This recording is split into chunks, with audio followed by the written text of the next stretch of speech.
Tianlan continent. Qingyun Sect. Suhan, you have been in the sect for 3 years, yet your cultivation is still only at the qi refining stage.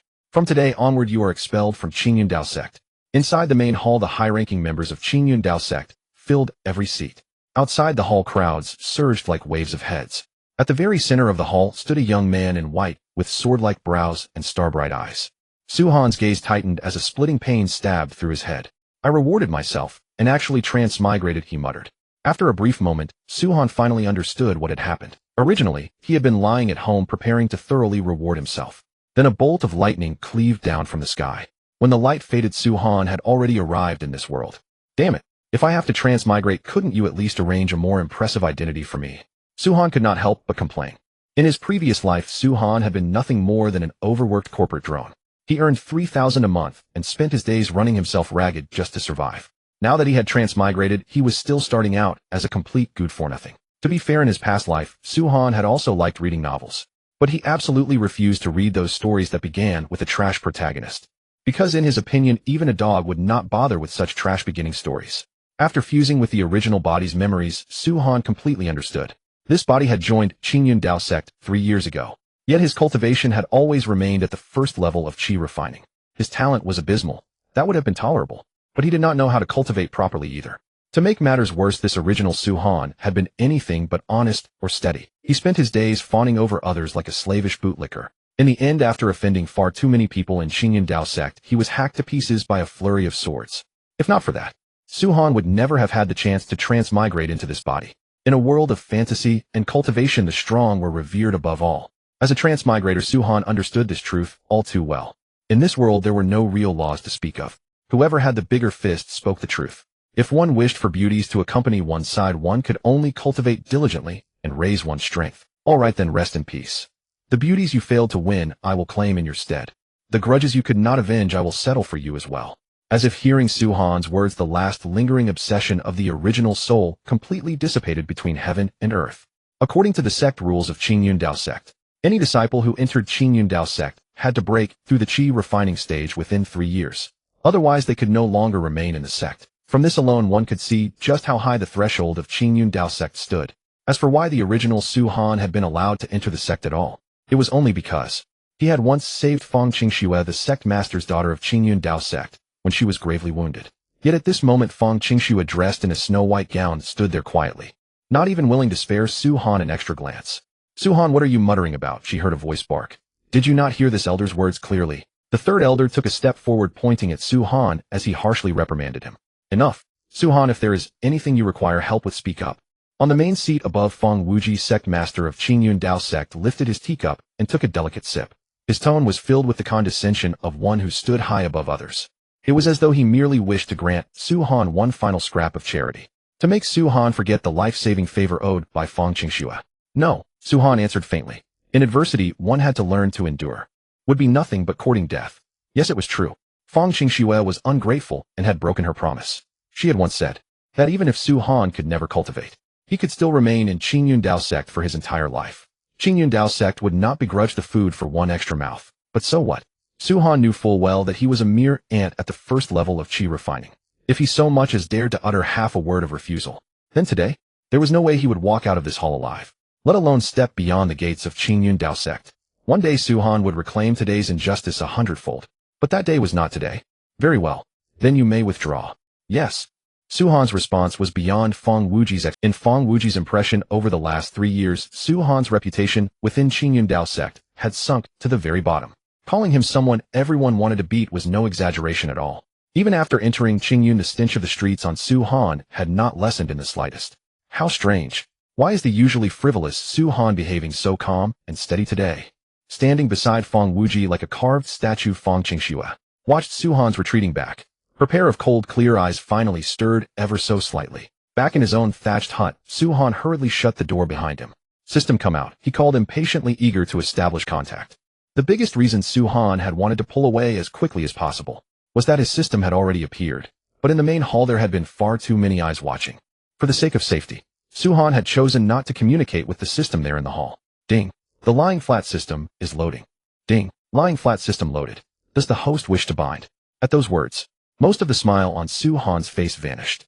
In his previous life, the phrase, lying flat, had been something Su-Han mentioned every single day. Yet now, after arriving in this world, he no longer wanted to lie flat at all. Su-Han wanted to cultivate and become strong. He wanted immortality to become the strongest man under heaven. Wait, he had seen all sorts of bizarre systems before, but this so-called lying flat system was something he had never even heard of. System, what functions do you have? No matter what, Su-Han decided he had to first understand clearly what abilities and functions the system possessed. Whatever it was, it should not be worse than his current situation, right? Thank you for asking. This system has no special abilities, only a single function. As long as the host lies flat and does nothing, he can obtain various rewards. In the end, by lying flat alone, the host can become invincible. Lying flat and becoming invincible. Su-Han's attention locked entirely onto that final sentence. His whole being instantly grew spirited.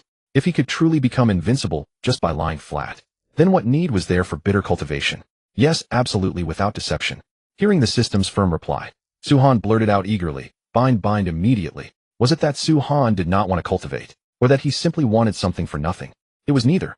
In truth, he had no choice in the matter. Since the system refused to let him cultivate diligently, then so be it. Su-Han could only bind the system with tears in his heart. Otherwise the system might run off to harm someone else. This sinful system, let him bear it alone. Ding. System binding complete. Ding. The host has lain flat for 1 second. Reward extreme. Tao Emperor weapon, the sky-slashing sword. Good heavens. Su-Han could not help exclaiming inwardly. He had never imagined that the moment the system was bound it would start counting time immediately. And in just 1 second, it had directly rewarded him with an extreme Tao Emperor weapon. On Tianlan continent, the strongest known weapons were precisely the extreme Tao Emperor weapons. Within the entire Qingyun Dao sect, there was only a single supreme imperial weapon. To hell with painstaking cultivation, I'm going to sleep. Su-Han laughed loudly and slipped straight into slumber. He was eagerly looking forward to the reward that would come after he woke. At dawn the next day, a crisp chime resounded. Ding. The host has slacked off for 1 hour. Reward Chaos Immortality Sutra. Ding. The host has slacked off for 2 hours. Reward Dual Pupils. Ding. The host has slacked off for 3 hours. Reward Primeval Chaos Body. Ding. The host has slacked off for 1 full day. Reward Cultivation of an Immortal Emperor. Thus in the span of a single night, when Su-Han woke up, he was utterly startled. Immortal Emperor Cultivation. This is defying the very heavens. Su-Han had no precise idea how powerful an Immortal Emperor truly was. But he did know one thing clearly: on the Tianlan continent, the strongest cultivators were merely great emperors. In truth, there were no immortals at all.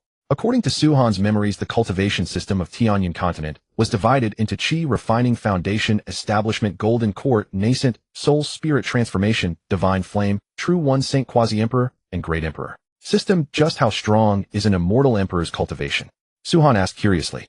The host does not need to know how strong an Immortal Emperor is. You only need to know that you are invincible, and that alone is enough. The system's electronic voice suddenly became incomparably overbearing, even startling Su-Han. System. Then why does my apparent realm still show as the Qi refining stage? Su-Han could clearly feel that over the course of a single night, a heaven-shaking transformation had taken place within him. With just a thought, this thatched hut before him, Su-Han would only need to flick his fingers for it to be reduced to ashes. Because this concerns the mystery of the immortality you dream of, and even the possibility of eternal undying existence. But whether you can succeed or not will depend on yourself. This system is only responsible for granting the host invincible cultivation. As for anything else, it bears no responsibility. Hearing this, Su-Han smiled faintly. The system was right. Being granted invincible cultivation was already more than benevolent. If he wished for immortality, or even true eternal life, he would have to strive for it himself. Su-Han. The next instant, the 4 discipline hall disciples were scared senseless, their speech breaking apart. Noisy. Die. Su-Han's gaze sharpened, and 4 streaks of sword Qi descended from the heavens. The 4 discipline hall disciples were instantly torn limb from limb, dead beyond any possibility of life. This is bad. Hurry and report to the Sect Master. Su-Han has rebelled. Before long, all the peaks of Qingyun Dao sect were thrown into complete turmoil. The mountain peak where Su-Han resided was named Stone Peak, also known as the Servant's Peak. The people on this peak were nominally disciples of Qingyun Dao sect, yet in reality their lives were not even as good as those of a single dog kept by the sect. Su-Han, we beg you, don't kill us. Su-Han, we've had neither grievance nor enmity with you in daily life. Please spare us this once. The several thousand disciples of the entire Servant's Peak all knelt on the ground facing in Su-Han's direction, kowtowing and begging for mercy without cease. But Su-Han did not pay them the slightest heed. With a single step, he left the Servant's Peak. In the Qingyun Grand Hall, Father, why don't I go personally and execute the traitor Su-Han with my own hands? Fang Qingshue's killing intent was written plainly across her face. She had never imagined that Su Han would have such audacity, daring even to kill disciples of the Discipline Hall. Such a crooked trend had Fang Lai, the Hall Master of the Discipline Hall, burst into loud laughter. Young Sect Master, you worry too much. In no time at all the disciples of the Discipline Hall will capture Su Han and drag him back. He's just a mere ant at the chi refining stage. What kind of waves could he possibly stir up? Bang bang bang. Yet before Fang Lai had even finished his words, a series of dull thuds suddenly sounded from outside the hall. One Qingyun Dao sect disciple after another came hurtling into the grand hall like kites with their strings cut. Without exception, every one of these disciples was already dead. Their deaths were unspeakably wretched, so gruesome that one could hardly bear to look directly. And at the end of this corridor, paved with corpses, stood a white-clad figure radiating unmatched dominance. That person was Su Han. Smack! Fang Lai slammed his palm furiously on the table and leaped to his feet, pointing at Su Han and roaring, "Su Han, you traitor, do you truly intend to revolt? Help! Hell!" However, before Fang Lai could finish speaking, his throat was already tightly gripped by that hand belonged to Su Han. Expressionless, he stared at Fang Lai, cold, killing intent flickering in his eyes. Fang Lai struggled with all his might, yet his body swung like a lifeless dead fish. This dignified golden core expert had his neck twisted off with a single hand by Su Han so effortlessly. Not only that, even his soul was erased by a mere flick of Su Han's fingers. Sect Master Fang, do you have any last words? Su Han turned and looked at Fang Wuji seated upon the throne, a smile playing at his lips as he spoke.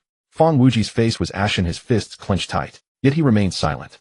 After all, he himself had only just stepped into the nascent soul realm. Although Su Han appeared to be at the chi refining stage, it was obvious that this was all merely Su Han's smokescreen. Fang Wuji knew that even he could not kill Fang Lai in a single move. Seeing Fang Wuji remain silent, Su Han swept his gaze across the hall and said, "From this day forth, I, Su Han, am the Sect Master of Qingyun Dao Sect. All right, the name Qingyun is unpleasant to the ear. From now on it shall be called Tianlan. I have finished speaking. Who approves? Who opposes? I object." Smack! Just as Su Han's words fell, the Biyun Peak Master shot to his feet and loudly voiced his opposition. Of course, what greeted the Biyun Peak Master was a single slap.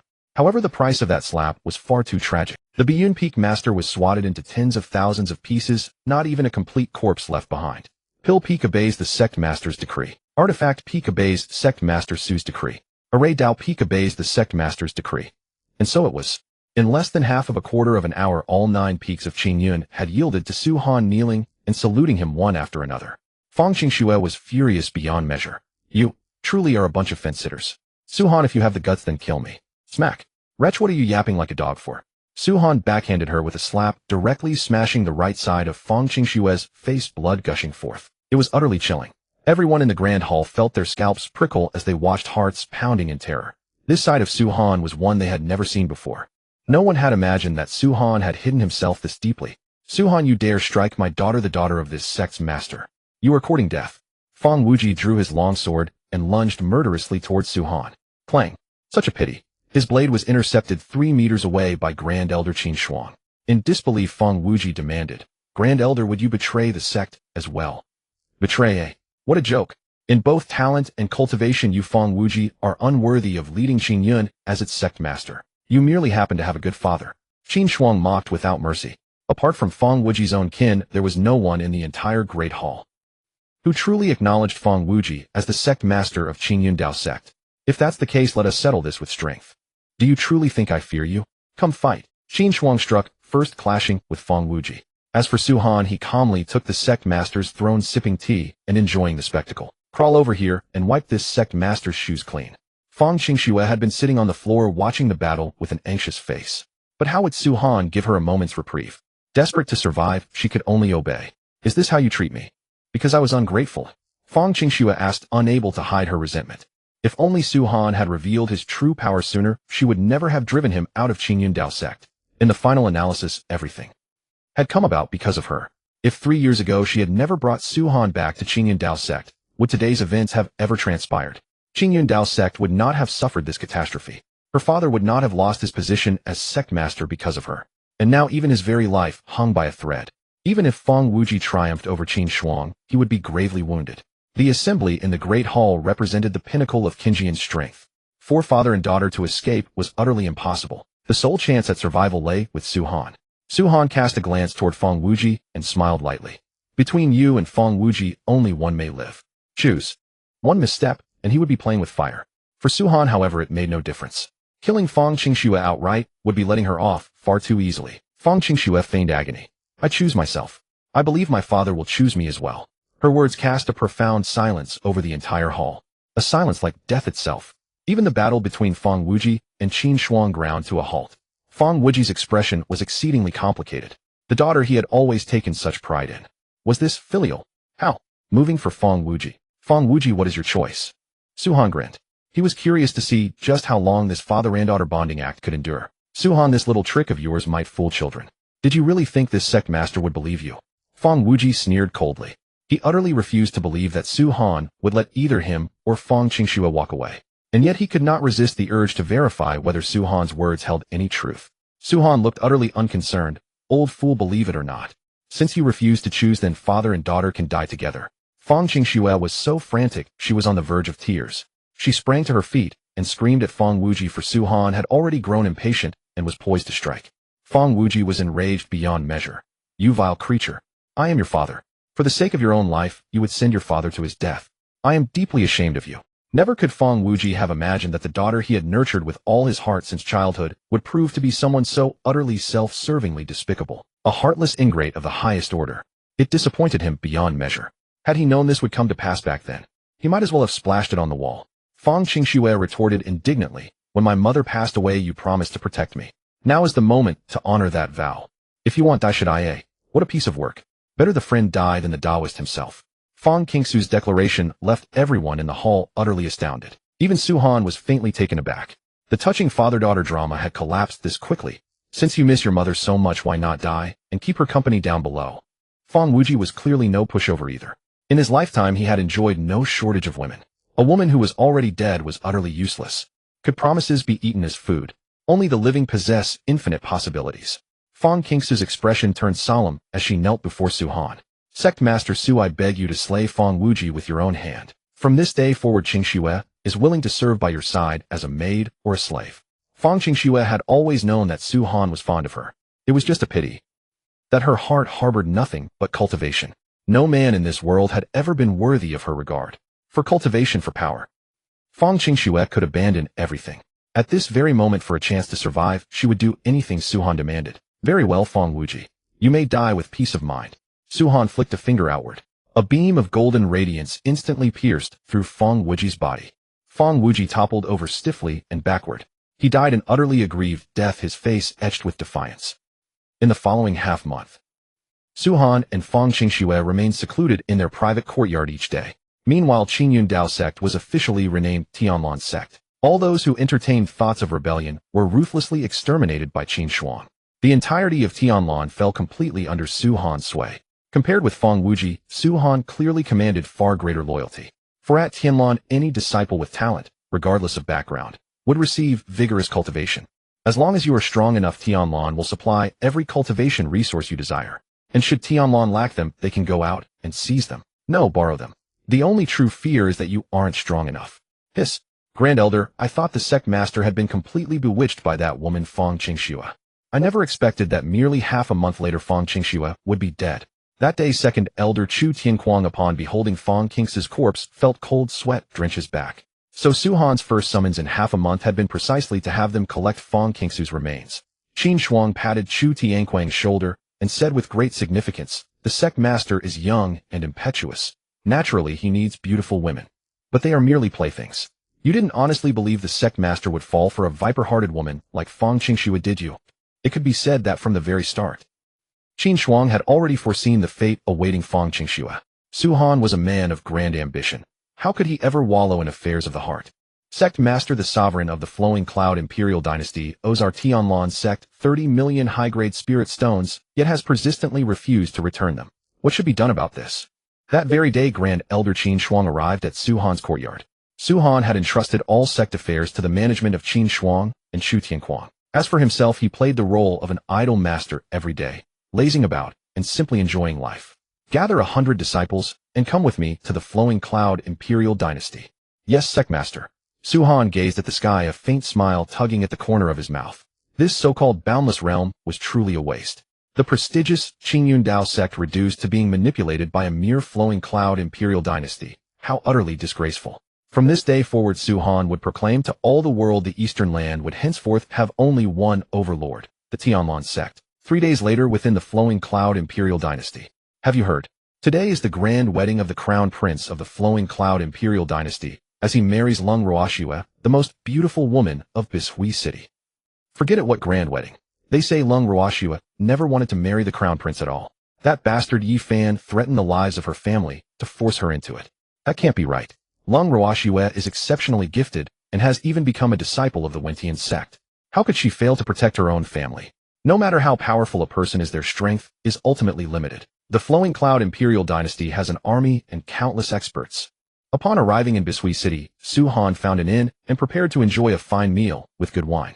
But just as Su Han and Qin Shuang sat down, they overheard the surrounding crowd's discussions. Su Han looked at Qin Shuang with an amused expression. Old Qin, don't bother eating. Let's find somewhere else. Yes, Sect Master. The moment he saw the smile curling at Su Han's lips, Qin Shuang knew exactly what Su Han intended to do. The capital of the Flowing Cloud Imperial Dynasty was situated at the very heart of Bishui City. Today the capital was bedecked with lanterns and colorful banners brimming with festive bustle. Both of you please present your invitations. As Su Han and his companion attempted to swagger into the banquet, they were immediately stopped by the guards at the entrance. The words Imperial Guard embroidered on the guards' attire were especially conspicuous. Especially when the guards caught sight of Su Han's shabby clothing, they looked down upon them even more, their tone dripping with arrogance and cold indifference. Qin Shuang, how dare you demand an invitation? Do you wish to die? As he spoke, the nascent soul aura radiating from Qin Shuang swept outward, crushing the 4 guards to their knees on the spot. Forgive us, forgive us. Please, esteemed senior. How could the guards have known that the old man accompanying that chi refining ant would be a nascent soul powerhouse? The name, Tianlan, was unfamiliar to them, but that hardly mattered. What mattered was that a nascent soul expert was not someone of their station could afford to offend. Even without an invitation, they had no choice but to respectfully allow them passage. Old Qin, that was rather domineering. Su Han smiled faintly and strode inside. Qin Shuang let out an awkward laugh and hastily followed Su Han, ready to take his seat at the feast.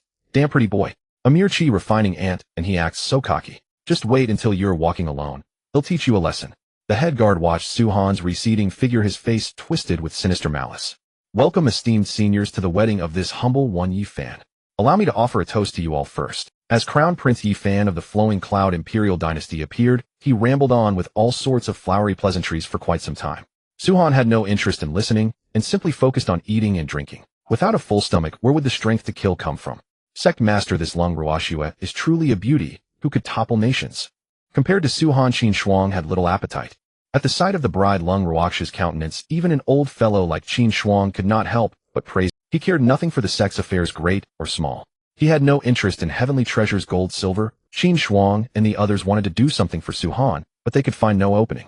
Qin Shuang deliberately steered the conversation toward Lung Ruoxue. His purpose was to confirm whether the only thing that interested Su Han was a peerlessly beautiful prodigy. In terms of both looks and figure alone, Lung Ruoxue far surpassed Fang Qingxue. Old Qin, this isn't right of you. I am a man of status. How could I fancy another man's wife?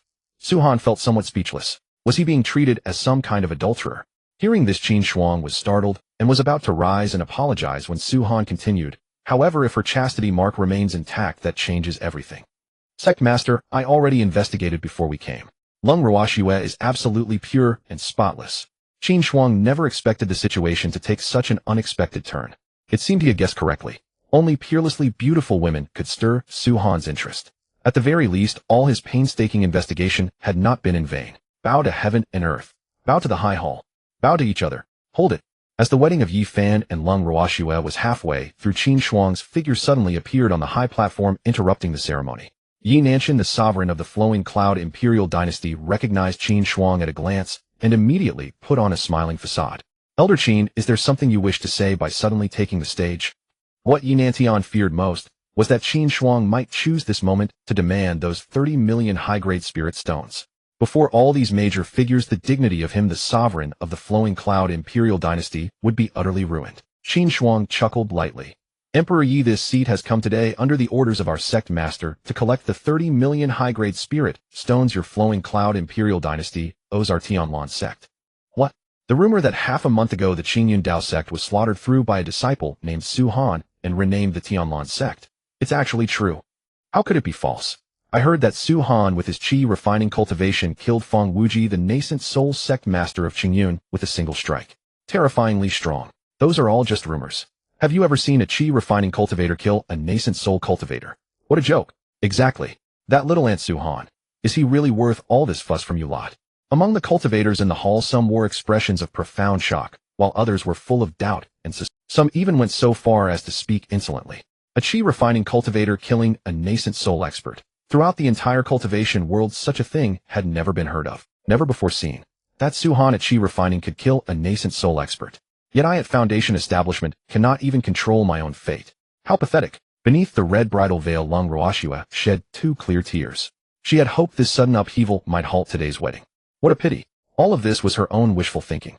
Her own sect, the Wentian sect, was unwilling to go to war with the Luyun imperial dynasty for the sake of a mere Foundation Establishment cultivator like her. Moreover, Yi Fan was also a disciple of the Haotian sect. Long Ruoxua felt that her tragic fate was already sealed. Ha ha ha.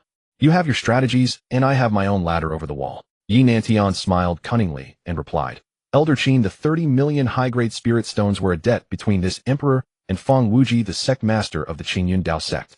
Since Feng Wuji is now dead and the Qingyun Dao Sect is no more, the debt naturally dies with the debtor.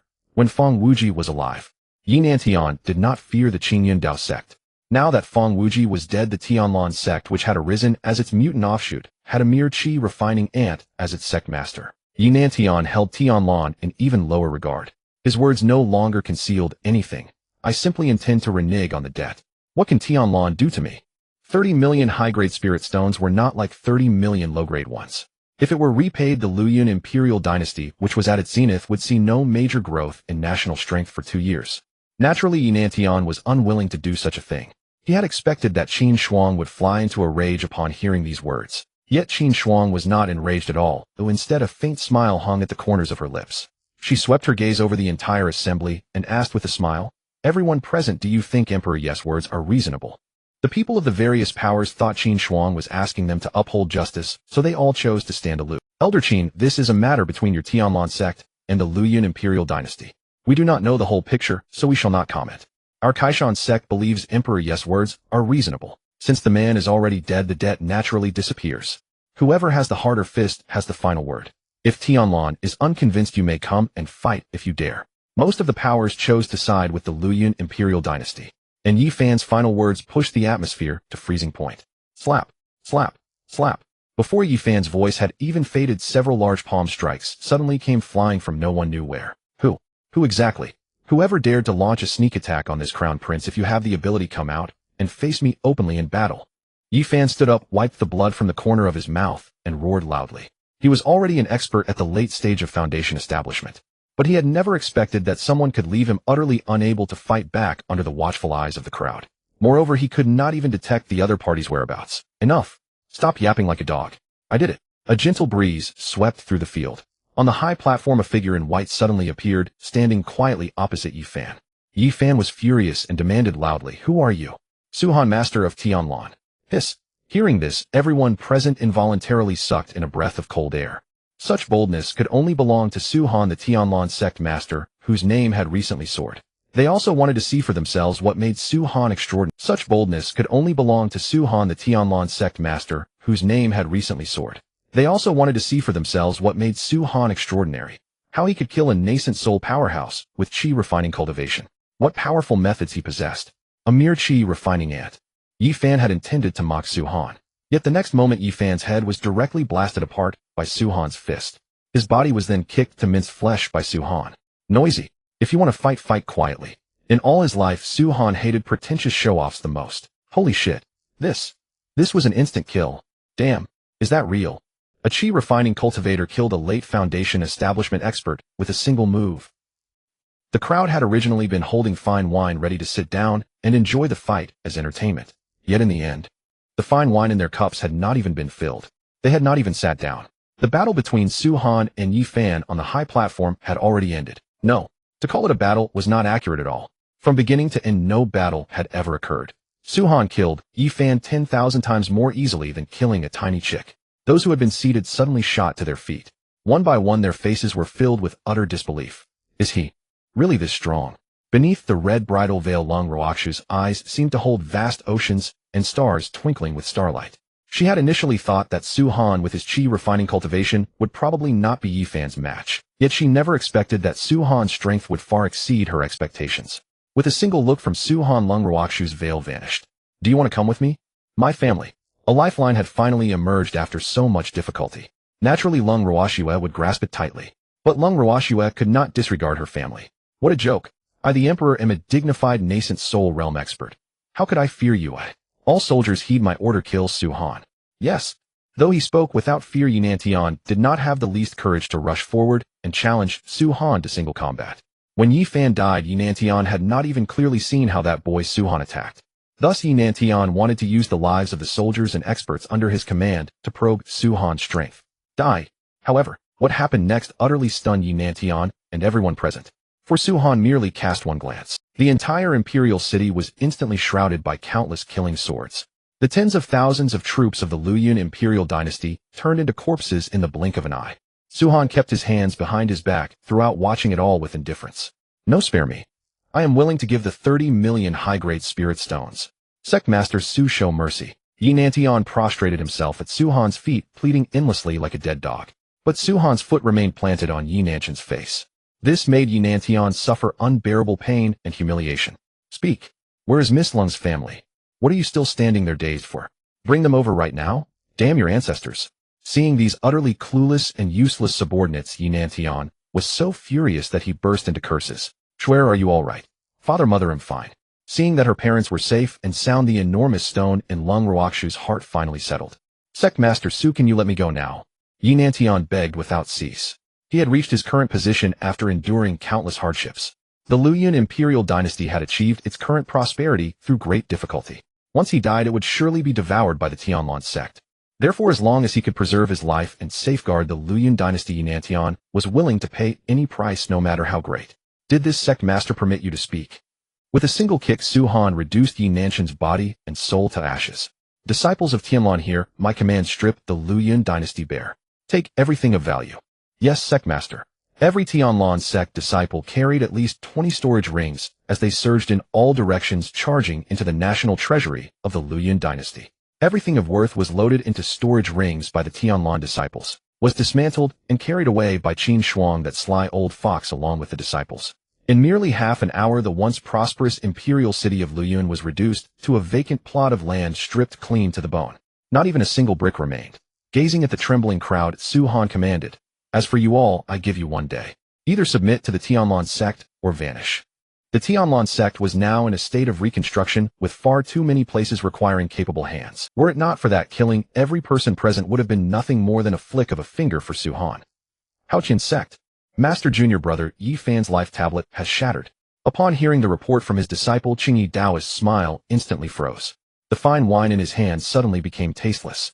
Who did this? The oppressive aura of Qingyi Daoist radiated outward, pressing down on his disciples until they trembled uncontrollably. The messenger disciple had no choice but to recount everything that had happened in the Luoyuan dynasty.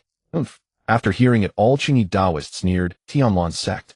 A negligible little sect dares to kill my disciple. Courting death."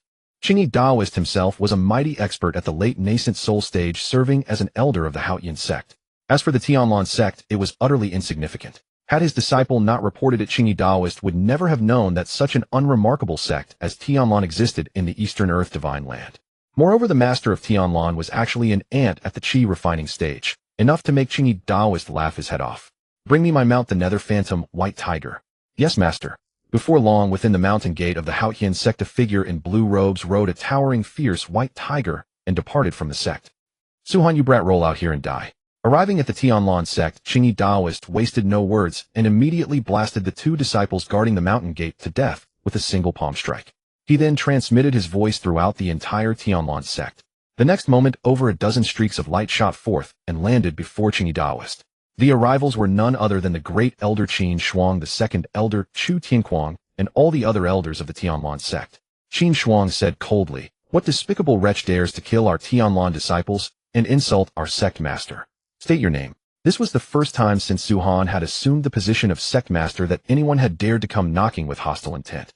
Although the opponent's strength was formidable, and his arrival boded ill. Qin Shuang and the others showed not a trace of fear on their faces. The reason was simple. Behind them stood the entire Tianlan sect, and behind the Tianlan sect stood Su Han. Haha, despicable wretch. Listen, while you ants.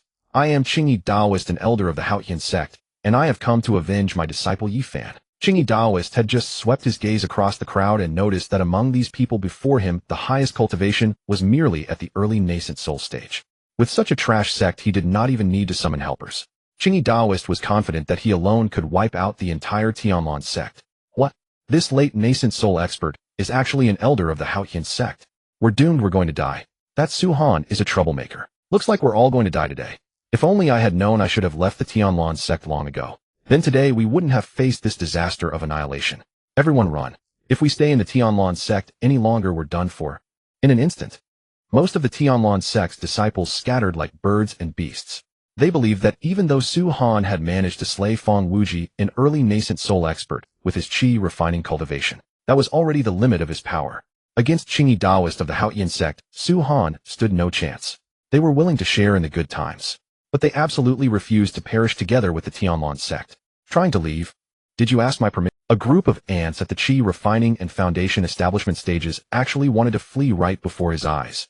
How utterly reckless and blind to their own limits. Qingyi Daoist struck out with a single palm, and in an instant hundreds of fleeing Tianlan traders were blasted to death. Great Elder, should we not make a move? The third elder and the others were burning with rage, their eyes nearly splitting apart. Watching the Tianlan disciples being brutally slaughtered by Qingyi Daoist, they could only choose to stand by and do nothing. The third elder truly could not understand what the great elder Qin Shuang was thinking. Since someone is handling the sect's traders for us, why not enjoy it? Qin Shuang said calmly. As the most capable and trusted person by Su Han's side, Qin Shuang always remembered what Su Han had admonished him: the first and most fundamental rule of the Tianlan sect is loyalty. Without loyalty, one is a traitor to the Tianlan sect, unworthy of regret, even in death. Su Han's founding principle coincided perfectly with Qin Shuang's own beliefs. Disciples who could only share prosperity but not hardship were utterly useless. Even if today Qin Shuang were to become a commander without troops, with no one left under his command, Qin Shuang would not care. Great Elder, are you trying to bring about the downfall of the Tianlan sect? The third elder Fang Qing immediately rebuked him sternly. Although his surname was also Fang Qing was different from Feng Wuji and the others. In his heart, Fang Qing had always wanted to develop and strengthen the Tianlan sect. If all the Tianlan disciples were slaughtered by Qingyi Daoist today, what future would the Tianlan sect possibly? Fang Qing could not accept such a cruel reality. Therefore Fang Tian raised his spear and charged single-handedly at Qingyi Daoist. Not good. Everyone attack together. Slay Qingyi Daoist. Qin Shuang immediately gave the order, and over a dozen elders of the Tianlan sect joined forces to besiege Qingyi Daoist. Although Fang Qing and he held different philosophies, their goal was the same: the good of the Tianlan sect. Naturally, Qin Shuang would never abandon Fang Qing to life and death peril simply because of personal disagreements. Ha ha ha. Before his words even faded, the elders of Tianlan sect, except for the slightly stronger Qin Shuang, Chu Tianquang, and Fang Qing, were already spitting blood and plummeting from the void to the ground below. They had lost the ability to fight. But Qin Shuang and the other two fared no better, all of them gravely wounded. Qingyi Daoist, in contrast, looked perfectly calm and unhurried, as if he were walking a dog. With his left hand resting behind his back, he fought off the combined attack of Qin Shuang and the others with one hand alone. He could not have been more arrogant. Boom, boom, boom. Qingyi Daoist had apparently grown tired of playing. 3 consecutive punches blasted Qin Shuang, Chu Tianquang, and Fang Qing into the ground, leaving 3 deep craters behind. Their blood dyed the craters red as they lay at death's door, gasping for breath. Damn it. We can't run and we can't win. Are we just supposed to wait here to die? The remaining dozens of Tianlan sect disciples stood trembling in place. It was not that they did not want to flee. Rather, the several thousand Tianlan disciples who had tried to run earlier had all been killed on the spot. So they could only steel themselves and watch. They hoped Qin Shuang and the others would win, for only then would they have a chance to live. But now it seemed that chance was gone. The Tianlan sect is nothing more than this. Do any of you have last words? Whoever had dared to kill Qingyi Daoist's disciple must be prepared to die. Chu Tianquang said with a defiant look, you treacherous cur. If our Sect Master were here, how could he let you run rampant like this? It had to be admitted that Qingyi Daoist's strength was truly terrifying. The entire Tianlan sect, apart from Sect Master Su Han, no one was a match for Qingyi Daoist. But Su Han had gone out to handle some matters and was nowhere within Tianlan sect. Dying in such a manner made Chu Tianquang feel extremely aggrieved. Oh, you mean that ant at the qi refining stage, Su Han? If Su-Han dares to show himself, I can take his dog of a life with a snap of my fingers. Rumble. Qingyi Daoist had simply wanted to show off. Yet before his words even faded, the void above the entire Tianlan sect began to churn violently. Purple lightning bolts struck down one after another. The void was torn open, and a white-clad figure like a banished immortal stepped out from within. Merely standing there, he made heaven and earth seem dull by comparison. All living beings beneath his feet appeared as insignificant as ants. Behind the white-clad figure stood a green-clad woman of breathtaking beauty. Qin Shuang, a sinner of Tianlan, pays respects to the Sect Master. Chu Tianquang, a sinner of Tianlan, pays respects to the Sect Master. Tianlan disciples pay respects to the Sect Master. Seeing who had come, Qin Shuang, Chu Tianquang, and Fang Qing ignored their wounds and immediately scrambled out of the craters. They knelt toward the void and saluted with cupped hands. The dozens of panic-stricken Tianlan disciples also seemed to find their pillar of support at that moment. Su-Han had become for them this day the one and only savior who would determine whether they lived. Rise. Thank you, Sect Master. At that moment, the smile on Qingyi Daoist's face vanished. In its place was a deep solemnity. A qi refining cultivator can tear the void. A qi refining cultivator can tread on empty air. What kind of joke is this? Qingyi Daoist felt as though he were living in a dream.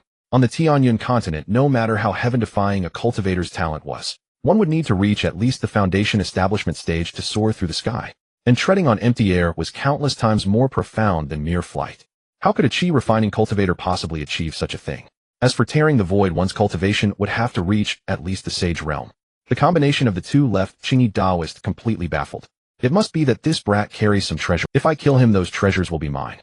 After repeatedly confirming that Su-Han's aura was indeed at the qi refining stage, every trace of tension on Qingyi Daoist's face disappeared. A smile of certain victory crept back onto his face. So you are Su-Han. Boom. The next instant, Qingyi Daoist plummeted from the void, crashed into the ground, and blasted out a bottomless pit. You insolent whelp. How dare you ambush me? You have no martial honor. When Qingyi Daoist flew out of the pit, he was already covered in wounds and blood. The green Daoist robe on his body had been reduced to tatters. Not a trace remained of his former immortal and transcendent bearing. He was now simply a frantic, furious old man. That's impossible. Just now I clearly didn't see the Sect Master move. How was Qingyi Daoist injured? I don't know. Maybe the one who acted wasn't the Sect Master after all. The Tianlan disciples were all deeply shaken. Not a single person could understand exactly what had happened. Everything had occurred in a flash far too quickly, but Qin Shuang and the other two naturally understood all too well. This familiar oppressive aura could belong to no one in the world except Su-Han. Kneel. After learning the full story, Su-Han's face was thick with murderous intent. As soon as he spoke, an ocean-like pressure descended from the heavens and crushed down on Qingyi Daoist. Crack. No good, my nascent soul. In almost an instant, the nascent soul within Qingyi Daoist's body exploded. Qingyi Daoist's cultivation fell from the nascent soul stage to the golden core stage, and then from the golden core stage to the foundation establishment stage. Just like that. In the blink of an eye, Qingyi Daoist had fallen from an exalted nascent soul powerhouse to a mortal with no cultivation whatsoever. Moreover, his black hair turned white. Every function of his body continued to age. In just a few breaths, Qingyi Daoist had become an old man at the end of his tether. He knelt before Su-Han, his breath as faint as a thread, his eyes filled with unwillingness and regret. Then kneel forever before the gates of Tianlan sect and atone for your sins. Su-Han made a move, sending a wisp of life force into Qingyi Daoist's body. That wisp would ensure that Qingyi Daoist would always keep his final breath. But every day, he would suffer a fate worse than death. He could not leave, could not move. Even if Qingyi Daoist wanted to end his own life, he would not be able to. The cruelest thing in this world is not death, but a life worse than death. Sect Master, your methods are truly formidable. Lung Ruoxue praised him with a smile. The cruelest thing in this world is not death, but a life worse than death. Sect Master, your methods are truly formidable. Lung Ruoxue praised him with a smile. Truly sorrowful. But from another perspective, Lung Ruoxue felt this was also a good thing. The disciples of Tianlan sect had always been a pack of ungrateful wolves that could never be won over. Given Su-Han's temperament, even if those Tianlan disciples had not died at Qingyi Daoist's hands, they would have died at Su-Han's. Grand Elder, send them on their way. Yes, Sect Master. Su-Han left the mountain gate with Lung Ruoxue, while the remaining dozens of Tianlan disciples were all seized by terror. Sect Master, have mercy. We know we were wrong. Please give us another chance. Su-Han, you slaughter the innocent. You will die a horrible death. Everyone charge together. Fight our way out of Tianlan. Before the mountain gate of Tianlan sect, the sounds of battle cries, weeping, and pleas for mercy never ceased. Yet only a short moment later, all fell silent. Sect Master, now Tianlan sect has only Elder Qin and the other two left along with you and me. Should we take in some disciples? Lung Ruoxue had now become Su Han's personal maidservant. Naturally, she had to consider everything for Su Han. A sect counting the Sect Master had only 5 people. This made Su Han no different from a commander without an army. Let it be as fate wills. We would rather have none than fill the ranks with mediocrity. After this battle, Su Han also came to understand that the human heart was difficult to grasp. Therefore, from now on, every disciple who entered Tianlan sect would have to pass Su Han's personal scrutiny. Moreover, if someone was not an extraordinarily gifted genius, Su Han would not even spare them a second glance. Tianlan sect could take this opportunity to set itself firmly on an elite path. Let's go to Haotian sect. Hearing that Su Han intended to go to Haotian sect alone, Lung Ruoxue was frightened.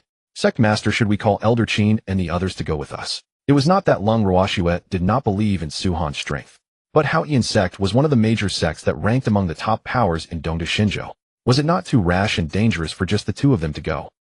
Haotian sect. Reports Sect Master. The 7th Elder's life tablet has shattered. Hearing the report from the disciple guarding the life tablet tower, Tang Sen, the Sect Master of Haotian sect, was instantly overcome with fury. What exactly is going on? Tang Sen asked in a low voice. After 3 months in seclusion, he had only just emerged on the first day when he learned that his own sect's 7th Elder was dead. News like this was undoubtedly a huge blow to Tang Sen. After all, the Haotian sect was powerful. Nevertheless, nascent soul cultivators were already the apex combat power of the Haotian sect. Sect Master, the 7th Elder, said today that he was going to a sect called Tianlan sect. And then, the disciple guarding the tower had no choice but to report truthfully. Even they had no idea what kind of sect the Tianlan sect mentioned by the 7th Elder Daoist Qingyi actually was. Tang Sen frowned deeply. Tianlan sect. Among the 6 supreme sects of Dongda Xinzhou, there was no such sect as Tianlan. Even the other sects with a bit of real power had at least been heard of, yet Tang San had never once heard the name Tianlan sect. At that moment, Tang Hao, the Grand Elder of Haotian sect, interjected, Sect Master, about this Tianlan sect. I do know a little about it. Tianlan's predecessor was the Qingyun Dao sect. After Tang Hao's explanation, Tang Sen understood. In its glorious days, the Qingyun Dao sect had been even stronger than the Haotian sect. It was only later that Tang Sen had always followed the principle that every grievance must be avenged. Moreover, the one who had died was the 7th Elder of Haotian sect. A mere Tianlan sect could simply be annihilated. Report. But right after Tang San issued the order, the mountain guarding disciple of Haotian sect rushed frantically into the Great Hall. He was so anxious that he could hardly speak properly. Tang Hao immediately rebuked him. What is this panicky behavior?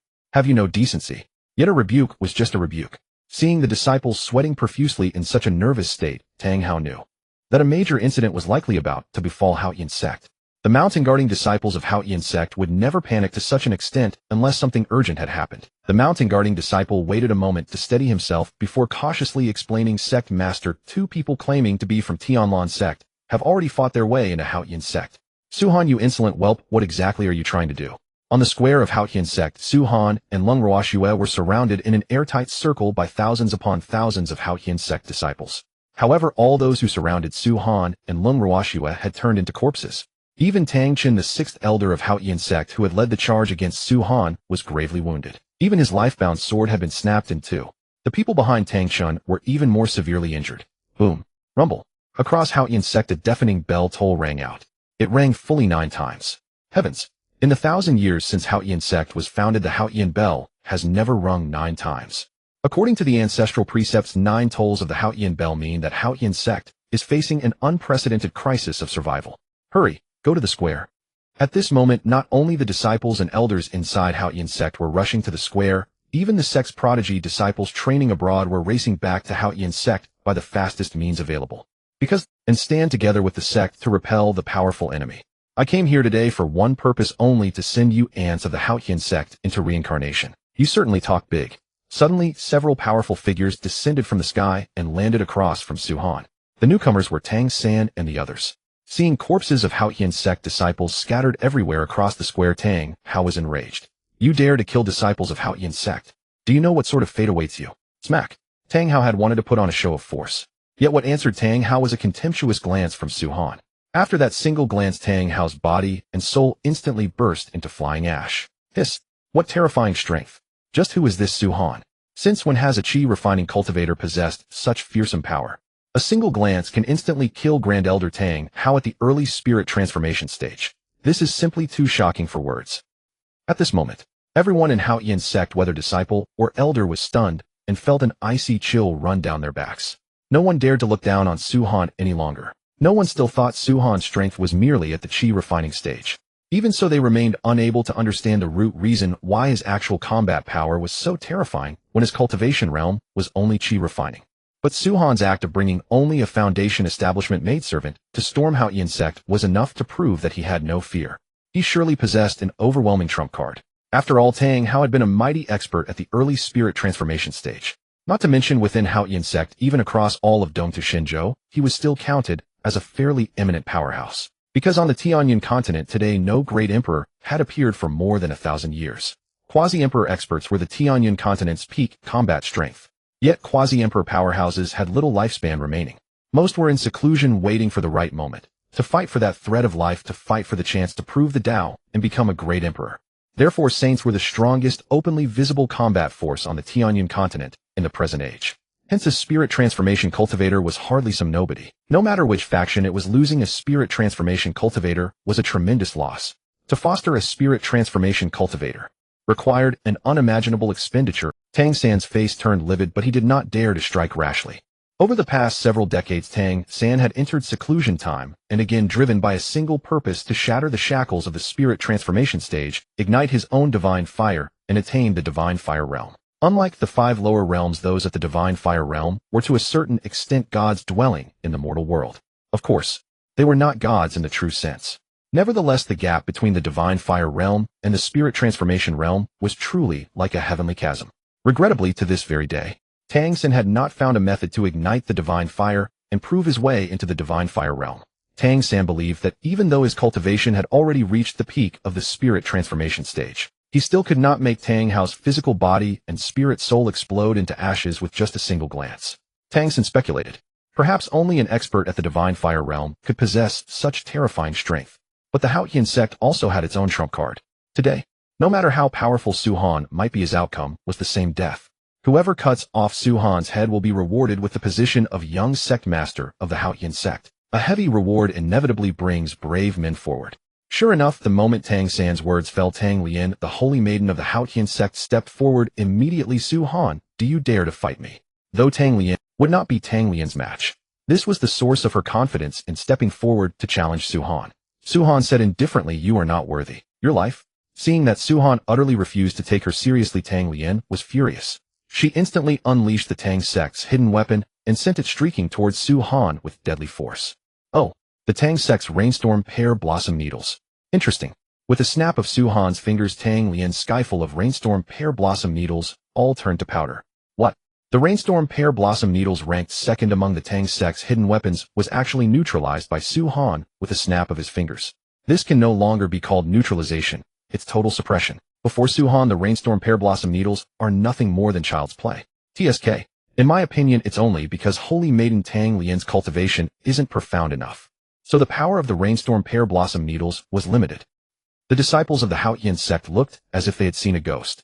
In the case of a surprise attack with the rainstorm pear blossom needles, unless Su-Han's cultivation was far greater than Tang Lian's, it would be impossible for him to dodge several thousand needles altogether. But some believe that the root cause was Tang Lian's cultivation not being profound enough to unleash the full might of the rainstorm pear blossom needles. That was why the rainstorm pear blossom needles seemed so underwhelming. How is that possible? Are you a human or a ghost? Tang Lian's expression turned grim. She was on the verge of doubting her own existence. Since she had made her debut, no one among the younger generation could withstand the full-force rainstorm pear blossom needles she released, let alone a surprise attack. Yet just now she had launched a surprise attack, and still she could not harm Su-Han in the slightest. Today I, the Sect Master, will let you all see what true rainstorm pear blossom needles are. Upon hearing Su-Han's arrogant words, the disciples of the Haotian Sect were clearly dismissive. They admitted that Su-Han was formidable, and that today either Su-Han would die or their Haotian Sect would be destroyed. But to claim that Su-Han could use the rainstorm pear blossom needles, that was pure nonsense. The ultimate reason the disciples of the Haotian Sect could practice the various hidden weapons of the Tang Sect was that the founding ancestor of the Haotian Sect had come from the Tang Sect. Yet several thousand years had passed since then, and the Tang Sect had long since declined. The surviving members of the Tang Sect had long since joined the Haotian Sect. The Haotian Sect's rules were exacting. To cultivate Tang Sect hidden weapons, one had to become a true inner disciple of the Haotian Sect. Otherwise, it was absolutely impossible to learn them. Su-Han was neither a member of the Haotian Sect nor a member of the Tang Sect. Therefore, everyone was convinced that Su-Han's words were nothing more than nonsense and hot air. A group of ants. How truly noisy. How could ants like you possibly imagine the methods of our Sect Master? Lung Ruoxue retorted loudly hands. Although Lung Ruoxue was also uncertain at heart, she still chose to believe in Su Han. In Lung Ruoxue's heart, Su Han was an omnipotent god. In this world, there was nothing Su Han could not accomplish. Su Han grinned. That little last Lung Ruoxue had even more spirit than he did. The bleak autumn wind blows, and maple leaves fall. Since that is so, ill use these maple leaves as hidden weapons. With a snap of Su Han's fingers, all the maple leaves drifting down across the square suddenly seemed to be seized by an immensely powerful attraction. They whirled in the void like arrows that pierced through men's hearts. Fall. Su Han's rainstorm pear blossom needles technique was meant to annihilate his intended targets. And those targets were not only Tianlan, but also the gifted young disciples of the entire Haotian sect. Not good. That villain Su Han wants to wipe us all out together. Su Han suppressing us with hidden weapons. What kind of skill is that? If you have the ability, come fight me unknown. In merely a few moments, a group of heaven-blessed prodigies of the Haotian sect had been utterly annihilated by Su Han's rainstorm pear blossom needles. Tianlan fared somewhat better with one last breath remaining. She had not expired on the spot. Su Han remarked with slight surprise, the true spirit physique is indeed extraordinary. Tianlan had assumed that Su Han, in light of her youth, beauty, and special constitution, would show mercy to a beauty and let her go. But how could Tianlan ever have imagined that Su Han would forcibly tear away her true spirit physique? He casually transplanted the true spirit physique onto Lung Ruoxue. Lung Ruoxue was overwhelmed by the favor. Thank you, Sect Master. Using maple leaves as weapons is indeed far more brilliant than using needles. Its power is also far greater. Su Han, you truly are remarkable. At this, even Tang Sen, known as the king of hidden weapons, could not help but praise him. This had nothing to do with their positions. Even though today they were destined to fight to the death, Tang Sen still held Su Han's hidden weapon methods in the highest regard. Tang Sen believed that even he himself would not dare to claim he could surpass Su Han in the art of hidden weapons. Tianlan, her face full of murderous intent, bellowed, Sect Master, kill him. Su Han had not only defeated her, but had also stripped away her true spirit physique. Tianlan knew that her time was running out. Before dying, she wanted to drag Su Han into the grave with her. Noisy. Su Han thrust out a single finger. Tianlan's body and soul exploded into ashes together. Not even her bones remained. Stop wasting time. All of you attack together. Tang Sen had originally wanted to step forward and fight Su Han in an unknown duel. But it was obvious that Su Han had no interest whatsoever. His earlier decision to match Tianlan in the rainstorm pear blossom needles had merely been a momentary whim. Now Su Han no longer had the slightest interest in the so-called hidden weapons of the Tang sect. You arrogant brat. So be it. Since you asked for this, everyone attack together and kill Su Han. Kill, kill, kill. Tens of thousands of Haotian sect disciples surged forward at once, attempting to kill Su Han through sheer force of numbers. The roar of battle shook the heavens and echoed throughout the entire Haotian sect. Su Han, once you are wounded, that will be the moment you descend to the Yellow Springs. Tang Sen said with a dark, sinister look. Tang Sen knew full well that even if tens of thousands of Haotian sect disciples attacked together, they still might not be able to kill Su Han. But that hardly mattered. As long as those tens of thousands could wound Su Han and deplete his spiritual energy. Once Su Han was injured, Tang Sen would strike without hesitation and kill him in one blow. Such was Tang Sen's plan. His plan to eliminate Su Han. Tang Sen did not mind in the least staking the lives of tens of thousands of Haotian sect cultivators on this gamble.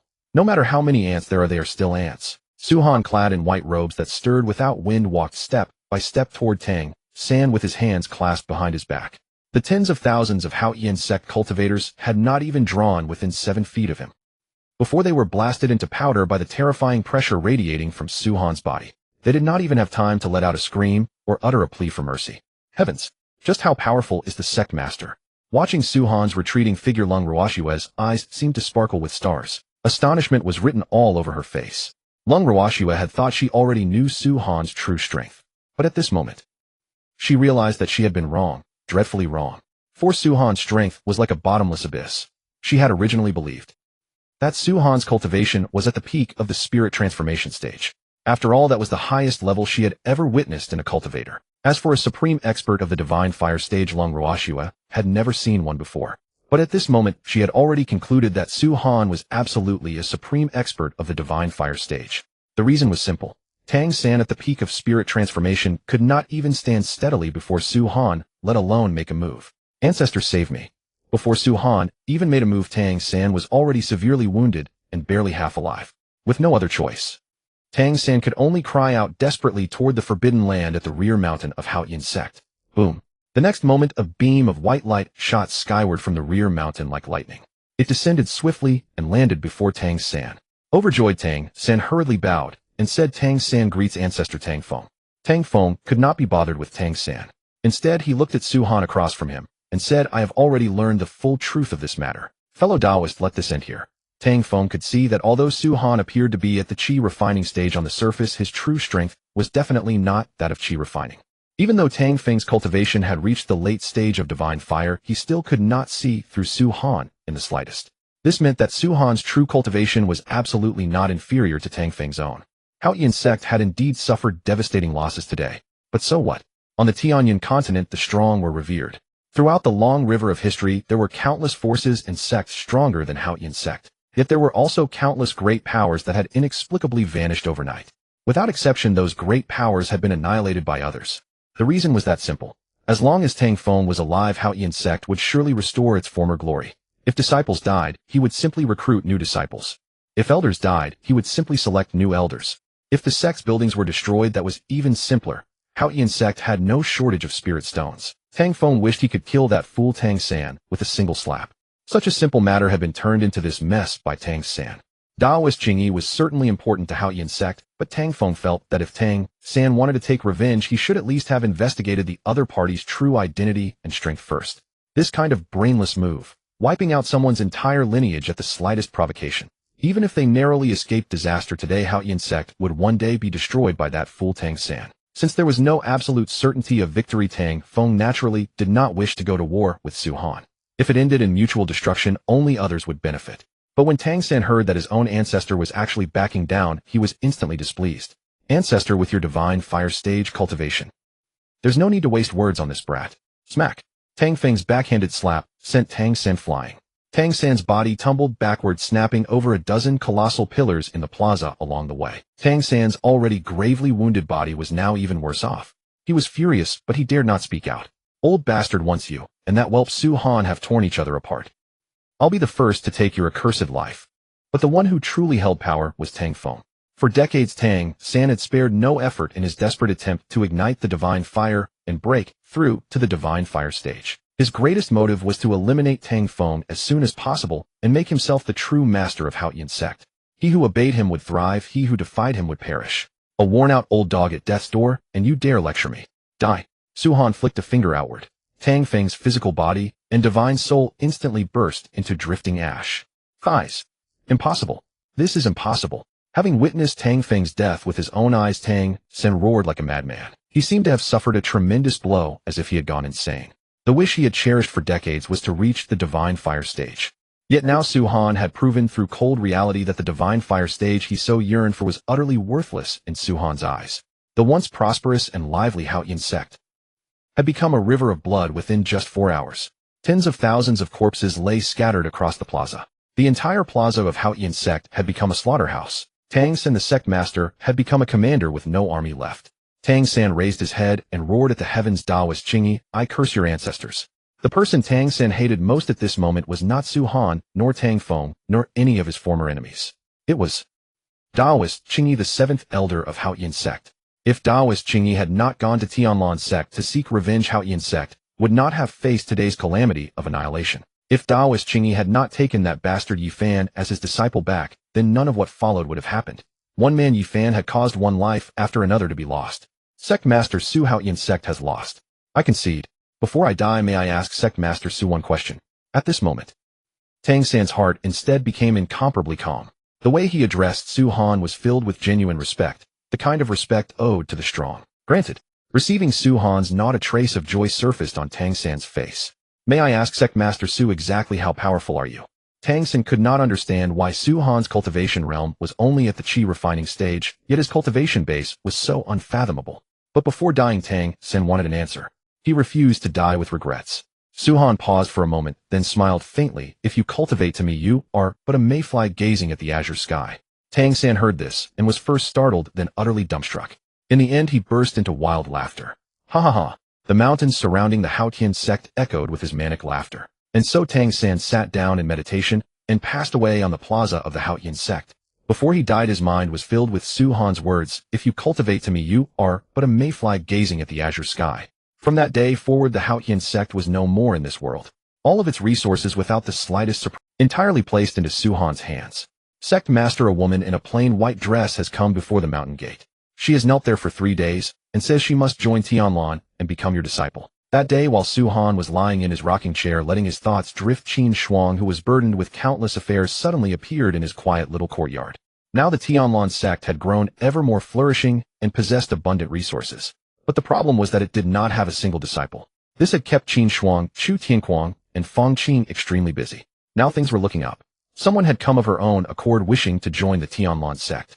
The three could hardly express their joy. But all of it still required Su-Han's personal review before a decision could be made. For Su-Han's standards for accepting disciples were actually extremely high. The woman in the plain white dress who had knelt outside the mountain gate for 3 days had earned the recognition of Qin Shuang and the other two with her talent and character. But Qin Shuang was still uncertain whether she could win Su-Han's approval. Seeing that Su-Han said nothing, Lung Ruoxue spoke up. Elder Qin, actually 3 days ago. The Sect Master already knew that the woman in the plain white dress had been kneeling at the mountain gate. Lung Ruoxue guessed that Su-Han had acted that way for a reason. The reason was to test the woman's determination and perseverance in seeking a master. And plainly the woman had not disappointed Su-Han. For 3 whole days she had gone without a single drop of water. Kneeling beneath the stone steps of the mountain gate, she remained perfectly still, her eyes filled with unyielding determination. Su-Han finally spoke. Then let us go and take a look. 3 days later was the grand competition of the 6 sects. The sect that emerged victorious would become the leading sect of the Dongtu Divine Land. All the other sects would have to obey unconditionally. Su-Han's age indeed satisfied the competition criteria. But if the dignified Tianlan sect had to rely on its own sect master to compete from the very start, if word of that spread, the Tianlan sect would lose face completely. That was also the true reason Su-Han wanted to test her. Before the mountain gate, the woman in the plain white dress saw Su-Han's figure appear. With excitement on her face, she hurriedly kowtowed in salute. Wandering cultivator Yi Qingwu pays respects to Sect Master Su. Su-Han said as if to himself, Yi Qingwu, you were originally a core disciple of the Feishua sect bearing the Azure Lotus physique. At only 18, your cultivation had already reached the half-step spirit transformation stage. Half a month ago, you were ambushed by a mysterious powerhouse and lost all of your cultivation. Even your Azure Lotus physique was taken from you. Now your talent can only be considered ordinary. What makes you think this sect would accept you as a disciple? From the moment Yi Qingwu had stepped onto the stairs of the Tianlan sect, Su-Han knew every single thing that had happened to her. Sect Master Su is indeed as unfathomable as the rumors claim. When she heard Su-Han reveal what had happened to her so directly, Yi Qingwu's face filled with shock and her heart overflowed with admiration. Originally, after losing her cultivation and Azure Lotus physique, she had been utterly disheartened. She had returned to the village where she had grown up. But that village was located at the foot of the Haotian sect. Therefore, the events of the Haotian sect soon spread throughout the village. Yi Qingwu knew that this might be the last opportunity heaven had granted her. She had to grasp it firmly. Yi Qingwu clasped her hands and said with an earnest expression, I know I have become an ordinary person now and am unworthy to be Sect Master Su's disciple. But I Qingwu still wish to make one attempt. Even if I kneel to death before the gates of Tianlan, I will never regret it. I beg Sect Master Su to grant Qingwu this chance. Yi Qingwu was clearly severely injured. She looked like a candle flickering in the wind. If she knelt for even a few more days, she would surely die. Lung Ruoxue could not bear to watch, so she pleaded, Sect Master, perhaps you might accept Miss Yi. Would you be willing? Perhaps it was because Yi Qingwu's plight was too similar to her own life story. And so Lung Ruoxue was stirred by compassion. But there was a difference. Lung Ruoxue had been lucky enough to meet Su-Han, and only then had her life taken a different path. Lung Ruoxue was very kind. She hoped Yi Qingwu could also find a place to belong. If she stayed at the Tianlan sect, no one would dare bully her again. Very well. And so Yi Qingwu became Su-Han's first disciple. There was, however, a condition: she had to win first place in the 6th sect grand competition. Otherwise, Su-Han would still not accept Yi Qingwu as his disciple. He did, however, heal her injuries. As for Yi Qingwu's swordsmanship, Su-Han shook his head at the sight of it. Qingwu, is this the kind of rubbish your Feishua sect teaches? Master the yellow rank sword technique is already the best sword manual a core disciple can obtain. Hearing this, Yi Qingwu felt embarrassed and could only explain truthfully. Lung Ruoxue asked curiously, Sect Master, do you also practice the way of the sword? Speaking of which, whenever Lung Ruoxue had seen Su-Han kill, he either did not move at all or killed with a single snap of his fingers. Lung Ruoxue had never been sure whether Su-Han truly knew swordsmanship. But when she saw the faint disdain on Su-Han's face, she understood. Yi Qingwu's sword technique had indeed been looked down upon. Qin Shuang and the other two stood to the side, merely smiling and not daring to say a word. In the entire Tianlan sect, only Lung Ruoxue dared to ask such a question. They simply did not dare. But Qin Shuang and the other two were just as curious as Lung Ruoxue. Su Han stood up and said easily a little. The next instant the supreme imperial armament, the void-slashing sword, appeared out of thin air in Su Han's hand. He lightly raised his hand and slashed once. The tallest mountain of the Tianlan sect was reduced to ashes by that single stroke. Hiss! Sect Master, this swordsmanship is far too terrifying. How can that be called a little? This sword strike of yours may already have surpassed a heaven-rank sword technique. I fear it is the legendary Saint rank sword technique. With one slash, Tongtian Peak was reduced to ashes. I have never seen such terrifying swordsmanship in my entire life. Qin Shuang and the others were all struck dumb, their eyes wide with shock. How could they have ever imagined that the little Su Han spoke of would actually be terrifying to such an extent? The group had assumed they already possessed a clear understanding of Su Han's strength. Yet now it seemed that what they knew was merely the tip of the iceberg. Su Han's methods and power could never be fully fathomed. No wonder Master looked down on the Feishua sword art. It turns out that his sword Dao cultivation is this terrifying. Even the founding ancestor of the Feishua sect is probably no match for Master. With his own strength alone, Su Han had annihilated the Haotian sect, one of the 6 great sects. This allowed the Tianlan sect to successfully rank among the 6 great sects. His strength was naturally beyond doubt. But what Yi Qingwu had not expected was that Su Han's sword cultivation would prove equally terrifying. It was the first time in her life that Yi Qingwu had seen someone's sword Dao reach such a terrifying level. Lung Ruoxue, however, had a decidedly different focus. Sect Master, this sword is so beautiful. Does it have a name? Zhang Kong. Since the grand competition was imminent, Su Han felt it was time to equip the people of Tianlan. Ruoxue, this supreme Dao imperial weapon, the Luoxue sword, is yours. Qingwu, this supreme Dao imperial weapon, the Fengwu sword, is yours. Qin Shuang, this is the supreme Dao imperial weapon, Wushuang sword. Take it and use it. Shu Tianquang, you are skilled with the blade. This supreme Dao imperial weapon, the Longhun saber, is yours. Fang Qing, you are more adept with the spear. This supreme Dao imperial weapon, the Pasen spear, is yours. Each of your supreme Dao imperial weapons comes with a corresponding cultivation technique. Train diligently. Lung Ruoxue and the other 4 were utterly stunned. Every one of them trembled uncontrollably, body and palms alike. If earlier his sword cultivation had astounded them, then at this moment Su Han casually handed out 5 supreme Dao imperial weapons, leaving Lung Ruoxue and the other 4 completely dumbfounded. They felt as if they were about to suffocate. Supreme Dao imperial weapons. Those were the most powerful weapons in all the Tianyan continent. As the name suggests, they were divine weapons that only an emperor could possess and forge. Even the most supreme powers of the Eastern Land Divine Province possessed, at most, only 1 or 2 supreme Dao imperial weapons. Yet Su Han had just given away 5 supreme Dao imperial weapons casually. How could Lung Ruoxue and the others not be shocked? Sect Master, this is far too precious. I dare not accept it. Qin Shuang was extremely fond of the Wushuang sword in his hand because he felt that it had been tailor-made for him. But a supreme Dao imperial weapon was far too vital to his sect's development. With these 5 supreme Dao imperial weapons, the future growth of the Tianlan sect would be unimaginable. Qin Shuang felt that he was somewhat unworthy to wield a supreme Dao imperial weapon. Enough. Is a mere supreme Dao imperial weapon already too much for you to bear? I have plenty of this scrap metal, no need to worry. Su Han said with a speechless expression. Every day, because he slacked off, the system would add all sorts of good treasures into his spatial ring. And the most inferior among them were the supreme Dao imperial weapons. As for even more powerful and terrifying divine weapons, Lung Ruoxue and the others could not control them. Otherwise, Su Han would have equipped them with those as well. When members of the Tianlan sect traveled the outside world, they represented the face of Su Han as the Sect Master. If he didn't outfit them with some fine gear, wouldn't that bring shame to Su Han? Of course, there was a deeper reason behind Su Han's actions. He wanted every prodigy and powerhouse in the Eastern Land Divine Province and throughout the entire Tianyan continent to understand. As long as they could join the Tianlan sect, they too could have a supreme Dao imperial weapon in hand. This method of recruiting disciples and elders was far more time-saving and effortless than searching for them one by one. This was Su Han's true purpose. 3 days later, at the front of the Tianlan sect's mountain gate, Master, my cultivation has reached the nascent soul stage. Not bad. Sect Master, I've also broken through to the nascent soul stage. Excellent. Sect Master, the 3 of us have successfully broken through to the spirit transformation stage. Very well, let's set out. Su Han led everyone from the Tianlan sect aboard an emperor-grade flying vessel and departed from Tianlan. Their destination was Yuntian Peak, where the Feishua sect was located. This was the venue for this session's 6 sects grand competition. Su Han and the others stopped at Yuntian City, which lay below Yuntian Peak. Within Yuntian City, there were many foreign wandering cultivators.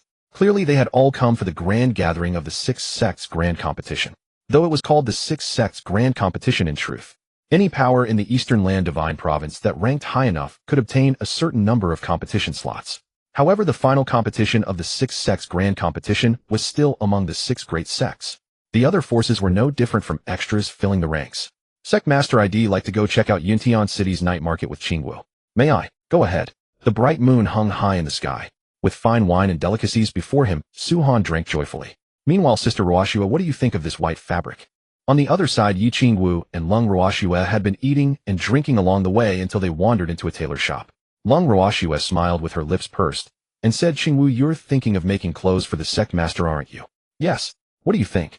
Yi Qingwu felt that ever since she joined the Tianlan sect and acknowledged Su-Han as her master, Su-Han had treated her even better than her own parents.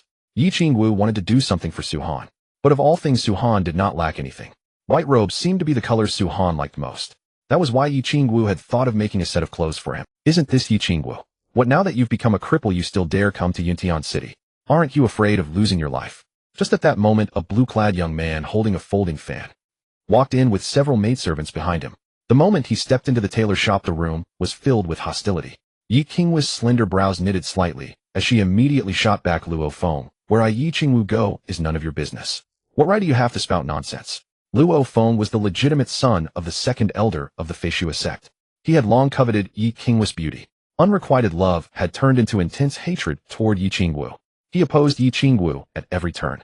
Yi Qingwu even suspected that the black-clad person who had attacked her back then had been sent by Luo Feng. But without any evidence, Yi Qingwu had no choice but to swallow the loss in silence and was expelled from the Feishua sect. Heh. Luo Feng said with a playful expression, do you think you're still the heaven-blessed maiden Yi Qingwu of the past? If I want to kill you now, it's easier than crushing an ant. The former Yi Qingwu, Luo Feng admitted, was someone he could not defeat. But times had changed.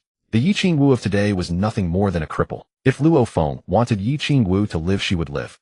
If he wanted Yi Qingwu to die, she would die. This was Luo Feng's confidence. Yi Qingwu was just a plaything in the palm of his hand. Lung Ruoxue coldly warned Sister Qingwu, is now the personal disciple of our Tianlan sect's Sect Master. Luo Feng, you'd better stay far away. Our Sect Master's temper is rather bad. Seeing Lung Ruoxue's breathtakingly beautiful face, Luo Feng's eyes instantly lit up. Little beauty, what might your name be? What Sect Master of the Tianlan sect? He's nothing but an ant at the chi refining stage. No matter how strong he is, how strong can he possibly be? Luo Feng simply didn't take Su-Han seriously at all. Today he would take Yi Qingwu and the other woman back to the Feishua sect and thoroughly savor the allure of such peerless beauties. Your granny. Seeing Luo Feng's lecherous gaze, Lung Ruoxue felt utterly disgusted. Such a contemptible man filled her with profound loathing. She immediately pulled Yi Qingwu along and prepared to leave. Stop. I never said you two could go. With a flicker of movement, Luo Feng blocked the path of Lung Ruoxue and Yi Qingwu. You filthy cur. You're courting death. Yi Qingwu immediately summoned her supreme imperial weapon, the Phoenix Dance Sword, and sent Luo Feng flying with a single strike. Staring at his bleeding arm, Luo Feng said in utter disbelief, I truly never expected that in such a You've already restored your cultivation to the early nascent soul stage. Yi Qingwu, I must say I rather admire you. His tone indeed carried admiration for Yi Qingwu. But Luo Feng's gaze was entirely fixed on the white longsword in Yi Qingwu's hand, because he sensed that it seemed to radiate the aura of an imperial weapon. Pointing her sword at Luo Feng, Yi Qingwu said with an icy countenance, I wouldn't mind in the least if you, Luo Feng, were the first soul to perish beneath the Phoenix Dance Sword. That piece of trash, Luo Feng, relying on his family's vast cultivation resources, had been forcibly propped up from a worthless fool into a late nascent soul cultivator. However, even though Yi Qingwu had only recovered to the early nascent soul stage with the primordial chaos green lotus body bestowed by Su-Han, and even without the Phoenix Dance Sword in hand, Luo Feng, that piece of trash, could not possibly be her match. Yet what troubled Yi Qingwu was that the gray-robed old man beside Luo Feng was clearly a spirit transformation expert. If it came to a desperate clash, she and Lung Ruoxue would likely be in danger. Luo Feng angrily commanded Luo Shan, cripple this little bitch for me. Yes, young master. Upon receiving Luo Feng's order, the gray-robed old man immediately struck out with his palm toward Yi Qingwu. Primordial Chaos Sword Spirit Art. Slash. Yi Qingwu let out a low roar, and showing no fear engaged Luo Shan in battle. Relying on the exquisiteness of the Primordial Chaos Sword Spirit Art and the oppressive might of the Phoenix Dance Sword, for a while Yi Qingwu surprisingly fought Luo Shan to a standstill. But in the end, the gap between the nascent soul stage and a spirit transformation expert was simply too vast. After 50 exchanges, Luo Shan struck Yi Qingwu with a palm, sending her spitting blood. The Phoenix Dance sword also fell into Luo Shan's hands. Huh! Luo Shan burst into wild laughter. I truly never imagined that on you, a mere nascent soul cultivator, there would actually be a supreme imperial weapon. This Phoenix Dance sword. You are unworthy of it. You. Enraged, Yi Qingwu wanted to charge forward and take back the Phoenix Dance sword. Even if it meant a no-holds-barred fight to the death with Luo Shan, Yi Qingwu wouldn't hesitate. Because this Phoenix Dance sword was a gift from her master Su Han. She could die, but the Phoenix Dance sword could not be lost. However, Lung Ruoxue stopped her. The meaning in Lung Ruoxue's eyes was unmistakable. Even if the two of them joined forces, they would be absolutely no match for Luo Shan. A wise person knows better than to suffer an unnecessary loss. Since they knew Luo Shan and the others belonged to the Feishua sect, then there was no great cause for concern. The monk can run, but the temple remains. Hearing Luo Shan's words, Luo Feng immediately brightened with delight. Yi Qingwu, for the sake of that supreme imperial weapon, they'll let you off today. If you dare provoke me again, you won't be so lucky. With that, holding the Phoenix Dance sword, Luo Feng left the tailor shop with loud laughter. At Yintian Inn, these Feishua sect scoundrels have some nerve. After hearing what had happened to Yi Qingwu and Lung Ruoxue at the tailor shop, Qin Shuang sobered up in an instant.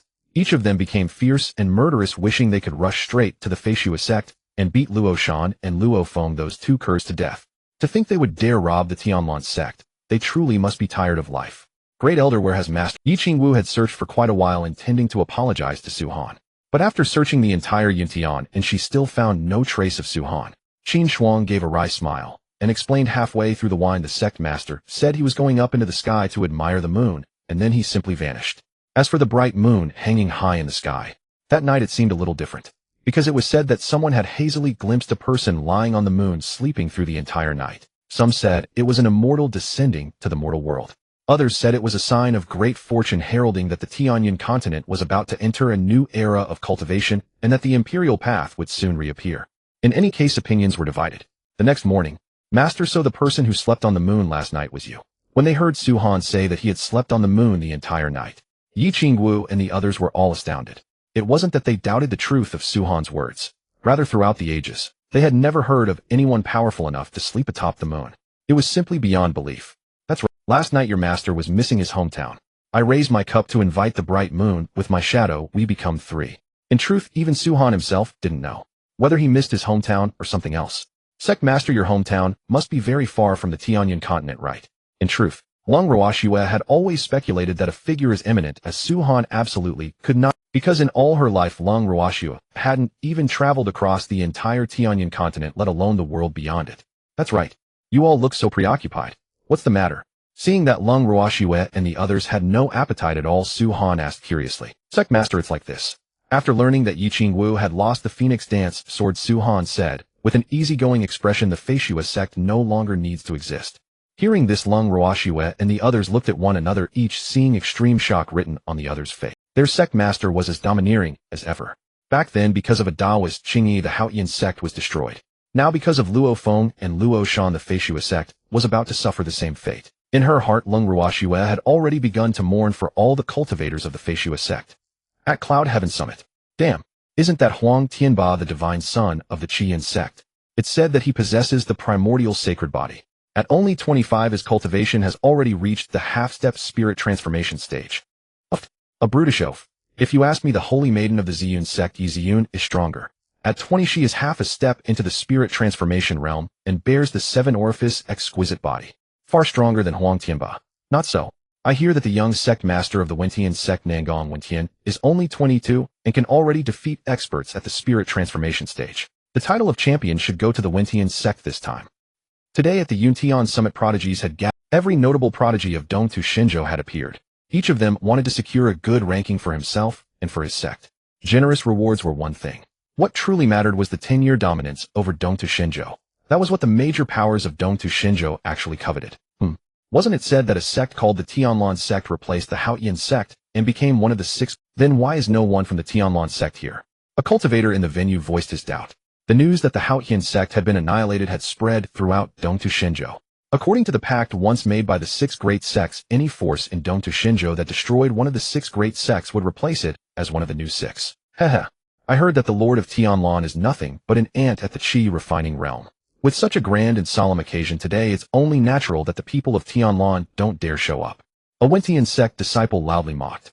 Not only did the major powers refuse to recognize the Tianlan sect, but among the 5 great sects, Wentian Feishu, Chanzun, and Wuji, not one recognized it either. Boom. Rumble. A thunderous crash tore through the sky as several bolts of lightning struck down. The ringleader who had just slandered the Tianlan sect instantly exploded, leaving no complete corpse behind. The void was torn apart. A white-clad figure looking down upon the world with matchless arrogance appeared before the crowd alongside 2 stunning beauties and 3 old men. He's here. That's Suhan, the Lord of Tianlan. Someone in the plaza suddenly shouted. What the hell?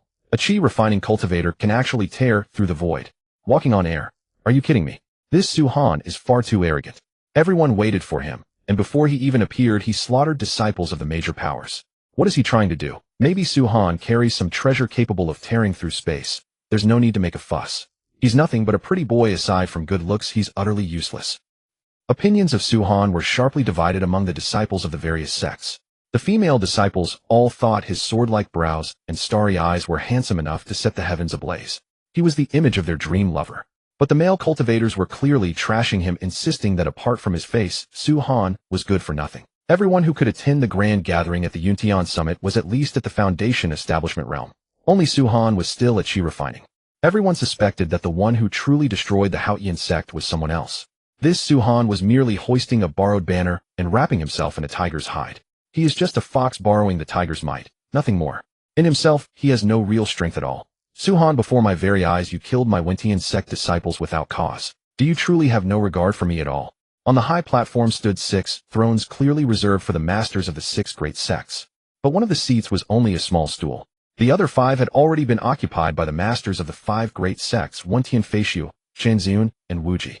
The remaining seat had clearly been put there deliberately by the Feishu sect, to spite Suhan.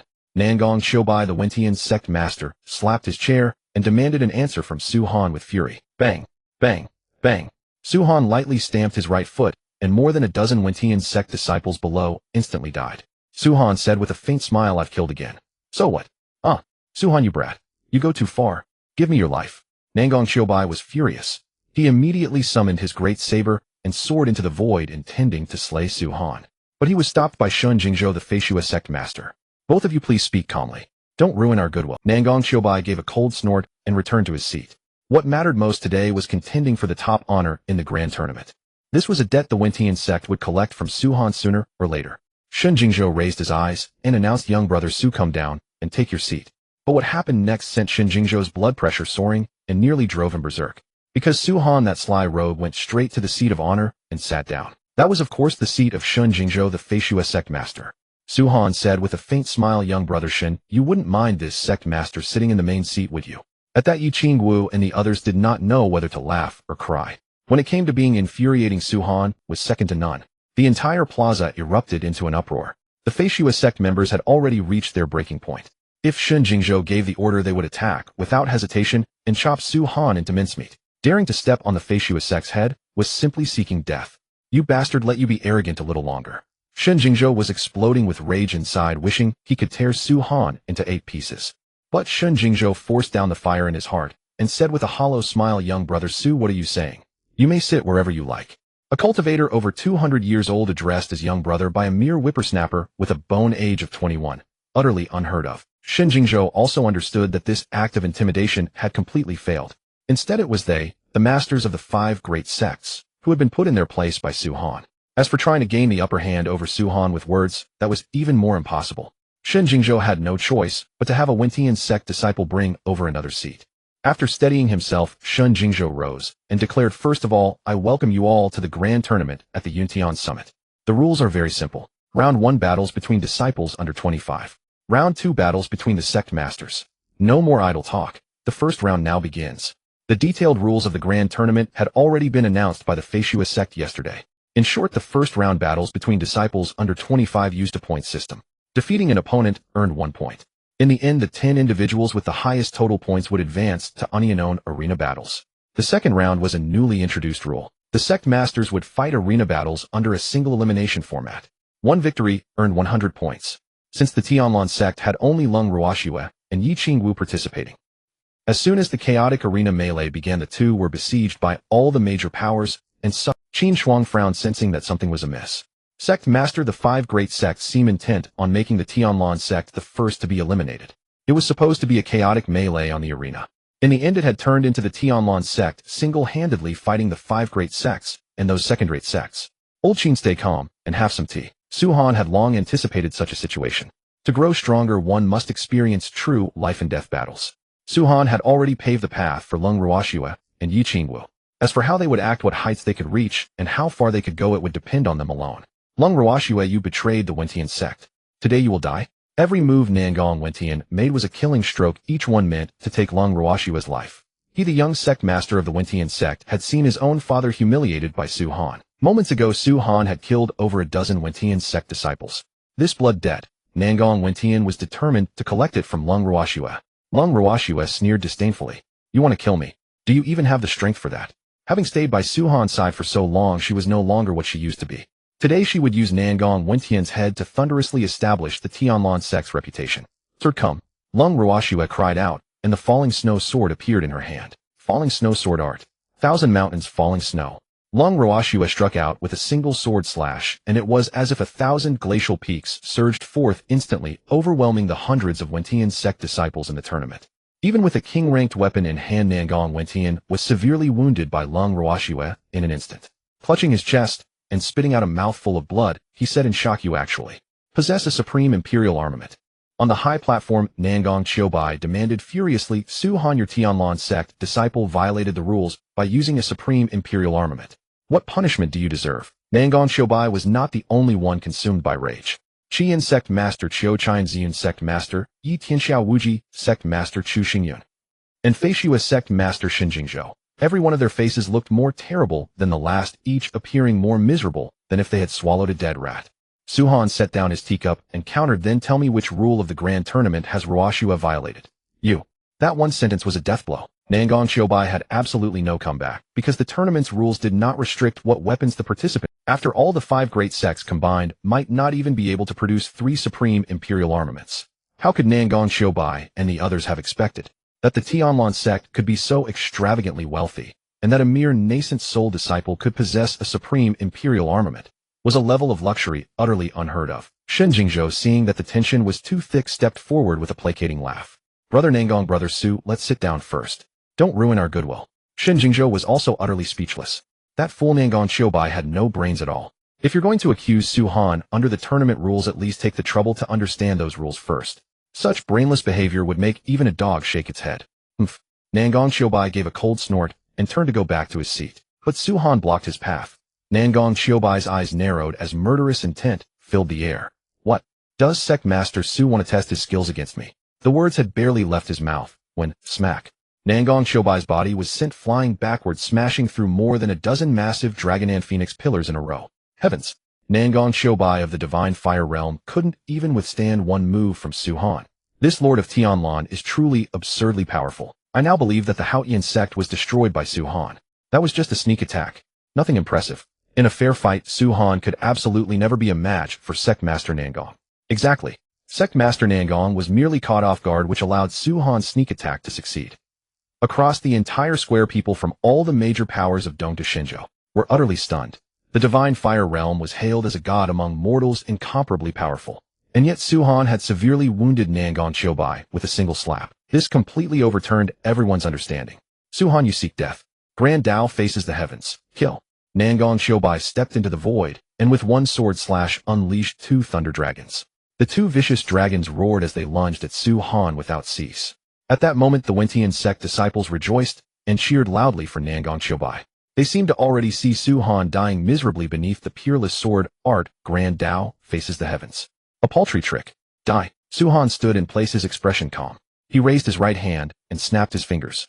In an instant, the 2 thunder dragons turned to ash. Nangong Qiubai was crushed into a heap of mangled flesh by an invisible pressure of the great Tao. Before death, he did not even have time to let out a scream. What? Su-Han annihilated Nangong Qiubai of the Divine Fire Realm with a snap of his fingers. Just how strong is Su-Han? Could his cultivation have already reached the true Unity Realm? What kind of monster is Su-Han exactly? A 21-year-old at the true Unity Realm. Stop joking. I admit Su-Han is strong, but there is absolutely no way he is a peerless expert of the true Unity Realm. At this moment, Yuntian's summit erupted in an uproar. They had thought this was a certain death situation for Su Han, yet never imagined it would instead become Nangong Qiubai's grave. The most absurd part was that from beginning to end Su Han never even made a move. Killing Nangong Qiubai had been as simple as crushing an ant. This time the smile on Shun Jingzhou's face vanished completely. Brother Su, what you've done is destroying the fellowship of the 6 great sects. Shun Jingzhou had expected that even if Nangong Qiubai could not kill Su Han, he would at least severely wound him. Then as long as they struck at the opportune moment, they would surely be able to kill Su Han today. But reality had delivered a brutal slap across Shun Jingzhou's face. Su Han's strength far exceeded what Shun Jingzhou and the others had imagined. Was Su Han at the true unity realm? Shun Jingzhou believed he definitely was. Otherwise it would have been absolutely impossible to slay Nangong Qiubai so effortlessly. Now that force could not prevail. There was only one option left: suppress Su Han with righteous principle. Shun Jingzhou, the only reason you are still alive is that I, this Sect Master, have something to ask you. With a single finger strike, Su Han shattered Shun Jingzhou's dantian, reducing him to a cripple in an instant. Su Han stepped into the void, swept his gaze across the entire assembly, and proclaimed, from this day forth the Tianlan sect is the #1 sect in Dongta Xinzhou. All of you submit or die. You have 3 breaths to make your choice. Who is in favor? Who is opposed? 2. I oppose. My Qiyin sect also has an ancestor at the true unity realm, standing guard. It is absolutely impossible for the Qiyin sect to submit to you. Qiyin Sect Master Qiu Qiyin immediately retorted loudly. He admitted that he was no match for Su Han. But the ancestor of his Qiyin sect was a peerless expert of the true unity realm. Beneath the sages he is nearly invincible. He does not fear Su Han in the slightest. Even Su Han, who possessed the cultivation of the true unity realm, Qiu Qiyin did not fear. Dong! Su Han smiled faintly. A gentle snap of his fingers sent Qiu Qiyin and several hundred disciples of the Crimson Flame sect to their demise. Qiu Qiyin and the others passed away peacefully. They felt not the slightest pain. Not even a trace of them remained. A gentle breeze blew by and their ashes scattered with the wind. Anyone else? Su Han was a man of democracy. He wanted to know how many brave souls like Qiu Qiyin remained among the various major powers of the Eastern Earth Divine Province. Sect Master Su, your ambition is far too great. Chu Xingyun, the Sect Master of the Infinite Sect, spoke. Chu Xingyun had prepared a trump card for the grand competition, not wanting to reveal it so early. But Su Han's strength and ambition had left him no other choice. Noisy. Die. The next moment, with just a slight glance from Su Han, Chu Xingyun's physical body and divine soul exploded into flying ashes. He died without a complete corpse. Su Han was not interested in what trump card Chu Xingyun possessed. After all, to Su Han, no matter how powerful the trump card, it was nothing more than an ant. Sect Master. Su Han, the grand competition has its rules. It determines victory and defeat, not life and death. You killed our Sect Master. What crime do you admit to? Don't waste words with him. Everyone attack together and avenge Sect Master Chu. At this moment, the disciples of the Infinite Sect all abandoned the grand competition. They surged forward together, charging at Su Han in the air. Their sect shared a common glory and a common ruin. They refused to believe that several hundred of them could not kill Su Han. Bang! Bang! Bang! What a pity! In the end, the disciples of the Infinite Sect overestimated themselves. Not to mention getting close to Su Han. They could not withstand even a wisp of his pressure. In an instant, hundreds of Infinite Sect disciples were all killed by a single wisp of Su Han's oppressive aura, turned into flying ashes. Not even bones remained. At this point of the 5 great sects, the Crimson Flame sect and the Infinite Sect had been utterly destroyed. Of the Heaven Questioning sect, only Nangong Wentian remained. Because the battle between Nangong Wentian and Lung Ruoxue was not yet over. Su Han was too lazy to interfere. Shun Jingzhou, the Sect Master of the Flying Snow Sect, had become a cripple, and countless Flying Snow Sect disciples lay dead or wounded. Only the members of the Purple Cloud Sect chose to remain silent and watch. Rumble. But the next moment, tragedy struck. Hundreds of Purple Cloud Sect disciples who had been watching suddenly had their bodies explode, bursting into mists of blood. Yi Tianxiao was furious and roared. Su Han, our Purple Cloud Sect did not participate. Why did you kill the innocent disciples of my sect? According to the original plan of the 5 great sects, their goal today was to first join forces to kill Su Han and destroy the Tianlan sect. Then, the 5 great sects would compete fairly to decide who would rule the Eastern Earth Divine Province for the next 10 years. Of course, the most important thing was the clue to the immortal path. In all my life, I have never needed to explain my actions to the likes of you. Su Han pointed a finger, and Yi Tianxiu's body immediately exploded. Yi Tianxiu's divine soul tried to escape, but was directly suppressed and killed by Su Han's terrifying pressure on the spot. Father. Yi Ziyun watched her father die at Su Han's hands, her eyes splitting with rage. She immediately abandoned the competition and charged at Su Han with her sword. Bang! However, with a slight exertion of his heavy pupil's power, Yi Ziyun instantly died, without a complete corpse. She didn't even have time to let out a scream. Hiss! This Su Han is truly ruthless. Even towards a stunning beauty like Yi Ziyun, he shows no mercy. That is what sets Su Han apart from us. He is not burdened by women. Strange.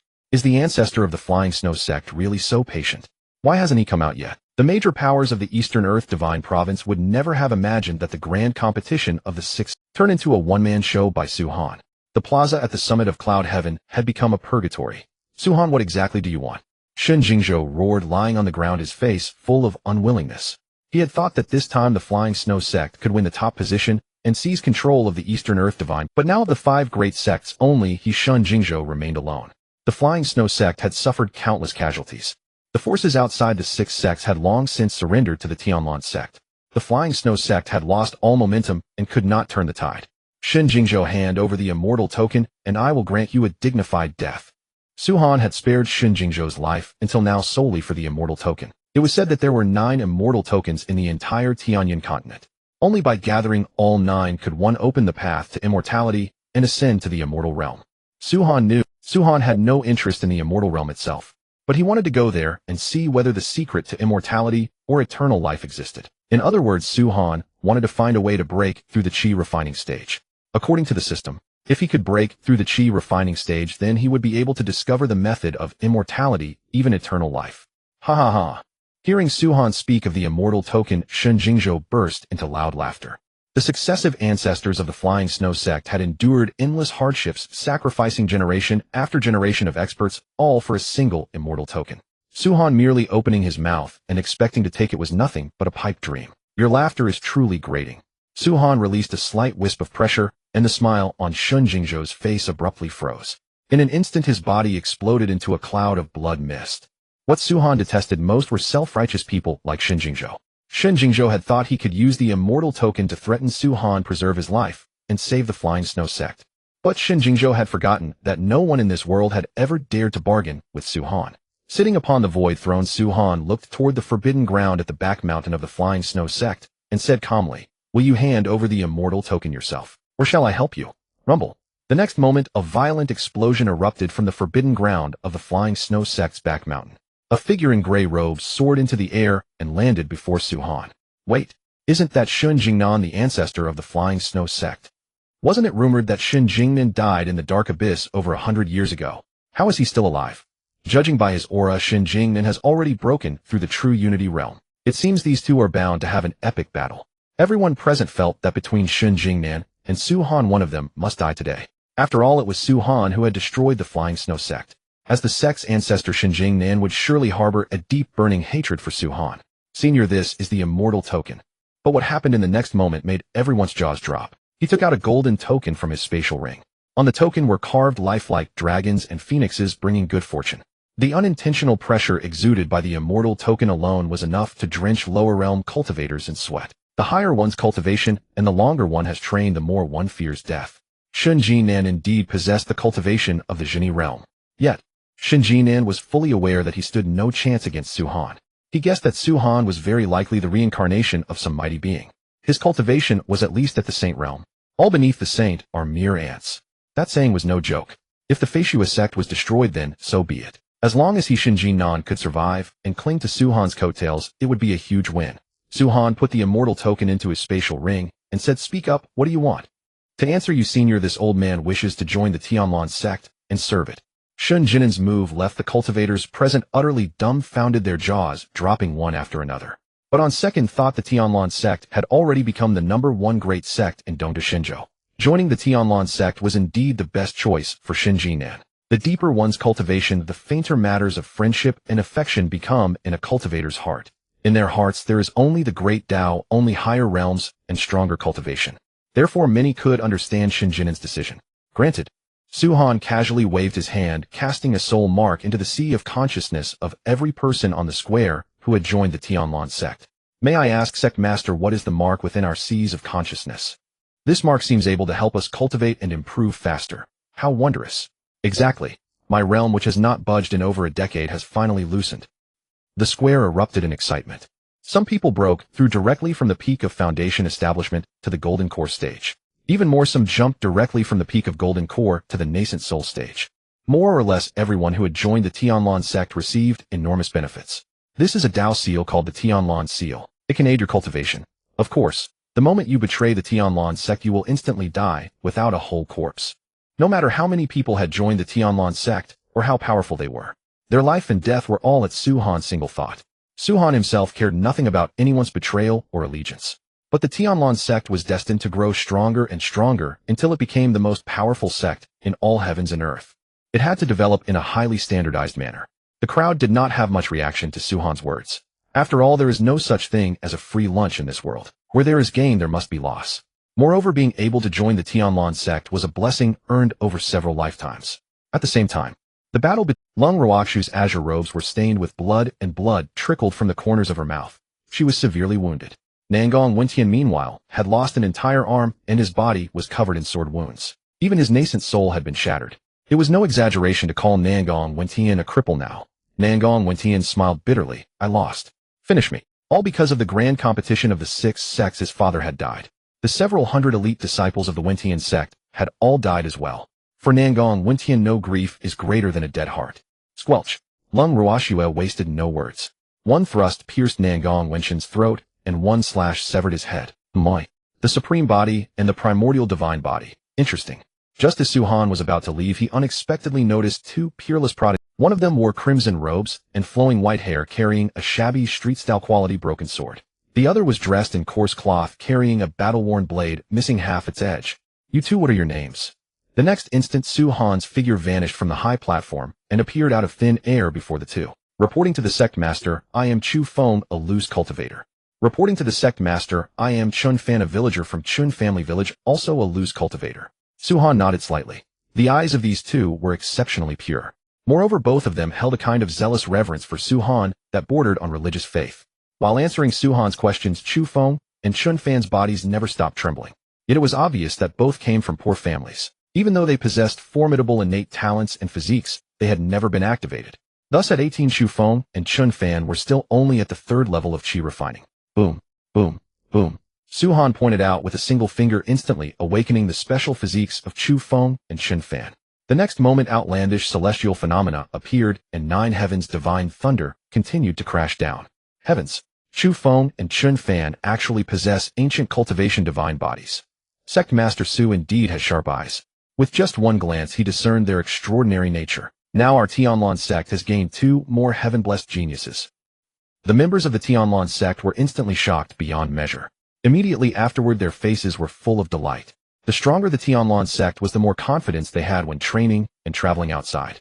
Everyone believed one day Su Han would lead them to dominate the entire Tianyan continent. Even the lofty transcendent powers of Zhongyu and Xiandu would prostrate themselves before the Tianlan sect. The Tianlan sect members seemed to have an inexplicable confidence in Su Han, that Su Han was invincible. Begone! The 9 heavens divine thunder had originally wanted to blast Chu Feng and Chun Fan to death, but it was driven off by Su Han's single word.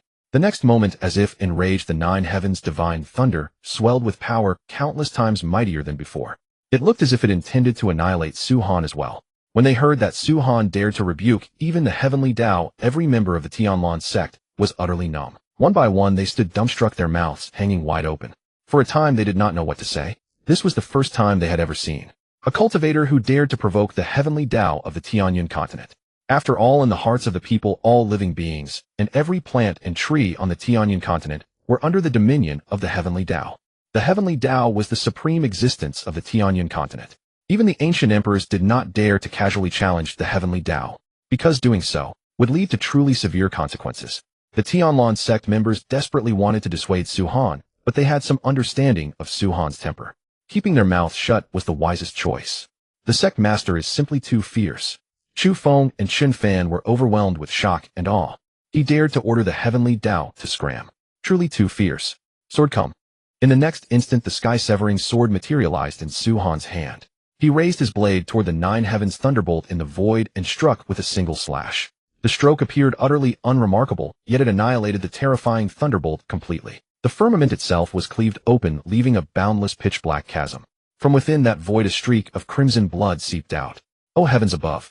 The heavenly Tao has been wounded by a single strike from the Sect Master. Above the heavens, surpassing the mortal world, one sword from the Sect Master overturns the sky, Exactly, what is the heavenly Dao? Before our Sect Master, it is utterly powerless. On the vast plaza, the disciples of Tianlan's sect were first stunned into dead silence. Then roars, shrieks, and cheers erupted without end. They showered him with effusive flattery and savaged the heavenly Dao as worthless. After all, this was an injury to the heavenly Dao itself. They had never witnessed such a thing, nor had they ever even heard of it. In the void somewhere beyond the depths of the clouds. Damn it! What exactly is the origin of this Su Han? Why can even I not see through his background or his strength? A peerlessly beautiful woman in white reached out a jade-like hand and wiped the trickle of blood from the corner of her mouth. Then her figure dissolved into the clouds. As for the Tianlan sect, since its original mountain gate was truly unimpressive, Su Han decided to relocate the entire sect to the summit of Cloud Heaven. And it took the Tianlan sect merely 3 days to subdue all the major and minor powers of the Eastern Earth Divine Continent, becoming its unquestioned supreme hegemon. 1 month later, at the martial arena atop Cloud Heaven. Congratulations, senior sister Yi, on breaking through to the Divine Flame realm. Chu Feng and Chun Fan had been advancing at an astonishing pace, breaking through to the midstage of spirit transformation within a single month. But they still had a long road ahead before they could ignite the Divine Flame. Yi Qingwu had been unstoppable this past month, as if she had activated some kind of cheat. First, she broke through to spirit transformation, and today, during her sparring match against Chu Feng, she successfully ignited the Divine Flame. Attaining the Divine Flame realm. Yi Qingwu said with a composed expression, "This is all thanks to Master." Over the past month, everyone in the Tianlan sect, whether disciples or elders, had been eager to distinguish themselves. They all followed the Grand Elder Qin Shuang and left Tianlan to wage wars on all fronts. Seizing this opportunity, Yi Qingwu kept pestering Su Han, insisting on sparring with him, though she was soundly beaten every time the results were clearly remarkable. Otherwise, Yi Qingwu felt she would not have ignited the Divine Flame so quickly or stepped into the Divine Flame realm. In the Eastern Earth Divine Continent, a Divine Flame cultivator was already considered a top-tier expert. Chun Fan asked curiously, "Senior sister, where did Master and Miss Lung go?" He had searched the entire Tianlan sect, yet found no trace of Su Han. He had many questions he wanted to ask Su Han, but since Su Han was absent, Chun Fan had no other options. It is said that an immortal decree has emerged from the demonic abyss of the North Sea. Master left for the demonic abyss of the North Sea 3 days ago. Yi Qingwu had originally wanted to follow Su Han there as well, but the Tianlan sect needed someone to oversee its affairs. At the demonic abyss of the North Sea, Tianqi City. Halt. Tianqi City was the largest and most prosperous city in the demonic abyss of the North Sea. It was a place where dragons and snakes mingled with an endless stream of cultivators coming and going. However, the management of the demonic abyss of the North Sea was extremely strict. Any cultivator entering the city had to pay 1 high-grade spirit stone as a toll fee. Cultivators who were not short on money naturally did not mind. But for many low-level rogue cultivators, this was a fatal blow. If 1 high-grade spirit stone were converted into low-grade spirit stones, it would amount to 10,000 low-grade spirit stones. How many rogue cultivators could possibly possess 10,000 low-grade spirit stones? Lung Ruoshua laughed in fury. Why don't you just rob people? This shabby city gate offers no benefit at all. Yet you put a few people here to bully passers-by and extort exorbitant tolls. This way of making money is no different from outright robbery. The leading guard immediately bellowed. How dare you insult the city defense division? Do you have a death wish? Tianqi City was backed by the strongest dynasty in the demonic abyss of the North Sea, the Tianqi dynasty. Anyone who dared to cause trouble in Tianqi City never came to a good end. The city defense division acted with complete impunity. The leading guard immediately drew the long blade at his waist and slashed toward Lung Ruoshua. But in the next instant, the burly bearded guard was seized by the throat with a single hand, his body dangling in midair. Mercy! Mercy! No matter how the guard struggled, he could not break free from the hand that gripped the throat of his fate. Holy crap! Who is that man in white? Is he out of his mind attacking the city defense division? He's even at the chi refining stage. Damn! This world has gone insane. A chi refining weakling is actually holding a spirit transformation expert with 1 hand. Are you kidding me? Maybe that pretty boy is carrying some powerful treasure on him. The cultivators coming and going at the city gate were all stunned into speechlessness. This was the first time they had ever seen anyone dare to lay a hand on the city defense division. Of course, the city defense division itself was not worth worrying about. But standing behind it was none other than the 6th prince of the Tianqi dynasty, Xiao Jingqi. That made this matter extremely grave. Especially when they saw that the man's cultivation was only at the chi refining stage, the crowd became even more contemptuous. A mere ant at the chi refining stage dared to swagger into Tianqi City and play tough guy. He truly had a death wish. Bang! The white-clad man exerted the slightest pressure with his finger, and the burly bearded guard exploded into a puff of flying ash dispersing with the wind. Who might you be? You? You dared to kill Captain Liu of our City Defense Division squad. Do you dare? Leave your name. Seeing the white-clad man turn to leave, the City Defense Division members summoned their courage and asked in trembling voices. Su-han. The City Defense Division personnel hurriedly rushed toward the Imperial Palace. Since this Su-han had entered Tianqi City, then things became simple. Heavens! What kind of background does this Su-han have? Daring to kill a member of the City Defense Division in broad daylight. His identity and origins must be extraordinary. Who cares about all that? Tianqi City has been peaceful for far too long. It's about time something interesting happened. The more perceptive cultivators had already sensed that Tianqi City, stable for decades, was now fraught with storm clouds. A change was coming. Meanwhile, Su-han brought Lung Ruoxue to the largest inn in Tianqi City, the Tianqi restaurant. Seeing that Lung Ruoxue was spending generously, the restaurant waiter was naturally fawning in the extreme. Waiter, is your restaurant always this bustling? Lung Ruoxue had never seen any inn as packed as the Tianqi restaurant. If it were not for the power of money, Lung Ruoxue felt that she and Su-han would never have obtained a private room on the second floor, and would probably have been forced to stand and eat in the crowded main hall downstairs. The waiter gave an awkward smile and explained, honored guests, that is not the case. It is only because this time the crown prince of the Tianqi dynasty is to marry the 9th princess of the demon clan. Rumor has it that the current emperor offered an immortal token as a betrothal gift, intending to form an alliance with the demon clan and jointly seek the path of immortality. Hearing the words immortal token, Su-han smiled faintly. It seemed this trip had not been in vain. The only question was how many immortal tokens the Tianqi emperor possessed. Qin Shuang and the others had scoured the entire Dongtu divine continent, yet they had not found a single immortal token. Su-han had not expected that the moment he arrived in Tianqi City, he would obtain news about the immortal token. But then a thought suddenly struck Su-han. Since the Tianqi emperor held an immortal token, and since he was so willing to part with it to ally with the demon clan, did that not mean the demon clan also had an immortal token? Su-han immediately asked, waiter, does this demon clan come from the Nanwang demon territory? According to Su-han's memory, the Nanwang region was entirely demon clan territory, with virtually no humans living there. However, the Beihai demon abyss was a place where all sorts of creatures mixed. Although it was human territory, there were quite a few demon clan members. There were even people of the devil race. The waiter shook his head, however, and said, honored guest, that is not the case. Rumor has it that this demon clan is only a branch of the Dongwang demon territory. Tianqi restaurant was located in the most central and prosperous district of Tianqi City. Thus, when it came to being well-informed, no one knew better than the people of Tianqi restaurant. Even a mere odd job man at Tianqi restaurant knew a fair amount of news. Lung Ruoxue acted very generously and rewarded the waiter with another 200 low-grade spirit stones. Seeing this, the waiter was overjoyed. He then took the initiative to say, to honored guests, the guards in Tianqi City have in fact suddenly been greatly reinforced.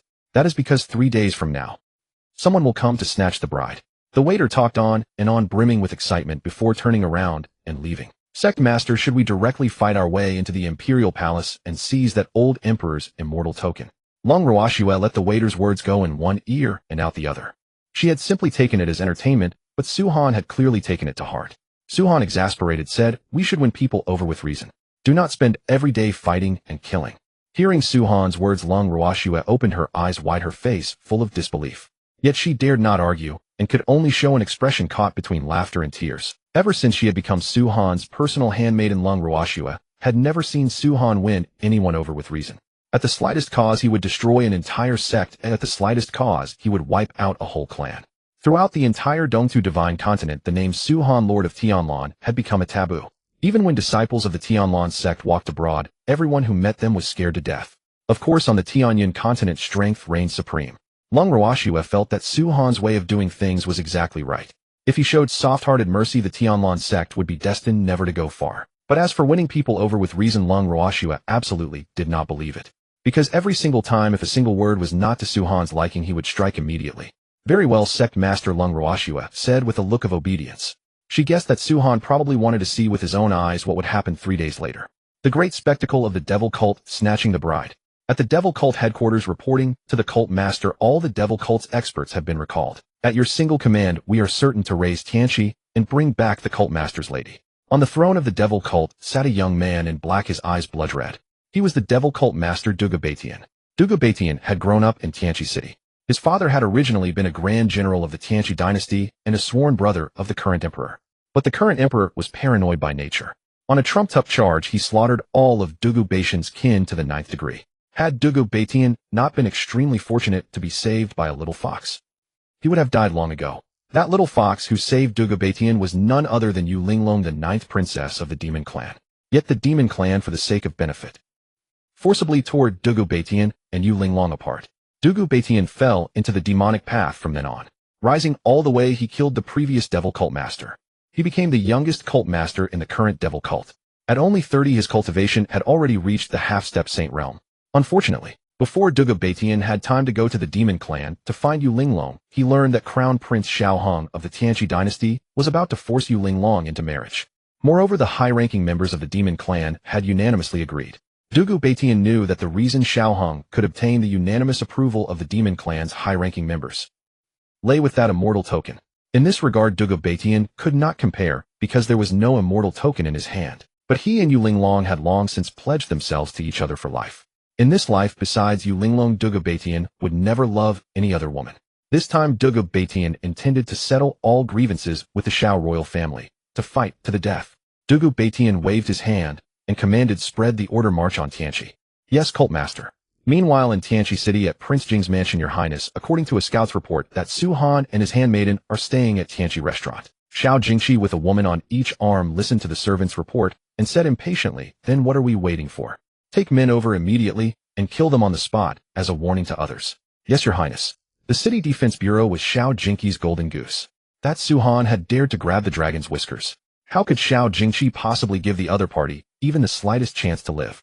In Tianqi City, Xiao Jingqi was heaven itself. Whoever he wanted dead had to die.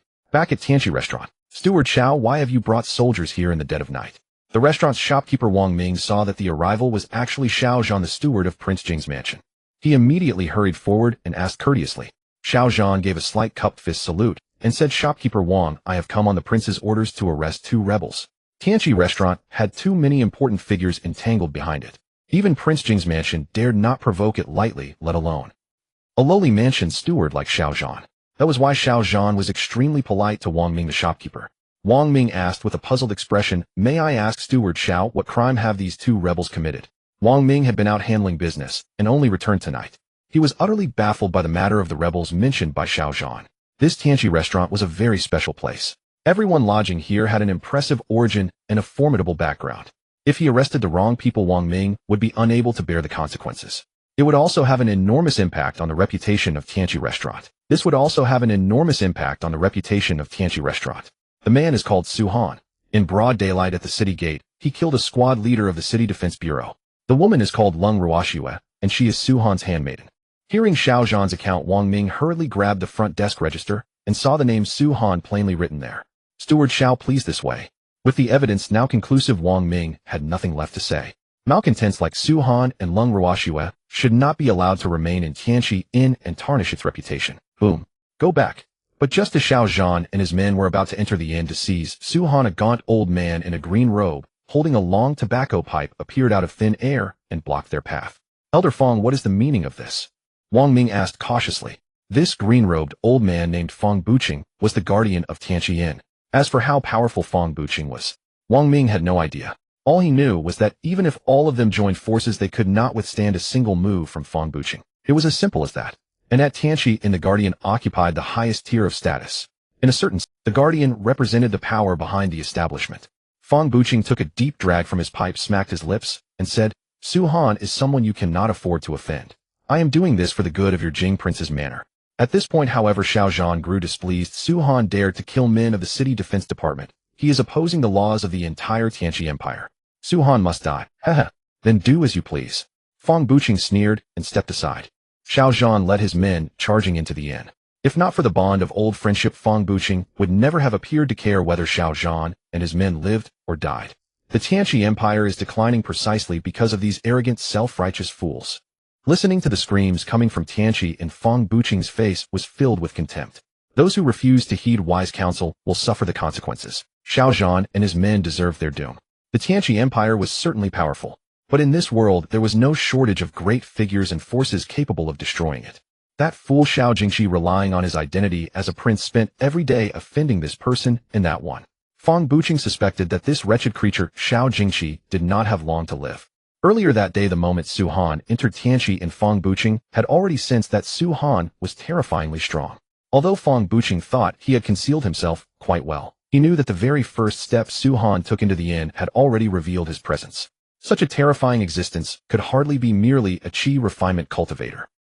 3 days later, at the gates of Tianqi City, Dugu Baitian, will you only be satisfied when the streets of Tianqi City run with blood?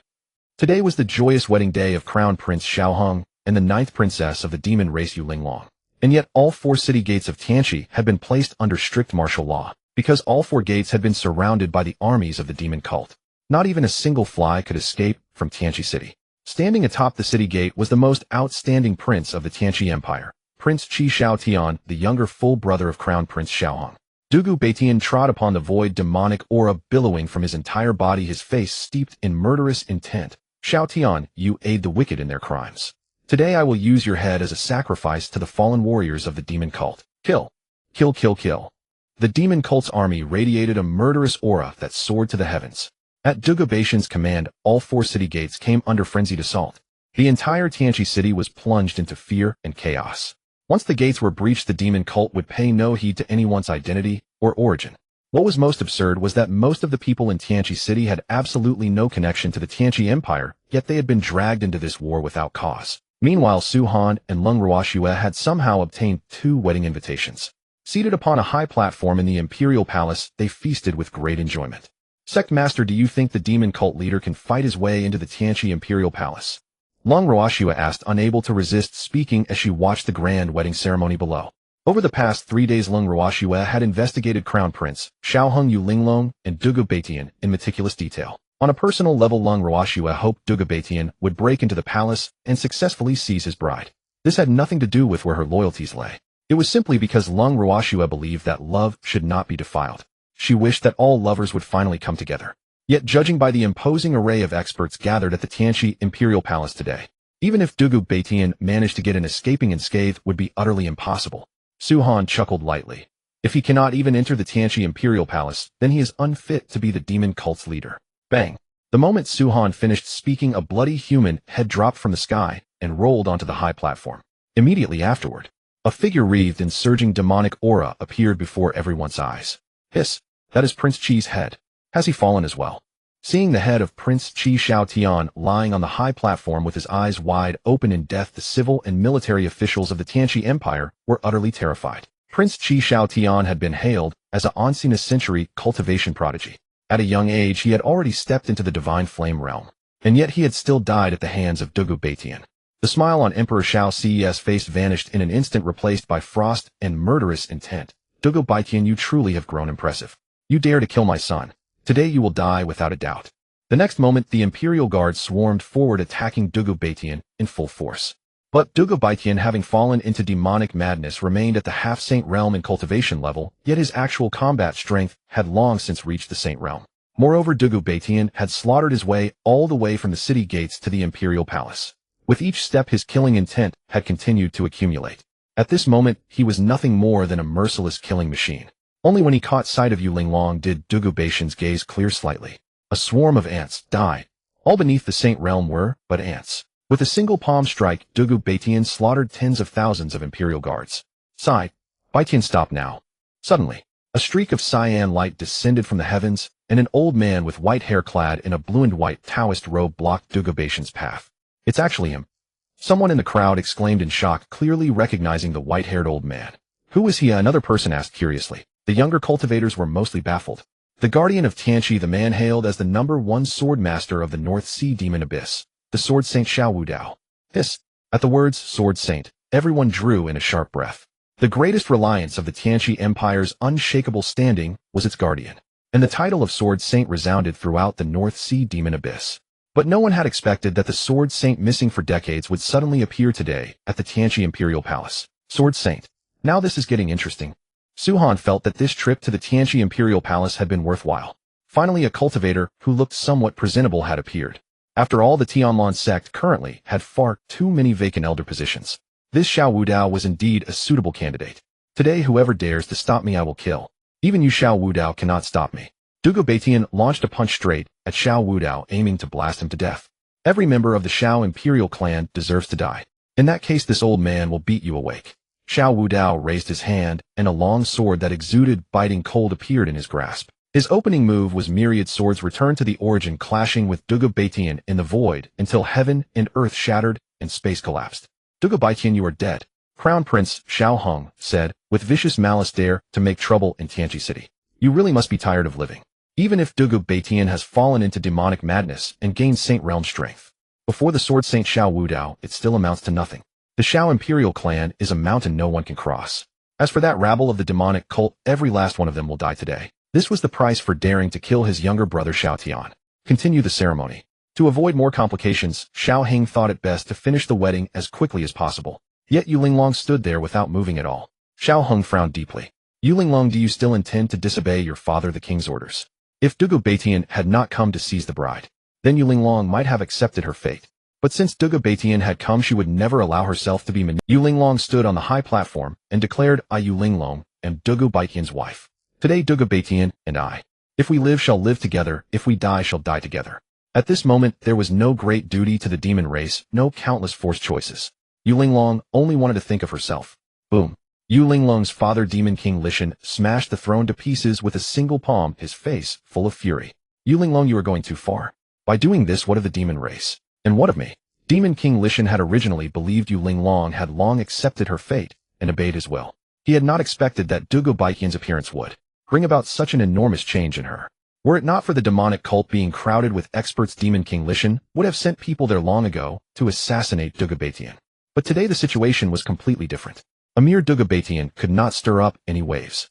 Yu Linglong said with an ice-cold face, Lishan, everything you have done is merely for your ambition, the greater cause of the demon race. Fine words. Even if you obtain the immortal decree, people like you will never find the immortal road. Whether it was Demon King Lishan or the Xiao Imperial clan, the goal of both sides was the same, the immortal road. Wretch, you are asking for death. Being rebuked like this by Yu Linglong in front of everyone made Demon King Lishan feel utterly humiliated. Lishan raised his hand and sent a palm strike at Yu Linglong. Yu Linglong was certainly not weak, but facing a master like Demon King Lishan, she could hardly defend herself. A single strike left her gravely wounded. Lung Ruoxua watched this scene and shook her head. Even a tiger will not devour its own cub. This Demon King Lishan is truly insane. Who can resist the temptation of becoming an immortal? Suhan, however, found it perfectly normal. For the sake of immortality, there were no few cultivators who killed their wives and children. The more powerful one's cultivation became, the more unscrupulous one grew in the pursuit of strength. Demon King Lishan clearly belonged to that kind of person as well. Although Suhan also needed the immortal decree to open the immortal road, his purpose was completely different from Lishan and the others. Suhan had no interest whatsoever in becoming an immortal. In his eyes, even immortals were merely slightly. There was no fundamental difference. Seeing Yu Linglong on the verge of collapse, Lung Ruoxua said sympathetically, Sect Master, can we help her? It was not a matter of interest nor anything else. Lung Ruoxua simply felt that love was sacred. Yu Linglong and Dugu Baitian, two lovers so deeply devoted, should not meet such a miserable end. Although Dugu Baitian was powerful, he had already fallen into disadvantage against the Sword Saint. Even if he defeated the Sword Saint, he would inevitably be severely wounded. Inside the Tianqi Imperial Palace, experts were as numerous as clouds. None of them were as strong as the Sword Saint, but dealing with a gravely wounded Dugu Baitian would be all too easy. If no one stepped forward to help, Yu Linglong and Dugu Baitian would be doomed to a tragic end today. Suhan chuckled lightly. Do whatever you wish, I will take care of everything. In Suhan's view, Dugu Baitian was extraordinarily gifted and a talent worth molding. He had merely walked the wrong cultivation path and gone astray. 1,000 in gold is easy to come by, but a true general is hard to find. To unify the vast Beihai demon abyss, the Tianlan sect inevitably needed a wise and courageous master like Dugu Baitian. Of course, if Suhan personally took action, unifying the Beihai demon abyss would be very simple. But if everything required the Sect Master himself to do it, then the Tianlan sect would sooner or later fall apart. Moreover, Suhan only wanted to take it easy and enjoy life. Fighting and killing held no interest for him. Lung Ruoxua held the ultimate imperial weapon, the falling snow sword, and slashed apart Demon King Lishan's attack.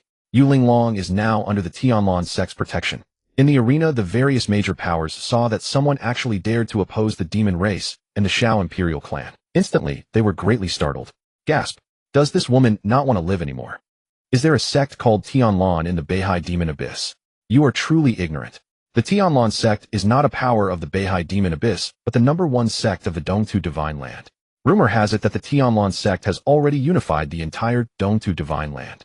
Well, There is going to be a good show now.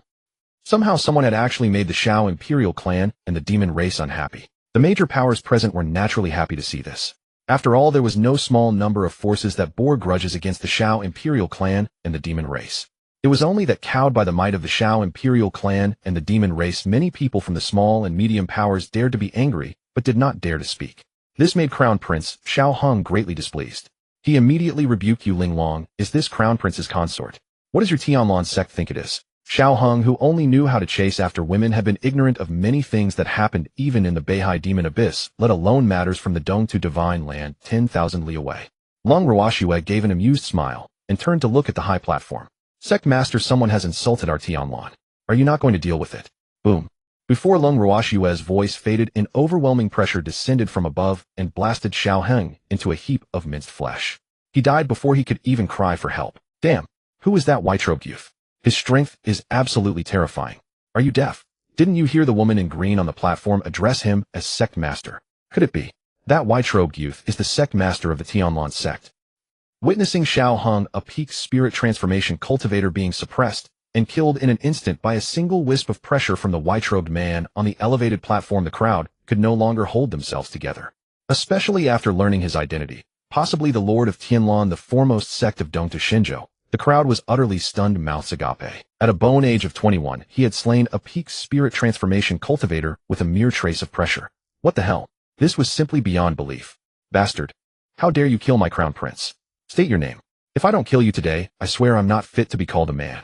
The crown prince he had painstakingly cultivated had right before his very eyes been suppressed and executed on the spot. This was a provocation against the Tianqi dynasty. It was also a naked insult to him, Shao Su. More than that, it was a disgrace to the Shao Imperial clan. The mighty crown prince of the Tianqi dynasty had actually been killed on his wedding day and inside the imperial palace by a white-robed man who had appeared out of nowhere. If this ever got out, the Shao Imperial clan's face would be utterly ruined. In the future, how could he, Shao Su, as the Tianqi emperor, have any authority left? With what could he possibly continue to rule over the Tianqi dynasty? You actually dare. However, in the next moment, tragedy struck. Several streams of oppressive pressure descended upon the platform. Shao Su, along with the civil and military officials around him, could not withstand the sudden and terrifying aura. They fell to their knees, spitting out blood in endless streams. As for those who struggled and tried desperately to rise, they were torn to pieces before the eyes of everyone. Lung Ruoxue cried out loudly, Su Han, Lord of Tianlan of Dongtu Shinzhou, has arrived at the Tianqi Imperial Palace. All of you kneel at once to welcome him. Su Han stepped on the void. With one step, he was already upon Shao Ce's imperial throne. Insolent. A mere chi refining cultivator like you. What right do you have to make us kneel? Exactly. This is the Beihai Demon Abyss, not your Dongtu Shinzhou. If you want to throw your weight around here, you're dreaming. The cowardly rogue cultivators, in order to survive, knelt down, without hesitation, and paid homage to Su Han. However, there were clearly many unyielding people among the major powers of the Beihai Demon Abyss. It was absolutely impossible for them to kneel to Su Han. Snow over the mortal world. Lung Ruoxue soared into the air in one step and unleashed the technique without reserve. In the originally clear sky, snowflakes suddenly began to dance. Every single snowflake was a sharp sword. As Lung Ruoxue's sword came down, several hundred people around the platform died in an instant. What do you think? This is the consequence for those who dare not kneel to our Sect Master. You ants of the demon race, do you also want to try? Having dealt with the major powers of the Beihai Demon Abyss, Lung Ruoxue's sword blade then turned toward the crowd of demon clan powerhouses. After igniting the divine fire, her strength had long since become a world apart from what it used to be. This move, Snow over the mortal world, had been personally taught to her by Su Han. Though it was her first time using it, its power was terrifying beyond imagination. With the support of the Ruoxue sword, Lung Ruoxue was completely unafraid, even when facing an expert of the true One Realm. Bitch, you've gone too far. Upon seeing a divine fire realm cultivator like Lung Ruoxue dare to call him an ant, Demon King Lishan flew into a rage and sent a punch smashing toward Lung Ruoxue. Bang! Lung Ruoxue's body flew backward. Fortunately, Su Han reached out and caught her, otherwise she would definitely have suffered severe injuries by now. Sect Master, that old monster is too strong. I can't beat him. Lung Ruoxue felt somewhat dejected. She had not expected Demon King Lishan's strength to be so formidable. She could not even withstand a single move from him. Su Han smiled lightly and said, he is only one step away from the Saint Realm. Naturally, you are no match for him. Below the Saint Realm, all are ants. That saying still holds some truth. Those in the Saint Realm have already grasped a certain degree of the laws of heaven and earth. How could ordinary cultivators possibly compare to them? Boy, since you already know that I am already a half-step saint, why not kneel and admit defeat? Hearing Su Han's words, Demon King Lishan was extremely pleased because he believed Su Han was afraid and had lost his nerve. You insignificant half-step saint, mere ant still dares to yelp and bark. Die. Su Han sat upon the imperial throne, his expression hardening. He flicked a finger outward, and in an instant it pierced through Demon King Lishan's head. Immediately afterward, Demon King Lishan's skull burst into a mass of gore, and his body exploded into flying ash. Before Su Han, Demon King Lishan did not even have the slightest chance to fight back. Just like that, he died amid the horrified expressions of the crowd. Su Han, you brat. You dare kill my demon clan's Demon King. You're seeking death. The death of Demon King Lishan enraged the gathered powerhouses of the Demon Clan. Several dozen Demon Clan experts surged forward, all at once charging to kill Su Han. Boom. Su Han struck out with a single palm, and the dozens of Demon Clan powerhouses instantly exploded into clouds of blood mist, leaving no intact corpses. Yu Linglong understood that if she wanted to leave the Imperial Palace today, she could only obtain Su Han's help. Therefore, she knelt before Su Han at once. Yu Linglong requests to join the Tianlan sect. I beg Sect Master Su to grant my request. She had personally witnessed the deaths of Demon King Lishan and the Demon Clan powerhouses. At the same time, the battle between Dugu Baitian and the Sword Saint had also come to an end. Dugu Baitian was severely injured, but the Sword Saint was not in much better condition. Because of this sudden turn of events, both Dugu Baitian and the Sword Saint lost all desire to continue fighting. Xiao Su and the others were hanging by a thread. If the Sword Saint did not do something, Xiao Su and the others would undoubtedly die. Once the Tianchi Emperor and all the civil and military officials were dead, the Tianchi dynasty would exist in name only. This was a situation Xiao Wudao was unwilling to see. As for Dugu Baitian, stopping it was because he was worried about Yu Linglong's safety. After all, Dugu Baitian did not know Su Han, but Su Han's way of doing things was more than a match for his own. He was the ruthless demon Sect Master, and Su Han was even worse. If Su Han were to strike at Yu Linglong, Dugu Baitian would regret it for the rest of his life. You have no value whatsoever. Su Han raised his eyes and looked at Dugu Baitian not far away. Tianlan is currently in need of capable people. Dugu Baitian, this sect can now give you a chance to join Tianlan. What Su Han valued was the extraordinarily gifted Dugu Baitian. At only 30 years old, he was already standing at the threshold of the Saint Realm. A heavenly prodigy like this, even across the entire Tianyan continent, was among the very top of the chosen ones. Of course, Su Han was the exception. If I agree to join the Tianlan sect, will the Sect Master help me raise Tianchi today? Dugu Baitian knew that he was now severely wounded. Moreover, the demon sect's army had been held outside the city gates by the powerhouses and troops of the Tianchi dynasty, relying on him alone, let alone killing Xiao Su to avenge himself. Even wanting to bring Yu Linglong safely out of the Imperial Palace and out of Tianchi City would be nothing more. Su Han's appearance gave Dugu Baitian a glimmer of hope. For revenge. To protect Yu Linglong. So what if he was no longer the demon cult's patriarch? He could do without it. Dugu Baitian, Yu Linglong the Sword Saint, and others were all waiting for Su Han's answer. Once Su Han took Dugu Baitian's side, then today would likely be the day the Tianchi dynasty fell. Su Han did not answer Dugu. Dugu Baitian was stunned for a moment, then suddenly realized his error. He immediately clasped his fist and bowed, saying, replying to the Sect Master, no. This humble one was mistaken. Indeed, those people had no grievance with Dugu Baitian whatsoever. They should not become sacrifices for his vendetta against the Shao imperial family. It also proved that Su Han had agreed to his request, but the leveling of Tianchi City, that Su Han would not permit. The reason was simple. Tianchi City was filled with ordinary mortals. They had done nothing wrong and should not become pawns in the war between Dugu Baitian and the Shao imperial family. Su Han smiled faintly. Indeed, you are teachable. These people are now in your hands to deal with. As for the lives of Xiao Su and the others, Su Han did not care. Moreover, Su Han had already investigated. Those fools like Xiao Su had no idea where the immortal token was. Su Han turned his gaze toward the Sword Saint, who stood silently not far away, and asked with a smile, Sword Saint, you ought to know why I have come to you not. Su Han suspected the only possibility was that the immortal token had never been in the possession of the Shao imperial family.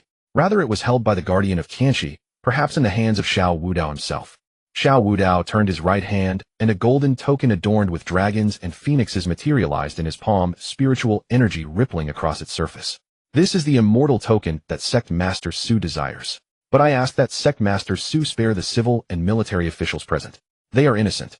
The Shao imperial family had committed too many sins. Their downfall was entirely of their own making. Xiao Wudao had long since accepted the destruction of the Shao clan. But the officials had done nothing wrong.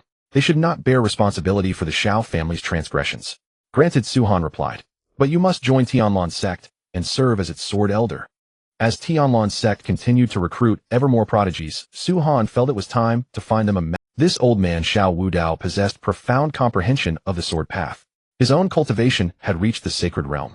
Most importantly, Xiao Wudao was devoted to the Tao and could distinguish right from wrong. At such a moment, to voluntarily surrender the immortal token solely to protect officials who had nothing to do with him, rather than using it to save members of the Xiao imperial family, that alone was enough for Su Han to hold Xiao Wudao in higher esteem. Dugu Baitian stepped forward one foot after another toward Xiao Su, who knelt upon the ground. You old thief, you never expected that you, the once mighty emperor of Tianxi, would meet such a fate, did you? Unexpectedly far from showing remorse, Xiao Su instead spoke with righteous indignation. When the sovereign commands the minister to die, the minister must perish. Your father harbored ambitions of armed insurrection. His death was entirely deserved.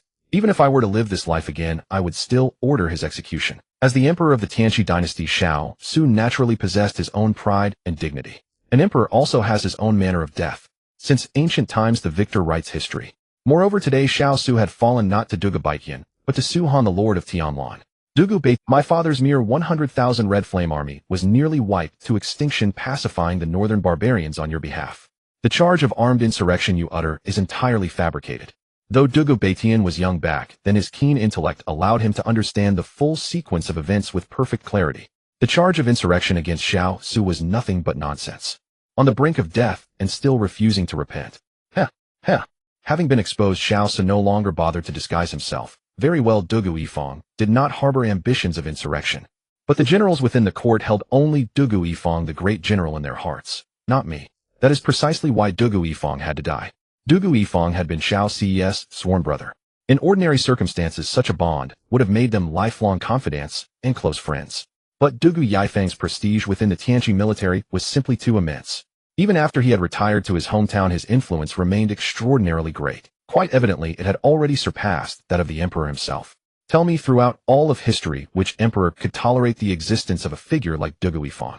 At this moment, Su Han interjected. The sole mistake Dugu Yifang ever made was failing to rise and rebel. What nonsense was this talk of when the sovereign commands the minister to die, the minister must perish?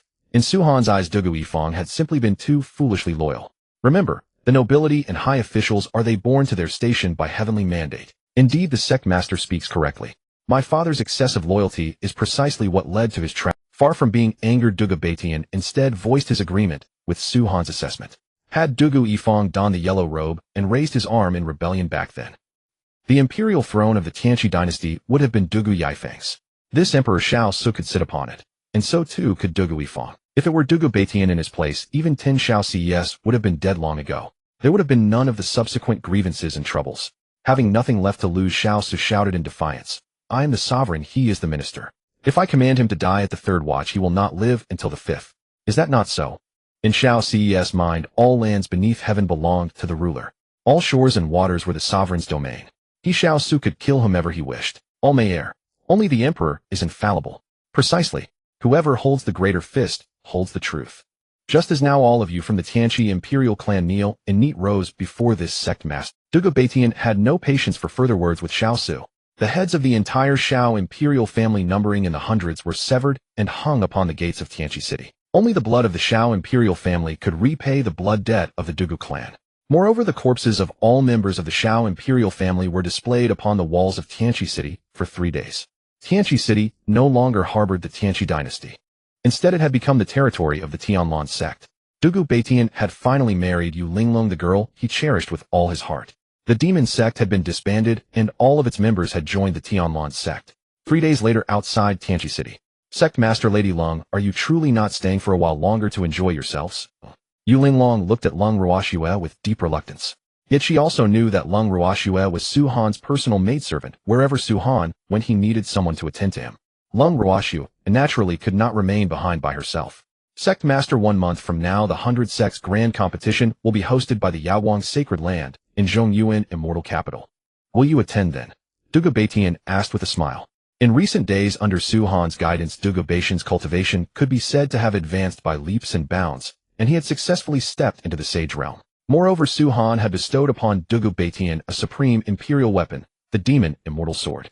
A month later, he would surely make the might of Tianlan resound throughout Zhongyuan Immortal Capital. I will. Baitian, once you have settled the affairs of the Northern Sea Demon Abyss, go directly to Zhongyuan Immortal Capital. Yes, Sect Master. With a raise of his hand, Su Han tore open the void. The figures of Su Han and Lung Ruoshued disappeared instantly. Western Buddha Land, Shengluo Secret Realm. Chu Feng Chen Fan, you two bastards. Hand over the secret realm's inheritance, and I will spare your lives. Inside the secret realm, Chu Feng and Chen Fan ran at top speed. After barely escaping the secret realm, they were nonetheless caught up by the prodigies of the various major powers. Chu Feng swept a glance around, and said in a cold voice, Lanrua Temple, Wuxiang Temple, Fumo Temple, Star Tower, Listening Snow Pavilion, and Cloud Mist Tower. You truly think highly of us, brothers. What? Now that we are outside the secret realm, are you going to disregard the rules and strike against us? Half a month earlier, Chen Fan and Chu Feng had left the Eastern Land Divine Province together in order to ignite their divine fire as soon as possible. After hearing that a Buddhist relic had appeared in the Western Buddha Land, the two rushed there without hesitation.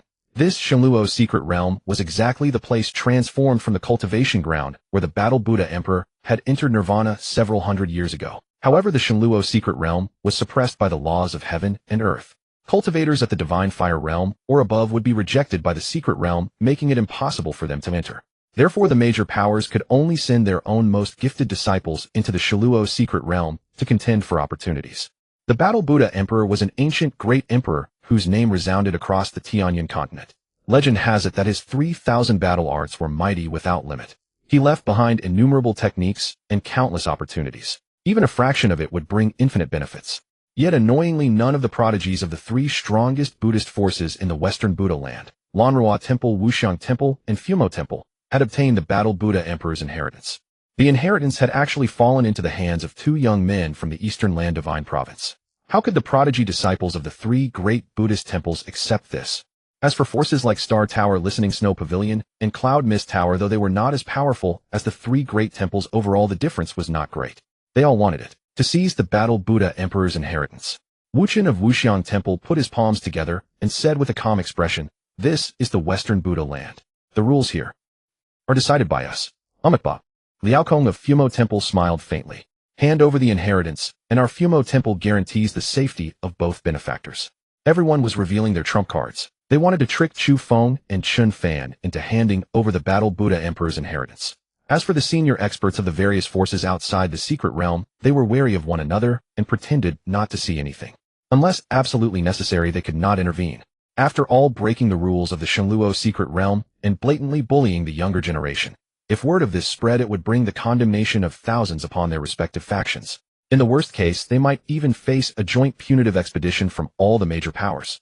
The consequences would be extremely severe. But disputes among the younger generation were a different matter altogether. Even if it caused an uproar, it would still be a struggle among the younger generation. Even if the news got out, they would at most bear the charge of their sect juniors not knowing the rules. It was of no great consequence. In that case, let's fight. Indeed, people of Tianlan fear nothing. Chu Feng and Chen Fan no longer intended to hide. They immediately summoned the supreme imperial weapons that Su Han had given them. Damn, supreme imperial weapons. Just what is the origin of these two brats, Chu Feng and Chen Fan? They actually have one each. They seem to have said something about Tianlan. In the Western Buddha Land, have any of you heard of a force called Tianlan? Right, it must be some low-tier trash sect. No need to worry. Seeing the supreme imperial weapons in Chu Feng and Chen Fan's hands, the major forces present in the Western Buddha Land instantly became restless. Their eyes gleamed with greed and covetousness. No matter what happened today, they could not allow Chu Feng and Chen Fan to leave. Amitba, Tathagata Palm. Wuchen struck first, launching the Tathagata Palm as his opening move and engaged Chu Feng in fierce combat. Signless Tribulation Art. Kill. As for Hui Ming of Wuxiang Temple, he appeared harmless, but in truth his killing intent was extremely heavy. The moment he struck, it was a killing blow. But Chen Fan was obviously not easy to deal with either. And so Chu Feng and Chen Fan alone fought against dozens of prodigies from the Western Buddha Land. The two sides battled fiercely for 6 hours before the outcome was decided. Liao Chen and the others were all severely wounded and unable to continue fighting. Though Chu Feng and Chen Fan possessed supreme imperial weapons and the Tianlan sword art. But unfortunately, their cultivation bases were ultimately too low. Although they won, it was a Pyrrhic victory. There was not a single unmarred spot on their bodies. Covered in wounds, they lay on the ground, their breath faint, unable even to stand. Yet they gritted their teeth and, supporting each other, sat up. Back to back, they prepared to fight a bloody battle again. Liao Chen was stunned.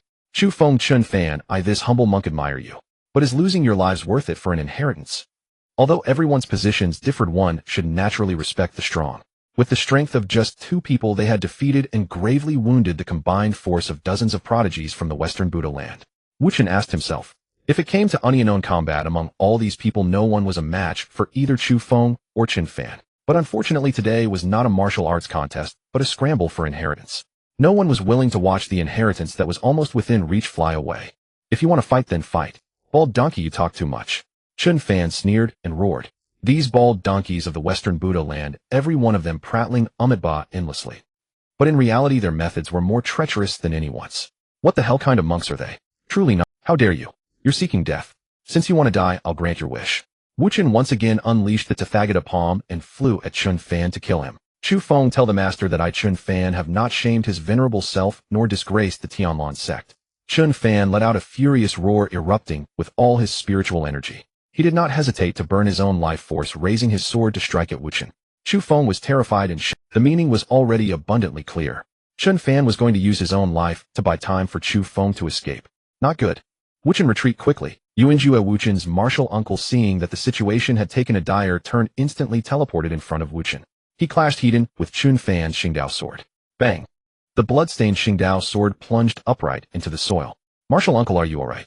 Wuchen stared at the sword on the ground, his face still full of lingering fear. His martial uncle Yuanjue was an absolutely peerless expert at the peak of the true Unity realm. Yet when faced with Qin Fan's life-staking sword strike, he was actually wounded. If he had taken Qin Fan's sword Hedon just now, then at this moment, Wuchen would already be a corpse. Old bald donkey, you killed my brother. Your life is forfeit. Just when everyone earning his own life force, he unleashed the art of mansword unity. He charged madly at Yuanjue, seeking death. Arhut sky overturning seal. Yuanjue formed hand seals with both hands and unleashed several immensely powerful golden swastika talismans. You bald donkey, how dare you kill a disciple of my sect? You are seeking death. Just as Chu Feng was about to die together with Yuanjue, the void suddenly exploded. One figure in white and one in azure appeared before everyone's eyes. Chu Feng exclaimed joyfully, Master, you've come. Indeed, the arrivals were none other than Su Han and Lung Ruoxue. With a casual wave of his hand, Su Han calmed the restless spiritual energy and soul within Chu Feng. Moreover, Chu Feng's injuries were also healed in an instant. Then, Su Han raised his right foot and stamped lightly. Yuanjue, who had been standing in midair, instantly fell crashing into the earth and blasting a deep pit in the ground. When he crawled out of the deep pit again, Yuanjue's meridians were all severed, and he had become a bloody figure. He lay in the mud like a dead dog. Where was the trace of his former demeanor as an enlightened monk? Where was the trace of his former lofty, judgmental manner that decided the fates of others? Who exactly is this person? He clearly looks like he is only at the chi refining stage. Why is his strength so terrifying? Are you deaf? Since Chu Feng calls him master, he should be the Lord of Tianlan that Chu Feng mentioned, right? Chi refining stage. Lord of Tianlan. Dongtu Shenzhou. Damn. Not good. This is huge. He is Su Han, the Sect Master of Tianlan sect, the #1 sect in Dongtu Shenzhou. The distance between Shitian Buddhist land and Dongtu Shenzhou was not very far. Therefore, the major powers of Shitian Buddhist land could quickly learn about major events in Dongtu Shenzhou. Someone in the arena suddenly shouted, revealing the true identity of the white-robed man. The more timid cultivators were scared into drenching sweats, their legs trembling uncontrollably. After all, a man's name, a tree's shadow. The name Su Han was a taboo throughout Dongtu Shenzhou. Even a peerless expert like Yuanjue, who was said to be invincible under the Saint Realm, had been crippled by a single stomp from Su Han. How could the powerhouses of the various major forces present not panic? But at this moment, everyone was instantly frightened out of their wits. They immediately knelt down to beg for mercy. Sect Master Su, this is a misunderstanding. Bang. Sect Master Su, it was just the young people who did not understand the rules. Please. Bang. Bang. The experts of Xingqian Pavilion and Yunyan Pavilion had just been about to beg for mercy. But how could Su Han give them a chance? With a single palm, he killed several hundred powerhouses. Yan Song, the Grand Elder of Tingxue Pavilion, cupped his fist in salute and said, Sect Master Su, our Tingxue Pavilion did not have any heavenly prodigies participate in the siege on the 2 young masters, Chu Feng and Qin Fan. Please judge clearly, Sect Master Su.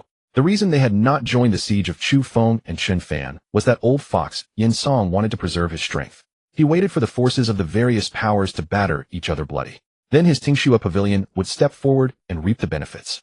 Little did he expect that this decision, made by a twist of fate, now instead became the trump card that preserved the lives of everyone in Tingxue Pavilion. Smack. However, Su Han's response to Yan Song was a single slap. This single slap caused Yan Song, a true Unity Realm expert, to explode on the spot into a pile of minced flesh, leaving no intact corpse. Suhan, don't go too far. Elder Yin merely stated the facts, yet you killed him. Do you intend to wage war against my Tingshu? Smack. The deaths of Yin Song and Yun Yuyen made everyone understand. Suhan killed without needing a reason. Nor would he offer you even half a word of explanation. To kill was to kill. Yun Yuyen had been a celebrated peerless beauty of Shitian Buddhist land.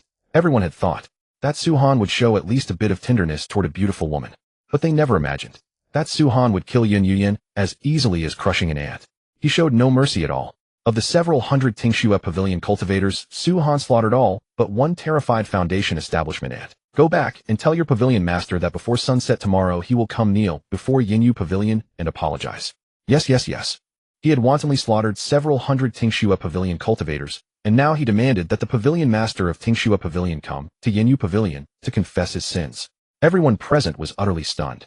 They all stood frozen in place, not daring to say a single word. As Sect Master Su, spare me. This little monk was blind and foolish. I will never dare again.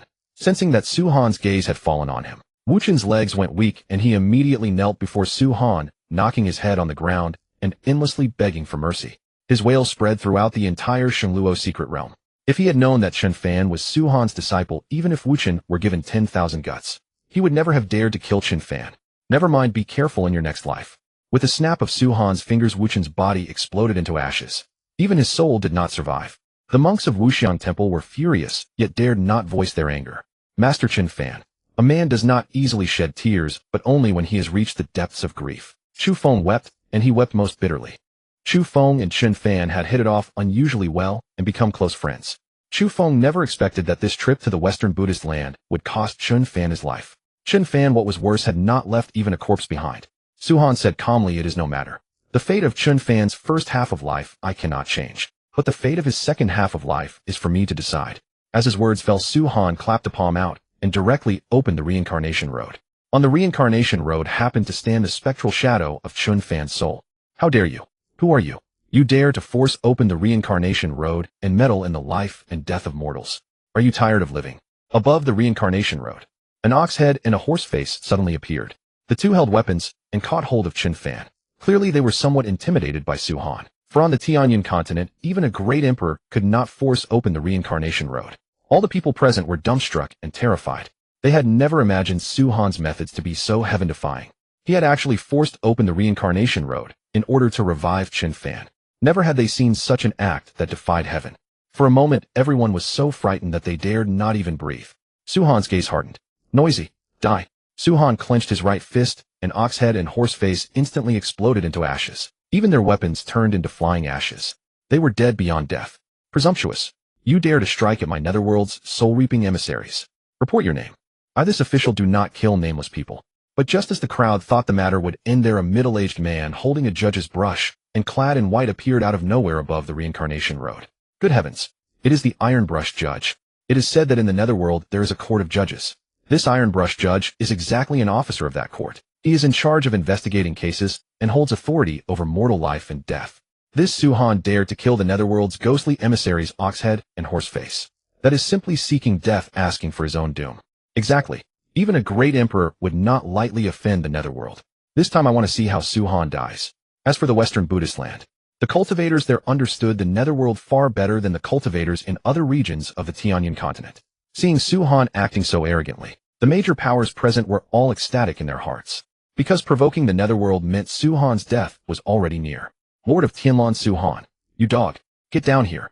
Daring to show off in front of Suhan, one glare from Suhan pierced through the judge's body. In a flash the judge fell from the void and landed in the mud. He ate a mouthful of mud and blood began to ooze from the corners of his mouth. Who exactly is Suhan? He clearly only has Qi refining stage cultivation, so why is his power so terrifying? I feel that perhaps only if Fengdu Emperor and others personally intervene can they take down Suhan, that boy. The judge rose from the mud, his expression uncertain. The brief exchange just now had already made the judge realize he was no match for Suhan. He was not even worth a single move from Suhan. If he kept acting tough, Oxhead and Horseface would be his warning from the past. Therefore, the judge had to change his attitude and said with a smile, Sect Master Su, I am not deliberately making things hard for you. It is just that this Chen Fan's allotted lifespan has run out. We are only following the rules of the netherworld. Please, Sect Master Su, grant me this courtesy. Never before had anyone dared to stop the netherworld from doing its work. An incident like today could be deemed an extraordinary tale through the ages. The Iron Brush judge had met the Waterloo of his career. The judge had wanted to bring out the title of the Netherworld's ruler Fengdu Emperor to Su Han, but at the thought that Su Han that boy killed without blinking and had an eccentric temperament, the judge gave up. If he accidentally lost his own life, it would not be worth it. Thus, Su Han said indifferently, my rules are the rules. Go back and tell Fengdu Emperor that in the future the Netherworld is not to interfere with the lives and deaths of Tianlan sect's people. Otherwise I would not mind razing your Netherworld to the ground. Hiss. When the strong warriors of the major powers present heard Su Han's words, they all sharply inhaled cold air. He dared threaten Fengdu Emperor, threaten the entire Netherworld. Su Han's audacity was no ordinary thing. Even a great emperor did not dare to contend with the whole Netherworld because the consequences would truly be severe. They wished to know what the Iron Brush judge would think when he heard that. To their surprise, the judge was not angry, but said with a respectful expression, I will certainly convey your words, Sect Master Su. I take my leave. After all, he was nothing but an underling earning a wage. If he did not even have that much discernment, he would have died long ago countless times. The Netherworld was powerful, but the Netherworld was not invincible. What if Su Han was the reincarnation of some almighty being? Or perhaps Su Han's background and origins were extremely frightening. If a mere judge like him were to stand against Su Han, what would that be if not seeking death? Making a timely retreat was the wisest choice. Master Qin Fan's fleshly body is shattered. Then what should we use to rebuild a fleshly body for him? Chu Feng saw that Su Han actually had the ability to revive Qin Fan. He was overjoyed beyond words. But what followed was a difficult problem.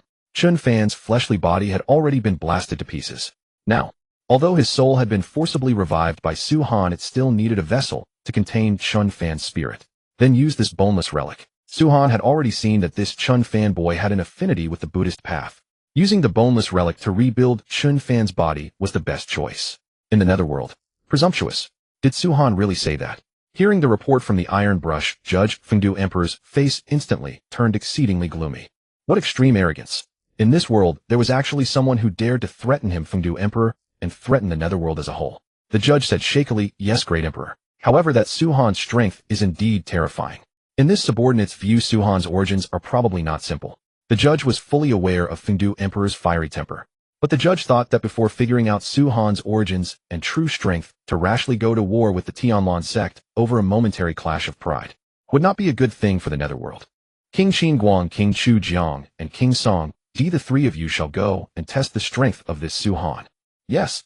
The words of the Iron Brush judge were not without reason. Su Han dared to openly defy the Netherworld. Either he was a fool who feared nothing, or he had a powerful backing. Yet Su Han, with his own strength alone, had forcibly opened the path of reincarnation and resurrected Qin Fan. That alone was enough to prove that Su Han belonged to the latter.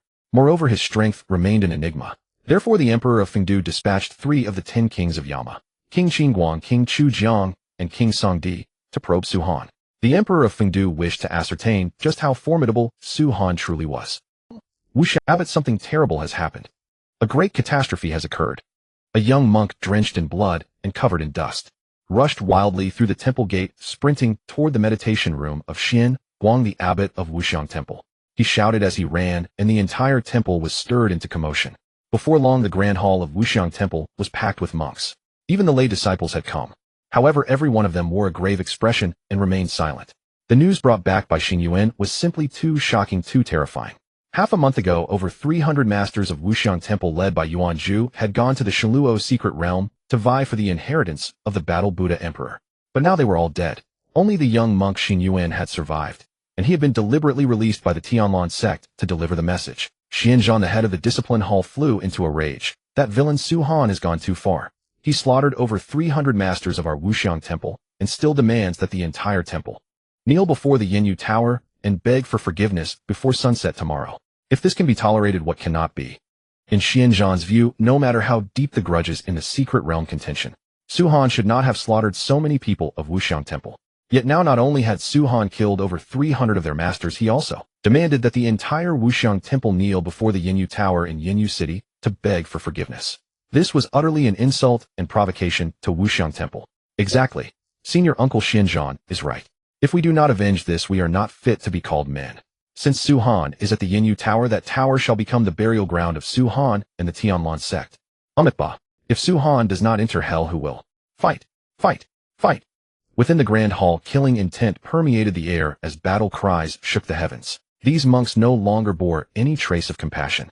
Every last one of them had transformed into demonic clergy. Only Abbot Xian Guang remained silent, his face heavy with concern. Seeing this, Xianzhan asked, "Brother Abbot, what weighs on your mind?" Xian Guang had always been a cautious and steady man. Throughout the entire hall, he alone had not spoken a word. Xianzhan could tell that Xian Guang was troubled. Xianzhan sent word to Lanrua Temple and Fumo Temple to assess their situations.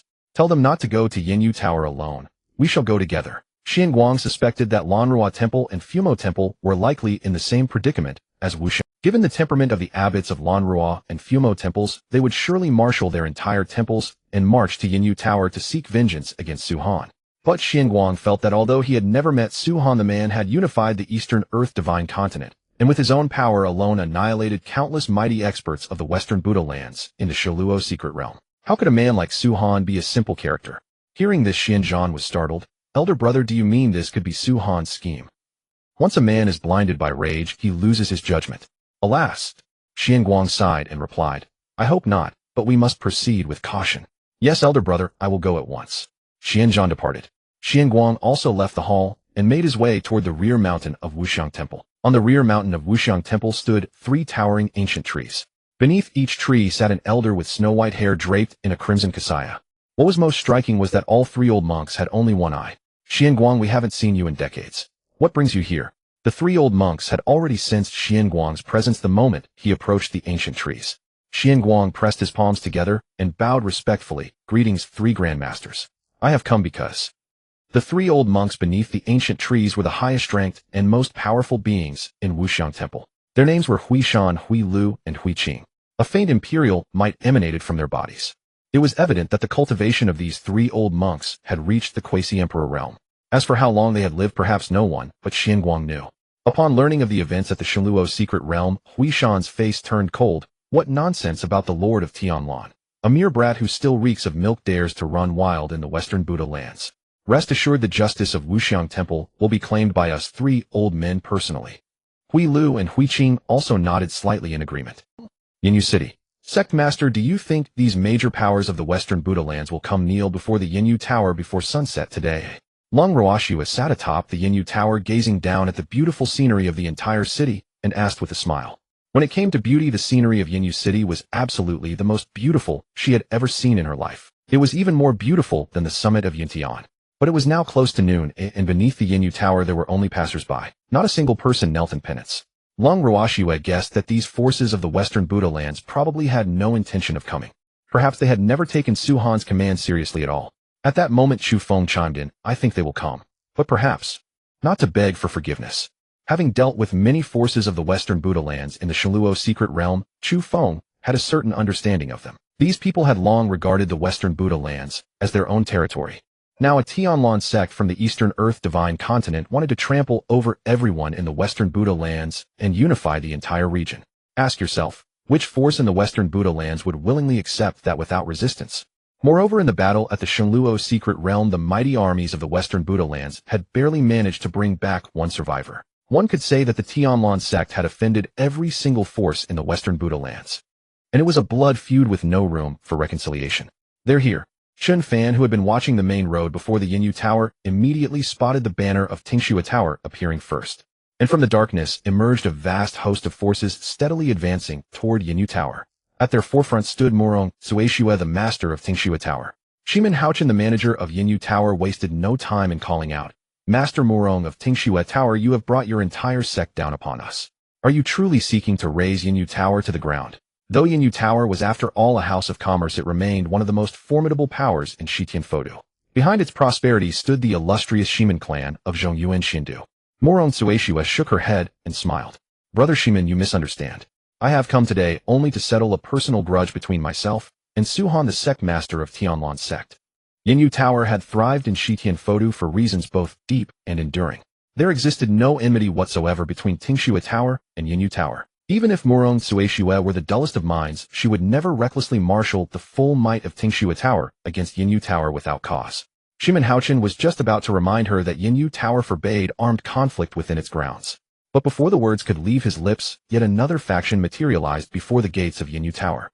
Wuwang Tower, Quanzhan Tower, Lanrua Temple, Wuxiang Temple, Fumo Temple. All the most prestigious powers of Shitian Fodu had arrived. And behind them, countless lesser factions, too many to count. Gazing into the distance, one could see no end to the gathering host. Shimin Haochen feared that the forces converging upon Yinyu City would only grow larger still. What a calamity, he thought to himself. Just how many enemies has Su Han made? Had his young miss not insisted upon protecting Su Han and the Tianlan sect, Shimin Haochen would never have intervened. Shimin Haochen deemed the price far too steep. With a flicker of his figure, he vanished. Moments later, he ascended to the top floor of Yinyu Tower and entered an ancient, elegantly appointed chamber. Within the chamber sat a breathtaking beauty clad in dark green silk, her brows like distant spring mountains, her eyes like autumn waters, ethereal as a celestial maiden. Shimin Haochen bowed deeply and reported, "Miss, nearly every notable faction in Shitian Fodu has arrived. It seems Sect Master Su Han has incurred the wrath of all." He dared not openly question his young miss' decision, so he spoke only in veiled counsel, hoping she might reconsider her support for Su Han. The crux of the matter was this: Shimin Qing Shuang and Su Han were by all accounts strangers. They had met but once and had not so much as exchanged a word. Yet she had chosen to champion him. This defied all understanding for Shimin Haochen. Shimin Qing Shuang did not answer, but instead turned the question back. "Third Elder, if it were you, could you unify Dong to Shenzhou within a single month?" "This servant is incapable of such a feat," Shimin Haochen replied without hesitation, offering a wry smile. Though he had cultivated to the peak of the Jinni realm, Dong to Shenzhou was a land of hidden dragons and crouching tigers. Even among the sages there were no shortage of prodigies.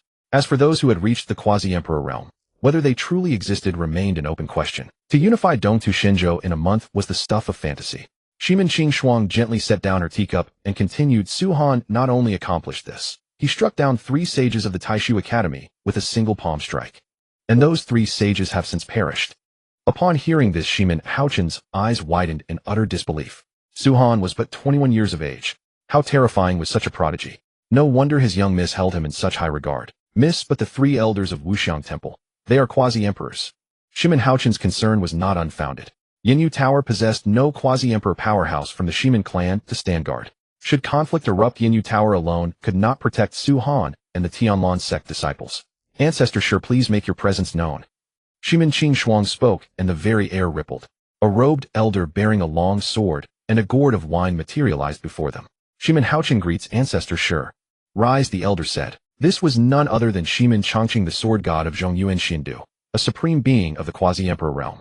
With his arrival, Shimin Haochen's courage swelled considerably. Should anything befall Shimin Qing Shuang, he would never forgive himself. "Qing Shuang," Shimin Chongqing said, "Su Han has already sensed my presence." The words fell like a thunderclap, rendering them all speechless. Their faces registered pure astonishment. Though Shimin Chongqing was often frivolous in manner, he would hardly fabricate such a matter. Shimin Qing Shuang exclaimed, "Ancestor, sure, are you saying Su Han's cultivation has already reached the quasi-emperor realm?" She had previously surmised that Su Han's realm lay somewhere between the late and peak stages of the Sage realm. The Sage realm itself was divided into early, mid, late, and peak stages. A mere minor breakthrough could separate heaven from earth. Shimin Qing Shuang had intended for her ancestor to intervene at the critical moment. But now it seemed she had underestimated Su Han's true strength. Shimin Chongqing nodded solemnly. In single combat, this old man cannot claim victory over that. Having tested himself against Su Han in secret, he had been forced back 3 steps, while Su Han remained seated unmoving. Yet Shimin Chongqing, for all his vanity, would never admit outright that he was inferior to a 21-year-old. Shimin Haochen then interjected, "Miss, if Su Han emerges victorious, all of Shitian Fodu will fall under Tianlan sect's dominion. This brings us no benefit." What Shimin Qing Shuang valued was Su Han himself. Moreover, the Shimin clan cared for only one thing above all else: the path. What Shimin Qing Shuang valued was Su Han himself. Moreover, the Shimin clan cared for only one thing above all else: the path to immortality. As for Shitian Fodu, it was but a speck to her. Before Yinyu Tower, Su Han, come out and face your death. You boasted that the powers of Shitian Fodu would kneel before Yinyu Tower to beg forgiveness. And now you cower like a turtle. Exactly. If you are afraid, end your own life and spare us the trouble. The cultivators of Shitian Fodu's major factions waited in vain for Su Han to appear. Yinyu Tower's gates were barred by Shimin Haochen and his retainers. All they could do was hurl insults at the tower, hoping to provoke him into revealing himself through sheer provocation. The next moment, Lung Ruoxue descended from the sky, and with a raise of her hand unleashed the move Snow drifting through the mortal world. "You lowly ants, how dare you speak rudely of the Sect Master?" Die. Chu Feng and Chun Fan were not to be outdone. They charged into the crowd and threw themselves into a quick look. Su Han is over there. Suddenly someone in the crowd shouted, while pointing toward the top of the They saw a figure in white seated upon an antique imperial throne suffused with flowing golden light. In his hand a teacup still wafted steam. That gaze of lordly contempt for all living beings made the people in the streets below feel extremely displeased, because Su-Han looked at them as if they were no more than a swarm of ants. He plainly had not the slightest intention of taking them seriously.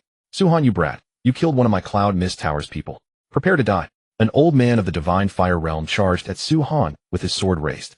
But no sooner had he flown into midair than he was crushed into ashes by a terrifying pressure. Su-Han, I am Yun Bugue, master of the Cloud Mist Tower. I challenge you. Yun Bugue summoned the imperial weapon the no-return spear, and with a blood moon flooding the sky launched a fierce attack on Su-Han. But with a single glance, Su-Han blasted Yun Bugue, who was at the peak of the true Unity realm, and the imperial no-return spear into ashes. Isn't this Su-Han being far too arrogant? Does he intend to defeat all of us without even lifting a hand? Even a Saint Realm expert cannot force Su-Han to act. Do you really think Su-Han would spare any regard for the likes of us? Then what do? We can't just gang up on him, can we? As the masters of the various major powers of the Western Buddha land fell to Su-Han one after another, and not one of them died with an intact corpse, the atmosphere at the scene became suffocating. Even saints could not get anywhere near Su-Han. Su-Han could kill a saint with mere pressure alone. This left the people of every major force momentarily helpless. 10th Patriarch, can you kill a saint with just a single burst of pressure? On the top floor of the Misty Rain Tower, Shimin Qingshuang, who had witnessed all this firsthand, felt both joy and shock. What delighted her was that her vision, as always, had been unerringly sharp. What shocked her was that in all her life, she had never seen a man more gifted, more arrogant than Su-Han. Alone at the top of the Misty Rain Tower, he looked down upon all living beings with supreme contempt regarding everything beneath him. Cough, cough. Hearing this, Shimin Changqing coughed drily twice. Such a feat. This old man truly cannot do it. There was of course an immense gap between a saint and a quasi-emperor. But to do what Su-Han did, remain utterly motionless and relying solely on the pressure radiating from his body, blast a saint into ashes. Shimin Changqing could not do it. Moreover, he had never seen any quasi-emperor who could. This brat Su-Han was steeped in the word uncanny from head to toe. He simply could not be judged by common sense. The Zhongyuan Immortal Capital. It was said to possess the most brilliant prodigies of the Tianlan continent. Yet Shimin Changqing felt that compared to Su-Han, the younger generation of the Zhongyuan Immortal Capital were all a bunch of goddamn trash. They did not even measure up. Hearing Shimin Changqing's cough, Shimin Qingshuang already knew the answer. She pressed her lips into a smile. Her gaze returned to Su-Han. Xianzhan, head of the Discipline Hall of Wuxiang Temple, requests battle with Sect Master Su. When no one dared to fight. When all shrank back, Xianzhan soared into the air and landed atop the Misty Rain Tower. Su-Han's strength was indeed formidable, terrifying even. He was worthy of Xianzhan's strike. Su-Han had always been a bit more courteous toward those who showed courtesy. At least, he would leave Xianzhan with a whole corpse. That was Su-Han's way. Xianzhan formed hand seals with both hands and bellowed, Arhut, sky overturning seal. In the same instant, a vast golden seal like a mountain crashed down towards Su-Han. But before it came within 7 feet of Su-Han's body, it had already crumbled to powder. Do you have any stronger moves? Su-Han actually knew very little about Buddhist divine powers in this world. After all, Chen Fan was the one walking the Buddhist path. Su-Han wanted to know whether the Buddhist path truly had any future. Roar. Xianzhan let out a furious roar, and swastika marks shot endlessly towards Su-Han. Su-Han said, slightly surprised, Heavenly Thunder 8 sounds. Not bad. What a pity. Xianzhan had only learned a superficial scrap of it. With a snap of his fingers, Su-Han shattered Xianzhan's Heavenly Thunder 8 sounds. What the hell? The Heavenly Thunder 8 sounds, one of the strongest Buddhist divine powers, was broken by a snap of Su-Han's fingers. That Su-Han's strength must already surpass the Saint Realm. Unknown, we are no match for Su-Han. Then what do? Why don't we all go up together and gang up on Su-Han? And so thousands of major and minor powers from the Western Buddha land joined forces to besiege Su-Han. If they lost, this battle word would spread, and the face of the Western Buddha land would be thoroughly lost by them all. Then what face would they have left to cling to life in this world? Disciple, watch closely. Today your master will let the world witness what true Heavenly Thunder 8 sounds really means. The next moment, Su-Han let out a dragon's roar, and heaven and earth split apart. Xianzhan died on the spot from the roar, blood streaming from all 7 orifices. Of course, his body did not explode because Su-Han had promised to leave him a whole corpse. Seeing Su-Han actually use the Heavenly Thunder 8 sounds, one of the supreme Buddhist divine powers, everyone present was numbed. This was simply a devastating blow that killed both body and spirit. He used Xianzhan's own most skilled Buddhist divine power to kill Xianzhan. But the most furious of all were the people of Wuxiang Temple. After all, Xianzhan had been the head of the Discipline Hall of Wuxiang Temple. The monks of Wuxiang Temple felt their cheeks burning with stinging shame. Chen Fan was stunned. Master is actually proficient in Buddhist divine powers. He had always believed that Su Han had no knowledge of Buddhist cultivation methods, because Su Han looked down on Buddhist practitioners. But now Chen Fan understood. The reason Su Han disdained Buddhist practitioners was not that he thought little of Buddhist divine powers. Rather, he disdained those sanctimonious bald donkeys of the Western Buddha land. This heavenly thunder 8 sounds was indeed incomparably powerful, though he had only learned 2/10 of it. But as long as he practiced diligently, Chen Fan believed that one day the heavenly thunder 8 sounds he unleashed would also reach Su Han's level. As for Su Han, Chen Fan did not know what he could do to repay him. He could only, when he encountered a peerless beauty in the future, tie her up, bring her back, and offer her to Su Han. This was to express his filial devotion. For according to Lung Ruoshu, Su Han was interested in nothing. Only when it came to a stunning beauty, a fairy-like woman of ethereal charm, might Su Han spare an extra glance. Sect Master Su, remarkable divine power. Suddenly a tremendous boom resounded through the sky. The void split open, and 3 old monks stepped out from within it. The 3 appeared in 3 different directions, surrounding Su Han in the center. Who are these 3 old monks? This pressure, it's so strong. They are the 3 founding patriarchs of our Wuxiang temple. They are Patriarch Huishan, Patriarch Huilu, and Patriarch Huiqing. Su Han is doomed this time. Exactly. These 3 are all peerless experts at the Quasi-Emperor realm. All beneath the Quasi-Emperor are but ants. No matter how strong Su Han is today, this Yinyu Tower will be his burial ground. Then Huishan, Huilu, and Huiqing appeared. Once again, it brought new hope to the nearly despairing major powers of the Western Buddhist land, even though most of their armies had already been slaughtered by Su Han. But if they could kill Su Han here, and now the sacrifice of these people would be worth it. One general's triumph is built on the bones of 10,000. This truth is understood by all. Junior brother. Xian Guang, seeing Xian Zhan's corpse on the ground, instantly dissolved into tears. He had never imagined. He was merely a quarter of an hour late. Xian Zhan had already been murdered. The Wuxiang temple disciples that Xian Zhan had brought with him had all perished at Su Han's hands as well. Xian Guang looked toward the top of Yinyu Tower, his eyes splitting with fury. Su Han, today, either you die, or our Wuxiang temple shall perish. Never in his life had Xian Guang wanted to kill someone as much as he did at this moment. He hated Su Han to the bone. Chu Feng ridiculed him. Kill my master. Old bald donkey, are you worthy? If only this Xian Guang like Xian Zhan had fought Su Han unknown, then Chu Feng might have regarded Xian Guang as someone of stature. But this Xian Guang only knew how to blabber standing where he was without moving an inch. A buffoon and nothing more. Chen Fan also sneered with a smile. Exactly. Look at our master. Has he even once glanced at you from beginning to end? Xian Guang, do you really think you're a big deal? You 2 wretches are lacking in discipline. Today this old monk will send you both into reincarnation. Exposed for what was in his heart, Xian Guang felt his face burning. If he did not kill Chu Feng and Chen Fan, he would not be worthy of being called a man. Old bald donkey, who's afraid of you? Come and fight. But Chu Feng and Chen Fan were obviously not to be trifled with. They immediately joined forces and engaged Xian Guang in battle. Lung Ruoshu did not remain idle either, joining the siege against Xian Guang. Su Han on his throne leisurely sipped tea, paying no heed to the 3 of them. Huiqing immediately rebuked. Su Han, did your elders never teach you that you should pay respects when meeting your seniors? Huiqing guessed that behind Su Han must stand a major power. Or perhaps a peerless expert stood behind him. Otherwise, how could someone so young possess such formidable strength and audacity? Facing the 3 veteran Quasi-Emperor experts, Su Han was completely unafraid. Moreover, it was not an act. He was truly unafraid. This made Huiqing feel extremely displeased. You? All right. Kneel. Huiqing's words, however, reminded Su Han of something. The next moment, Su Han spoke a single phrase, and a pressure capable of toppling mountains and overturning seas bore down on the 3. Not good.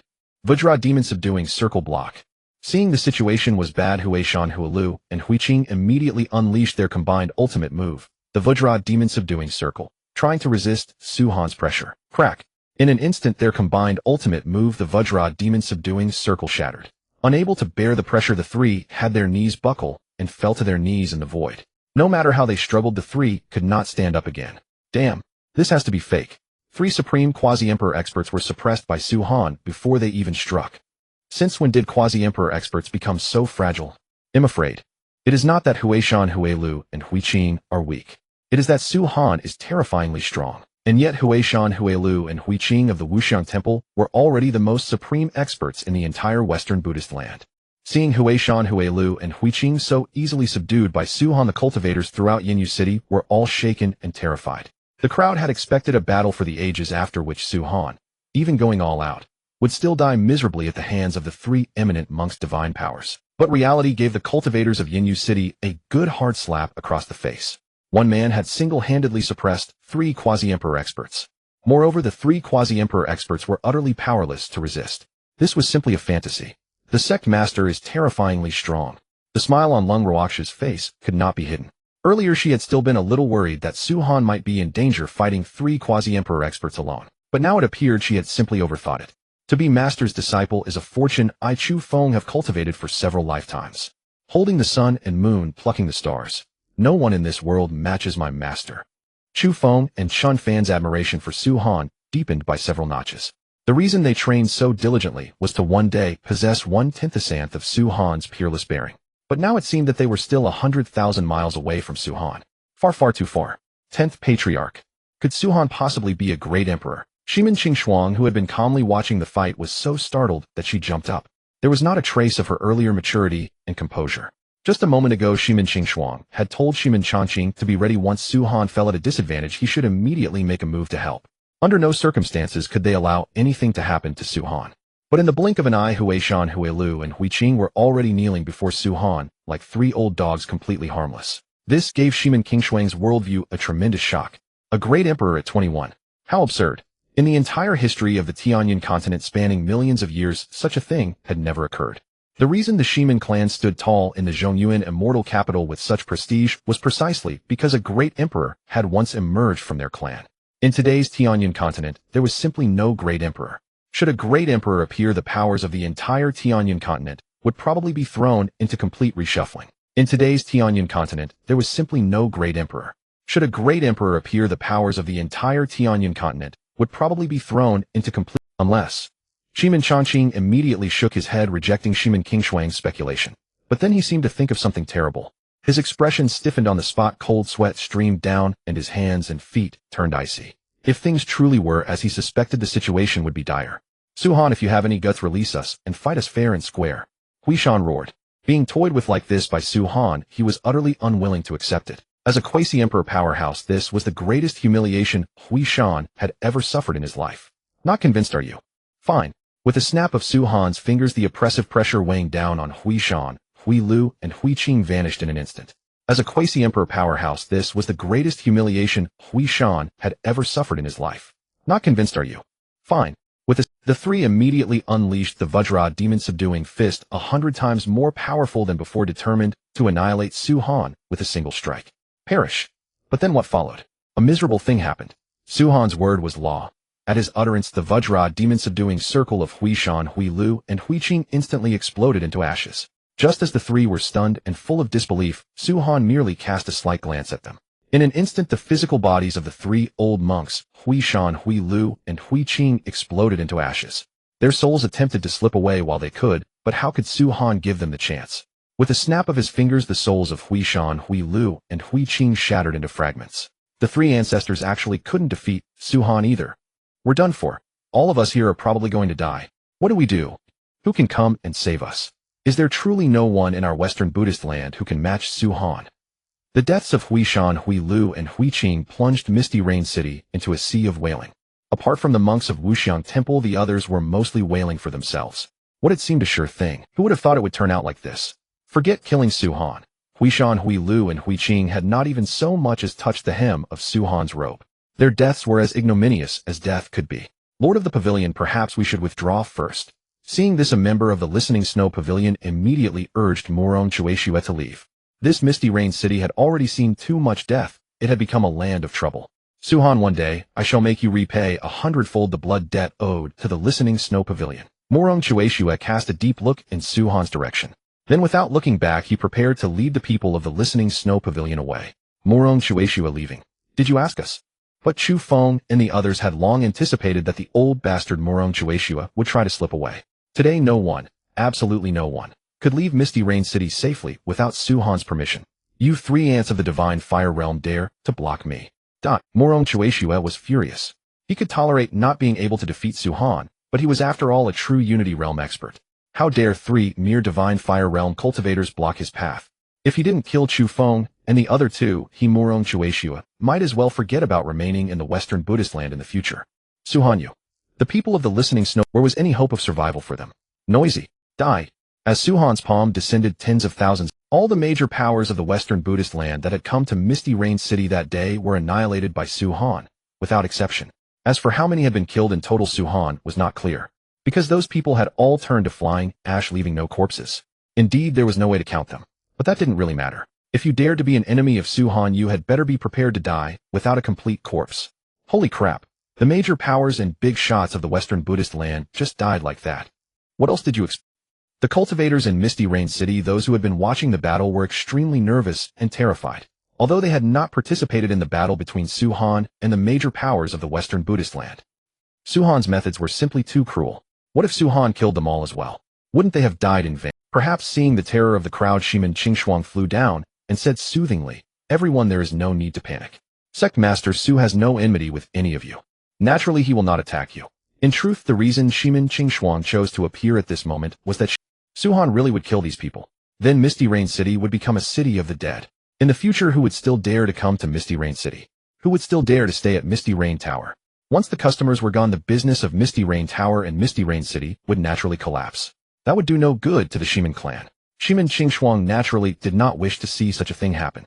From today onward, the Western Buddhist land shall be ruled by the Tianlan sect. All of you either submit or die. Suhan's voice spread throughout the entire Western Buddhist land, lingering by everyone's ears. Suhan, what big talk. If you want to unify the Western Buddhist land, have you asked our Tsihang Jingjai? Just as the crowd in Misty Rain City were kneeling in homage, the void burst apart. A group of women in white stepped out from the void, standing at a distance, facing Suhan. What mangy cur dares to speak my master's name? Die. Chu Feng's fiery temper could not tolerate this at all. Raising his hand, he slashed a sword strike toward the group of white-clad women who had suddenly appeared. And die. One of the white-clad women casually waved her hand. Chu Feng's body was instantly sent flying backward, crashing through and collapsing several palaces. Dust filled the air. Chu Feng, are you all right? Chen Fan was terrified and rushed into the ruins to look for Chu Feng. I'm fine. Chu Feng lay in the ruins, his mouth saying he was fine. But in reality, his entire body was riddled with wounds, severely injured. Suhan, you must be careful. Tsihang Jingjai is known as the guardian of the Western Buddhist land. Its strength is extremely formidable. Shimin Qingshuang flew to Suhan's side and began to explain matters regarding Tsihang Jingjai. However, Shimin Qingshuang's remark, Tsihang Jingjai is composed entirely of women and they absolutely detest men, almost made Suhan lose his composure. No wonder she struck Chu Feng so viciously just now. These women aren't right in the head. After hearing Shimin Qingshuang's description, Suhan found it utterly absurd. Since Tsihang Jingjai's purpose was to guard the Western Buddhist land, then why had they only appeared after Suhan had slaughtered the people of the various major powers of the Western Buddhist land? Suhan, in the presence of our holy maiden, you still do not kneel. You deserve. A middle-aged woman in white holding a staff had intended to intimidate Suhan, but before she could finish her words, she was instantly suppressed and killed by a powerful pressure, turning in. This was only the beginning. One after another, the experts of Tsihang Jingjai exploded into pulp. Only one remained, the saintly maiden with a veil of sheer gauze covering her face. Your name, Meng Feishuan. So young yet already at the peak of the saint realm. Impressive. Sect Master Su flatters me. Feishuan does not deserve such praise. I killed so many of your Tsihang Jingjai experts, yet you seem somewhat pleased instead. Suhan felt that this woman Meng Feishuan was not simple at all. Meng Feishuan pursed her lips and smiled. A bunch of trash, dead is dead. But since Sect Master Su has slain all my subordinates, I have become a solitary figure. Therefore, the only option is to marry Sect Master Su. Cough, cough. Those unexpected words from Meng Feishuan instantly made Suhan choke out the tea in his mouth. This woman's way of thinking was simply too bizarre. After losing a group of subordinates, she instead wanted to marry him. Suhan declared he simply could not understand it. Even the two women beside him, Shimin Qingshuang and Leng Ruoxue, were utterly stunned. A moment ago, they had been enemies. Now, it had turned into such an ambiguous and inexplicable relationship. What the hell? No way. If anyone was worst off, it was Chu Feng. The smile on his face was uglier than crying. If Meng Feishuan truly became Suhan's woman, then she would become Chu Feng's master's wife. Then wouldn't Chu Feng's severe beating have been in vain? Over the following half-month, the Tianlan sect headquarters was established in Yinyu City. During that half-month, Suhan did not have a single peaceful day, because that woman Meng Feishuan had assumed the air of Lady Su of the Tianlan sect. She not only merged all of Tsihang Jingjai's resources into the Tianlan sect, but also disbanded Tsihang Jingjai altogether. All the experts of Tsihang Jingjai became members of the Tianlan sect. Although there were only a few dozen of them, every single person from Tsihang Jingjai was a master. The lowest cultivation among them was at the Saint realm. In terms of overall strength, The Tianlan sect in the Western Buddhist land far surpassed the main Tianlan sect in the Eastern Earth Divine Continent. Young lady, is something troubling you? However, over the past half-month, seeing Shimin Qing Shuang listless every day, Shimin Haochen finally could not help but ask. Even Shimin Changqing, who usually only knew how to drink, had noticed something was wrong with her. No, it's nothing. Although Shimin Qing Shuang said it was nothing, Shimin Haochen and the others were already old and experienced. Naturally, they could not be so foolish as to believe that. Shimin Haochen probed cautiously. Young lady, is it because of Sect Master Su? Upon hearing this, Shimin Qing Shuang initially wanted to deny it, but on second thought, she chose to remain silent. However, Shimin Haochen was clearly prepared. He immediately comforted her. Young lady, as far as I know, Meng Feishuan has not been with Sect Master Su over the past half-month. When it came to intelligence, Shimin Qing Shuang was absolutely not inferior to Meng Feishuan, but it was a matter of temperament. Although both Shimin Qing Shuang and Meng Feishuan were stunningly beautiful fairy-like figures, when facing Su Han, Meng Feishuan showed no hint of reserve and always took the initiative. In just half a month, even Shu Feng Chun Fan Lung Ruoxue and other Tianlan sect members had gotten along well with Meng Feishuan. Meng Feishuan's appearance had clearly disrupted all of Shimin Qing Shuang's plans. Seeing this, Shimin Changqing also smiled and advised, little Shuang, that boy Su Han. He is by no means a creature content with a shallow pond. Attaining the Great Emperor realm is merely a matter of time. If you can marry Su Han, it would be a tremendous fortune, both for you and for our Shimin clan. Shimin Changqing had always harbored a suspicion, but he never spoke it aloud. That suspicion was that Su Han might already possess strength not inferior to that of a great emperor. That was why Shimin Changqing said that Su Han becoming a great emperor was only a matter of time.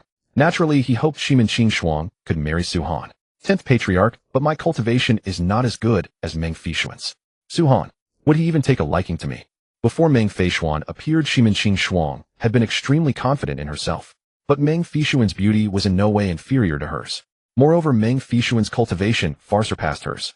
She herself had only barely stepped into the true unity realm. Yet at the same age, Meng Feishuan was already a peerless powerhouse at the peak of the Saint realm, only one step away from the quasi-emperor level.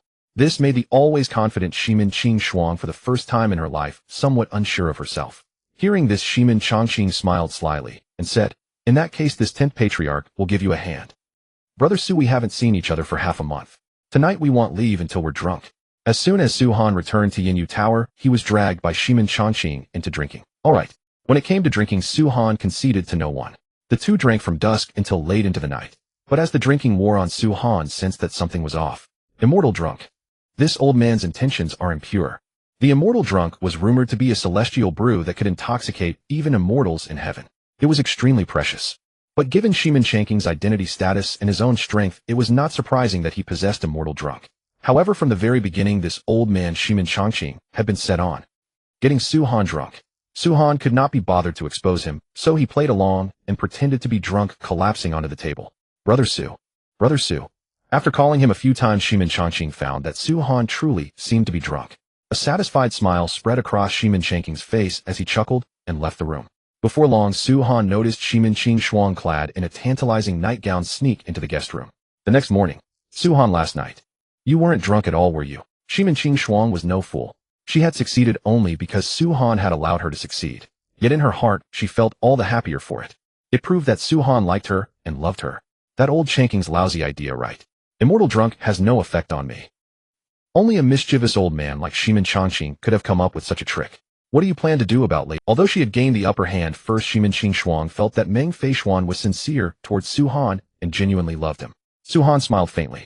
When she learns to confess the secret in her heart, you and she can become sisters. Shimin Qing Shuang was naturally intelligent. One hint was enough for her to understand.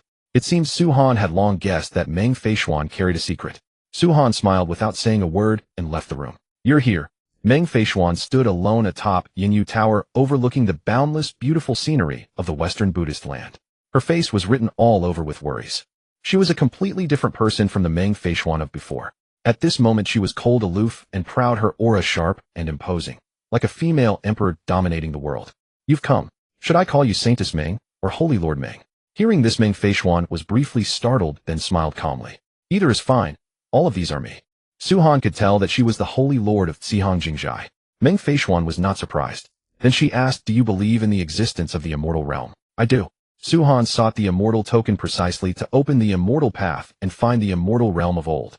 If I told you that I was once an immortal, would you believe me? Reincarnation of an immortal is only natural. Otherwise, you wouldn't have reached the peak of the sage realm at this age. Meng Feishuan was the same age as Su Han, also 21. Never in the history of the Tianlan continent had there been a sage of 21.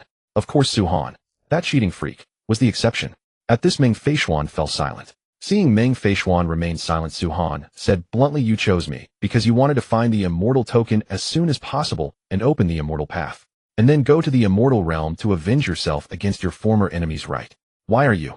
Meng Feishuan could not understand how Su Han, a cultivator of the Tianlan continent, could be so overwhelmingly powerful and see through her past so effortlessly. Seeing the gravity on her face, Su Han smiled lightly. "Didn't you want to become the mistress of Tianlan? Since you're my woman, I'll naturally help you with your vengeance." Hearing that Su Han wanted to help her take revenge, Meng Feishuan did not rejoice. Instead, she said with concern, "No need. Those people are very powerful. You must not get involved." She loved Su Han, and precisely because of that she did not want anything to happen to him. "Enough. If you're going to be the mistress of Tianlan, stop being so indecisive." Su Han led Meng Feishuan back to the side chamber and did not emerge until dusk. Su Han, the 100 Sect Grand Competition of Zhongyuan Immortal Capital will begin in half a month. We should set out now. Shimin Qingshuang knew that the Western Buddhist land had now returned to peace. The entire Tianlan sect boasted countless powerhouses. No matter what happened, the experts of the Tianlan sect could easily handle it. "Miss Lung, are you truly not going to Zhongyuan Immortal Capital to see it for yourself?" Chen Fan asked in some surprise, because Lung Ruoxue had decided to remain in the Western Buddhist land as the young Sect Master of the Tianlan sect. Lung Ruoxue smiled faintly. "Throughout this journey, I have relied entirely on the Sect Master. I too want to prove myself once and do something for Tianlan." It was only thanks to Su Han's constant care that she had barely managed to step into the true unity realm. But Lung Ruoxue knew very well that if she wished to remain by Su Han's side for a long time and serve him, she had to work hard to raise her cultivation and improve herself in every way. Otherwise, sooner or later, she would not even be qualified to serve as Su Han's maidservant. This Western Buddhist land was precisely where she could make her mark. Su Han raised his hand and tapped the center of Lung Ruoxue's brow. "These 3 sword seals will protect your life. If things become impossible, return to the Eastern Divine Land." "Thank you, Sect Master." Everyone has their own path to walk, and Lung Ruoxue had her own path as well. Staying by Su Han's side was certainly safe, but growth would ultimately be limited. To stand on her own, she inevitably had to be tempered again and again. Shimin Qingshuang looked at Shimin Haochen and ordered protect the young Sect Master at all costs. If even the slightest harm comes to her, none of you need to return to the Shimin clan. Rest assured, young miss. This old man would go through 10,000 deaths without faltering. Shimin Haochen knew that his young miss was making it publicly clear that the Shimin clan and the Tianlan sect were in the same boat and had to support each other. What was more, he was also the second elder of the Tianlan sect.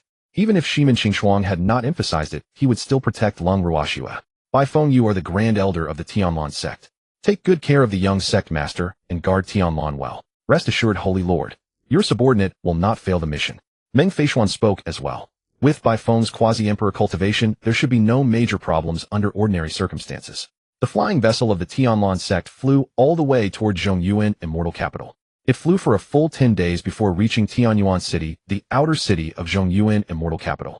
This Zhongyuan Immortal Capital truly gives birth to one prodigy after another. Compared to our Eastern Divine Land, it is indeed far stronger. Along the way, seeing the prodigies of the other 4 domains, Chu Feng's face burned with battle intent. At this genius grand competition, he was determined to win first place for Tianlan. In Tianyuan City, sects stood in great numbers, and the practice of collecting tolls from passers-by still existed. But when Shimin Qingshuang produced the Shimin clan token, the cultivator guarding the city killed himself on the spot. "Qingshuang, is your Shimin clan really this fearsome?" Even Su Han could not resist teasing. Moreover, Tianyuan City was only the outer city of Zhongyuan Immortal Capital. The Shimin clan had no business here whatsoever, yet its deterrent power was already so immense. If they went to the inner city, that would be even more shocking. In the eyes of that city-guarding cultivator, the Shimin clan token was more terrifying than a death summons. Thus, he would rather kill himself than implicate his family. "Not at all," Shimin Qingshuang said bashfully. Her original intention had merely been to keep anyone from affecting Su Han's mood. Who could have thought that the city-guarding cultivator would kill himself without saying a word? Even Shimin Qingshuang herself was a little speechless. Master's wife is the strongest power in Zhongyuan Immortal Capital, the Shimin clan. Chen Fan asked curiously. The deterrent power of the 4 characters Shimin clan seemed enormous, because all along the way any passerby who saw the Shimin clan's carriage would keep far away. "It's one of them, but not the strongest. There are also the Tontian Pavilion, the Primordial Holy Land, the Yaoguang Holy Land, and the Songyun Academy and Yuhing Academy. Shimin Chongqing took a big gulp of wine and interjected to explain. In the past, the Shimin clan had indeed been the most powerful force in Zhongyuan Immortal Capital. But ever since the Shimin clan's great emperor fell, the clan's deterrent power and influence had waned considerably. This was why powers like the Tianlan Pavilion had caught up. Chu Feng was overjoyed at once and shouted, "Then Chun Fan and I can walk sideways through Zhongyuan Immortal Capital. It really felt great to have someone backing you." Bang. "Master, what are you doing? Your disciple said nothing wrong." Su Han's inexplicable attack left Chu Feng and Chun Fan standing in the street completely dumbfounded.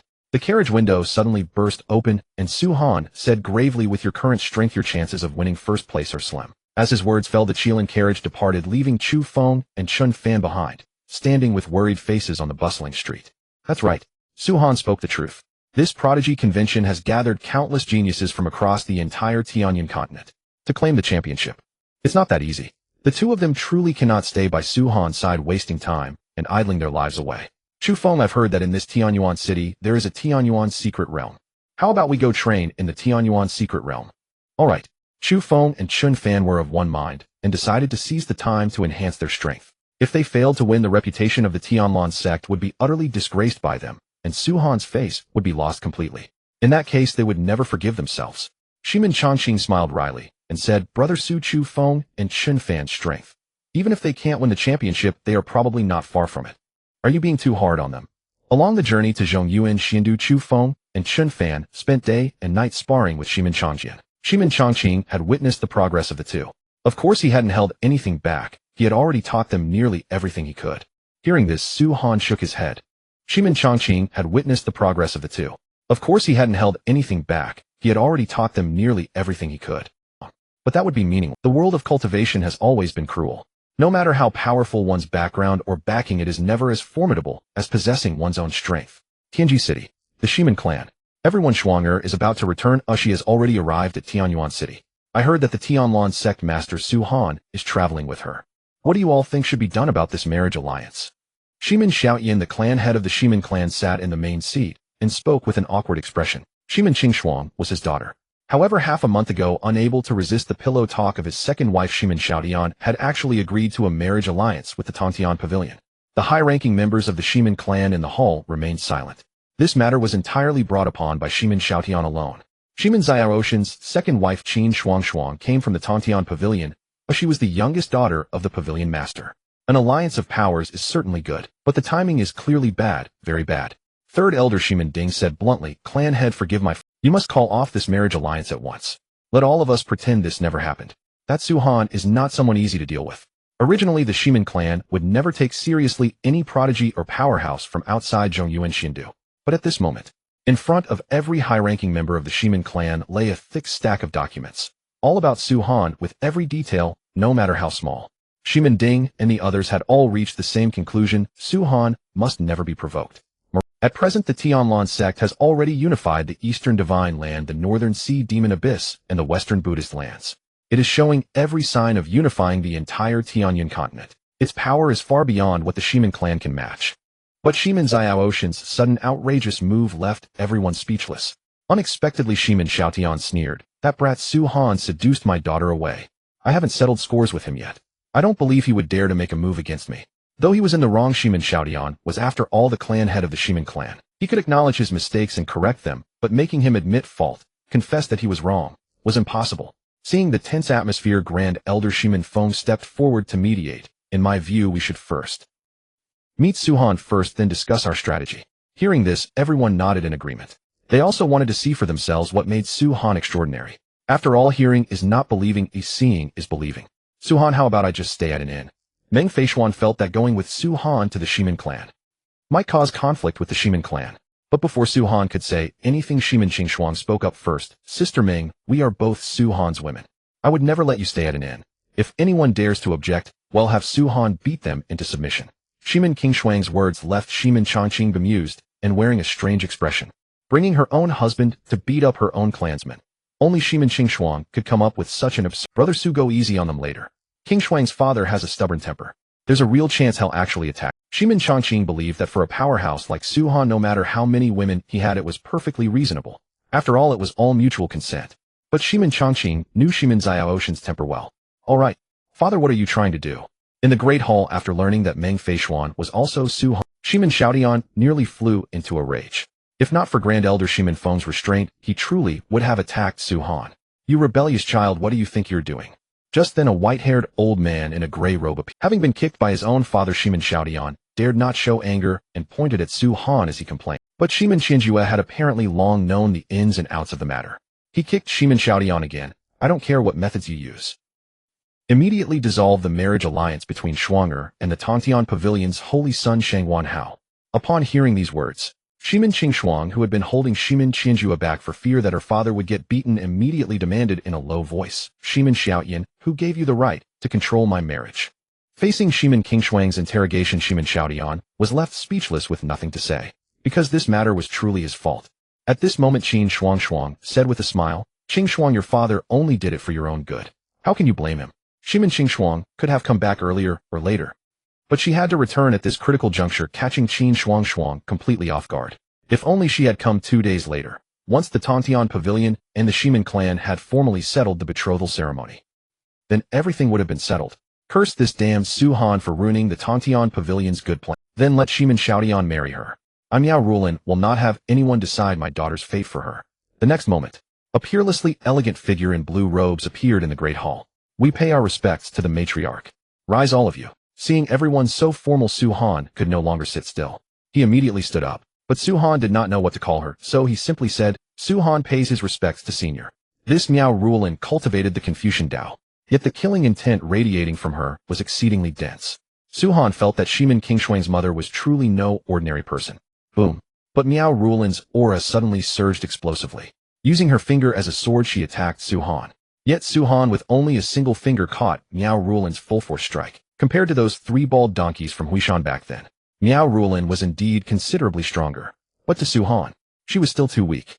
Good lad, Qingshuang's judgment is truly impressive. The killing intent on Miao Rulin vanished in an instant. What replaced it was a smile of admiration. Just that move of hers. Even an ordinary quasi-emperor expert would have been severely wounded. But Su Han blocked it with such casual ease. This was ample proof.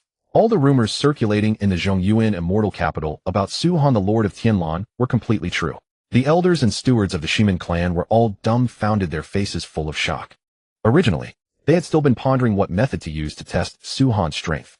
But now, there was no need for them to make a move at all. Miao Rulin had already tested it all out for them. How strong Su Han was they did not know.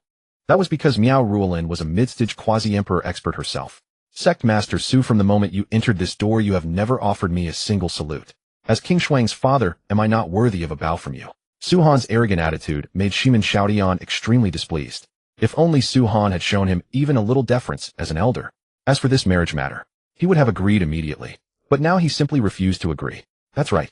As Qingshuang's second mother, am I not worthy of a bow from you, Su Han? Seeing this, Qin Shuang also joined in the condemnation of Su Han. Today she was determined to use the status of an elder to force Su Han to bow. Slap. However, the next moment the entire hall was stunned, because Su Han delivered a single slap that sent Qin Shuang flying dozens of meters away. 7 or 8 houses within the Shimin estate collapsed in succession. Qin Shuang lay amid the ruins, blood spurting from her mouth, looking like a beggar. All the servants and disciples coming and going in the Shimin clan were scared out of their wits. Holy shit, who is this guy? Does he have a death wish? Striking Madame Qin. Chill. Keep your voice down. He is that Su Han, the Tianlan Sect Master, whose name thunders across the Tianyan continent. A man steeped in blood. Rumor has it that if not 100 million, then at least 80 million people have died at his hands. Then doesn't that make Su Han a god of slaughter? Enough. Just watch quietly, and don't say anything. Don't drag us down with you. After all this was the Shimin clan. Su Han dared to slap Qin Shuang in the Shimin estate. One slap, nearly killing her. Moreover, not a single important figure in the Shimin clan stepped forward to say a word for Qin Shuang. This alone already said everything. Sis, is this brother-in-law of mine always this fierce? Shimin Potion, standing beside Shimin Qingshuang, was rooted to the spot, completely dumbfounded. Su Han had done what Shimin Patian had always wanted to do, but had always dared not do. Originally, Shimin Potion's purpose in coming to the Great Hall with Miao Rulin today was to test whether Su Han was as powerful as the legend claimed. But now, Shimin Patian felt that there was no longer any need. Qin Shuang was after all a veteran expert at the Saint Realm. She was almost beaten to death by Su Han with a single slap. If it were he, Shimin Potion, who took a slap from Su Han, the grass on his grave would probably already be 3 meters tall. Besides, anyone who dared to slap Qin Shuang was Shimin Potion's idol. Shimin Qing smiled, touching her forehead guard more or less, when Qin Shuang spoke in that sarcastic, haughty manner. Shimin Qing had already guessed that this woman Qin Shuang was about to be in big trouble. Ever since she was a child, Qin Shuang had thrown this family into chaos. She had even driven away Miao Rulin, Shimin Qingshuang's mother. This led Miao Rulin for over a decade to spend most of her time living at Yuhing Academy. It was not because Miao Rulin was afraid of Qin Shuang, but because she did not want to throw the Shimin clan into turmoil. So she chose to seek peace and quiet instead. Shimin Qingshuang found Su Han's slap extremely satisfying, because she had long wanted to beat Qin Shuang too. Unfortunately, she was no match for her. At this moment, Shimin Xiaoshan's face turned the color of pig's liver in fury. Su Han, you are too arrogant. Facing Shimin Xiaoshan's full-force strike, Su Han only gave a light stamp of his foot. Shimin Xiaoshan's body went flying backward. However, he was not injured, nor did he fall to the ground. Su Han, with his hands clasped behind his back, said coolly, "For King Shuang's sake, this is a warning. Next time, death." Su Han was courteous to Miao Rulin only because she was Shimin Qingshuang's mother, although Miao Rulin had made a move against Su Han. From the very beginning, Su Han knew Miao Rulin was testing his strength. A mother-in-law testing her son-in-law, there was nothing blameworthy about that. But the way Shimin Xiaodian and Qin Shuang presumed upon their seniority had clearly touched Su Han's reverse scale. Shimin Changqing gave a wide grin and declared loudly, "From this moment on, Shimin Xiaodian is no longer the clan head of the Shimin clan. The position of clan head shall be assumed by Shimin Qingshuang." Shimin Xiaoshan's performance deeply disappointed Shimin Changqing. How could such a fool lead the Shimin clan to glory? Shimin Ding, I obey the 10th ancestor's decree. Shimin Feng, I obey the 10th ancestor's decree. We all obey the 10th ancestor's decree. In the great hall, the members of the Shimin clan were startled at first, then snapping back to their senses. They all clasped their fists and bowed to Shimin Qingshuang. Shimin Qingshuang herself naturally lacked the qualifications to be the clan head of the Shimin clan. But Shimin Qingshuang was Su Han's woman. Once the two were married, the Shimin clan and the Tianlan sect would be bound together on the same ship. Both for the Tianlan sect and for the Shimin clan, it was a win-win situation, an alliance of powerhouses. On what grounds? I refuse to accept. I refuse to accept. I refuse to accept. Upon hearing this devastating news, Shimin Xiaodian was struck as if by lightning, and a large mouthful of blood burst from his mouth on the spot. His eyes bulged with fury as if they would split. Tongtian Pavilion. Your Excellency, Miss Shuang has met with trouble. The events that had happened in the Shimin clan were kept tightly sealed. But in this world, no wall is truly windproof. Qin Shuang's personal maidservant quickly relayed the news back to Tongtian Pavilion. Hearing this before the pavilion master of Tongtian could speak, Qin Fan, the second elder of Tongtian Pavilion, slammed the table and bellowed, "This Su Han has astonishing audacity. To dare lay a hand on someone of my Tongtian Pavilion, he must be tired of living." Tongtian Pavilion had heard of Su Han's name. But Su Han, as soon as he arrived at Zhongyuan Immortal Capital, he dared to attack someone from their Tongtian Pavilion, truly knowing no bounds. But Qin Zhantian, the Grand Elder, was clearly far more composed. He immediately asked the maidservant, "How is the young lady now?" Reporting to the Grand Elder, the young lady and Shimin Xiaodian have both been locked up at Sigua Cliff by the new family head. He said they will be released only when they come to their senses. The maidservant had no choice but to state the whole truth. Qin Zhantian frowned deeply. New family head. Since when did the Shimin clan change its leader? Shimin Xiaodian had served as the family head of the Shimin clan for decades. How out of nowhere was he suddenly replaced? This was a little too hasty and reckless. The maidservant continued. Shimin Changqing personally appointed the new family head, Shimin Qingshuang. All of this was set in motion by that Tianlan Sect Master Su Han. At the mention of Su Han, the maidservant's face was covered in frost. She wished she could devour Su Han alive. At this, Qin Tiantong, the pavilion master of Tongtian Pavilion, could no longer sit still. He immediately ordered Second Elder, "Take men to the Shimin clan. Order the Shimin clan to hand over the culprit Su Han and bring Shuang back. Whoever dares to stop you, kill them." "Yes, Pavilion Master." Qin Fan made a slight cup fist salute and promptly led his men out of Tongtian Pavilion. Meanwhile, at the Shimin clan, "Brother-in-law, I've heard that your cultivation is unfathomable and that you are proficient in every Dao. I wonder, are you also well-versed in the sword Dao?" Miao Rulin, in order to welcome Su Han and his companions, personally cooked a great spread of dishes. After the wine had made its rounds and course after course had been served, that boy Shimin Patian, a lifelong devotee of the sword Dao, diligent and eager to learn, hoped he could pick up a few tricks from Su Han. Hearing this, Miao Rulin immediately gave Shimin Patian a rap on the head. "You have no respect for seniority. With your meager sword Dao cultivation, it is enough to throw your weight around among the younger generation. Don't bring it out and make a fool of yourself in front of your brother-in-law." Shimin Qingshuang and Meng Feishuan both covered their mouths and laughed. Miao Rulin seemed to be scolding Shimin Potion, but in reality, she was racking her brains to make Su Han give Shimin Patian some guidance. After all, the Shimin clan specialized in the sword Dao. Shimin Patian was no ordinary person. He was known as the most brilliant sword Dao genius the Shimin clan had produced in several hundred years. At only 19, he had already reached the true unity realm, and his sword Dao cultivation was virtually invincible among his generation. For now, the position of family head in the Shimin clan had been given to Shimin Qingshuang. But everyone in the Shimin clan knew very well that as long as Shimin Patian could shoulder the heavy responsibility, Shimin Qingshuang would one day pass the family head position to him. Shimin Changqing also added his support brother Su. This child Patian has decent talent. How about you do him the honor of giving a few pointers? Shimin Changqing had fought Su Han in earnest before. In the sword Dao, even he could not hope to catch up to Su. It was just that Su Han rarely used the sword Dao. Great-grandfather, you call Su Han brother Su. Isn't that messing up the generations? Miao Rulin did not know whether to laugh or cry. This Shimin Changqing was most of the time an old rascal. Ahem. Shimin Changqing cleared his throat and laughed. Let's each use our own form of address. Su Han put down his wine cup and posed a question. What do you all think the sword Dao is? Those who could sit at the main table were all core figures of the Shimin clan. Thus no one's understanding of the sword Dao was shallow. The third elder Shimin Hao was the first to answer. Had heaven not given birth to me, Shimin, how the sword Dao would be eternal night. Hearing this, everyone was deeply shocked. The third elder's ambition was indeed extraordinary. Su Han merely smiled faintly and offered no comment. The grand elder Shimin Feng then said, I may be a speck of mortal dust, but my heart still yearns for the sky. After that, in the great hall, everyone expressed their own views on the sword Dao. When it came to Shimin Potion, the young man simply declared, I am the sword, and the sword is me. After Shimin Patian finished, he clearly won the approval of most in the hall. But Shimin Changqing and Miao Rulin remained silent. They were waiting for Su Han's assessment. Su Han raised his cup, drained it in one gulp, and said with a light smile, what you have said is all correct. But it is also all wrong. This immediately sparked everyone's interest because Su Han had once caught Miao Rulin's full force strike with a single finger. His strength was beyond question.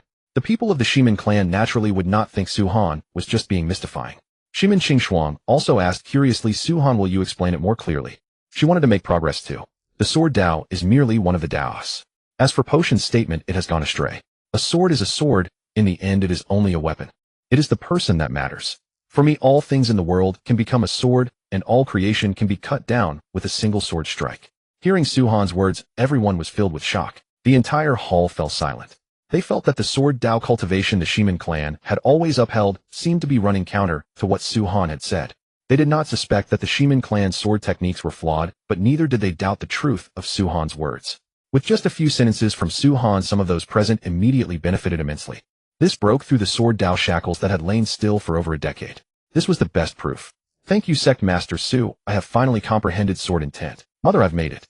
Thank you, Sect Master Su, I've finally comprehended the realm where man and sword become one. Thank you, brother-in-law. I just had a flash of the sword heart. I believe it won't be long before I can comprehend the sword heart. The sword Dao realms and insights of everyone in the great hall broke through one after another. Voices of gratitude and cheers filled the air. One sword to cut down all creation. How terrifying. Shimin Changqing kept muttering to himself as if he had entered some kind of state. Suddenly a streak of cyan light shot up from his body and pierced through the clouds. Huh. Brother Su, thank you.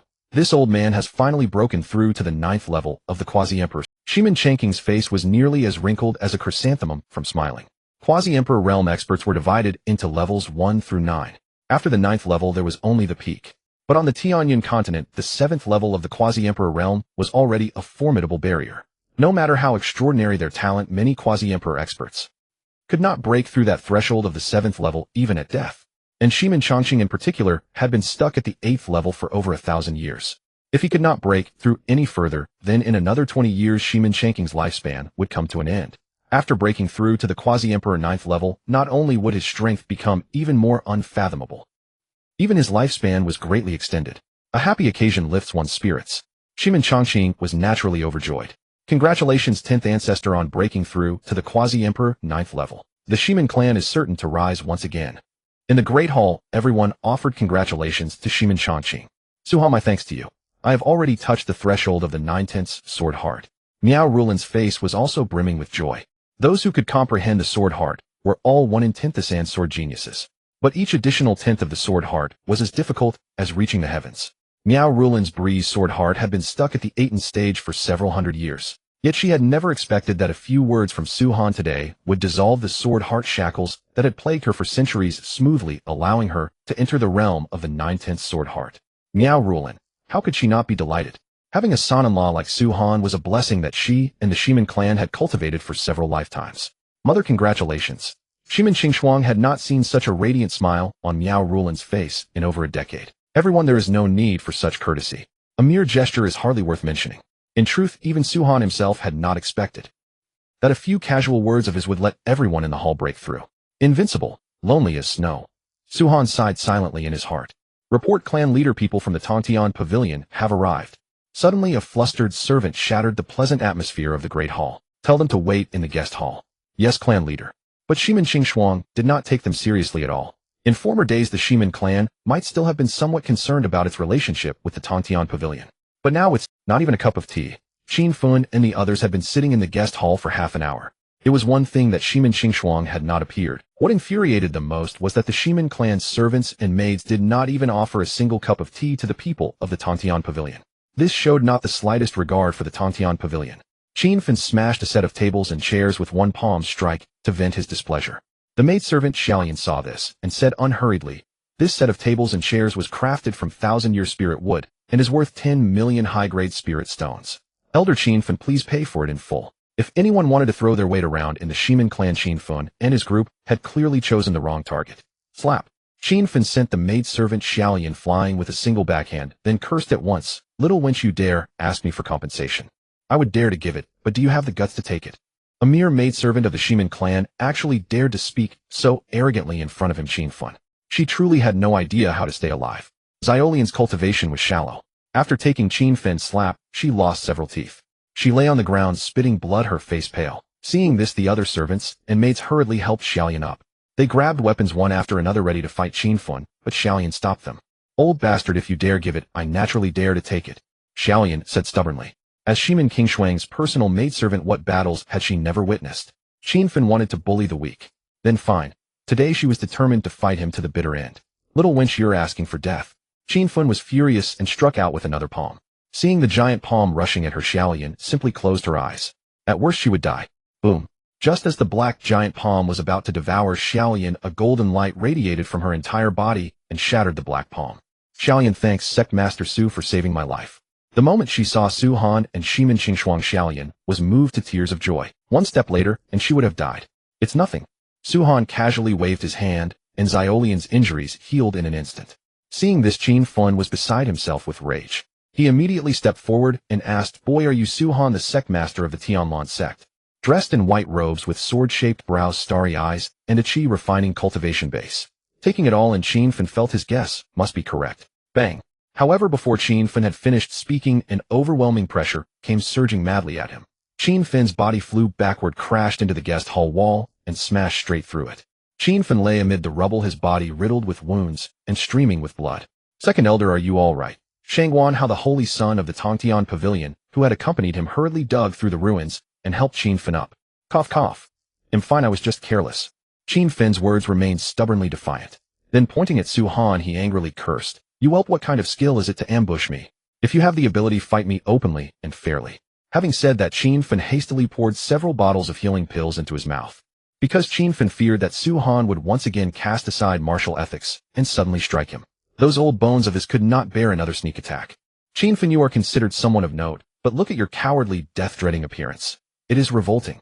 Shimin Qingshuang laughed in anger. A dignified second elder of the Tongtian Pavilion, a mighty Sage Realm Grandmaster. To fear death to such a degree was a talent in itself.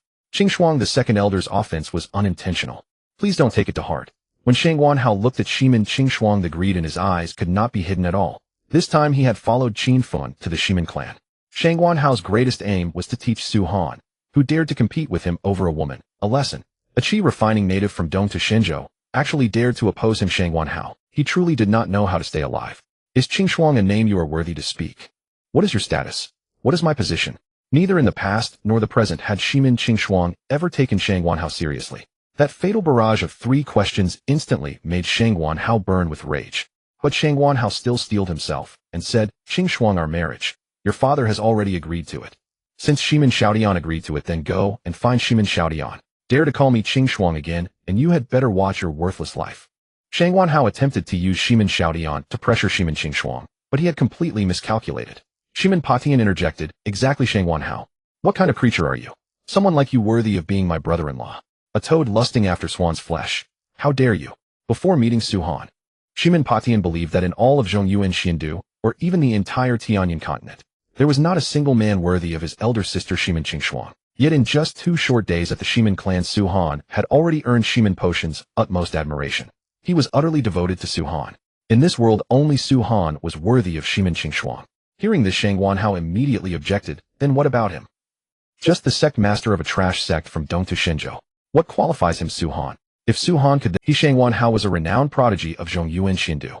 At only 25 years of age, his cultivation had already reached the late stage of the true unity realm. He was a person one step away from becoming a sage. Moreover, he was the holy son of the Tongtian Pavilion, honored without equal. Su Han pulled Shimin Qingshuang into his arms and said with a contemptuous smile, naturally by my good looks. Shimin Qingshuang leaned against Su Han's chest, her ears turning red. But she did not choose to resist. Shimin Qingshuang knew that Su Han was deliberately trying to discuss Shang Wanhao. She naturally had to cooperate. Su Han, take your dirty hands off.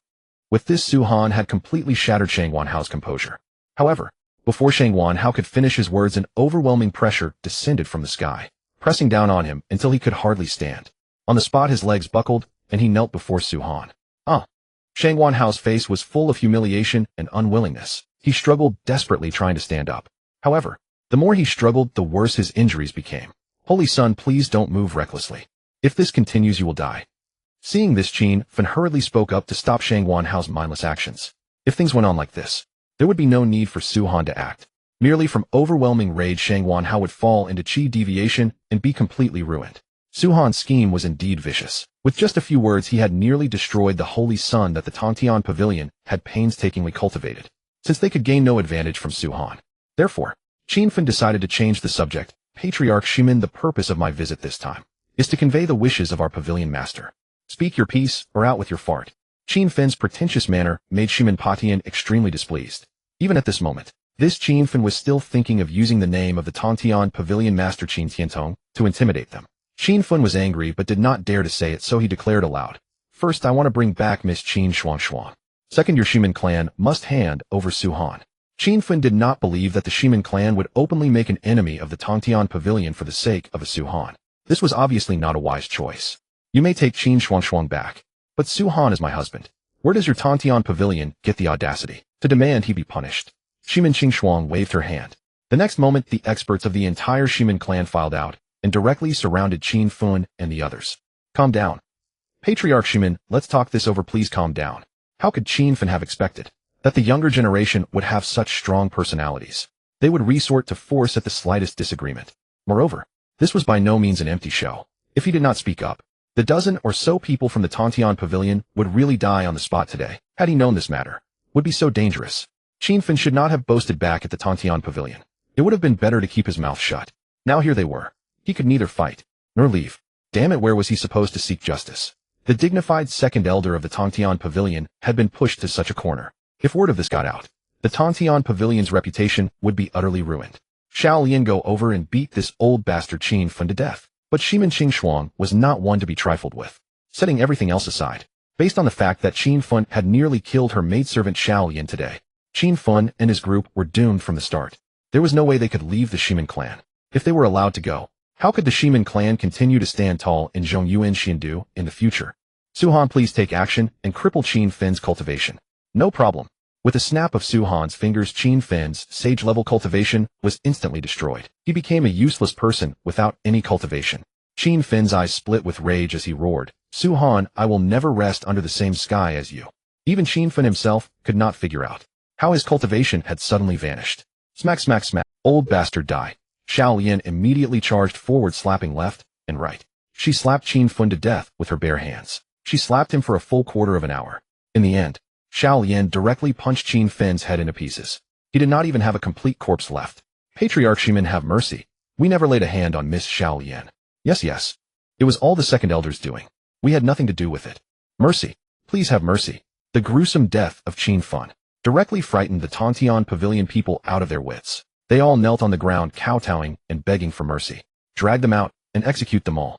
Send their heads to the Tongtian Pavilion. Yes, Patriarch. Since they were to be killed, then all should be killed. Cutting the weeds without pulling out the roots was not Shimin Qingshuang's style. Among all these, the most tragic fate belonged to Shang Wanhao. He had come to the Shimin clan intending to teach Su Han a lesson. In the end, he had ended up losing his own life instead. It could not have been more miserable. Su Han, when do you think would be appropriate for your wedding ceremony with Shuang'er? Taking advantage of everyone being present, Miao Rulin also brought up the topic of marriage. Miao Rulin was well aware that with a man as outstanding as Su Han in the future, the number of women who would want to marry him would be incalculable.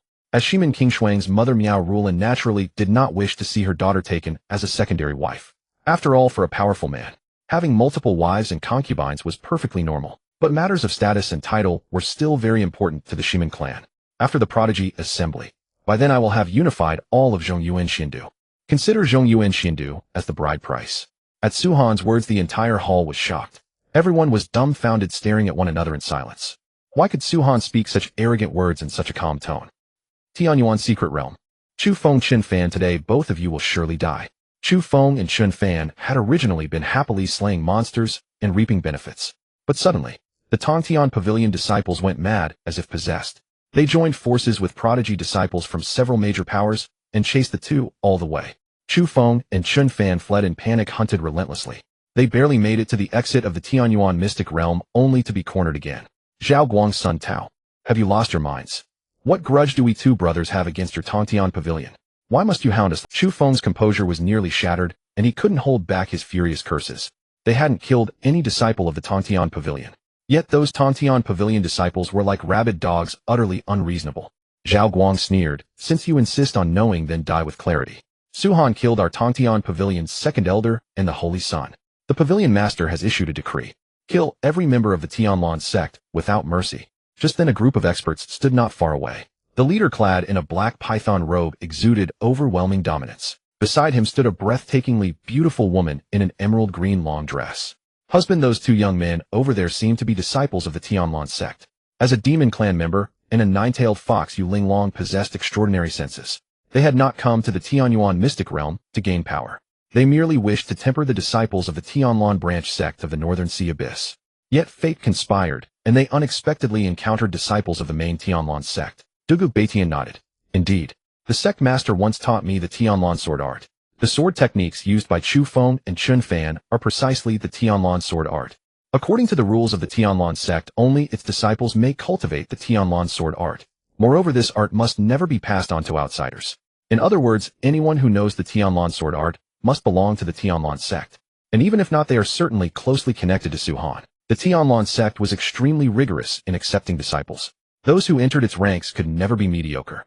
Husband, have you noticed? What Chu Feng and Chen Fan are holding seem to be Supreme Emperor weapons. Though the distance was considerable, Yu Linglong's vision remained perfectly clear. After all, in the Tianlan branch sect of the Northern Sea Abyss, only Dugubaiqian Yu Linglong and the sword Saint Xiao Wudao possessed such Supreme Emperor weapons. Moreover, those had originally been bestowed upon them by Su Han. For youths as young as Chu Feng and Chen Fan to own Supreme Emperor weapons within the Tianlan sect. Yu Linglong guessed that their identities were by no means ordinary. At that moment, the sword saint interjected. I heard that the Sect Master has taken 3 personal disciples. Could Chu Feng and Chen Fan be the Sect Master's own disciples? The moment these words were spoken, Dugu Baitian and the others were greatly startled. Save them. Though Chu Feng and Chen Fan wielded Supreme Emperor weapons, in the end 2 fists cannot beat 4 hands. Under the siege of several hundred prodigies, they soon fell into a disadvantage. Fortunately, Dugu Baitian and the others intervened, allowing them to escape disaster. Thank you, seniors, for saving our lives. Might I ask your names? Chen Fan saluted Dugu Baitian with a cup fist bow. A life-saving grace must be repaid like a spring flowing in return. Chen Fan wished to know the man's name, so he could repay the debt of gratitude in the future. But before Dugu Baitian could answer, Zhao Guang's arrogant and clamorous voice rang out. Who are you rats? State your names. Do you want to die for blocking the Tongtian Pavilion's business? Zhao Guang was certain that these people were not from the forces of Zhongyuan Fairy Capital. For in Zhongyuan Fairy Capital, those who dared obstruct the Tongtian Pavilion were as rare as phoenix feathers and Qilan horns. Dugu Baitian, lord of the Tianlan branch sect of the Northern Sea Abyss. Hearing the words Tianlan, Zhao Guang and his men were so furious they nearly cursed aloud. Even dealing with just Chu Feng and Chen Fan had already proven extremely difficult. Now a company of experts from the Tianlan sect of the Northern Sea Abyss had arrived. What was worse, 2 saints were among them. This was truly troublesome. Chu Feng greets brother Duga's sister-in-law and senior sword saint. Chun Fan greets brother Duga's sister-in-law and senior sword saint. The name Duga Baitian was renowned throughout the Northern Sea Abyss. Naturally, Chu Feng and Chun Fan knew of him. Yet neither had expected that the one who saved them today would be the legendary Duga Baitian who shook the entire Northern Sea Abyss. The three most celebrated names of the Tianlan branch sect were Duga Baitian, Yu Linglong, and Xiao Wudao. No need for such formality, my young friends. Has the Sect Master come to Zhongyuan Fairy Capital? Duga Baitian had not seen Su Han for about a month now. He wanted to report to Su Han on the development of the Northern Sea Abyss. However, he simply could not find where. Chun Fan smiled bitterly. Brother Dugu, the Tongtian Pavilion wants to kill us because our master killed their second elder and holy son yesterday. The master is currently at the Shiman clan. Hearing this, Duga Baitian could only smile awkwardly. Hundreds of prodigies had surrounded and attacked them, including a half-step saint. Chu Feng and Chun Fan indeed could not withstand such an assault. Of course, Duga Baitian knew Su Han's temper all too well. Let alone an elder and the holy son of the mere Tongtian Pavilion, Su Han would dare to kill even its pavilion master. Duga Baitian, you are saints. Interfering in the strife of us younger ones. Is that not bullying the weak? Sun Tao, seeing how dire the situation, had become resorted to provocation. He hoped Duga Baitian and Xiao Wudao would not intervene. Unexpectedly, Dugu Baitian's expression turned icy. Less nonsense. Either leave or die. Dugu Baitian truly had no interest in killing a swarm of ants. However, he absolutely had to ensure the safety of Chu Feng and Chun Fan. If Chu Feng and Chun Fan were to die, how could he Dugu Baitian face Su Han with any dignity? We're leaving. A wise man does not fight when the odds are against him. Sun Tao led the Tongtian Pavilion disciples away. After all, tomorrow was the Prodigy Assembly. At that time, they could kill Chu Feng and Chun Fan in an open contest. They merely let them live one more day. At the Shiman clan, brother-in-law, this afternoon the Songyun Academy will hold a poetry gathering. The champion will receive the baptism of the Howran Sword Chi Pond. Do you want to try it? No. With beauties by his side and wine before him, Su Han could not understand why that brat Shiman Patian, a man who only knew fighting and killing, would actually take an interest in such a poetry gathering. Truly the height of absurdity. Shiman Qing also teased, potion with the little knowledge you have in your gut. Do you really think you can match those Confucian scholars? Zhongyuan Fairy Capital differed from the other four domains. Here 100 flowers bloomed in unison. Cultivators who followed the path of Confucianism were by no means few. Shiman Qingshuang's mother Miao Ruolin was a cultivator of both Confucianism and swordsmanship. Moreover, she was the vice dean of Yuhing Academy. In the past, Miao Ruolin had also hoped that Shiman Patian would follow both paths. Unfortunately, that lad Shiman Patian had not the slightest interest in the Confucian path. Gradually, Miao Ruolin gave up on that hope. As for Shiman Qingshuang, although she had read extensively apart from swordsmanship, she was clearly even more interested in the way of commerce and trade. Therefore, most of the Shiman family's business was managed by Shiman Qingshuang. Shiman Patian scratched his head and smiled awkwardly. Sis, of course I can't do it, he said. But brother-in-law, that Su Han also understands Confucianism, let alone Shiman Patian. Even the two women Meng Feishuan and Shiman Qingshuang who stayed by Su Han's side every day had never seen Su Han display anything related to Confucianism. But Shiman Potion's admiration had already reached the level of blind worship. Sister Meng, really you have to believe me. Brother-in-law truly is a master of Confucianism. Shiman Patian had trusted his instincts since childhood, and they had never once gone wrong. As for the Confucian assembly, he had no interest in it. What truly interested him was the Howran Sword Chi pool of Songyun Academy. That place, no one could freely enter or exit except the academy's headmaster. Its preciousness was thus evident. Su Han, do you really master the Confucian path? At that moment, even Shiman Qingshuang became unsure. No matter how one looked at him, Su Han did not resemble someone steeped in classical learning. There was not the slightest trace of Confucian aura on his person. Su Han raised his wine cup, drank it all in one gulp, and gave a faint smile. I know a tiny bit. And so Su Han was dragged off by Meng Feishuan, Shiman Qingshuang, and Shiman Patian. Pulled and hauled all the way to Songyun Academy. Oh ho, what a rare guest. Shiman Potion, are you here for the poetry competition as well? Am I dreaming? On the plaza of the Songyun Academy, there were indeed many Confucian scholars, and no lack of great Li Guanqi, what arrogant nonsense are you spouting?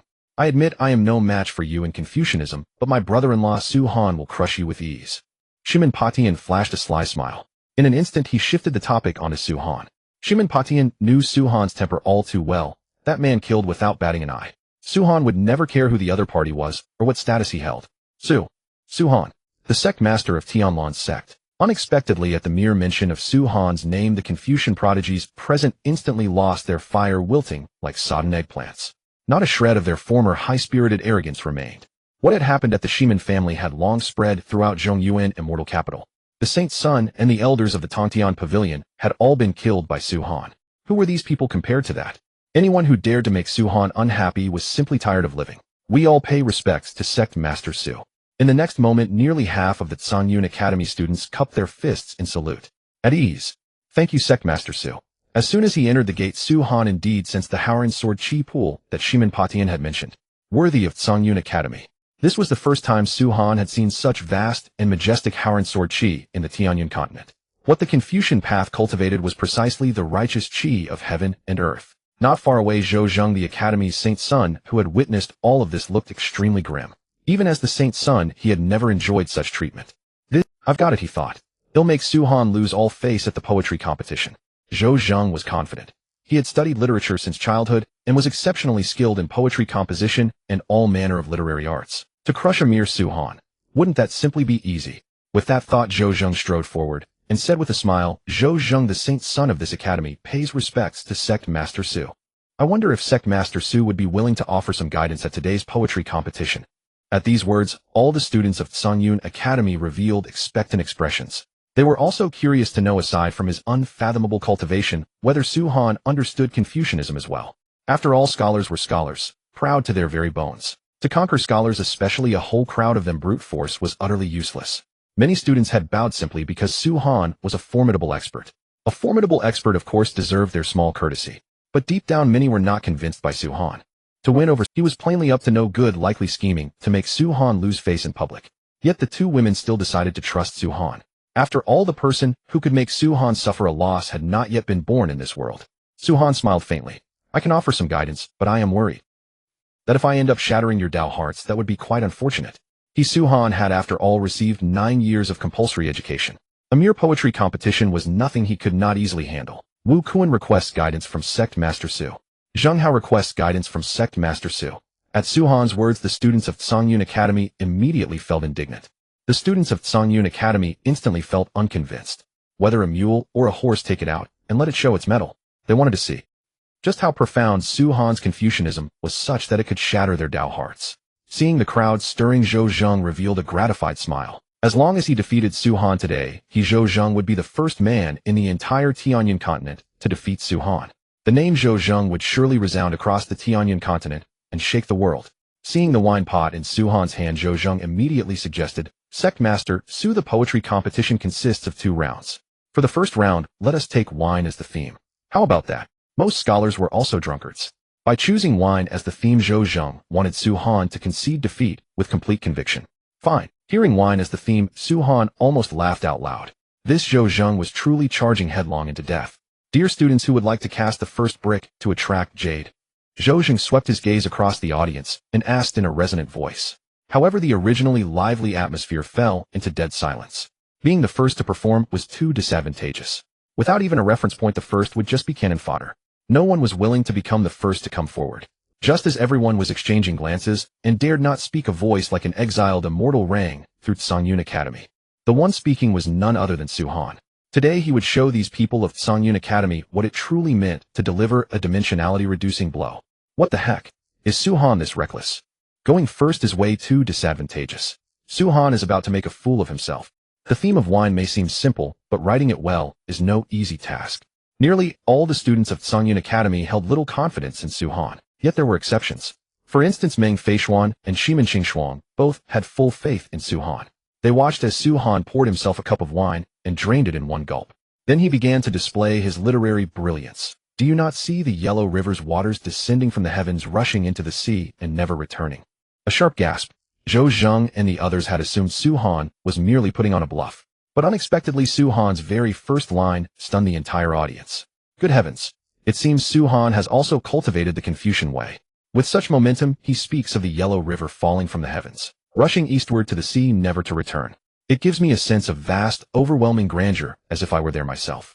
Excellent poetry. But where is the eastern? The previously silent plaza was ignited by a single line of Su Han's poetry.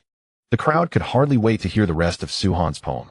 Do you not see the bright mirror in the high hall grieving over white hair? At dawn, like black silk, by dusk turned to snow.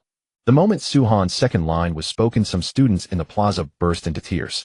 Su Suzerain's line reminds me of my own aging parents. The others were equally moved. But this was not the end. Su Han's entire body radiated an overwhelming aura of righteous qi, as if he stood within a sublime inkwash painting of famed mountains and great rivers. How is this possible?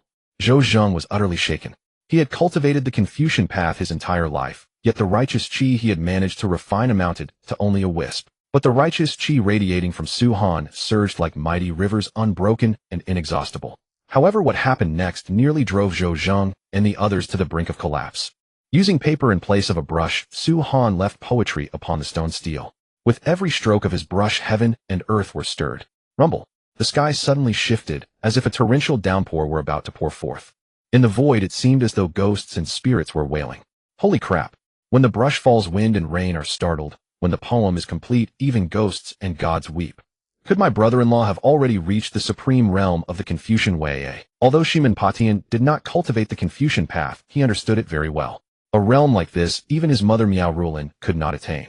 Throughout the entire Zhongyuan immortal capital, Shimin Patian had never heard of any great Confucian master whose poetry could stir such astonishing disturbances as Su Han's. In the dean's small courtyard, what kind of monstrous prodigy is this Su Han? An old man with white hair had been leisurely basking in the sun in the courtyard. He had witnessed scenes like the poetry gathering far too many times. But now that the Confucian path was declining and talents were withering, Luo Mingxing the dean had absolutely no interest in attending the poetry gathering in person.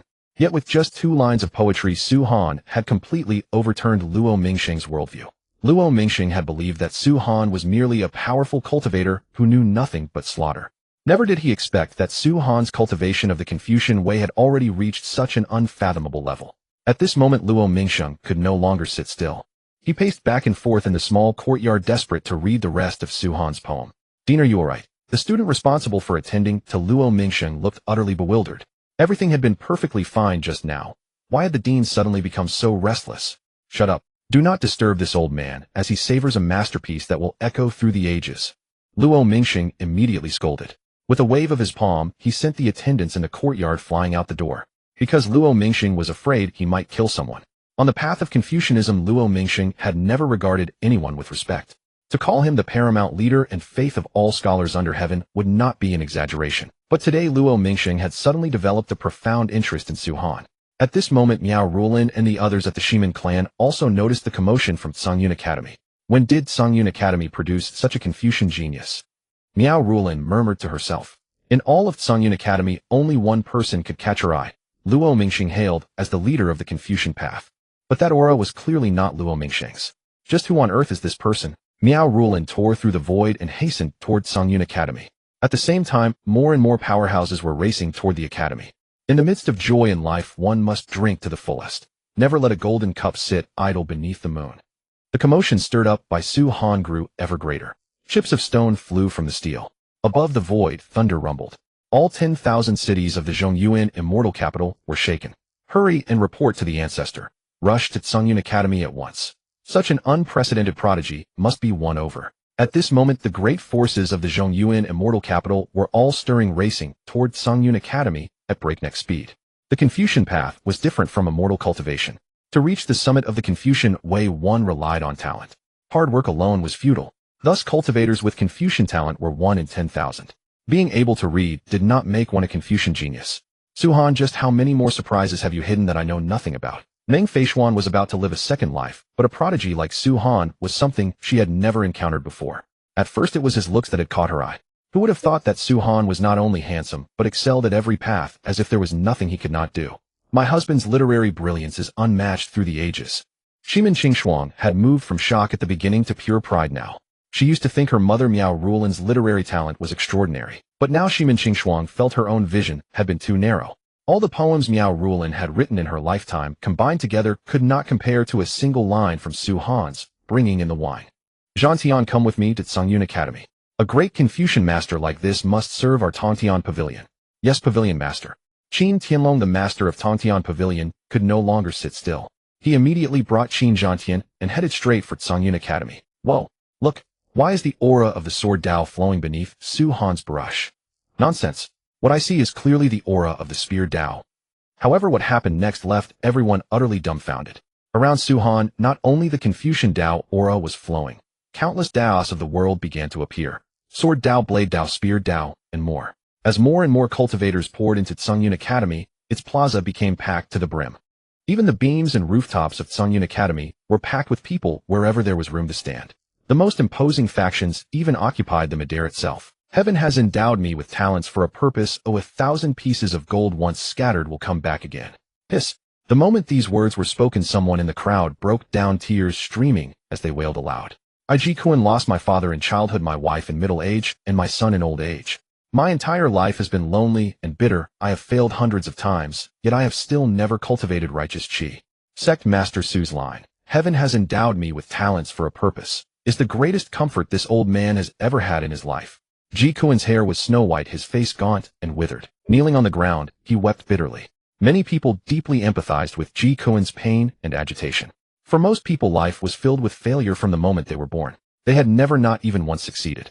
They wandered in confusion, doubting themselves, living their entire lives in the shadow of failure. But Su-han's single line, heaven has endowed me with talents for a purpose. 1,000 pieces of gold once scattered will come back again. Clearly it gave these people the greatest consolation and the courage to keep living and striving. Crack. This Ji Kuan has actually cultivated righteous chi. The next moment a surge of righteous chi pierced straight through heaven and earth from Ji Kuan's body. Not every scholar could cultivate righteous chi. Righteous chi represented the recognition of heaven and earth's boundless righteousness.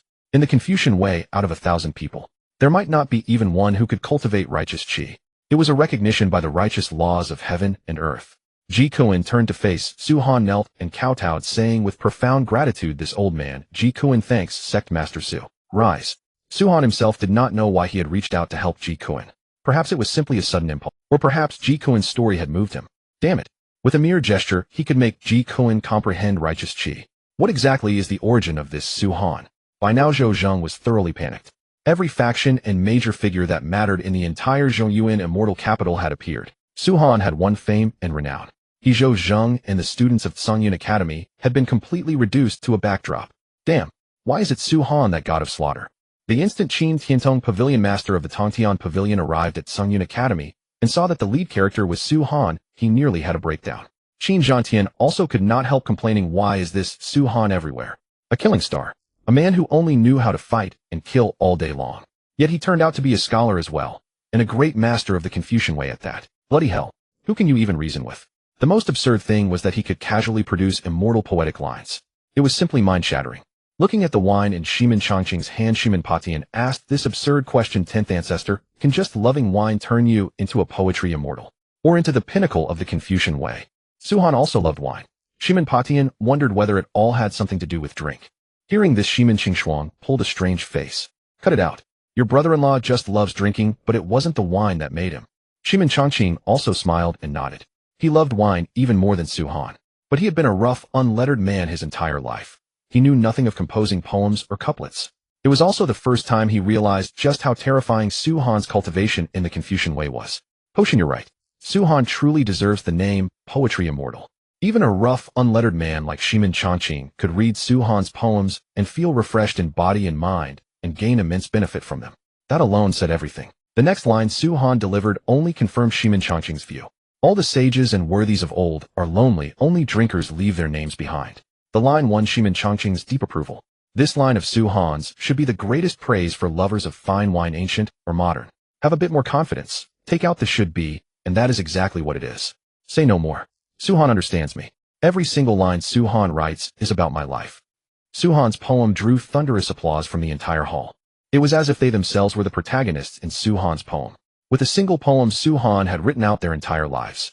Such lines could no longer be measured by any standard of value.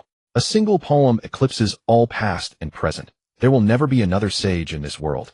After reading Su-han's complete poem, Luo Mingxing gave this supreme evaluation. How difficult was it to attain sagehood through the Confucian way? It was as difficult as an immortal cultivator proving the Tao and becoming a great emperor.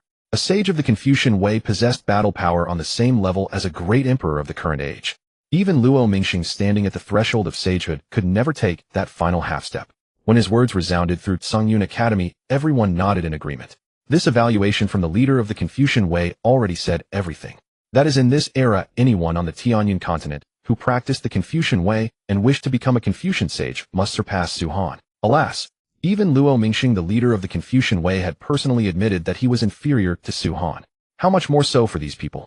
The path of the Confucian Way differed from the path of immortal cultivation. In cultivation, as long as you worked hard, even with the worst talent, you could eventually gain something if you were diligent enough. But the Confucian Way was different. Without sufficient talent, everything was in vain. Everyone present knew one thing very clearly: even if they had a lifetime or several lifetimes, they could never write lines like Su Han's invitation to wine. Why? Because Luo Mingxing had already made it very clear: a single poem eclipses all past and present. In other words, Su Han, relying on this one invitation to wine alone, had outshone every poem composed across countless epics, ancient and modern, in the Tianlan continent. This was not merely overshadowing an era or even several eras. It was overwhelming countless epics. In other words, whether or not you cultivated the Confucian Way, you had to know that Su Han stood at the summit of the Confucian Way. Furthermore, he had already become the leader of all the scholars in the world. From ancient times to the present, the spirit of the literati had always been extremely proud and unyielding. To make all the scholars under heaven submit was an exceedingly difficult thing. Yet Su Han had done it. The literary world has only 10 measures of talent, but Su Han alone takes 12. Thus the scholars of the world owe Su Han 2 measures. From the crowd, someone suddenly blurted out that line. Everyone was startled at first and smiled knowingly. If it had been anyone else, these scholars would certainly have refused to accept it.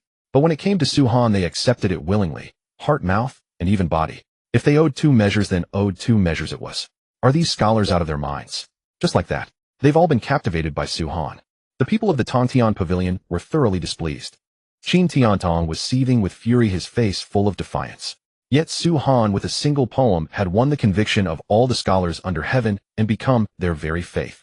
It gave Qin Tiantong the illusion that he too could easily achieve such a feat. Sect Master Su, please stay. Just as Su Han was about to leave, Luo Mingxing blocked his path. Is something the matter? If Sect Master Su would not disdain it, this old man would like to invite you to serve as the honorary dean of our Tsungyun Academy. No interest. Watching Su Han's departing figure, Luo Mingxing smiled bitterly. If only he could form even a slight connection with Su Han, Tsungyun Academy would reap immense benefits. Dean Luo, I suggest you make me Shimen Potion, the holy son of your Tsungyun Academy. Joining forces with our Shimen clan would also be a splendid choice. Su Han looked down on Tsungyun Academy, but Shimen Patian certainly did not. Strictly speaking, Shimen Patian had set his sights on the Academy's Howren Sword Chi Pool. What this young man said does make some sense. Luo Mingxing thought knowingly. You may enter the Howren Sword Chi Pool for 1 day. After all, the champion's reward belonged to Su Han anyway. Since Su Han didn't want it, giving it to Shimen Patian was the best option. It would also incidentally leave a favorable impression on Su Han. But the position of Holy Son was exceedingly important. Luo Mingxing could not hand it over to Shimen Patian so hastily. He cast a deep glance at Zhou Zheng, then left without looking back. Yaowang Sacred Land. Sacred Lord, at this 100 sects Grand Assembly of Prodigies, how should we deal with the Tianlan sect? The Grand Elder Zhang Juezhi, who oversaw the entire Prodigy Assembly, wore a grim expression. He had already arranged all the arrangements for every sect across the Tianyan continent. But the Tianlan sect alone left Zhang Juezhi at a loss. According to the Assembly's rules, any cultivator under the age of 30 could participate in the Prodigy competition. But if Su Han were to compete, would there still be any suspense in this year's gathering? It would be a tremendous disaster for the Yaowang Sacred Land as well. Among the sects joining the Prodigy gathering, only one Sect Master was under 30 years old. That person, because Su Han's bone age was only 21. Ha ha ha. Hearing Zhang Juezhi's concern, the Yaowang Sacred Lord chuckled softly. Grand Elder, you underestimate Su Han. A figure like Su Han, whether in status or personal power, could now be said to shake the entire Zhongyuan immortal capital and terrify the Tianyan continent. How could Su Han possibly lower himself to participate in a mere Prodigy assembly? Therefore, Zhang Juezhi's worries were entirely unfounded. Sacred Lord Su Han's 2 direct disciples possess extraordinary talents and formidable strength. I fear they will be powerful rivals for the Holy Maiden. Then Zhang Juezhi voiced another concern. Although the Yaowang Holy Maiden possessed a special constitution and was renowned throughout the Zhongyuan immortal capital, Zhang Juezhi was still somewhat worried. You must have faith in Luoli. Su Han's disciples might be prodigies, but the Holy Maiden of their Yaowang Sacred Land was no fool either. It was still unknown who would emerge victorious. Look, that's Jinchanzi of the Chan sect from the Western Buddhist land. Legend says this Jinchanzi is a reincarnated immortal. Only 25 years old, his cultivation has already reached the peak of the true One Realm. What's there to see in a bald donkey? If you want to look at Yi Qingwu, the most beautiful woman in the Eastern Earth Divine Province. She's only 22 and also possesses peak true One Realm cultivation. Wow. Long Outyin of the Dragon Clan is here too. This prodigy gathering is truly lively. What? How come Tianlan, the prodigy of the demon clan, also came to compete? The 100 Sects Grand Competition held by Yaoguang's sacred land this time was exceptionally grand in scale. Throughout the entire Tianlan continent, every faction of considerable standing had arrived. The primary to host this prodigy gathering, Yaoguang's sacred land, had pulled out all the stops. It had unveiled 2 immortal edicts as the reward for the champion of the 100 Sects Grand Competition. With the path to immortality at stake, everyone wanted a piece of the action. In the past, cultivators of the Tianlan continent would sacrifice anything for the imperial path. They would fight tooth and nail. But ever since the appearance of the immortal edicts, people had lost all interest in the imperial path. What was the point of becoming a great emperor? In the end, they still could not escape the journey of seeking the immortal path. If that were so, it was better to directly seek out the immortal path and settle it all in one step. Of course, everyone was well aware that seeking the immortal path was extremely dangerous. But the pursuit of immortality had always been a journey with but one chance in 10 to survive. Even if the odds were extremely low, one had to give it everything and take the gamble. Senior sister, where have you been these past days? How has your cultivation improved so quickly? Seeing Yi Qinghui's figure, Chu Feng and Chen Fan were stunned. They had endured countless hardships to barely reach the early stage of the True One realm. In just half a month, Yi Qinghui's strength had undergone such terrifying changes. She was one step away from the gap between them, and her was simply too vast. Of course, it's because she was lucky enough to snatch the inheritance of our demon clan's demon emperor. Don't you think so? Yi Qinghu. Before Yi Qinghu could speak, Tianlan, clad in a black royal robe with blue light blazing in his eyes, spoke up first. The very thought of it made Tianlan burn with rage. Half a month ago, inside the Demon Emperor's cave mansion, Tianlan, Long, Outyin, and others had fought fiercely over the Demon Emperor's inheritance. But who could have expected that a suddenly appearing Yi Qinghu would snatch away the Demon Emperor's inheritance? Worse, this Yi Qinghu carried too many treasures on her person. Her escape speed was too fast. Tianlan and the others exhausted every effort pursuing her all the way from the Eastern Wilderness Demon Domain to the Zhongyuan Immortal Capital, yet they never even caught a glimpse of her figure. At this moment, enemies meeting face to face, their eyes burned with hatred. But today was the day Yaoguang's sacred land was hosting the prodigy competition, and taking matters into one's own hands would have dire consequences. Even Tianlan did not dare to lightly break the rules. The relationship between the demon clan and the human race was already extremely delicate, let alone. Moreover, Yi Qinghu was the young sect master of the Tianlan sect, making Tianlan even more wary. The name Tianlan sect alone carried immense deterrent force even in the Eastern Wilderness Demon Domain. And the name Su Han had almost become a taboo across the Tianlan continent. Everyone turned pale at the mention of it. Tianlan did not fear Yi Qinghu, but he was deeply afraid of Su Han. Haha, Yi Qinghu sneered. Luck is also part of strength. You'd better pray that you don't run into me otherwise it'll smash your dog head in. Tianlan's blue eyes made Yi Qinghu extremely irritated. Every time she saw them, she wanted to gouge out his eyes. Then just wait and see. In the prodigy competition, life and death were not to be held accountable. It was still unknown who would win. Hey, why are there only 10 spectator seats on this high platform? At once people sensed that something was wrong.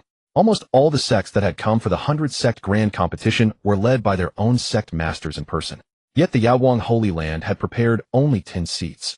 This was clearly a move to stir up trouble. The 6 great powers of the Zhongyuan Immortal Capital were the Tongtian Pavilion, the Yuanshi Holy Land, the host Yaoguang Holy Land, the Shimin Clan, the Songyun Academy, and the Yuhing Academy. Each power had 1 seat. Counting the 6 powers together with the Tianlan sect, the Dragon Clan, and the Demon Race, 9 of the 10 seats were already gone. All the remaining sects had to fight over a single seat. That was truly incomparably cruel. This is only normal. The great figures of the Zhongyuan Immortal Capital have always looked down on the powers of the Dongtu Divine Province, the Shitian Buddhist Land, and the Beihai Demon Abyss. Only the Dongwang Demon Realm could catch their eye. Of course, the Tianlan sect was the exception. If you wanted a seat, you had to let your strength speak. Since the Yaoguang Holy Land dared to act this way, it naturally had no fear of public condemnation from the various sects. I want the Tianlan sect seat for my Chan sect of the Shitian Buddhist Land. Who agrees? Who objects? As Qin Tiantong and the others took their seats, only 1 seat remained on the high platform.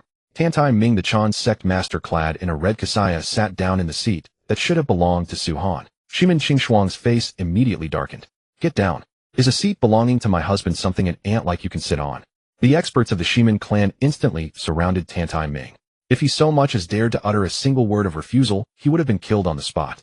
And so, Jiang Feng, the Holy Lord of Yaoguang, had no choice but to step forward and interject with a smile. Clan Lord Shimin, Sect Master Tantai has not done anything wrong. Since Sect Master Su has been slow to appear, the seat would only be empty anyway. Exactly. Just because Su Han has not come, are we supposed to halt the prodigy assembly? seeing someone make trouble for the Tianlan sect and for Su Han. Qin Tiantong, the pavilion master of the Tongtian Pavilion, immediately became animated. He had no personal friendship with Tantai Ming, but whoever went against Su Han, he would side with them. At these words, an uproar swept through the scene. Some felt that Qin Tiantong was right. Others felt that the assembly had only just begun, and a great figure like Su Han arriving a little late was hardly a problem. Nevertheless, the people of the major powers still tried to remain silent. When gods fight, the little ghosts suffer. Any discerning eye could see that whether it was the Tongtian Pavilion, the Yaowang Holy Land, or the Chan Sect, all of them wanted to make trouble for the Tianlan sect. This was not something their sects could afford to get involved in. The slightest misstep would mean irrevocable ruin. Old bastard, you only dare to bark behind others' backs.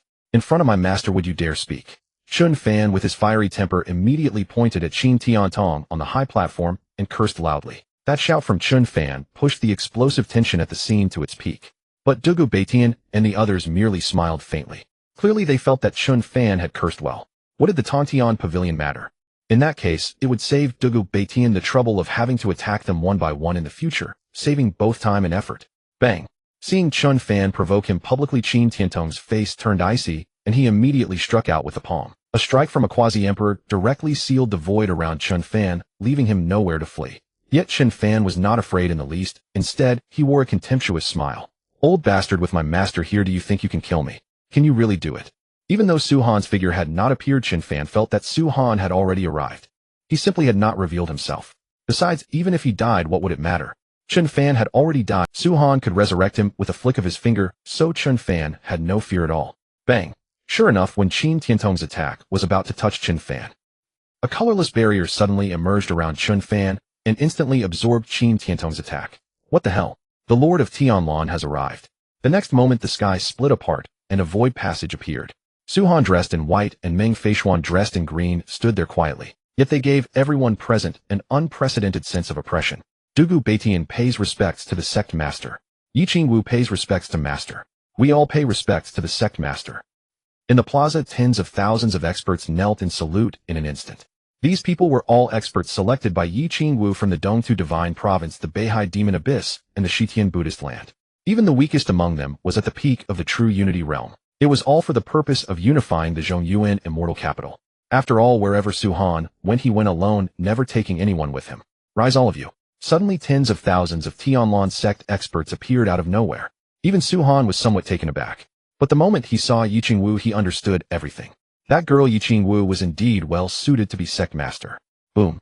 Su Han reached out with one hand, and Tantai Ming, the Chan Sect Master, found his body moving involuntarily, flying straight into Su Han's grasp. With Su Han gripping his neck with one hand, he could not move. Su Han, you cannot kill me, Tantai Ming said with difficulty. Bang. Yet in the next instant, Su Han pressed lightly with his finger, and Tantai Ming, a quasi-emperor, turned into ashes on the spot. He died without even leaving a complete corpse behind. Sect Master Su, by doing this, are you not showing too little regard for my Yaowang Holy Land? Jiang Feng was so angry that he nearly vomited blood. This was the first. Su Han said calmly, what is your Yaowang Holy Land worth? If you dare bark one more word, I will wipe out your Yaowang Holy Land with a snap of my finger. You, Jiang Feng, and the high-ranking members of the Yaowang Holy Land nearly ground their back teeth to pieces, their eyes splitting with rage. But although they were furious, none of them dared to speak. The reality far surpassed the legend. Su Han was even more arrogant and domineering than the rumors had described. There was nothing they could. Tantai Ming had originally been arranged by Jiang Feng despite Su Han, but unexpectedly he had died so quickly. Now he had even dragged the Yaowang Holy Land into trouble. This Sect Master Su truly never speaks without shocking people to death. The Yaowang Holy Land has completely lost all face now. What of it? If I had Su Han's strength, I would be even more arrogant and domineering than he is. On the Tianyuan continent, force reigned supreme. No one ever cared about your seniority or age. A hard fist was the only truth. The Yaowang Holy Land had been used to throwing its weight around in the Zhongyuan immortal capital for centuries. Running into Su Han was simply their misfortune. There were plenty of sects and wandering cultivators who held grudges against the Yaowang sacred land. In a sense, they were grateful to Su Han because he had vented their pent-up resentment. Rulan, has my grandson-in-law always been this domineering? Miao Tianxi, the dean of Yuheng Academy, beamed, his face folding into a chrysanthemum-like smile. This was the first time Miao Tianxi had seen Jiang Feng scolded into silence. The old man was rejoicing inwardly. Although it was his first time meeting Su Han, Miao Tianxi liked Su Han's disposition immensely. Miao Rulan smiled awkwardly and said, the first time we met was in the Shiman clan. If not for that girl Qing Shuang, this brat would have wanted to beat me up too. Whether anyone else would dare to raise a hand against his own mother-in-law Miao Rulin did not know. But Su Han truly dared. Qin Shuang and Shimen Xiaodian were the cautionary examples. Ha ha ha. Hearing these words, Miao Tianx's smile became even more brilliant. He knew Miao Rulin's temper all too well. She had been pampered and spoiled since childhood, unwilling to suffer even the slightest loss, and ready to resort to blows at the smallest disagreement. It was not unjust for her to suffer a loss at Su Han's hands. Even Miao Tianxi could not see through Su Han in the slightest. At this moment, Morong Hua, the sacred lord of the Yuanshi sacred land, suggested, "Brother Tianxi, the tension in the air is far too thick now. Perhaps you could speak up and persuade Sect Master Su." This prodigy grand competition was not only about the immortal token, it also concerned the tempering and advancement of the prodigy disciples of every major power. If no one stepped forward to mediate, then today, let alone the prodigy assembly, it was bound to end in rivers of blood. But Morong Hua had no friendship with Su Han, nor did he know him. Even if he wanted to mediate, he had no standing to do so. Worse, it might make the Tianlan sect think that his Yuanshi sacred land and the Yaowang sacred land were in league with each other. That would surely bring disaster upon the Yuanshi sacred land. 100 jars of drunken immortal. Deal. Although old Miao Tianxi was taking advantage of the crisis. But Morong Hua had no other choice. No one could stay out of this affair. With 100 jars of drunken immortals secured, Miao Tianxi took out 2 jars and declared into the air, "Sect Master Su, the rumor is that you can down 1,000 cups without getting drunk. We have just met. How about we become friends over a drink?" Hearing Miao Tianx's words, everyone immediately sighed with relief. This was how that refined scholar spoke. He neither presumed on his seniority nor mentioned mediation at all. Yet Miao Tianxi with a single word dispelled the explosive gunpowder atmosphere that had been on the verge of igniting. With just 2 jars of drunken immortal, the problem was solved. Good. But after Su Han took his seat on the high platform, his provocative antics resumed. Because of Su Han, Qin Tiantong, the pavilion master of the Tongtian Pavilion, was left standing to watch the battle. Meng Feishuan took Qin Tiantong's seat. With no other option, Zhang Feng had no choice but to prepare another chair for Qin Tiantong. The first round of the Prodigy Grand Competition was extremely simple. All contestants entered the Yaowang secret realm. The top 300 contestants, ranked by the number of demon beasts they had killed, advanced to the second round. Chu Feng, Xin Fan, Yi Qingwu, and the other Tianlan sect members passed effortlessly. The second round had even simpler rules: a 300 contestant free-for-all limited to the time it takes one in. The 30 people who remained on the arena platform advanced to the individual arena battles. Chu Feng, Xin Fan, you two bastards, let me see who can save you this time. Zhao Guang and Sun Tao, leading more than 30 true One-Realm disciples of the Tongtian Pavilion, frenziedly besieged Chu Feng and Xin Fan. They wanted not only to eliminate them, but to kill them both. This was to vent the hatred burning in their hearts. Today, Su Han had made the Tongtian Pavilion lose all face before every major power of the entire Tianyan continent. If they could not kill Su Han, then killing Chu Feng and Xin Fan would do just the same. Old scores and new grudges would be settled together. Strike at their legs. Use the sword formation to surround them. Truly a bunch of fool's trash. Seeing Zhao Guang and his group unable to take down Chu Feng and Chun Fan, 2 cultivators who had only just entered the true One-Realm, Qin Tiantong on the high platform was gnashing his teeth in fury. He wished he could go onto the stage and demonstrate it himself. What is Luo Li doing? Hurry up and join the beatdown. Kill Chu Feng and Xin Fan. Seeing that his own sacred maiden Luo Li was standing by and watching instead of joining the attack, Zhang Feng, the sacred lord of the Yaowang sacred land, felt like his head was about to explode. Luo Li was perfect in every way except that she was too proud and unwilling to take advantage of those in trouble. Fortunately, the other Yaowang sacred land disciples were not stupid. Under the siege of the prodigy disciples from the 2 major powers, the Yaowang sacred land and the Tongtian Pavilion, Chu Feng and Xin Fan were soon wounded. Even the weakest contestants attending the competition were at the peak of the divine fire realm. Although Chu Feng and Xin Fan were mighty in battle, in the end, 2 fists could not match 4 hands. Snow drifts across the mortal world. Fortunately, at the critical moment, Yi Qingwu broke free from Enlan's entanglement and used one move. Snow drifts across the mortal world, severely wounding more than a dozen true One-Realm disciples of the Tongtian Pavilion. Only then did the pressure on Chu Feng and Xin Fan greatly lessen.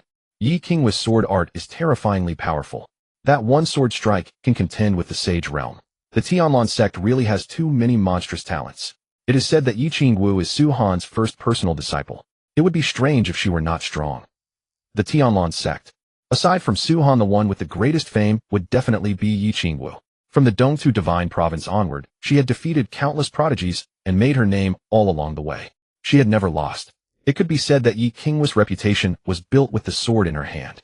On the high platform, Luo Mingxing saw his chance. and immediately smiled as he proposed, "Sect Master Su, this old man can see that your disciple Miss Yi Qingwu has righteous sword chi within her.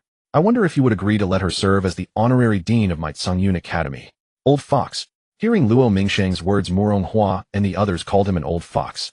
Having failed to win Su Han over, he now turned his attention to Yi Qingwu. Yi Qingwu indeed possessed righteous sword chi. But not every cultivator who cultivated righteous sword chi needed to undergo the baptism of the Tsungyun Academy's righteous sword chi pool. Meng Feishuan poured Su Han a cup of wine and said with a smile, "Su Han Qingwu is indeed well suited to walk the righteous Tao. Dean Luo's suggestion is worth considering." Luo Mingxing, old as he was, worried only that the Confucian tradition would be cut off, and so he tried every possible means to forge a connection with Su Han. The Tsungyun Academy's righteous sword chi pool was truly unique. Wait until the grand competition is over and ask Qingwu yourself. Everything will depend on her wishes. As for this matter, Su Han felt there was no need to discuss it, because after the grand competition the Tianlan sect would unify the Zhongyuan immortal capital. By then, whether the Tsungyun Academy still existed was unknown. It all depended on Su Han's mood. "Thank you, Sect Master Su." At any rate, they had finally been granted a chance. Old man Luo Mingxing was happier than words could tell. Chu Feng, Chen Fan, and Yi Qingwu had all advanced to the second round. But the remaining disciples of the Tianlan sect were all eliminated. The second round of the arena battles now officially begins. First group, Chen Fan versus Sun Tao. Jiang Jueji, the Grand Elder of the Yaoguang Holy Land, stood upon the arena platform and announced the battle roster in a clear, ringing voice. Su Han, this Jiang Jueji seems to have altered the match list. Shimin Qingshuang immediately sensed that something was off. The opponents of Chun Fan, Chu Feng, and Yi Qingwu were all from the Tongtian Pavilion. To dismiss that as coincidence would be far too forced. Su Han said with a face of perfect calm, "This way it's more interesting." The Yaoguang Holy Land's petty scheme. They thought they controlled everything. But in Su Han's eyes they were only courting death. Chun Fan, this time I'll see who can save you. Sun Tao, long spear in hand, was brimming with pride and elation. Relying on the fact that his cultivation was one minor stage above Chen Fan's, he had utterly disregarded his opponent. "If I can't hack off your dog head within 3 moves, I'll admit defeat." Chen Fan's face betrayed no trace of joy or anger. Hiss. This Chen Fan is truly insufferable. Senior brother Sun Tao's cultivation has already reached the mid-stage of the true unity realm. To defeat senior brother Sun Tao in 3 moves? That's nothing but a madman's raving. The people of the Tianlan sect learned everything from that Su Han. They're all insufferably arrogant. Exactly. When the Sect Master is that arrogant, the disciples he takes in can hardly be any better. Chen Fan's provocative words instantly drew jeers and contempt from the Tongtian Pavilion disciples. They admitted that Su Han was strong to an absurd degree. They could do nothing to Su Han. But who the hell did Chen Fan think he was? A cultivator at the early stage of the true unity realm, daring to be so arrogant. If even this can be endured, then what cannot? Boy die. Blood rain. Enraged Sun Tao immediately soared into the air. Unleashing the secret art of the Tongtian Pavilion, he summoned a sky full of blood-crimson spears that assaulted Chen Fan in a frenzy. "Welcome. Today I shall let all of you witness the true sword path of my Tianlan sect." Tianlan Sword Song. Chen Fan gathered his strength into one move, draining fully a third of the spiritual energy within him. One sword slashed through the void, and heaven and earth changed color. It was as if immortals were dancing with swords strumming celestial music. Bang! Sun Tao's head was instantly parted from his body, rolling off the arena platform. It rolled precisely to a stop at Jiang Juezi's feet. Holy shit. Finished off in a single move? Hiss. Every spectator in the venue drew a sharp breath. In that moment, everyone understood. So it turned out that Chun Fan and Chu Feng had been deliberately hiding their strength all along. Their intention, no doubt, was to make the prodigies in the competition lower their guard. They thought the disciples of the Tianlan sect were nothing more than this. But clearly they had all been wrong. This Tianlan sword song. I'm afraid it no longer belongs to the sword ways of the mortal world. Murong Hua, the sacred lord of the primordial Holy Land, was so utterly shocked that he sprang straight up from his seat. Damn it! How could the Tianlan sect possess such a terrifyingly powerful sword art? Qin Tiantong was so enraged that he nearly vomited blood. He had thought Sun Tao would slay Chen Fan and cleanse the Tongtian Pavilion's shame. Never did he expect Sun Tao to be killed by Chun Fan's single move. Though the Tianlan sword song consumed spiritual energy at an alarming rate, its destructive power was truly appalling. In the entirety of the Tianyuan continent, Qin Tiantong had never seen a sword art that could match the Tianlan sword song. Husband, you're the one who taught them the Tianlan sword song, aren't you? Even Shimin Qingshuang was startled. The sword doctrine of the Shimin clan resounded throughout the Tianyuan continent. Shimin Qingshuang had been knowledgeable and well-traveled since childhood. She had seen more than her share of formidable sword arts. But the Tianlan sword song Chun Fan displayed just now, she had never witnessed anything like it in her life. It wasn't me. Hearing Su Han deny it, Shimin, Qing Fei Xuan, and the others all looked deeply skeptical. If not Su Han, then who else could such sword doctrine belong to? But then Su Han continued, the true Tianlan sword song can destroy the entire Tianyan continent with a single sword. What Chen Fan used doesn't even qualify as a fake. The Tianlan sword song was nothing more than something Su Han had casually improvised during a drunken moment of boredom in the past. What? A single sword destroys the Tianyan continent. Does Su Han ever talk sense? Hard to say. With Su Han's strength, he has no reason to lie. It might well be true. Rubbish. Even a great emperor of this age would not dare say he could destroy the Tianyan continent with one sword. Even if an immortal came, it would be impossible. Exactly. Are you trying to tell me that Su Han is even more powerful than the great emperors and immortals? Even if I'm beaten to death, I won't believe it. Hearing Su Han's words from the high platform, the entire venue erupted in clamor.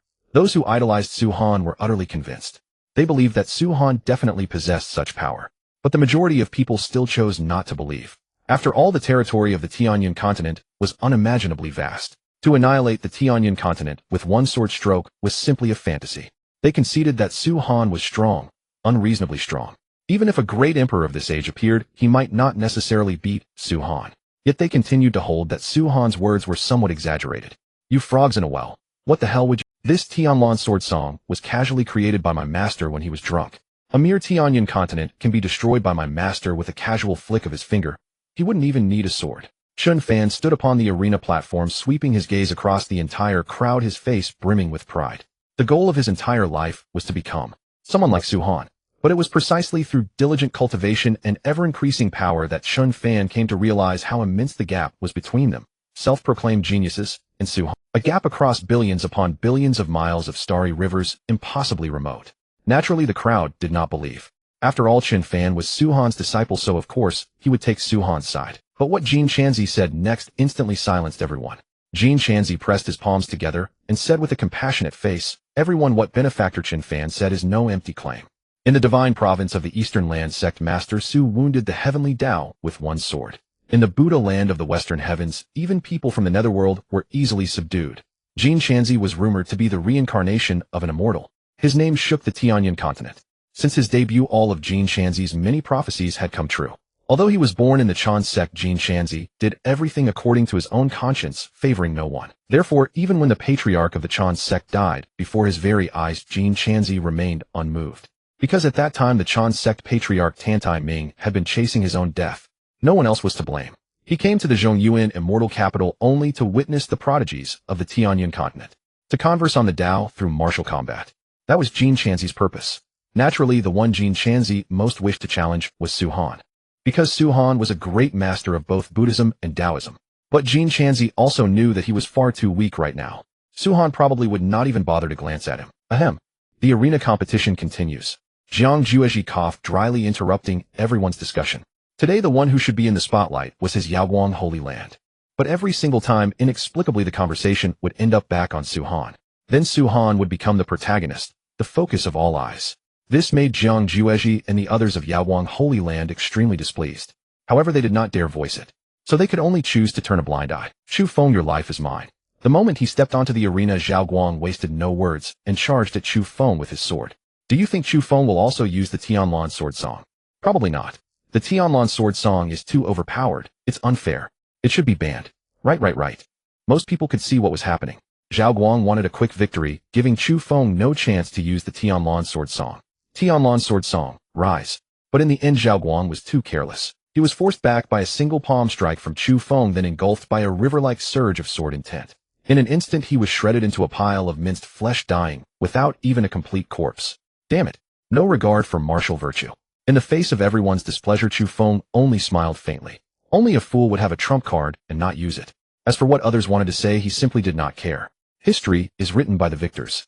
Next match, Yi Qingwu versus Shangwan Wan'er. The moment Shangwan Wan'er appeared, cheers rang out without end. Shangwan Wan'er was the younger sister of Shangwan Hao, the previous holy son of the Tongtian Pavilion. She bore the myriad venoms physique and possessed peerless beauty. Brother Tiantong, do you think Shangwan Wan'er can defeat Yi Qingwu? Yaoguang Holy Lord Jiang Feng asked with an expectant expression. The Tianlan sect was becoming far too prominent. They had to find a way to suppress it. Otherwise, the champion position in this grand competition would fall into the hands of the Tianlan sect. His Yaoguang Holy Land would then be forced to hand over 2 immortal command tokens. This was no different from lifting a rock only to drop it on one's own feet. How could Zhang Feng willingly hand over 2 immortal command tokens? Wanner's strength is not inferior to Shangwan Hao's. But victory and defeat are hard to predict. From the very beginning of the competition, Qin Tiantong had paid special attention to the Tianlan sect. Qin Tiantong discovered that among the Tianlan sect disciples, the strongest one was Yi Qingwu. Although Shangwan Wanner was very strong when it came to fighting Yi Qingwu, even he had no idea who would win. Suhan, there is a soul entity on Shangwan Wanner. Qingwu is likely to suffer for it. Meng Feishuan's pair of imperial eyes had noticed that something was wrong with Shangwan Wanner. Suhan smiled faintly. No matter. If his disciple could not even deal with a mere soul entity, then all of Yi Qingwu's training these past days would have been in vain. On the arena, the killing intent radiating from Yi Qingwu and Shangwan Wanner swept across the entire stage. Before the two had even exchanged a single blow, the arena had already crumbled in many places with rubble flying everywhere. Damn, their killing intent is terrifying. So this is a battle between peak true One Realm experts. A battle between 2 peerless beauties. Who could not look forward to it? Yi Qingwu, you are strong. But today you are destined to die. Shangwan Wanner sensed that Yi Qingwu's strength was somewhat beyond her expectations. But it did not matter. To avenge Shangwan Hao, Yi Qingwu had to die. Yi Qingwu said contemptuously, You're worthy. Your killing intent is so heavy. You want to avenge Shangwan Hao, don't you? What a pity. Shangwan Wanner's willow-like brows furrowed slightly. What is the pity? Yi Qingwu sneered, my master killed your brother Shangwan Hao like slaughtering pigs and dogs. Killing you will be the same. What arrogant words. Come and fight. The arrogant, reckless air radiating from Yi Qingwu was exactly like Su Han's. This instantly sent Shangwan Wanner into a blazing rage. She would first kill Yi Qingwu, then kill Su Han. Azure Dharma body appear. Shangwan Wanner unleashed her ultimate move the moment she attacked. The colossal Azure Dharma body, over 100 feet tall and wielding 8 imperial weapons, furiously assaulted Yi Qingwu. The entire championship arena was smashed to pieces. Yi Qingwu, I wield 8 imperial weapons and 1 quasi-emperor weapon. What are you going to use to beat me? Seeing Yi Qingwu suppressed force to defend endlessly, the arrogance on Shangwan Wanner's face grew even more intense. Young Sect Master of the Tianlan sect. What a load of crap. Soon she would become a dead soul beneath her sword. Hiss. The Tantian Pavilion truly spared no expense in grooming Shangwan Wanner. 8 imperial weapons and 1 quasi-emperor weapon. Yi Qingwu is in danger now. It would be best if she died. These Tianlan sect people have made too many enemies. Sooner or later they will face retribution. There were countless people hoping Yi Qingwu would die. The Tianlan sect had been pressing down on them for far. Clang. The next moment, a flash of green light streaked past. Sword come. The ultimate imperial weapon, the Phoenix Dance sword, appeared in Yi Qingwu's hand. Everyone was dumbfounded, their faces as grim as mourners at a funeral. No matter how many imperial weapons and quasi-emperor weapons there were, they were nothing before an ultimate imperial weapon. And sure enough, with a single sword stroke, Yi Qingwu blasted apart Shangwan Wanner's Azure Dharma body. The 8 imperial weapons and the quasi-emperor weapon were all severed as well. Shangwan Wanner, are you still not going to let the soul entity inside you make its move? Hearing this, Shangwan Wanner's face sank, filled with disbelief. How could Yi Qingwu, a true One Realm cultivator, possibly see that she was hiding a powerful soul entity on her person? Now that her imperial weapons and quasi-emperor weapon were gone, Shangwan Wanner's combat power had plummeted. She was so thoroughly dominated by Yi Qingwu that she could not fight back at all, only defend. On the high platform, Shimin Qingshuang asked with a puzzled look, husband, did you secretly give Qingwu a hand? No. Qingwu possesses the primordial divine eyes. How could she not see through a mere soul entity? Hearing this, Shimin Qingshuang and Meng Feishuan both widened their eyes in shock. A divine eye ranked within the top 3 of the cultivation world actually belonged to Yi Qingwu. Even if they were slow to react, they could already guess that the primordial divine eyes were inseparable from Su Han. They immediately began to act spoiled because neither of them had divine eyes. Calm down. Feishuan, these are the chaos world-destroying eyes. They're yours. Shuang, these are the supreme god-slaying eyes. They're yours. Divine eyes like these were too numerous to count inside Su Han's spatial ring. Every day Su Han idled around, and the system secretly stuffed his spatial ring full of all kinds of treasures. At this rate, Su Han felt that his spatial ring would sooner or later be unable to hold everything. With a snap of Su Han's fingers, the chaos world-destroying eyes instantly fused into Meng Feishuan's eyes. The supreme god-slaying eyes instantly fused with Shimin Qingshuang's eyes. Boom. Hiss. She broke through just like that. The aura around Shimin Qingshuang soared wildly, directly stepping into the peak of the Saint Realm. The wine flagon in Shimin Chongqing's hand was startled out of his grip. He was utterly dumbfounded. Miao Rulin and the others were equally shaken. The extraordinary eyes Su Han had bestowed were truly terrifyingly powerful. Rumble. But the next moment something even more dreadful happened. Because the aura around Meng Feishuan surged violently. Quasi-Emperor Realm, 1st level. Quasi-Emperor Realm, 7th level. Quasi-Emperor Realm, 9th level. In the end, she settled at the 9th level of the Quasi-Emperor Realm. In the blink of an eye, Meng Feishuan had gone from the peak of the Saint Realm to the same cultivation level as Shimen Changqing. Everyone present was stunned. Good heavens. The chaos world-destroying eyes are terrifying beyond measure. Shimen Qingshuang's supreme godfall eyes are equally extraordinary. Just how many treasures and methods does this Su Han have hidden away? Give it up. You'd better not entertain such ideas. Anyone who dares to scheme against Su Han is just making a fool of themselves. TCH. Can't I even fantasize about it? How ridiculous. Everyone saw Meng Feishuan and Shimen Qingshuang break through realms as easily as drinking water. In the blink of an eye, one had become a saint while the other had directly become a mighty figure of the Quasi-Emperor realm. Everyone was filled with envy pure and simple. As for plotting to seize the treasures in Su Han's hands, that was nothing but an idle dream. Everyone understood that even if all the powerhouses of the entire Tianlan continent joined forces, they would still be no match for Su Han alone. Not to mention the Tianlan sect, the #1 force on the Tianlan continent. Anyone who tried to rob Su Han had to be tired of living. Otherwise no one would do such a thing. Father, why have you suddenly come down? Murong Xiodi, the holy maiden of the primordial holy land, wore a fiery red long gown and a red gauze veil. Her graceful figure and world-startling beauty made countless men present lose themselves in wild fantasies. But Murong Xiodi was not just a pretty face. Endowed with the true phoenix physique and a boundless future, she was a favored child of heaven whose prestige shook the Zhongyuan immortal capital. Compared to the likes of Shangguan, how Murong Xiodi was stronger by more than a little. Every slight frown and smile of hers seemed to make heaven and earth pale. Seeing Murong Hua appear, the young prodigies of the various major powers all bowed in salute. They were extremely respectful. They desperately wanted to call him father-in-law, but they did not dare. Because the last person who did had died without leaving a whole corpse. For more than 10 years, the threshold of the primordial holy land had nearly been worn down by marriage proposal seekers. But no one had ever succeeded. First, Murong Xiodi was dedicated solely to the Tao, wanting only to develop and strengthen the primordial holy land. She had no heart for romance. Moreover, in her eyes, all the proud prodigies of the Zhongyuan immortal capital were worthless fools, impressive in appearance, yet flashy and hollow, incapable of achieving great things. Murong Hua, who had always doted on his daughter, naturally went along with Murong Cutest wishes. Xiodi, do you think you can defeat Yi Qingwu? Murong Hua asked with a smile. He knew that Murong Xiodi was set on winning the top honor in this grand competition for the primordial holy land. Winning would also secure the 2 immortal tokens. But Murong Hua was well aware of his daughter's strength. Murong Xiodi said confidently, she is strong, but I will not lose. Hearing this, Murong Hua shook his head with a smile. Seeing him smiling, without speaking, Murong Xiodi asked suspiciously, Father, what are you laughing at? Murong Hua, who had always been straightforward, was acting somewhat strangely today. This made Murong Xiodi unable to understand him. Alright, then I'll speak plainly. Even if you can defeat Yi Qingwu, win first place, and obtain the immortal token, do you think we can keep that immortal token? Murong Xiodi was startled, and she turned to glance at Su Han on the high platform. Naturally intelligent as she was, one hint was enough for her to catch on. The primordial holy land was indeed powerful, but before Su Han, it was far too weak. The next instant, in the blink of an eye, Murong Xiodi flew onto the high platform and headed straight for Su Han. This scared Murong Hua and the people of the primordial holy land half to death. If Murong Xiodi offended Su Han, the consequences would be disastrous. Murong Hua immediately chased after her, afraid that she might say the wrong thing. Murong Xiodi clasped her fists and saluted, Senior Su, if I win first place, will I have the chance to leave safely with the immortal token? Can you spare my primordial holy land? A sharp gasp ran through the entire audience. This Murong Xiodi was excessively audacious. Did she not want to live, daring to speak to Su Han like that? What are you talking about?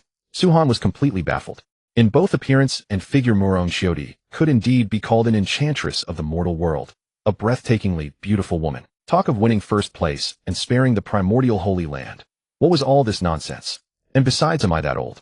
Being called senior by Murong Xiodi nearly made Su Han crack up. Meng Feishuan and Shimen Qingshuang could not help but burst out laughing. Murong Hua hurried forward, his face full of apology. Xiodi, no nonsense. Sect Master Su, my daughter, is young and ignorant. I hope you will be magnanimous and not take offense at her words.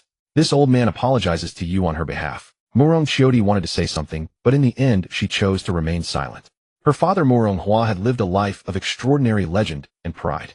Yet today, for her sake, he had lowered his head before someone of the same age as her. This struck Murong Cutest's heart with a crushing blow.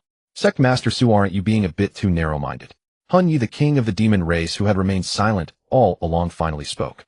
The moment he saw Murong Qiudi, Hun Yi had already fallen. He decided that he would make Murong Qiudi his woman. Others feared Su Han, feared the Tianlan sect. But Hun Yi was not afraid. He represented the demon race of the Eastern Wasteland demon region. Bang! Suddenly a wave of pressure descended from the sky and slammed into Hun Yi's body. The chair Hun Yi had been sitting on burst into flying ash on the spot. Hun Yi was forced to kneel before Su Han, unable to move. Were you just trying to tell me what to do? Su Han rose to his feet, clasped his hands behind his back, and walked step by step toward Hun Yi. Oh, Su Han, I am the Dark Knight King of the demon race. By humiliating me like this, are you trying to start a war with my demon race? Hun Yi had thought that when facing Su Han he could at least put up a fight. But it was all too clear that his 5th-level quasi-emperor cultivation was nothing in front of Su Han. It was no different from an ant. Under the circumstances, the only way to save his life was to invoke the demon race. Noisy, die. Su Han extended his right hand and clenched his fingers. In an instant, Hun Yi transformed into a pool of blood. Damn it. What Sect Master Su just did is no different from declaring war on the demon race. We're done for. The agreement between the human race and the demon race is void. A great war is about to break out. What are you afraid of? A bunch of cowards. With Sect Master Su here, why the hell are you scared? Brother, that's easy for you to say. The Eastern Wasteland demon region has a great emperor guarding it. The demon race and the human race had coexisted in peace for far too long. Minor frictions were perfectly normal, and they should not have escalated into a war between the two races. But Hun Yi, after all, was the Dark Knight King of the demon race. When a demon race king falls, the situation takes on an entirely different dimension. What made it even more grave was the fact that the Eastern Wasteland demon domain was the most perilous and treacherous place in the Tianlan continent. That was because an emperor resided within the Eastern Wasteland demon domain. Though Su Han was immensely powerful, he had never faced an emperor in battle. The true measure of their strength remained unknown to all. Long Kai's face turned icy as he demanded, Sect Master Su, may I interpret your words as a declaration of war against my Eastern Wasteland demon domain? Exactly. Tell your empress to prepare the immortal tokens. In 3 days I shall personally come to the Eastern Wasteland demon domain. Now get lost. With a single slap, Su Han sent Long Jie flying like a shooting star, hurled through the void until he vanished. Su Han now held 3 immortal tokens in his possession. The Yawang Holy Land had 2, the Tongtian Pavilion had 1, and the Primordial Holy Land also had 1. The remaining 3 were all in the Eastern Wasteland demon domain. If it were not for the immortal tokens, a mere wave of his sword could have reduced that entire region to ashes. There would have been no need to make a personal trip there. Supreme Elder Murong, even if you gathered all 9 immortal tokens without me, you still would not find the path to immortality. Do you believe that? I believe it. Murong Hua trusted Su Han's words without the slightest doubt. Su Han chuckled lightly and said, the tournament continues. Then he returned to his seat and resumed watching the battles. On the fighting stage, Yi Qingwu was wounded, but Shangwan Weiner fared far worse. Her head had been cleaved from her body. The spiritual soul within Shangwan Weiner attempted to flee, but with a single pointed gesture from Su Han, it was obliterated into dust. Next match, Tianlan versus Chun Fan. Tianlan drew a fiery crimson spear that actually suppressed Chun Fan's transcendent vision. Chun Fan, did you truly believe that you alone possessed an ultimate imperial weapon? Tianlan's cultivation was already far superior to Chun Fan's. With his vision sealed and suppressed, Chun Fan could not even execute the Sky Gale Sword Song. In fewer than 30 exchanges he was soundly defeated. I concede, Chun Fan declared, then turned and descended from the stage. A loss was a loss. There was nothing shameful about acknowledging it. Leave your life behind. The Night King Hun Yi had been Tianlan's master. Since Hun Yi had perished at Su Han's hands, how could Tianlan possibly let Chun Fan walk away alive? Today Chun Fan must die. What the hell? Has Tianlan lost his mind? The opponent already conceded, and he still goes for the kill. This tournament has long lost its integrity. There are no rules anymore. The perceptive ones had already seen through it all. The Yawang Holy Land, despite hosting the event, wielded absolutely no authority. The battles on the stage raged on without respite, nor did the skirmishes upon the high platform cease. The so-called tournament rule, that no life shall be wantonly taken, had become nothing but a hollow mockery. The Yawang Holy Land's tolerance for Su Han had reached its breaking point. Thus, regarding Tianlan's sudden lethal strike, they made no move whatsoever and merely watched with cold indifference. They secretly wished for Chun Fan to be slain on the spot. Boom. Just as Tianlan's spear was about to pierce Chun Fan's throat, a colossal golden palm descended from the heavens and crashed onto Tianlan. It drove Tianlan deep into the earth. The stage shattered into rubble, leaving behind a massive bottomless pit. Qin Tongtong flew into a rage and bellowed, Su Han, you have violated the rules. Bullying the weak with your strength. Have you no shame? Smack. The menacing Qin Tongtong was sent flying off the high platform by a single backhanded slap from Su Han. He was utterly crippled on the spot, sprawling on the ground like a dying dog vomiting torrents of blood, willfully allowing the demon race's ant to murder my disciple. Zhang Feng, the Yaoguang Holy Land has outlived its purpose. Hand over your 2 immortal tokens, and I might grant you all a merciful death. Su Han had originally been willing to wait for the tournament to conclude before dealing with the Yaoguang Holy Land. But since the Yaoguang Holy Land had violated the tournament rules first, Su Han had exhausted his patience. The Yaoguang Holy Land, prepare for battle. Yes, sovereign. Fight, fight, fight. The mighty warriors of Yaoguang converged upon the plaza from every direction. Even the void itself was sealed off by the half-emperor experts of the Yaoguang Holy Land. Clearly that old fox Jiang Feng had been preparing for this all along. Moronghua immediately demanded, Sovereign Jiang, so it seems your Yaoguang Holy Land never truly intended to hand over the immortal tokens. Nor did you ever intend to let any of us from the various powers leave this place alive. Even the most oblivious fool could now see the truth behind such a display of force. Even if Su Han had made no move at all, the Yaoguang Holy Land's ambition stood starkly exposed. Ha ha ha. Jiang Feng laughed heartily. The Zhongyuan immortal capital has far too many people at the table. But after today my Yaoguang Holy Land shall be its sole master. Surrender your immortal tokens, and I will spare your lives. Of the other factions, whether they submitted or perished mattered little. But Su Han and Moronghua absolutely had to die. For those 2 were the ones holding immortal tokens. Enough noise. Die. Seeing Jiang Feng's arrogance, Su Han raised his hand and struck, reducing him to ashes in an instant. A mere ant at the 5th level of the half-emperor realm. What gives you the right to act so arrogantly? Su Han sneered with disdain as he confiscated the 2 immortal tokens from Jiang Feng's body. Jiang Feng had believed himself to be in control of everything. But in Su Han's eyes he was nothing more than a fool. Su Han, you killed our sovereign. Now pay with your life. Everyone attacked together. I refuse to believe he dares to slaughter us all. That's right, kill him. Jiang Feng's death did not intimidate the disciples of the Yaoguang Holy Land. It seemed only to embolden them. Hundreds of thousands of Yaoguang disciples charged at Su Han like crazed maniacs. No matter how numerous the ants, they remain ants. Su Han smiled faintly as his palm descended. In an instant, the hundreds of thousands of Yaoguang disciples were reduced to fine ashes.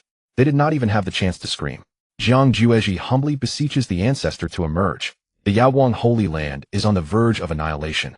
Within but a few breaths, the survivors of the Yaoguang Holy Land could be counted on one hand. Jiang Juezhi knelt upon the ground and wailed in the direction of the Holy Land's rear mountains. Who dares to summon this emperor?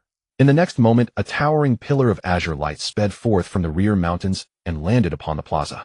Jiang Juezhi, overcome with elation, hastily prostrated himself and cried, The Yaoguang Holy Land's Grand Elder, Jiang Juezhi, pays respects to the Azure Emperor ancestor. The reason the Yaoguang Holy Land was so powerful and dared to slaughter so many powers and experts of the Tianlan continent had a single root: caused the founding ancestor of the Yaoguang Holy Land, the Azure Emperor, was still alive. Yet his remaining lifespan was running short.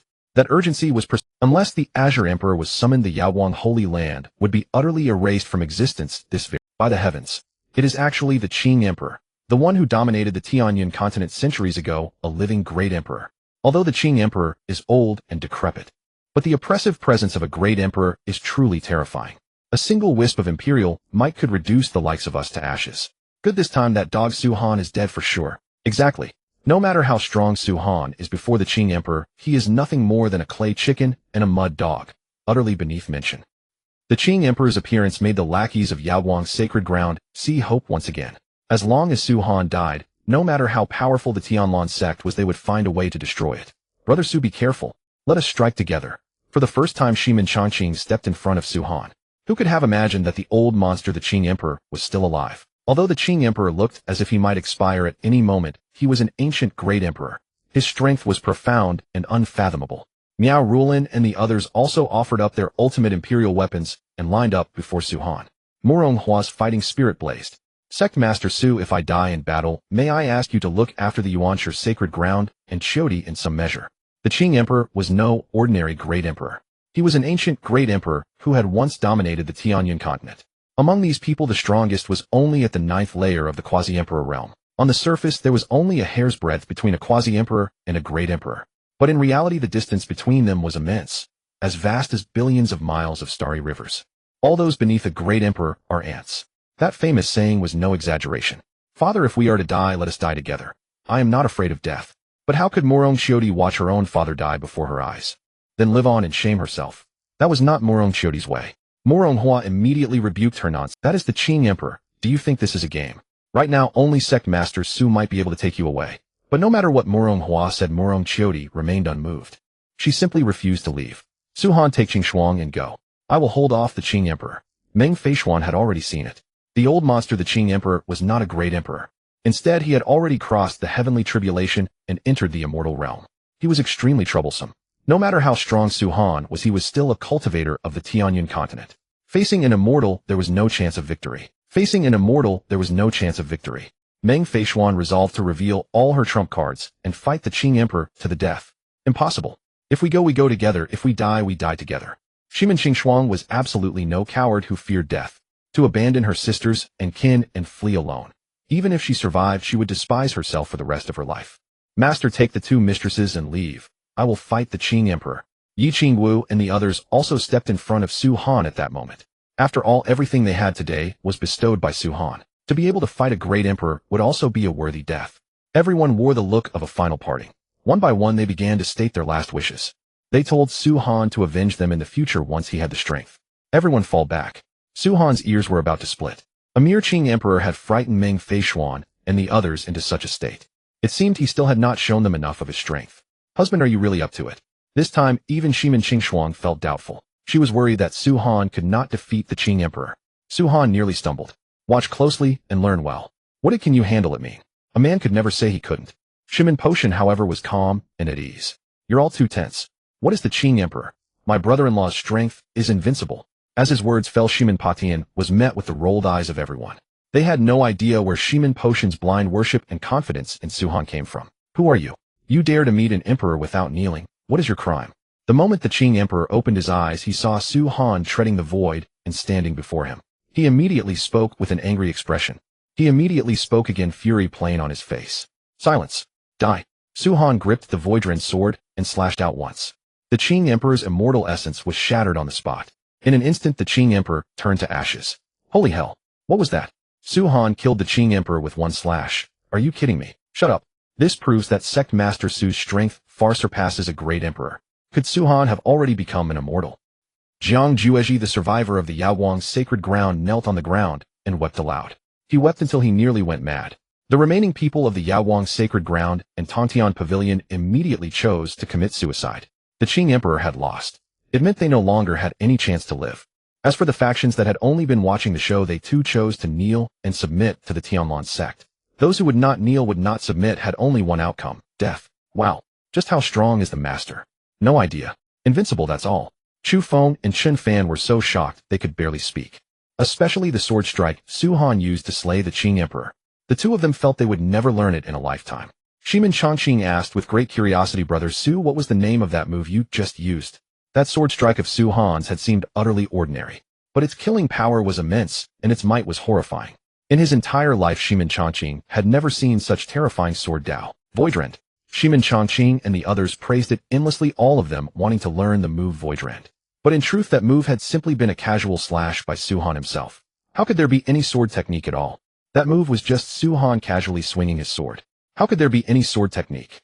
Husband, does Voidrend truly have no sword technique? Only after everyone left did Shimin Qingshuang ask the question in her heart. Shimin Qingshuang knew that Su Han was not a stingy man, but she feared it was not that there was no sword technique. Rather, Su Han felt that they truly could not learn it. Su Han chuckled softly.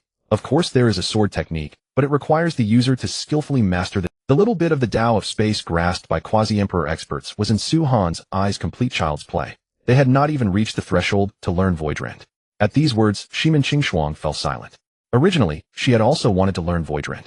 But after hearing Su Han say this, she quietly abandoned the thought. But if you and Feishuan want to learn, it will be very easy. You only need to obtain the power of the great Tao of space within my body. Hearing this, Meng Feishuan's cheeks instantly flushed crimson. As a reborn female emperor of the immortal realm, she naturally understood what Su Han meant by transferring the power of the great Tao of space. There was only one method, the marriage bed. But Meng Feishuan also knew that the method Su Han mentioned was indeed the simplest and fastest. Otherwise, even she, a female emperor, would need an extremely long time to comprehend the power of space. As for Shimin Qingshuang, the time needed would only be even longer. For the two of them, this was the best method. The Eastern Wasteland Demon Domain. Your Majesty the Demon Empress, the Knight Sovereign Hun Yi the Holy Sun and Lan, and all the mighty demon clan experts who journeyed to Zhongyuan Immortal Capital, all of them are dead. Upon hearing this news, the Demon Empress of the Demon Clan, Qi Ningbing, wore a face as cold as ice. The wine flagon in her hand was instantly crushed to dust. The high-ranking demon officials in the Great Hall, seeing Qi Ningbing remain silent, dared not speak a word. The atmosphere throughout the hall was exceedingly eerie. A full half-hour passed before Qi Ningbing finally spoke. Great Elder, take a detachment to the Western Buddhist lands. Hearing this, even the ever-resourceful Great Elder Yao Yuan was utterly bewildered. The rest of the assembly stood frozen, their faces blank with confusion. Hun Yi and the others had died in Zhongyuan Immortal Capital. Even if the demon clan sought vengeance, shouldn't they go to Zhongyuan Immortal Capital to find Su Han? What sort of move was it to head for the Western Buddhist lands? Seeing the crowd's puzzlement, Qi Ningbing asked, "What do you all think of Su Han's strength?" "That Su Han whelp is nothing but a hollow reputation."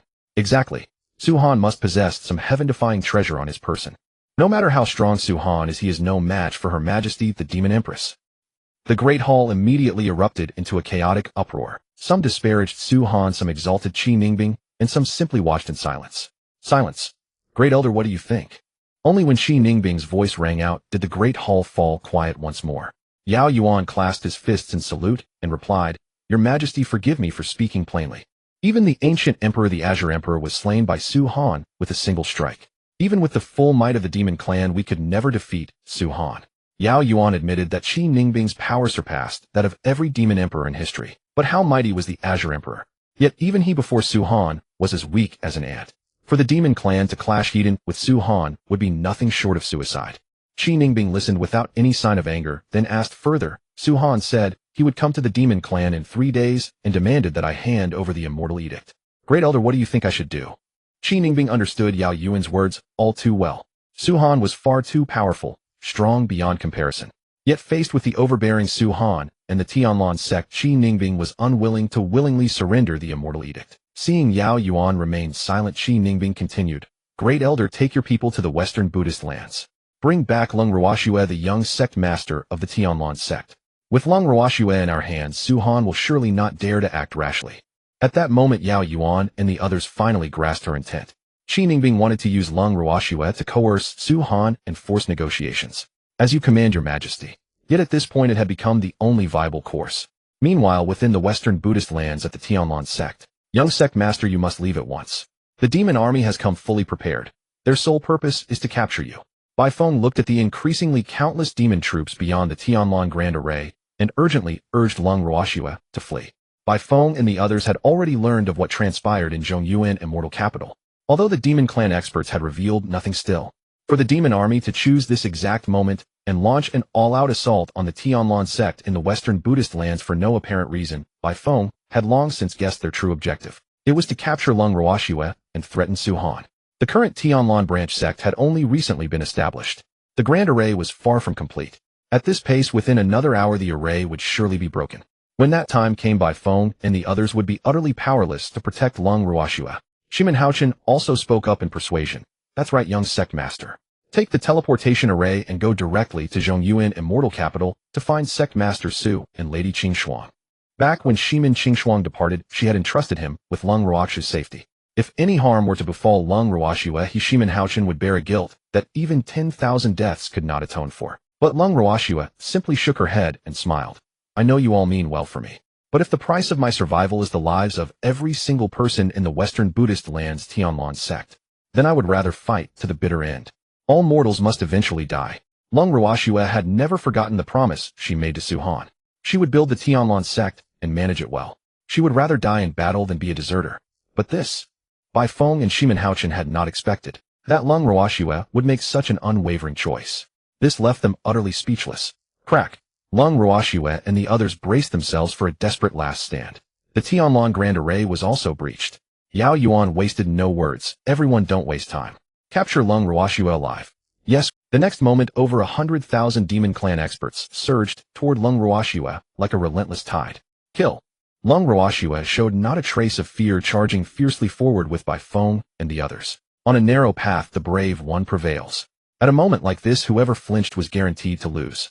But that old fiend Yao Yuan was a peerless expert at the 8th layer of Quasi-Emperor. Shamelessly discarding all codes of honor, he personally moved to seize Lung Ruoxue. Even though Lung Ruoxue had already reached the half-saint realm, how could she possibly match Yao Yuan?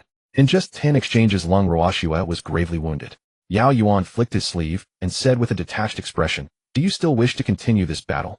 This was the first time a half-saint cultivator dared to challenge him, a mighty quasi-emperor, without the slightest fear. Were it not for the sake of the demon clan, Yao Yuan would not have stooped to bullying the weak in such a manner. "Old fiend, do you truly believe you've already won?" Lung Ruoxue suddenly withdrew the falling snow sword from her hand. Using a secret incantation, she activated the sword seal upon her brow. Not good. Yao Yuan's pupils abruptly contracted as he turned to flee. Because the sword seal on Lung Ruoxue's brow had instilled in him an unprecedented sense of mortal danger. Boom. But the sword seal left by Su Han was exceedingly formidable. In an instant it pierced straight through Yao Yuan's body. Yet that crafty old fox Yao Yuan was no pushover either. He immediately struck down a demon clan expert on the spot and seized the body for himself. Cough. Cough. Even so, Yao Yuan had sustained severe damage. Had he not reacted swiftly, he would have been utterly annihilated by now. Damn it. Failing to completely kill Yao Yuan filled Lung Ruoxue with immense fury. Su Han had left her a total of 3 sword seals. Every time she used one, she lost one. She had been careless. Mu Qing, Mu Tian, both of you attack together. Take her down. Yes, great elder. For the sake of safety, Yao Yuan chose not to make another personal move. If that little girl Lung Ruoxue carried more than just one sword seal on her person, then not only would he fail his mission today, but he might very well end up losing his life right here. After all, the demon clan had no shortage of experts. Yao Yuan refused to believe that Lung Ruoxue's sword seals could be inexhaustible. Boom. Lung Ruoxue had now lost her combat capability as well. Facing the siege of Mu Qing and Mu Tian both at the Saint Realm, she was forced to use up her last 2 remaining sword seals. Mu Qing and Mu Tian were instantly obliterated to ashes by the sword seals. Young Sect Master Lung, will you not surrender now? Yao Yuan guessed that Lung Ruoxue must have had only 3 sword seals in her hand. Now they were all used up. Enough nonsense. If you're not afraid of death, come on. Lung Ruoxue planted her Luoxue sword into the ground, her aura skyrocketing wildly. Not good. Stop her. They saw Lung Ruoxue choose to burn her own life force for a final death. Yao Yuan was terrified. The demon clan's experts surged forward at once, trying to stop Lung Ruoxue. If Lung Ruoxue died, then their demon clan would have drawn a blank today. Forget about threatening Su Han. I'm afraid even the Eastern Wasteland demon territory would be trampled flat by Su Han. No. Young Sect Master, stop now. Lung Ruoxue's choice to use a mutual destruction method terrified by Feng and Shimenhouchen. But the two were also severely wounded at that moment. Moreover, blocked by the demon clan's experts, they simply could not break free. They had the will, but not the strength to stop Lung Ruoxue. Sect Master Ruoxue, will go on ahead. Lung Ruoxue smiled faintly and charged toward the demon clan's army with her sword raised. This was the final sword strike. She would take as many as she could. Boom. Suddenly heaven and earth changed color as divine thunder raged wildly. The demon army instantly suffered massive casualties. Under the divine thunder, they were directly blasted into ashes. How dare you kill members of my Tianlan sect? You have some nerve. Su Han's figure suddenly descended from the sky, and with a wave of his hand, he healed Lung Ruoxue's injuries. Not good. Su Han is here. Run. The demon clan's army of over 100,000 was instantly struck dumb with fear the moment Su Han's figure appeared. They scattered in all directions, unable to muster the slightest will to resist. But with a casual wave of his hand, Su Han laid down a grand formation over the entire Tianlan sect. There was no way to escape. Lung Ruoxue said with a face full of guilt, "Sect Master, I'm sorry, I was incompetent." The Tianlan sect, built with such great effort, had been shattered in one strike. Throughout the sect, there was not a single intact place. Among the tens of thousands of disciples in the entire Tianlan sect, casualties were countless. Only a few dozen survived by sheer luck. Even masters like Bai Feng and Shimenhouchen were severely wounded. If Su Han had arrived even a little later, then the entire Tianlan sect would surely have been completely wiped out today with no survivors. Su Han smiled faintly. It's fine. You've already done well enough. Then his expression changed and he reached out with his right hand. Yao Yuan instantly flew into Su Han's grasp, his neck seized so tightly that he could not move in the slightest. Spare me. Sect Master Su, let's talk this over. At this moment, Yao Yuan no longer had any of his former haughty demeanor. He was like a mouse frightened out of its wits, groveling desperately for Su Han's mercy. How noisy. Die. Su Han closed his fingers and crushed Yao Yuan into ashes. Su Han, you're too arrogant. If you dare to kill us, Her Majesty the Demon Empress will not let you off. Su Han, you'll die a horrible death. This time Su Han was thoroughly enraged. Su Han did not annihilate the demon army of over 100,000 in a single move. Instead, wielding the Zhankong sword, he killed several thousand demon cultivators with every stroke. Sword stroke after sword stroke, Su Han cut them down as easily as chopping melons and vegetables. In less than a moment, the entire mountain gate of the Tianlan sect was covered with the corpses of the demon army, blood flowing like a river. The demon army of over 100,000 that had attacked the Tianlan sect was completely wiped out, not a single survivor. This was the price of daring to oppose the Tianlan sect. Patriarch, this old servant is sorry. Seeing Shimin Qingshuang approaching him, Shimin Haochen, ignoring his injuries, immediately knelt on both knees to confess his guilt. Enough, get up. You did very well.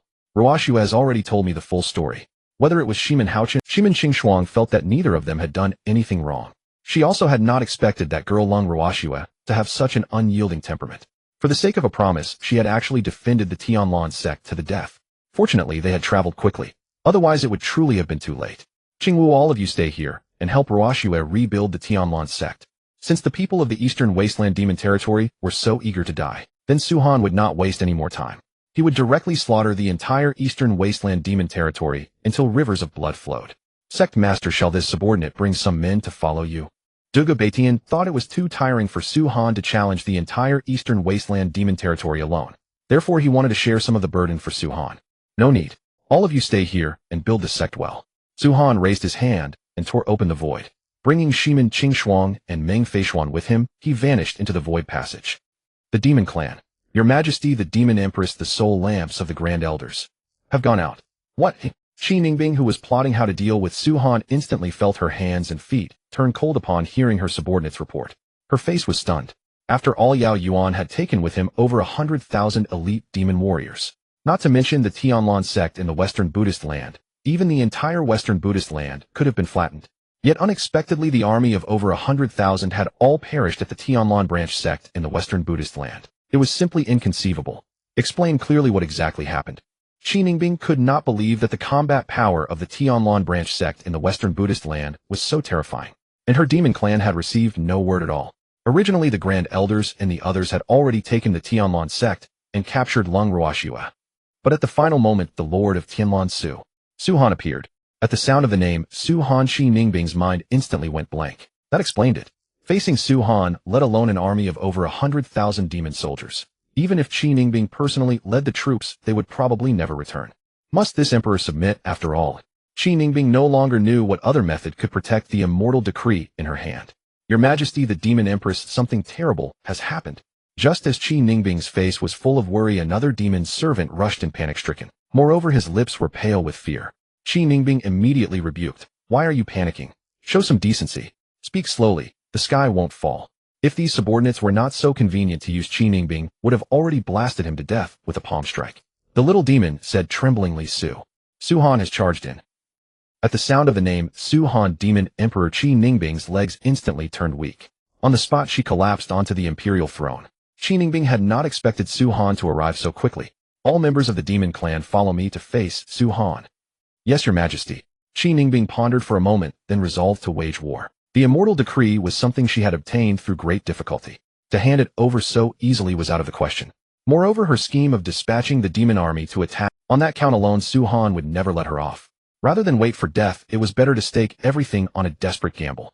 Perhaps there might yet be a sliver of hope. Su Han. Qi Ningbing led millions of demon troops standing upon the demon clan's plaza, awaiting Su Han's arrival. Someone in the crowd shouted aloud. Instantly, every gaze fell upon Su Han. Qi Ningbing's brows knitted tightly as she thought, Su Han, aren't you being a little too arrogant? You dare attack my demon clan with only 2 quasi-emperor women by your side. Qi Ningbing had expected Su Han to bring the mighty army of Tianlan sect. Yet reality far exceeded her expectations. Even so, this actually increased the demon clan's chances of victory by a few more degrees. Gazing upon the densely packed demon army poised in solemn formation, Su Han raised his hand and struck out with a single palm. Millions of demon troops were utterly reduced to ashes in one blow. Only Qi Ningbing remained. You? How can this be? Qi Ningbing was terrified. Even she could not do such a thing. The demon clan's millions of troops, even against a great emperor, would have had the strength to fight. But before Su Han, they were no more than ants, terrifyingly weak. Su Han said with an indifferent expression, How do you wish to die? At this moment, Qi Ningbing finally panicked. Without the support of millions of demon troops, how could she alone possibly be a match for Su Han? So Qi Ningbing immediately spoke. Sect Master Su, if I hand over the immortal decree and willingly join Tianlan sect, as a servant might you spare my life. In single combat, even the haughty Azure Emperor had been slain by Su Han with a single sword strike. Compared to the Azure Emperor, she was far inferior. Only by begging for mercy was there a chance to live. You are unworthy. With a single finger Su Han pointed forth and Qi Ningbing's body exploded into ashes under her resentful, furious gaze. The immortal decree upon her also fell into Su Han's hands. In all this time Qi Ningbing was the first who had dared to make a move against Tianlan sect. This was already a capital crime beyond forgiveness. Su Han, there remains one immortal decree yet, the one held by the primordial Holy Land. Meng Feishuan stepped forward with a gentle smile. Su Han gave a slight nod and waved his hand, tearing open the void as he headed toward the primordial Holy Land with Meng Feishuan and Shimen Qingshuang. The primordial Holy Land. Holy Lord, must we truly hand over the immortal decree? Holy Lord, perhaps we could negotiate with Sect Master Su. After the immortal path opens, ask him to grant our primordial Holy Land more slots. In my view, we should simply marry the Holy Maiden to Sect Master Su. Then the primordial Holy Land and Tianlan sect would become one family. The matter of quotas would be solved effortlessly. Today the primordial Holy Land was adorned with lanterns and banners, a scene of bustling festivity. The Great Hall was filled with the high-ranking members of the primordial Holy Land. Apart from a rare few, most wore relaxed expressions and smiles. After listening to everyone's suggestions, Morong Hua gave no answer, but turned to Morong Chiodi beside him and asked with a smile, Chiodi, what are your thoughts on Sect Master Su? In truth, some of the high-ranking members' opinions coincided with Morong Hua's. For the primordial Holy Land to grow and ascend to greater heights, relying on Morong Hua alone was already impossible, or rather the hope was slim. Thus Morong Hua also wished to bind the primordial Holy Land to the same war vessel as Tianlan sect. The most secure bond naturally was to marry Morong Chiodi to Su Han. But the key issue was that Morong Hua did not know Morong Qiuda's thoughts. If Morong Chiodi had no interest in Su Han, Morong Hua would not force her either, for she was his daughter after all. Sect Master Su is a good man and immensely powerful. Daughter is willing to follow father and the elders' advice and marry Sect Master Su. Morong Chiodi was no child. She knew very well what Morong Hua and the others were thinking. Though her standards were high, Su Han's excellence truly exceeded her expectations. Across the entire Tianyan continent, no other man could be found stronger or more outstanding than Su Han. Moreover, since childhood, Morong Qiuda's aspiration had been to revive the primordial Holy Land and bring it to greatness. Su Han was a golden opportunity for the primordial Holy Land, one that appeared but once in 1,000 years. Morong Chiodi had to seize it. From another perspective, the primordial Holy Land had no choice. For Morong Chiodi knew the primordial Holy Land could never guard this immortal decree in its hands. Rather than that, it was better to surrender the immortal decree and tread the immortal path alongside Su Han. Morong Chiodi understood clearly. This was the only chance in her lifetime to draw close to Su Han. Once the immortal path opened, Su Han and those of Tianlan sect would surely leave the Tianyan continent. By then they would belong to two different worlds. Good. Morong Hua's face had already crinkled into a chrysanthemum-like smile. Then he added, everyone follow me outside to welcome Sect Master Su. Yes, Holy Lord. When Su Han stepped out from the void and saw the primordial Holy Land set up, he was utterly dumbfounded. The lanterns, the joy, the festive air. It looked exactly like a wedding ceremony. Morong Hua pays respects to Sect Master Su. Morong Chiodi pays respects to Sect Master Su. We all pay respects to Sect Master Su. Led by Morong Hua, everyone in the primordial Holy Land bowed towards Su Han in the void. Their faces were full of reverence. Rise, all of you. After Su Han took his seat, he said directly, Holy Lord Morong, do you know why I have come? This is the immortal decree. Please inspect it, Sect Master Su. Morong Hua smiled slightly and promptly took out the immortal decree, handing it to Su Han. Though they had met, but rarely, a clever man like Morong Hua had long gained a clear understanding of Su Han's temperament. All who dared to bargain with Su Han or threaten him had died. Seeing Su Han accept the immortal decree and sip his tea, Morong Hua asked with a smile, Sect Master Su, what do you think of Chiodi? Hearing this, Shimen Qingshuang and Meng Feishuan exchanged a smile. No wonder the primordial Holy Land had been bedecked with lanterns and banners everywhere. So this was the idea Morong Hua and the others had in mind. But objectively speaking, Morong Qiuda's beauty was in no way inferior to theirs. Moreover, Morong Chiodi carried a hint of exotic charm about her. This was something neither Shimen Qingshuang nor Meng Feishuan possessed. Therefore Shimen Qingshuang immediately spoke, Saint Lord Morong's sister Chiodi's beauty can topple cities and outshine all under heaven. If she is willing, from now on, she can be a younger sister to me and Sister Meng. Some words could only be spoken by Shimen Qingshuang and Meng Feishuan on an occasion like this. For Su Han, it was not appropriate to say them. Morong Chiodi immediately bowed and said, Chiodi greets Sister Meng and Sister Qingshuang. And so after the wine had been passed around and the dishes savored Morong Hua, and those sly old foxes had even prepared the groom's attire for Su-han. They drank until late in the night, and only then did Su-han take Murong-Chiodi back to her boudoir. One night of wanton passion. 3 days later at the Tianlan Sect. Everyone, the Sect Master has suddenly summoned all of the Tianlan Sect's disciples from the Tianyan continent. I don't know. Perhaps the Sect Master has already found a way to open the immortal path and intends to lead us all in ascending to immortality. Now that you mention it, that really might be possible. The Sect Master's divine might is invincible, a mere immortal path is nothing to him. Now every force on the Tianyan continent had already submitted to the Tianlan Sect. The Tianlan Sect no longer had any rivals on the Tianyan continent. Moreover, being a disciple of the Tianlan Sect was incredibly demanding. If you slacked off even slightly, you were no longer qualified to be a disciple. Brother Baitian, are you about to attain the Great Emperor realm? Seeing that Duga Baitian's cultivation had advanced so astonishingly fast, Chen Fan and Chu Feng were completely dumbfounded. They had only just reached the peak of the Sage realm and were still some distance from the Quasi-Emperor stage. Yet Duga Baitian was already about to attain the Great Emperor realm. Dugu Baitian smiled faintly. This is all thanks to the Sect Master's guidance. Oh, otherwise it could not have been so fast. Then he added, if we are talking about the fastest improvement, it has to be Miss Qingwu. Yi Qingwu was now standing on the threshold of the Great Emperor realm. Among the younger generation, she could be called the strongest. Her cultivation speed was virtually cheating. There was naturally a reason she could become the young Sect Master of the entire Tianlan Sect. Senior sister, did the Master summon us because something major has happened? Chen Fan asked curiously. During this period, the only one among them who could see Su-han was Yi Qingwu. Therefore Chen Fan and the others all tried to get some news out of her. Yi Qingwu said with a faint smile, I don't know either.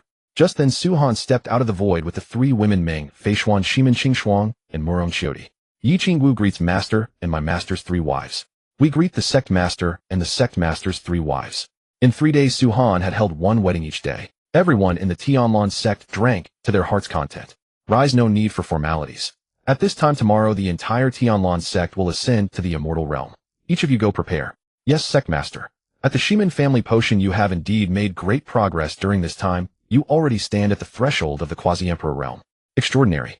Shimen Qingshuang had gathered all the high-ranking members of the Shimen family today to announce that she would pass the position of family head to Shimen Patian. Hearing Shimen Qingshuang's praise, Shimen Patian smiled awkwardly. In the past, I might have thought so. But ever since I met my brother-in-law, I have never thought that way again. During this period, he had been cultivating in the Howran Sword Chi Pool.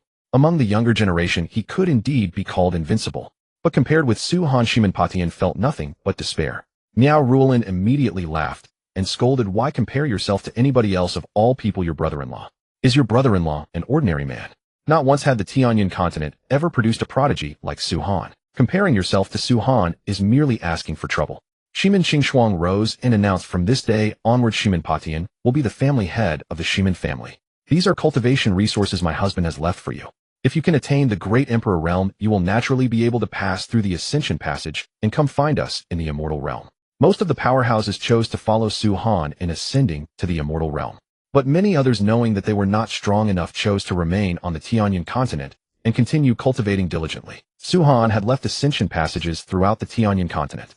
As long as one possessed Great Emperor cultivation, one could enter a passage. The Shimen family, the primordial sacred land, and the Tianlan sect became the custodians of the Ascension Passages. The next morning, today we open the heavens. Su-han waved a hand, and 9 immortal command tokens appeared in the void. A formation of immense power slowly took shape in the void. A beam of golden light descended. Then everyone on the Tianlan sect plaza disappeared without a trace. Deep in the void, husband, those people across from us do not appear to be well-intentioned. The moment they arrived in the immortal realm and landed on the reception platform, the dozens of people around them were all radiating terrifying auras. Murong-Chiodi guessed that these were all immortal realm powerhouses. What? A quasi-emperor has ascended too. Damn. A great emperor has come as well. You ants, which plane are you from? The immortals of several major sects in the northern domain of the immortal realm nearly broke down. In all these years, this was the first time they had seen ants below the human immortal realm ascend to the immortal realm. The cultivation system of the immortal realm was human, immortal earth, immortal heaven, immortal great luo golden, immortal 9 heavens, mystic, immortal, immortal venerable, immortal king, immortal sovereign, and immortal emperor. Ants, open your ears wide and listen. We are people of the Tianlan sect from the Tianyan continent. But Chu Feng, with his fiery temper, could not tolerate it in the slightest. And you are asking for death. Duan Wuji of the 7-star sect immediately erupted in fury and sent a palm strike at Chu Feng. Chu Feng wanted to resist, but his body simply could not move. All beneath the immortals are ants. Facing a human immortal realm expert, Chu Feng was utterly helpless. Just as Duan Wuji's enormous palm was about to strike Chu Feng, Su Han acted. With a single point of his finger, Su Han not only shattered the enormous palm, but also killed Duan Wuji on the spot. Damn it, boy. You dare to kill a man of my 7-star sect. State your name. What kind of divine being is this? A mere ant who just ascended can kill Duan Wuji, a peak human immortal expert, in one move. This is far too frightening. No matter how powerful he is, so what? The people of the 7-star sect always avenge even the smallest grievance. Those so-called sinful remnants of the Tianlan sect are doomed. That's right, a bunch of wretches who don't know when to die. Duan Feng, an elder of the 7-star sect, immediately led more than 10 powerhouses of the sect to surround Su Han and the others. If they did not wipe out every last person from the Tianlan sect, how could the 7-star sect still have any face left to stand in this Wanqing city in the future? The Lord of Tianlan, Su Han. Hearing the name Su Han, not only the immortals of Qixing sect, but also those of the other powers present were completely dumbfounded, because they had simply never heard this name before. Duan Feng said with a sinister leer, Su Han is it. If you people are willing to join my Qixing sect and serve as slaves and maids for life, then this old man will show mercy and spare your lives. As he spoke, Duan Feng's gaze swept back and forth over Shimin Qingshuang and Meng Feishuan. Bang! The next moment tragedy struck. Su Han's figure vanished from the spot and appeared before Duan Feng in the blink of an eye. With a slight raise of Su Han's hand, Duan Feng's eyes were instantly gouged out, blood streaming down. Su Han, you brat. How dare you gouge out this old man's eyes? You're courting death. Duan Feng's face twisted in agony, wildly swung his fists, and kept attacking Su Han. But around Su Han's body erupted a terrifyingly dreadful protective qi. In just a few moments, Duan Feng was shredded into ashes by the protective qi around Su Han. Even his divine soul tried to flee, but was annihilated by a single finger strike from Su Han. He died without a whole corpse, dead beyond dead.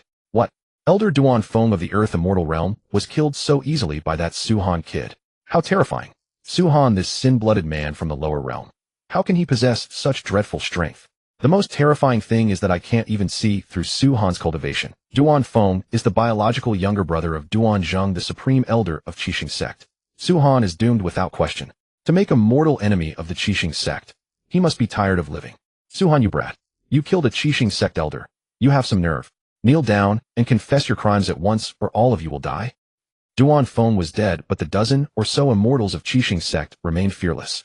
Relying on their numerical advantage, they didn't fear Su Han at all and took turns attacking. They wanted to kill Su Han through a war of attrition, because they believed that no matter how strong Su Han was, he should only have just entered the Earth Immortal Realm. As long as they exhausted his meager immortal essence, Su Han would undoubtedly be defeated. Unfortunately, the dozen or so experts of Qixing sect ultimately overestimated themselves. At the same time, they underestimated Su Han's strength. Before Su Han even lifted a hand, the dozen or so immortals of Qixing sect were all blasted to death. Moreover, they died under Su Han's oppressive pressure, completely unable to resist. Qingshuang, Feishuan, Qingwu. All of you refine these immortal essences on the spot and strive to break through to the human immortal realm in one go. Yes. When killing the Qixing sect members, Su Han deliberately preserved the immortal essences of Duan Feng and the others. His purpose was to let Shimin Qingshuang and the others refine the Qixing sect members' immortal essences and directly According to the system, there were two ways to attain the human immortal realm. The first was to cultivate step by step, breaking through the shackles of the human immortal realm in the lower realm, undergoing ascension and arriving in the immortal realm. The second was to refine the immortal essence of a human immortal realm expert, thereby raising one's cultivation to the human immortal realm and also elevating one's physical body and soul to the human immortal realm. But the second method was unrealistic and nearly impossible, because after cultivators from the lower realm arrived in the immortal realm, they were basically at the very bottom of existence. No matter how gifted they were in the immortal realm, they could only live with their tails between their legs. The gap between one human immortal and another was as vast as the heavens from the earth. A cultivator below the human immortal realm wanting to kill a human immortal expert, even a child of destiny, would find it extremely difficult. That was why powers like Qixing sect had dispatched a large number of human immortal realm experts and an earth immortal realm Duan Feng to guard Feishan platform. But they had never imagined that they would trip up today and encounter such an outrageous existence as Su Han. Everyone introduce yourselves. Looking at the immortals of the other forces trembling in fear, Su Han strolled forward leisurely. Having just arrived in the immortal realm, Su Han felt it necessary to gain a rough understanding of this place. That way he could spread the Tianlan sect's glory in the immortal realm and unify it in the shortest time. Reporting to Sect Master Su, I am Huang, Sen, a disciple of Yaowang Valley. To answer Sect Master Su, we are disciples of Piamiao Palace. And so the people of the 7 major powers introduced their forces one after another. They had to bow, so choosing to fight Suhan Hedon was suicide. They had only come to Facian platform under orders to select talented disciples and bring them back to their respective sects for training. It wasn't worth losing their lives just to vent a moment's anger. But Huang San caught Suhan's attention. Huang San was nearly 1,000 years old, yet his cultivation was only at the early stage of the Earth Immortal Realm. What was more serious was that Suhan could tell Huang San had been refining and testing pills for a long time. His body was already riddled with holes barely held together by medicinal pills. Huang San, if I'm not mistaken, you only have 3 years of life left, right? Hearing Suhan's words, Huang San's body trembled and astonishment appeared on his face. Because apart from a few experts of Yawang Valley, no one could see his physical condition at all. Yet Suhan saw through everything with a single glance. How could Huang San not be shocked? This Suhan must be the reincarnation of some mighty being from the immortal realm. That guess arose in Huang San's mind. Only this could explain how Suhan so young could possess such terrifying strength immediately after ascension. With this in mind, Huang San gave a slight bow and said, Sect Master Su, your eyes are indeed discerning. Suhan was not in the mood for idle talk and came straight to the point. I have a disciple who is naturally fascinated by the art of alchemy. I will heal your injuries myself. But as the condition, your Yawang Valley must take my disciple as a direct disciple and impart everything you know. Hearing Su, of course, this old Huang San was indeed unremarkable in cultivation, but he was quite accomplished in alchemy. According to the system, Yawang Valley ranked well above average in the entire immortal realm. Sending Miao Rulin to Yawang Valley was indeed the best choice. Huang San immediately dropped to his knees with a thump and said sincerely, if Sect Master Su can cure this old man's injuries, then you are this old man's life-saving benefactor. As long as this old man lives, I will definitely take good care. Suhan turned around immediately and said, Rulin, Baitian, the two of you will go with Huang San to the Yawang Valley. Thank you, Sect Master. Miao Rulin was delighted, for Yawang Valley was indeed the best place for her. As for Dugo Baitian, he naturally had to follow along to look after Miao Rulin. Suhan raised his hand, and at once the heavens shifted. A tiny blade of grass by the roadside tore itself from the earth. With a snap of his fingers, that weed transformed into a celestial pill dense with immortal energy and overflowing with fragrance. Eat it. All right. Huang San hesitated for only a moment before swallowing the pill Suhan had given him. In Huang San's view, Suhan was a reincarnated mighty being. If Suhan truly intended to harm him, there was no need to go to all this trouble. What the hell? Has old Huang lost his mind? He actually dares to eat a pill Suhan casually refined from roadside weeds. But I have to admit that alchemy technique Suhan used just now, I've never seen or heard of it before. Just give me a break. That's just an illusion. It's only because our cultivation is too low that we can't see through it. Before long, Huang San will probably die. Exactly. I just can't believe Suhan is so heaven-defying that he can casually roll a pill between his fingers and cure the injuries Huang San has suffered for years. At Suhan's words, the people from the Piao Palace and the other powers all had disbelief written all over their faces. Although they were not well versed in alchemy, they still knew a little about it. To refine pills, one needed at least an alchemy furnace, various immortal medicines and herbs, and immortal fire. Yet Suhan, who apparently knew nothing about that, casually turned a weed under his foot into a pill. If that wasn't a swindler, what was? However, because Suhan had a very bad temper, everyone only dared to murmur in low voices, careful not to let him hear. Boom. The next moment, a beam of golden light descended and shrouded Huang San.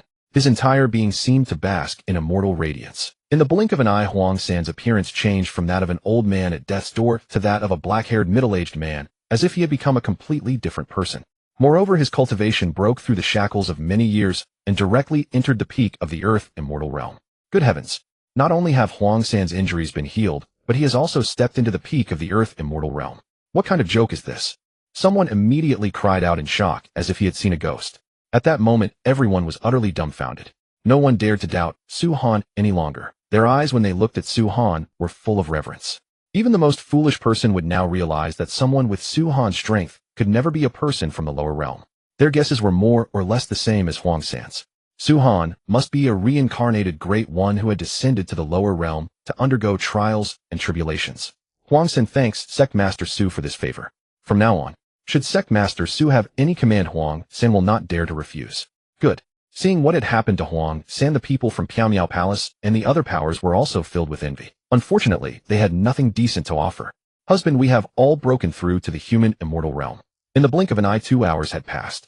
Shiman Qingshuang and the others had also all entered the human immortal realm. Master and my 3 mistresses, Chu Feng and I, want to temper ourselves. The 2 of us cannot always live under Master's protection. Chun Fan and Chu Feng suddenly knelt before Murong Chiodi and the other women. What had happened on the Ascension platform had struck the two of them too profoundly. Back on the Tianlan continent, they had always believed themselves to be peerless geniuses, incomparably impressive. But after coming to the immortal realm, the two of them finally understood. Without Suhan, their group would be at the mercy of others within moments. Staying by Suhan's side was certainly, but in that case their growth would ultimately be limited. Hearing what Qin Fan and Chu Feng said, Luo Yun, an elder of the Tianjin sect, immediately stepped forward and said with a smile, "Sect Master Su, honored ladies. Our Tianjin sect sword path is one of the most prominent in the entire Western immortal domain. Why not let the two young masters come to our Tianjin sect?" Luo Yun could naturally see that Chu Feng and Qin Fan were no ordinary people. They were exceptionally gifted. With a little nurturing, their future achievements would surely be limitless. No need. We will be members of the Tianlan sect for the rest of our lives. Indeed, thank you for your kindness, senior, but we still want to temper ourselves in the immortal realm. Qin Fan and Chu Feng refused without a second thought. If they wanted to go to the Tianjin sect, they might as well have stayed directly in the Tianlan sect. For even in the immortal realm, Qin Fan and Chu Feng did not believe any sect's sword path could surpass that of their master Suhan. What Suhan had taught them was already more than enough. It was only because they were too inadequate that they could not unleash its power. What they needed were experience and growth. Go then. Yes, master. Not only Chu Feng and Qin Fan, but even the Sword Saint and the others chose to temper themselves on their own. They all wanted to witness the splendor of the immortal realm. Suhan did. In the blink of an eye, only Shimin, Qingshuang, Meng Feishuan, and Murong Qiudi remained beside Suhan. However, Meng Feishuan said with some concern, those two girls, Ruoxua and Xingwu, are likely to run into danger. In her past life, she had been a female emperor of the immortal realm, a mighty one who had risen through mountains of corpses and seas of blood. Meng Feishuan understood all too well the cruelty of this place. Female cultivators, especially beautiful female cultivators, were themselves a walking death sentence. With one wrong step, they would become the cultivation cauldrons and playthings of powerful men. In the immortal realm, there was no such thing as reason. Whoever had the hardest fist, his words were the truth. Suhan said with a faint smile, "Do not worry. I have left a sword seal on them in secret. In this immortal realm, those capable of killing them have not yet been born." Back on the Tianyan continent, the system had given Suhan the cultivation base of the Immortal Emperor realm. But so much time had passed that Suhan had long been slacking off. As a result, his cultivation had long since left the Immortal Emperor realm far behind, by an unfathomable margin. Even a peerless powerhouse at the Immortal Emperor realm could not kill Yi Qingwu and the others. Murong Qiudi smiled softly and said, "Husband, you withheld that from Qingwu and the others because you didn't want them to grow dependent, didn't you?" "Correct. Once people had a life-saving trump card, they would never be able to unleash all their potential. Let's go, Wanqing." To savor the scenery of the immortal realm, Suhan and the others did not tear the void apart. They chose to travel on foot. By the time they arrived at Wanqing City, the sun was already setting in the west, so they had to find an inn to rest at first. Attendant, 2 excellent guest rooms. Right away, honored guest. Seeing such generous guests, the attendant almost knelt and kowtowed on the spot as he hurriedly checked them. "Hold it. These 2 rooms belong to this young master." But at that moment, an untimely voice rang out from within the inn. Immediately after, an immortal sword carrying a bone-cutting chill shot through the air and plunged into the wooden counter at the inn's front. Then a young man in blue robes holding a folding fan walked straight towards Suhan and his companions, accompanied by 4 young women in white immortal dresses. Isn't this Lu Qingtian, the core disciple of the Tianjin sect? Why has this scourge come to... That goes without saying. Every time Lu Qingtian leaves the Tianjin sect, he has only one purpose: to capture beautiful female cultivators as his cauldrons. Chill. Keep your voices down. Lu Qingtian is a man who repays every grievance. His father is a high-ranking elder of the Tianjin sect. We can't afford to offend him. The cultivators in the inn's main hall gathered in small groups, whispered about the young man in blue. The more timid ones hastily cleared a path and hid in the corners of the hall. Their faces were etched with caution and fear. Murong Qiudi's face darkened with killing intent as she said, "Was that sword yours? How dare you speak to our young master like that? Do you want to die?" Before Lu Qingtian could speak, the sword-bearing maidservant beside him berated Murong Qiudi. On the maid's back was only a scabbard with no sword in it. That was enough to show that the sword on the counter belonged to Lu Qingshan's group. "Tianlan, hold your tongue." "Yes." Lu Qingtian first scolded the sword-bearing maidservant, then closed his folding fan and stepped forward to bow. "My maidservant was impolite and offended you, young lady. Please forgive her. May I ask if you would be willing to share a few cups with me, eh?" Murong Qiudi smiled slyly and said, "If you want to drink with me, you must prove yourself worthy." Hearing this, Lu Qingtian beamed with joy and immediately asked, "May I ask how?" As a core disciple of the Tianjin sect at only 30 years old, he had reached the peak of the Earth Immortal Realm, standing on the threshold of the Heaven Immortal Realm. Lu Qingtian was confident that no matter what challenge she posed, he could handle it with ease. Murong Xiodi turned to glance at Su Han and said with a light laugh, "It's simple as long as you can defeat my guard. Then you'll be worthy of drinking with me." The moment Murong Xiodi said this, the entire hall erupted in uproar. That girl is stunningly beautiful, a ravishing beauty. But her brain doesn't seem too sharp. That white-robed youth is just an ant at the Qi refining realm. How can he fight Lu Qingtian? Exactly, this girl is simply a lamb walking into a tiger's den. What a pity. Another stunning beauty will become a toy in Lu Qingshan's palm. At least she's an immortal of the human immortal realm. Choosing an ant at the Qi refining realm as her guard. She must be bewitched. The immortal realm was vast and boundless, inhabited by countless races. Thus not all who lived there were immortals. There were also cultivators at the Qi refining realm and similar levels. But these people were the bottommost, utterly insignificant beings in the realm. They were prey that anyone could slaughter at will. In the immortal realm, there were no mortals. No matter how trash one's talent was soaked in the abundant immortal energy of the realm, everyone there could at least reach the Qi refining realm. Everyone in the hall except for the three women, Murong Qiudi, Shimin Qingshuang, and Meng Feishuan, had no faith in Su Han. Their eyes as they looked at him were filled with pity and lament. Lu Qingtian suddenly doubled over with laughter, as if he had just heard the funniest joke of his life. After laughing, he confirmed, "Young lady, are you sure?" Lu Qingtian guessed that the only possibility was that she had been captivated by his towering presence and appearance, and couldn't wait to become his woman. That was why she had deliberately sent an ant at the Qi refining realm as a sacrificial lamb. Since that was the case, Lu Qingtian would put on a show of magnanimity. I'm sure. Upon receiving her affirmative answer, Lu Qingtian turned his gaze to Su Han, who had been sitting behind the three women, quietly sipping tea. Something's off. This brat is at the Qi refining realm, yet standing before an earth immortal expert like me. Why doesn't he show the slightest panic? Lu Qingtian walked towards Su Han step by step, but his heart was uneasy. He saw not a trace of fluster or anxiety on the other's face. This was far too unusual. No, this kid must be feigning calm. But upon reflection, the other party was deliberately putting on an inscrutable act to intimidate him. The cultivators in the hall also wore looks of disdain. At a time like this, an ant at the Qi refining realm was still calmly drinking tea. He must be trying to die as a well-fed ghost.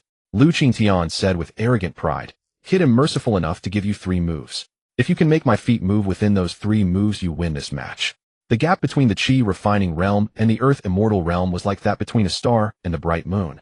They were simply not on the same level. Even if Lu Qingtian stood still and let Su Han strike him, Su Han could not hurt him in the slightest.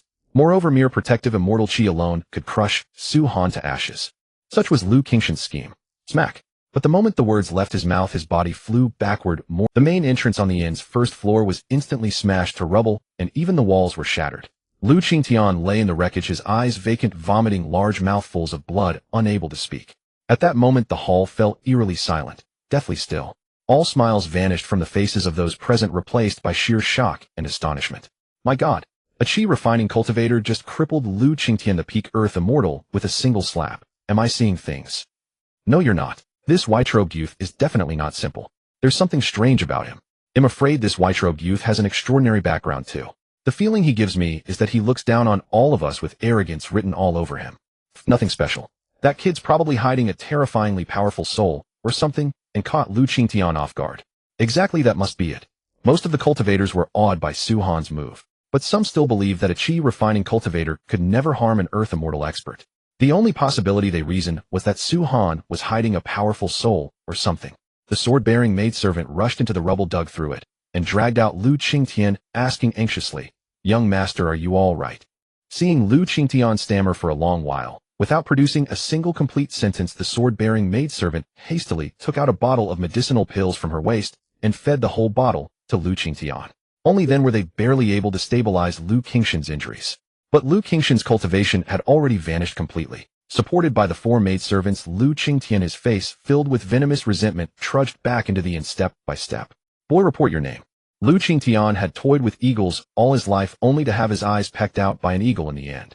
To be brought down by an ant at the Qi refinement stage. If he did not vent this fury, he would not be called Lu Qingtian. Su Han. At the sound of this name, every face was a question mark. Among all the young prodigies of Wanqing City, there had never been a figure named Su Han. Lu Qingtian thought hard for a long time, but the name did not exist in his memory either. Thus he asked again, "Su Han, is it?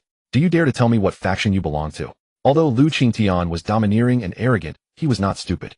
If cultivation was lost, it could be practiced again. But if he enraged someone or some force, he should not have. Even the Tianjin sect would not be able to protect him. The Tianjin sect was certainly powerful, but Wanqing City was a place where dragons and snakes mingled. Who could guarantee that no expert from another region had emerged? The Tianlan sect.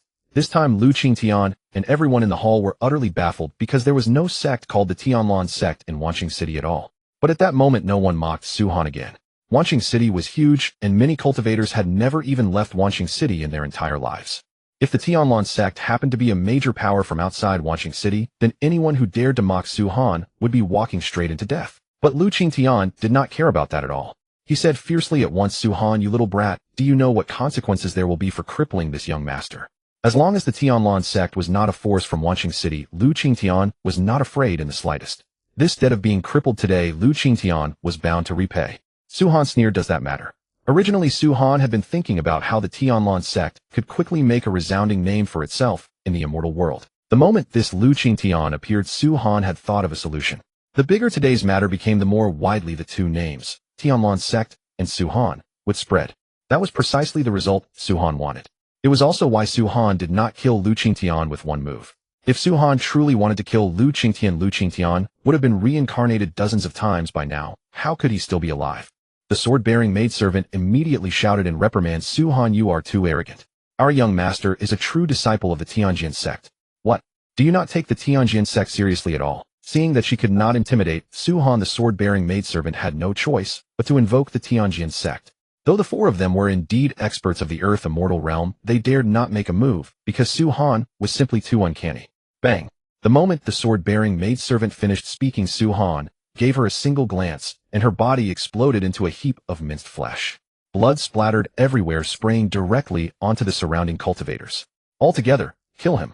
Lu Qingshan's three maidservants attacked at the same time, swords drawn, and rushed at Su Han. Unfortunately, the moment the three approached Su Han, they were slaughtered on the spot by the dreadful pressure radiating from his body, turned into flying ashes, their bodies, and "Su Han, what are you trying to do? Do you really dare to kill me?" Seeing Su Han put down his teacup and rise slowly walking toward him, Lu Qingtian immediately panicked, and his voice trembled as he spoke. Even when Su Han was sitting, the pressure he exuded was already formidable. Now that Su Han stood up, Lu Qingtian felt an oppression and terror he had never encountered in his entire life. Murong Qiudi poured a cup of wine, walked to Lu Qingtian with a smile all over her face, and said with a light laugh, "Young Master Lu, do you still want this grandma to drink with you now?" "No. No." Lu Qingtian quickly waved his hands, shaking his head like a rattle drum. As expected, the more beautiful a woman, the better she is at lying. If it were not for his lecherous heart, he would not have been crippled, and the four maidservants would not have died before his eyes. The only option now was to find a way to escape, then seek another opportunity to kill Su Han and these three damned women. Even if Lu Qingtian was a fool, watching the intimate interactions between Murong Qiudi and Su Han at that moment was enough to make him guess the truth. Su Han was never a mere bodyguard. He was the man of these three damned women, Murong Qiudi included. How utterly deserving of death.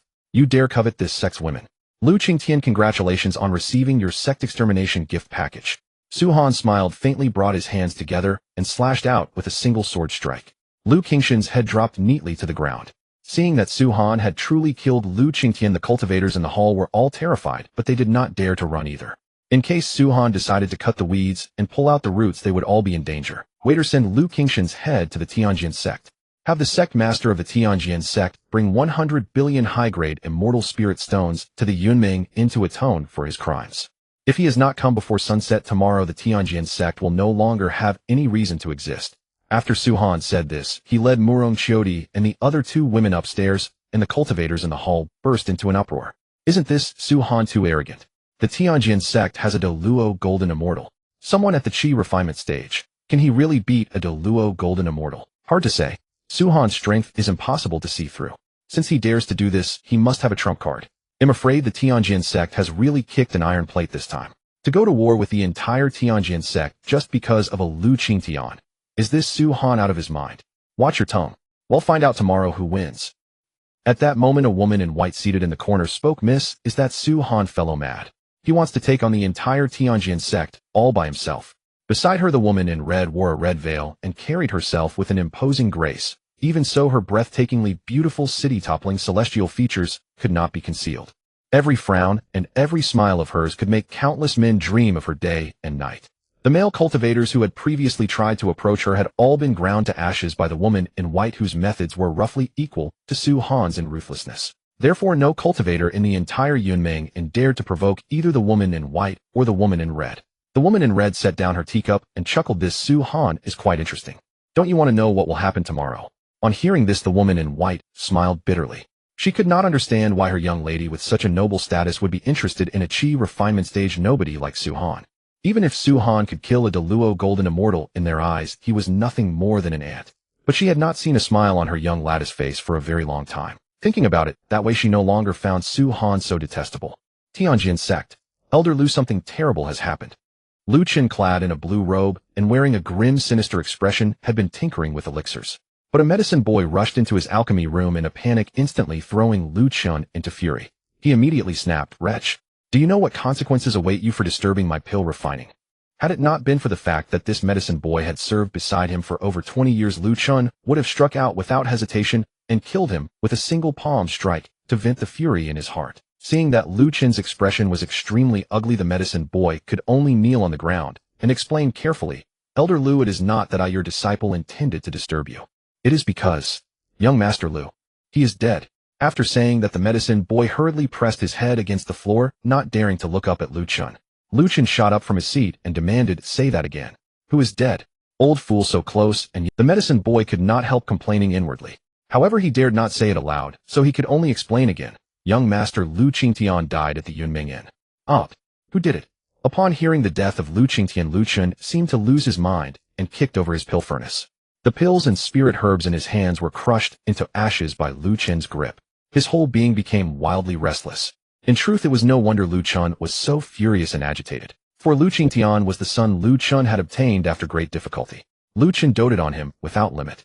This was why Lu Qingtian had always behaved with such arrogance and tyranny. He then ran to the door, carried the box holding Lu Qingshan's head, and set it before Lu Qin. Impossible. Absolutely impossible. How could a mere sinner blood from the lower realm possibly? He then ran to the door, carried the box holding Lu Qingshan's head, and set it before Lu Qin. Impossible. Absolutely impossible. How could a mere sinner blood from the lower realm possibly kill Qingtian? What Tianlan sect? Lu Qin had never heard of it. As for the place called Tianyan continent, he had never heard of it. No matter what, Lu Qin refused to believe that a cultivator who had just ascended, no matter how powerful, could possibly kill Lu Qingtian, who was at the peak of the earth immortal realm. Though Lu Qingtian was arrogant and overbearing, his sheer strength meant that ordinary people could not do anything to him. Moreover, Lu Qin had given Lu Qingtian even if he encountered a heavenly immortal realm expert, even if he could not win, he could still escape. The medicine boy was utterly speechless. Lu Qingshan's head had already been placed right before that old wretch Lu Qin, yet the old wretch was still deceiving himself. Truly laughable. The medicine boy could not be bothered to respond. He stood quietly in place, letting Lu Qin mutter to himself. A moment later, Lu Qin grabbed the medicine boy and left the Tianjin sect, heading straight for the Yunming Inn. Tianjin Grand Hall. A middle-aged man in blue robes sat in the main seat, speaking at length. But suddenly a young man dressed in the inner disciple robes of the Tianjin sect hurried into the hall. Sect Master Elder Lu Qin has set off, and his destination should be the Yunming Inn. The blue-robed man was named Xianyuan Dong, the Sect Master of the Tianjin sect. Only a moment ago, Xianyuan Dong had already learned everything about what happened at the Yunming Inn. But Xianyuan Dong chose to stay put precisely to let that old wretch Lu Qin be the first to lose his composure, go to the Yunming Inn and probe Su Han's strength. If Lu Qin could kill Su Han, that would naturally be a good thing for the Tianjin sect. After all, the sect's dignity must not be trampled by anyone. What is more, the opponent was a sinner blood from the lower realm. Daring to tweak the tiger's whiskers, he deserved nothing but death. If Lu Qin was killed by Su Han, that would also be an excellent outcome for Xianyuan Dong. In that way, there would never again be anyone in the Tianjin sect daring to oppose Xianyuan Dong. When that time came, Xianyuan Dong would lead a host of Tianjin sect elite cultivators to the Yunming Inn on just grounds, avenge Lu Qin and Lu Qingtian and eliminate Su Han. This was Xianyuan Dong's entire plan. No matter who won between Lu Qin and Su Han, there would only be one ultimate victor, and that would be him, Xianyuan Dong. The Grand Elder Xianyuan Hao immediately said, "Sect Master, what should we do? All Tianjin sect cultivators at the Earth Immortal Realm and above will follow me to the Yunming Inn. The dignity of the Tianjin sect must not be challenged." Su Han's demand for 100 billion high-grade immortal spirit stones as compensation was nothing but a fool's dream. Yunming Inn. Su Han, you brat, come out and die. Lu Qin stood outside the gate of the Yunming Inn, and his murderous aura frightened off many cultivators who had been trying to enter. As a result, cultivators inside the inn's main hall dared not come out, and those outside did not dare enter the hall. Who is this old man? He demands that Su Han die the moment he arrives. Has he gone mad? Someone on the street asked in curiosity. News of what Su Han had done at the Yunming and had already spread throughout Wanqing City. Though people did not know Su Han's true strength, they had a rough idea of it. That is, at the very least, an expert at the heavenly immortal realm might be able to stand against him. As for just how powerful Su Han was, no one knew. You don't even know him. He is Lu Chun, the second elder of the Tianjin sect. It is said his cultivation has already reached the Deluo Golden Immortal level. He is also Lu Qingshan's own father. That dog Su Han is doomed now. Many people bore no grudges against Su Han nor against Lu Qingtian, but Su Han's act of killing Lu Qingtian at the Yunming and was undoubtedly a provocation to all the cultivators in Wanqing City. An ant from the lower realm, a sinner blood new to this place, dared to stir a bloody storm in Wanqing City. Someone had to suppress Su Han's arrogant flame. And now with the appearance of a Deluo Golden Immortal like Lu Qin, the perfect opportunity had arrived. A Deluo Golden Immortal was already a top-tier expert in a place like Wanqing City. He could basically walk sideways. This was also the reason no one in the entire Tianjin sect wished to provoke Lu Qingtian lightly. For once trouble occurred, even the Sect Master of the Tianjin sect might not be able to protect him. Moreover, some meddlesome loose cultivators had sided with Lu Chun and were loudly shouting provocations toward the inn. Bang, bang, bang, bang. But the moment those loose cultivators' voices faded, their bodies exploded one after another, turning into heaps of shredded flesh. No one present saw clearly how they died. Hiss. The crowd drew in cold breaths, summoned their immortal weapons, and very warily watched everything happening around them. Lu Chun let out a furious roar. Who is the contemptible rat? Killing people in the dark. What kind of skill is that? If you have the guts, come out and face me. Let alone those rogue cultivators, even a Deluo Golden Immortal expert like Lu Chun could not detect the slightest clue. To save his own face, Lu Chun could only resort to such harsh words, hoping to force the hidden opponent to show him. At the top floor of the Yunming and watching everything happening below, Murong Chiodi said with amusement, "Husband, it seems this Lu Chun is nothing but a false reputation. Those people just now were of course all killed by Su Han himself. His original intention was to see how much real skill Lu Chun, a Deluo Golden Immortal, actually possessed. But the result clearly left Murong Chiodi and the others deeply disappointed. Because even I did not see clearly how he made his move. In her previous life, Meng Feishuan had after all been a supreme expert at the Immortal Emperor realm. Even though her cultivation had now fallen to the earth immortal realm, Meng Feishuan's divine sense was still extremely powerful. Although it had not yet recovered to its peak, it far surpassed that of an ordinary earth immortal realm cultivator. Yet even so, Meng Feishuan had not detected when Su Han made his move, nor could she tell the specific manner in which he had struck. She knew none of this. That was the terrifying aspect of Su Han.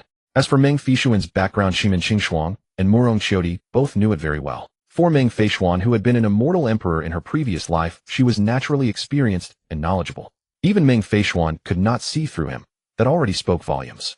Shimin Qingshuang asked curiously, "Husband, exactly how strong are you?" Su Han raised his wine cup and drank it in one gulp, saying with a faint smile, "I don't know either. In any case, I am invincible." The next moment, Su Han waved his hand and space twisted. In the next instant, the four of them had already appeared at the entrance of the inn. My heavens, how exactly did Su Han appear here? Did any of you actually see it? Staring at Su Han, who had suddenly appeared like a ghost with three women following closely at his side, the people on the street were instantly startled out of their wits. After all, mastering the laws of space was not exactly something rare.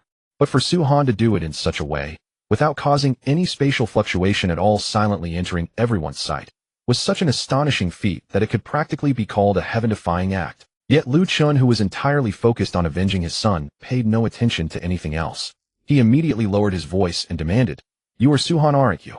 You are the sinful bloodline from the lower realm who dared to slay my son." In an instant, Su Han suddenly raised his hand and viciously delivered a slap. With a sharp crack, Lu Chun flew backward like a kite, with its string snapped, crashed heavily onto the ground, and skidded several meters before stopping. Lu Chun's legs had gone limp, and he knelt prostrate on the ground. No matter how he struggled, he could no longer rise to his feet. "Why you? Who exactly are you?" Lu Chun roared, his face filled with grief, indignation, and uncontrollable rage. What had just happened was so quick, as brief and fierce as lightning flashing across the night sky. Not to mention the onlooking cultivators who had no time to react. Even Lu Chun himself, a mighty being of the Deluo Golden Immortal realm, was utterly powerless to fight back. He had not even the slightest chance to resist, and in the blink of an eye he was reduced to a pitiful cripple whose cultivation had been completely destroyed. Heavens! With only one move, he completely crippled the unmatched Deluo Golden Immortal Lu Chun. What kind of terrifyingly monstrous strength does Su Han actually possess? Gasps and exclamations rose from the crowd, as if they had witnessed the most shocking thing in the world.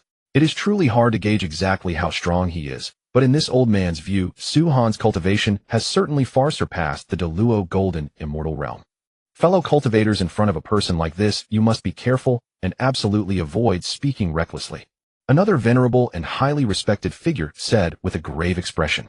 At this moment the atmosphere at the scene grew exceptionally tense. Everyone was shocked by the astonishing strength Su Han had displayed, and for the Tianjian sect, it was like receiving a heavy blow. Many people had already begun to secretly mourn for the Tianjian sect, as if seeing that this once glorious sect was about to face an unprecedented crisis. However, at that moment some others came forward with a different opinion. That may be true, but I think things might not be as bad as everyone imagines. After all, the Tianjian sect has a profound heritage and countless strong experts. No matter how powerful Su Han is, can he really wipe out a whole sect of more than 100,000 disciples by himself? They believed the crowd was overly worried. The likelihood of such a thing happening was extremely small. For a time, all sorts of discussions rose one after another, and the entire scene fell into chaos. People all speculated about what might happen next, and the conflict between Su Han and the Tianjian sect had undoubtedly become the center of everyone's attention. In the void not far away, watching everything that had happened in front of the Yunming, and Xianyuan Dong frowned deeply and said nothing. The right hand hidden under his loose green robe trembled uncontrollably. Even when Xianyuan Dong clenched his fist, the trembling did not stop. Damn it! What on earth is going on? Why do I have an unprecedented sense of crisis? Xianyuan Dong couldn't help but ask himself this. He could not understand why, after arriving at the Yunming in the moment Su Han appeared, he had become so unsettled and tense all over. It was as if something extremely terrible was about to happen. Seeing this, Xianyuan Hao urged, Sect Master, perhaps we should just hand over the 100 billion top-grade Immortal Spirit Stones. What do you think? It was no joke. Lu Chun was already the absolute peak of combat power in the Tianjian sect, and Xianyuan Dong himself had only just stepped into the Deluo Golden Immortal Realm. This was also the fundamental reason why Xianyuan Dong feared Lu Chun. As for Xianyuan Hao himself, he only had peak Heavenly Immortal Realm cultivation. Wouldn't fighting Su Han to the death be suicide? If Xianyuan Dong refused, then his position as the Grand Elder of the Tianjian sect was not worth keeping anyway. He was willing to share blessings, but not hardships. This was Xianyuan Hao's way of conducting himself in the world. Yield. Impossible. I will never submit to a tainted blood sinner from the lower realm. Xianyuan Dong refused without an instant of hesitation. Once the Tianjian sect chose to bow its head today, any stray cat or dog could come trample on it in the future. The Tianjian sect would no longer have any grounds to stand on. On the surface, Xianyuan Hao betrayed nothing, but inwardly he had already made up his mind. A sect as brainless as Tianjian was not worth staying in. Facing Lu Chen's roar, Su Han said with indifference, "Where are the rest of your Tianjian sect people?" Lu Chen dismissed Su Han's question with complete contempt because he believed Su Han did not dare to kill him in Wanqing City. Bang! In the next moment, however, tragedy struck. The injuries Lu Chun had barely recovered from were useless in the face of Su Han's single finger, which blasted him into ashes on the spot, leaving not even a complete corpse. Suddenly the void trembled. Xianyuan Dong led tens of thousands of Tianjian sect powerhouses to descend before Yinyu Tower, standing opposite Su Han. Yet no one dared to speak a word. For Su Han was truly someone who would kill at the slightest disagreement. Su Han, you whelp, how dare you kill my Tianjian sect elder? What punishment do you deserve? Suddenly the void trembled. Xianyuan Dong led tens of thousands of Tianjian sect powerhouses to descend before Yinyu Tower, standing opposite Su Han. The appearance of Xianyuan Dong threw the entire scene into commotion. Hiss! Is this the Tianjian Sect Master? His aura is truly terrifying. His aura is indeed strong, but can Xianyuan Dong and his group really take down Su Han? As the saying goes, two fists cannot beat four hands. No matter how strong Su Han is facing tens of thousands of Tianjian sect powerhouses, he can only perish with resentment. Exactly. A tainted blood wretch from the lower realm daring to throw his weight around here in Wanqing City is simply seeking death. Hearing the crowd's flattery, Xianyuan Dong felt very pleased. This was precisely the result he had wanted. By Su Han's hand, he had eliminated Lu Chen, the thorn in his side. Once he returned to the sect, he would slaughter every last one of Lu Chen's faction. From then on, no one in the Tianjian sect would ever dare to oppose him, Xianyuan Dong. All that remained was to destroy Su Han next by relying on their superior numbers. Then the reputation of the Tianjian sect would resound throughout Wanqing City, and his name, Xianyuan Dong, would shake the Western Immortal Domain.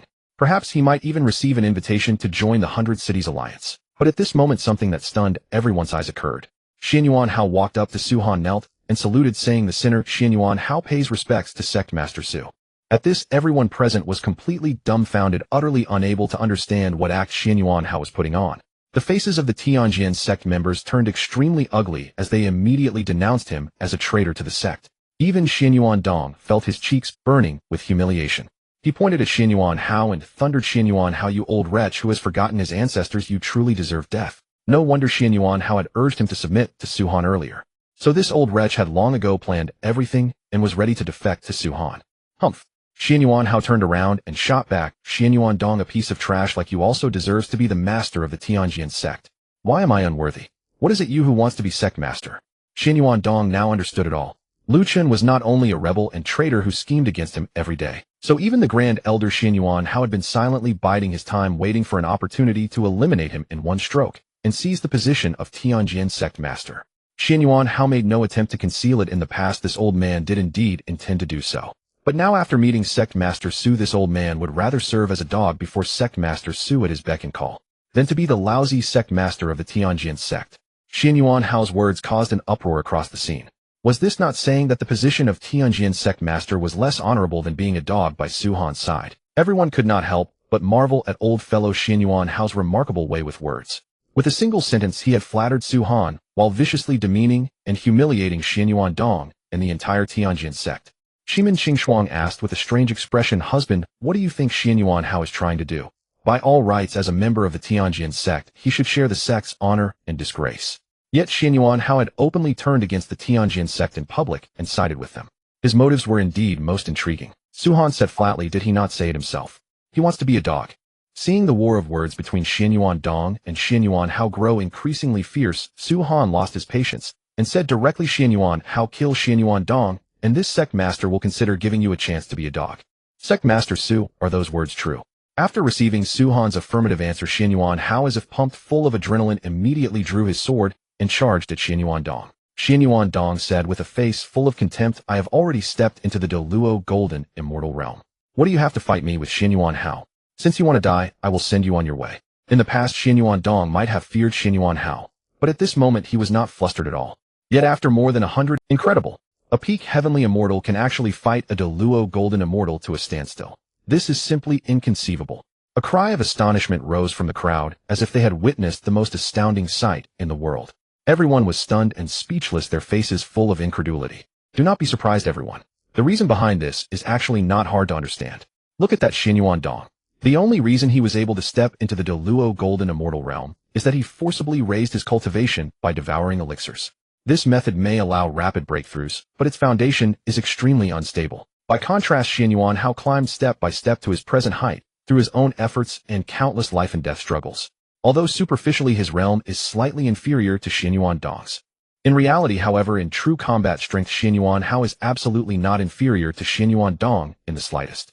At this moment, a vastly powerful expert with keen torch-bright eyes instantly saw through the crucial point and did not hesitate to explain it to the crowd. Although this expert had analyzed the matter so thoroughly, most of those present still did not think highly of They shook their heads and sighed one after another, saying, "Even so, Xianyuan Dong is after all younger than Xianyuan Hao, with vigorous qi and blood and abundant energy.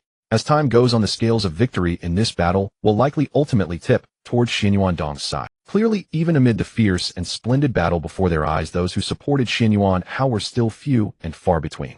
Even Shimin Qingshuang and the other women could not help but begin making predictions. "I think the one who wins should be Xianyuan Hao.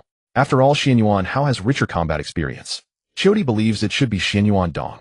This Xianyuan Dong is probably hiding a trump card. He is no simple character. I think so too. That Xianyuan Dong is not as simple as he looks. I am afraid Xianyuan Hao is going to suffer a loss.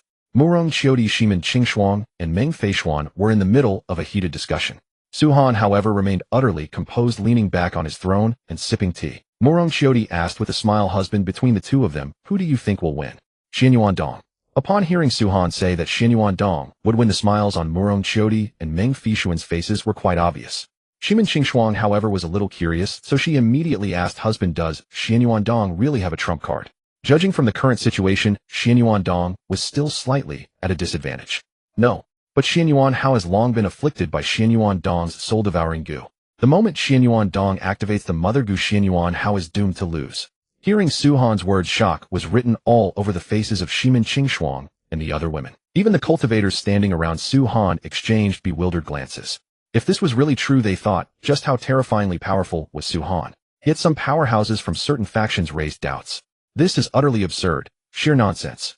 You should know that the soul-devouring goo vanished from the world together with the collapse of the demonic path more than 10,000 years ago. In the immortal realm today, how could a goo like the soul-devouring goo ever appear again? That powerful figure from the Fengshua sect immediately and righteously revealed the truth. The soul-devouring goo is a bizarre goo insect born specifically to attack a cultivator's soul. If anyone is unfortunate enough to fall victim to it, unless they can locate the mother goo and slay it completely in the blink of an eye. Otherwise, not to mention powerful beings like Dayuo Golden Immortals, even lofty figures like Nine Heavens Mystic Immortals would ultimately meet the tragic end of death and Tao dissipation. However, the refining method for such a sinister thing as the soul-devouring goo was known only to the peerless masters of the demonic path in the past. But as of today, the demonic path in the immortal realm has long been uprooted and completely all said. Back then, the ancestors of my Binghe Valley personally took part in that earth-shaking battle against the demonic path. What this esteemed friend has said is indeed absolutely correct. Just then a gray-robed old man holding a wine gourd slowly opened his mouth and spoke. The moment those words were spoken, everyone around him bowed with cupped fists in unison. It was clear that this gray-robed old man's status was far from ordinary. At this moment, everyone's eyes were fixed on Su Han, filled with doubt. They thought Su Han did not know a single damn thing, and was just making up nonsense to amuse his women. Su Han looked at the middle-aged man from the Fengshua sect, and said calmly, "Since you are so certain that this Sect Master is lying, why don't we make a bet? I Fengxian have never feared anything in all my life. Could I possibly be afraid of a petty little wager from you? Go on, how do you want to bet?" The middle-aged man's intention was very clear. He wanted to suppress Su Han's arrogance. Otherwise, people would think the sects of their Wanqing city were all trash. Whether Su Han wanted to bet beautiful women, heavenly treasures, or immortal weapons, Fengxian was unafraid.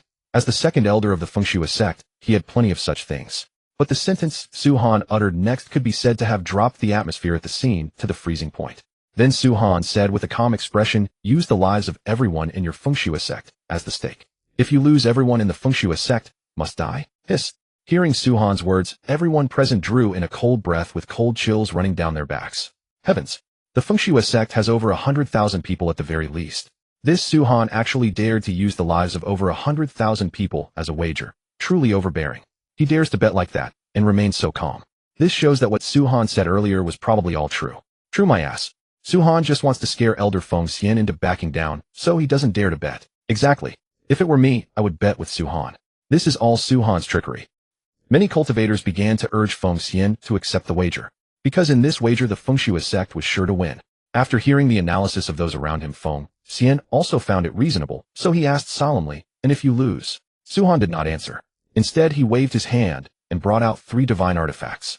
Seeing that Su Han actually possessed divine artifacts, and 3 at that, the atmosphere at the scene instantly reached a climax. People from all the major forces stepped forward one after another, wanting to replace Fengxian and bet the lives of everyone in their own sects against Su Han. For in the immortal realm, the highest grade items were supreme immortal artifacts. A divine artifact was nothing short of a priceless treasure. Once one possessed a divine artifact, its benefit to oneself or to a faction was immeasurable. But at this moment, Fengxian was not about to be left out, so he said with hearty forthrightness, "Sect Master Su, you certainly act with great generosity. He'll take this bet with you." Not to mention 3 divine artifacts. Even a single divine artifact was worth far more than the lives of over 100,000 members of the Fengshua sect. What was more, this was a sure win bet with no risk of loss. Fengxian then added, "Sect Master Su, let the 2 of us swear a heavenly Tao oath at the same time. Whoever breaks the wager will be struck and killed on the spot by the heavenly Tao's divine thunder. What do you think?" Fengxian knew full well that since Su Han could take out 3 divine artifacts, who knew whether Su Han had more divine artifacts on him? If Su Han lost, and then went back on his word refusing to honor the bet, the Fengshua sect would have no way to deal with him. After all, that Su Han was already terrifyingly powerful. Moreover, with a divine artifact in hand, the Fengshua sect would have no choice but to be on the receiving end of a beating. But in this immortal realm, unless a cultivator's cultivation had broken through to the Immortal Emperor realm, otherwise everyone was subject to the constraints of the heavenly Tao. Once a cultivator violated a heavenly Tao oath, there was only one outcome: death, without even a complete corpse. Therefore, the most binding thing in the immortal realm was the heavenly Tao oath. For no one below the Immortal Emperor realm dared to violate a heavenly Tao oath. Fengxian concluded that no matter how powerful Su Han was, it was impossible for Su Han to have reached the supreme Immortal Emperor realm at only 21 years of age. Fine. Su Han did not waste a single word and immediately made an oath under the heavenly Tao. After all, this oath had no effect whatsoever on Su Han. Meanwhile, the battle between Xianyuan Dong and Xianyuan Hao had already reached its conclusion. Naturally, the victor was Xianyuan Dong. Xian Yuandong had originally wanted to rely on his Deluo golden immortal cultivation to forcibly suppress and kill Xian Yuanhao. Unfortunately, Xian Yuandong was too useless and almost got beaten to death by Xian Yuanhao instead. With no other choice, Xian Yuandong had to use his final trump card, the soul-devouring goo. Xian Yuanhao, controlled by the soul-devouring goo, instantly lost his combat ability. In Xian Yuandong's hands, he had no strength to resist and was blasted to death on the spot with 3 punches. It was just that Xian Yuandong himself had also suffered considerable injuries. At once, everyone present lost their composure. Heavens! Just as Su Han said this, Xian Yuandong really does possess the soul-devouring goo. If not for this soul-devouring goo, the one who died would have been Xian Yuandong. This Xian Yuandong's strength is nothing much, but his schemes are indeed crafty and cunning. This only proves that Xian Yuandong planted a goo worm on Xian Yuanhao. It doesn't prove that the goo worm in Xian Yuandong's hand is the soul-devouring goo, does it? No mistake. So whether Elder Feng Xian or Su Han wins or loses the bet is still unknown. Originally, Feng Xian had already begun to break out in a cold sweat on his forehead from nervousness, but hearing the crowd's words, he instantly regained his confidence. But next, the words of Jiao Zhongxian, the gray-robed elder of Binghe Valley, directly pronounced a death sentence on Feng Xian and the people of the Fengxue sect. Just then, Jiao Zhongxian retorted, "A pack of ignorant rats. Though I was still young back then, I personally experienced the great righteous demonic war. The black gold goo worm in Xian Yuandong's hand is precisely the soul-devouring goo worm that has disappeared for many years." Although earlier Jiao Zhongxian had also questioned Su Han's speculation, but that was because as someone who had lived through it, he would speak that way. That did not mean Jiao Zhongxian would stand together with Feng Xian and the others. Of course, Jiao Zhongxian did not stand on Su Han's side either. Jiao Zhongxian had acted openly and honorably all his life. If there was truth, there was truth. He had to state the facts. Faced with Jiao Zhongxian's words, everyone fell silent.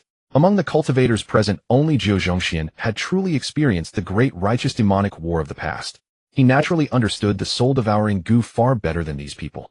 Even if they wanted to refute him, they did not know how to refute him. But Feng Xian refused to accept it, and immediately asked, "Senior Jiao Zhongxian, do you have evidence that the goo worm in Xian Yuandong's hand is the soul-devouring goo?"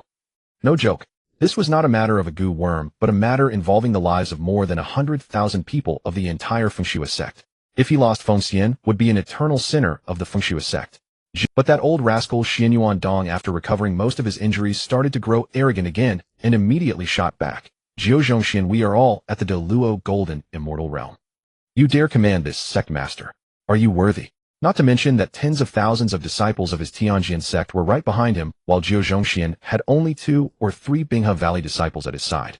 Xian Yuandong naturally would not take an old scoundrel like Jiao Zhongxian seriously, seeking death. Seeing that the 2 Jiao Zhongxian and Xian Yuandong were about to come to blows over a single word, Su Han's figure appeared between the two in an instant, stopping their fight. Jiao Zhongxian asked in confusion, "Sect Master Su, what are you doing?" Jiao Zhongxian could not quite understand what act Su Han was putting on by stepping forward at this moment. By all logic, Su Han wanted to destroy the Tianlan sect. If he taught Xian Yuandong a lesson, that should be a good thing for Su Han. "Old man, at your age, just drink your wine proper." Su Han looked at Xian Yuandong and said calmly, "Will you speak for yourself, or should I help you?" "Go to." Xian Yuandong had wanted to bluster, but the next moment a terrifying pressure descended from the sky, instantly pressing Xian Yuandong to his knees, and the clothes and flesh on Xian Yuandong's body burst apart inch by inch, blood slowly flowing out, as if he were suffering the punishment of 1,000 cuts. Even a Deluo golden immortal's physical body felt pain so intense that Xian Yuandong cursed his mother and was consumed by regret. "Senior, spare me. I want dare again." At this moment, Xian Yuandong was consumed by nothing but regret. Had he known that Su Han's strength was so terrifying, he should not have brought the disciples and elders of the Tianlan sect to the Yunming Inn to throw their lives away. A dignified Deluo golden immortal powerhouse before Su Han actually had not the slightest strength to fight back. Truly terrifying beyond measure. My heavens, a mighty cultivator at the Deluo golden immortal realm can't even withstand a wisp of Su. I don't know exactly how strong he is, but Su Han's cultivation is at least at the 9 heavens mystic immortal level. Otherwise, there is no way he could suppress Xian Yuandong with his own pressure alone. Look, that old rascal Feng Xian has already begun trembling. Everyone had expected that an earth-shattering battle would break out between Xian Yuandong and Su Han. As a result, before Su Han had even made a move, Xian Yuandong was already finished. At this moment, every cultivator present at the Yunming Inn was filled with admiration for Su Han and no longer dared to underestimate him. What a group of ignorant, fearless frogs in a well. You actually believe that your so-called 9 heavens mystic immortal, relying on such a wisp of insignificant pressure, could suppress an existence as mighty as a Deluo golden immortal. It is simply the greatest absurdity under heaven. Zhou Zhongxian was fuming with anger and cursed silently in his heart. If not for the last shreds of reason still remaining, he would probably have been unable to hold back and would have lashed out on the spot at these arrogant fellows. However, in the end, he forcibly suppressed the surging fury in his heart. After all, Zhou Zhongxian knew very well just how powerful the Nine Heavens mystic immortal realm was. The fundamental reason was that Zhou Zhongxian himself had once been a genuine Nine Heavens mystic immortal realm powerhouse. It was only a pity that fortune had not been kind to him. Later, when he underwent the heavenly tribulation in an attempt to break through to the immortal venerable realm, he suffered a miserable failure, thus receiving a Dao wound that was extremely difficult to heal. This Dao wound not only refused to heal, but also caused Zhou Zhongxian's once unfathomably profound cultivation to plummet, dropping straight to his current Deluo golden immortal realm. Even so, Zhou Zhongxian's true strength was by no means as simple as it appeared on the surface. Precisely for this reason, when faced with this Deluo golden immortal named Xianyuan Dong, Zhou Zhongxian was so disdainful that he completely ignored the other man. After all, with his glorious past and the profound foundations he kept hidden, how could a mere Deluo golden immortal ever catch his eye? Su Han placed a foot on Xianyuan Dong's shoulder and said with an indifferent expression, "Last chance." Terrified, Xianyuan Dong immediately roared, "What I hold in my hand is the soul-devouring goo. I obtained it back then when by chance I exterminated a surviving remnant of a demonic sect and took the soul-devouring goo from his hands." Buzz. At these words, the entire audience erupted in an uproar. If that were really so, then even if Su Han did not kill Xianyuan Dong or destroy the Tianjin sect, the Baiqing Alliance's enforcement team would still not spare Xianyuan Dong or the Tianjin sect. The grudges between the righteous path and the demonic path of the immortal world have always been as irreconcilable as fire and water. The mere act of privately keeping and using a soul-devouring goo would be enough to kill Xianyuan Dong and everyone in the Tianjin sect 10 times over. "Very well, you may die now." Su Han smiled faintly. With a single oppressive glance, Xianyuan Dong instantly burst into flying ash. "How dare you? What brazen audacity! You actually dared to kill a key criminal wanted by our Baiqing Alliance. You are simply walking straight into death. Do you know how this grave crime should be punished?" Just when everyone thought the matter of Xianyuan Dong was finally coming to an end, something utterly unexpected happened. Suddenly, a dreamlike immortal vessel appeared without warning in the void above the Yunmeng Inn. Standing upon the immortal vessel were powerhouses all uniform. As the crowd looked on, a young man in flamboyant red robes, without saying a word, leapt down from the immortal vessel.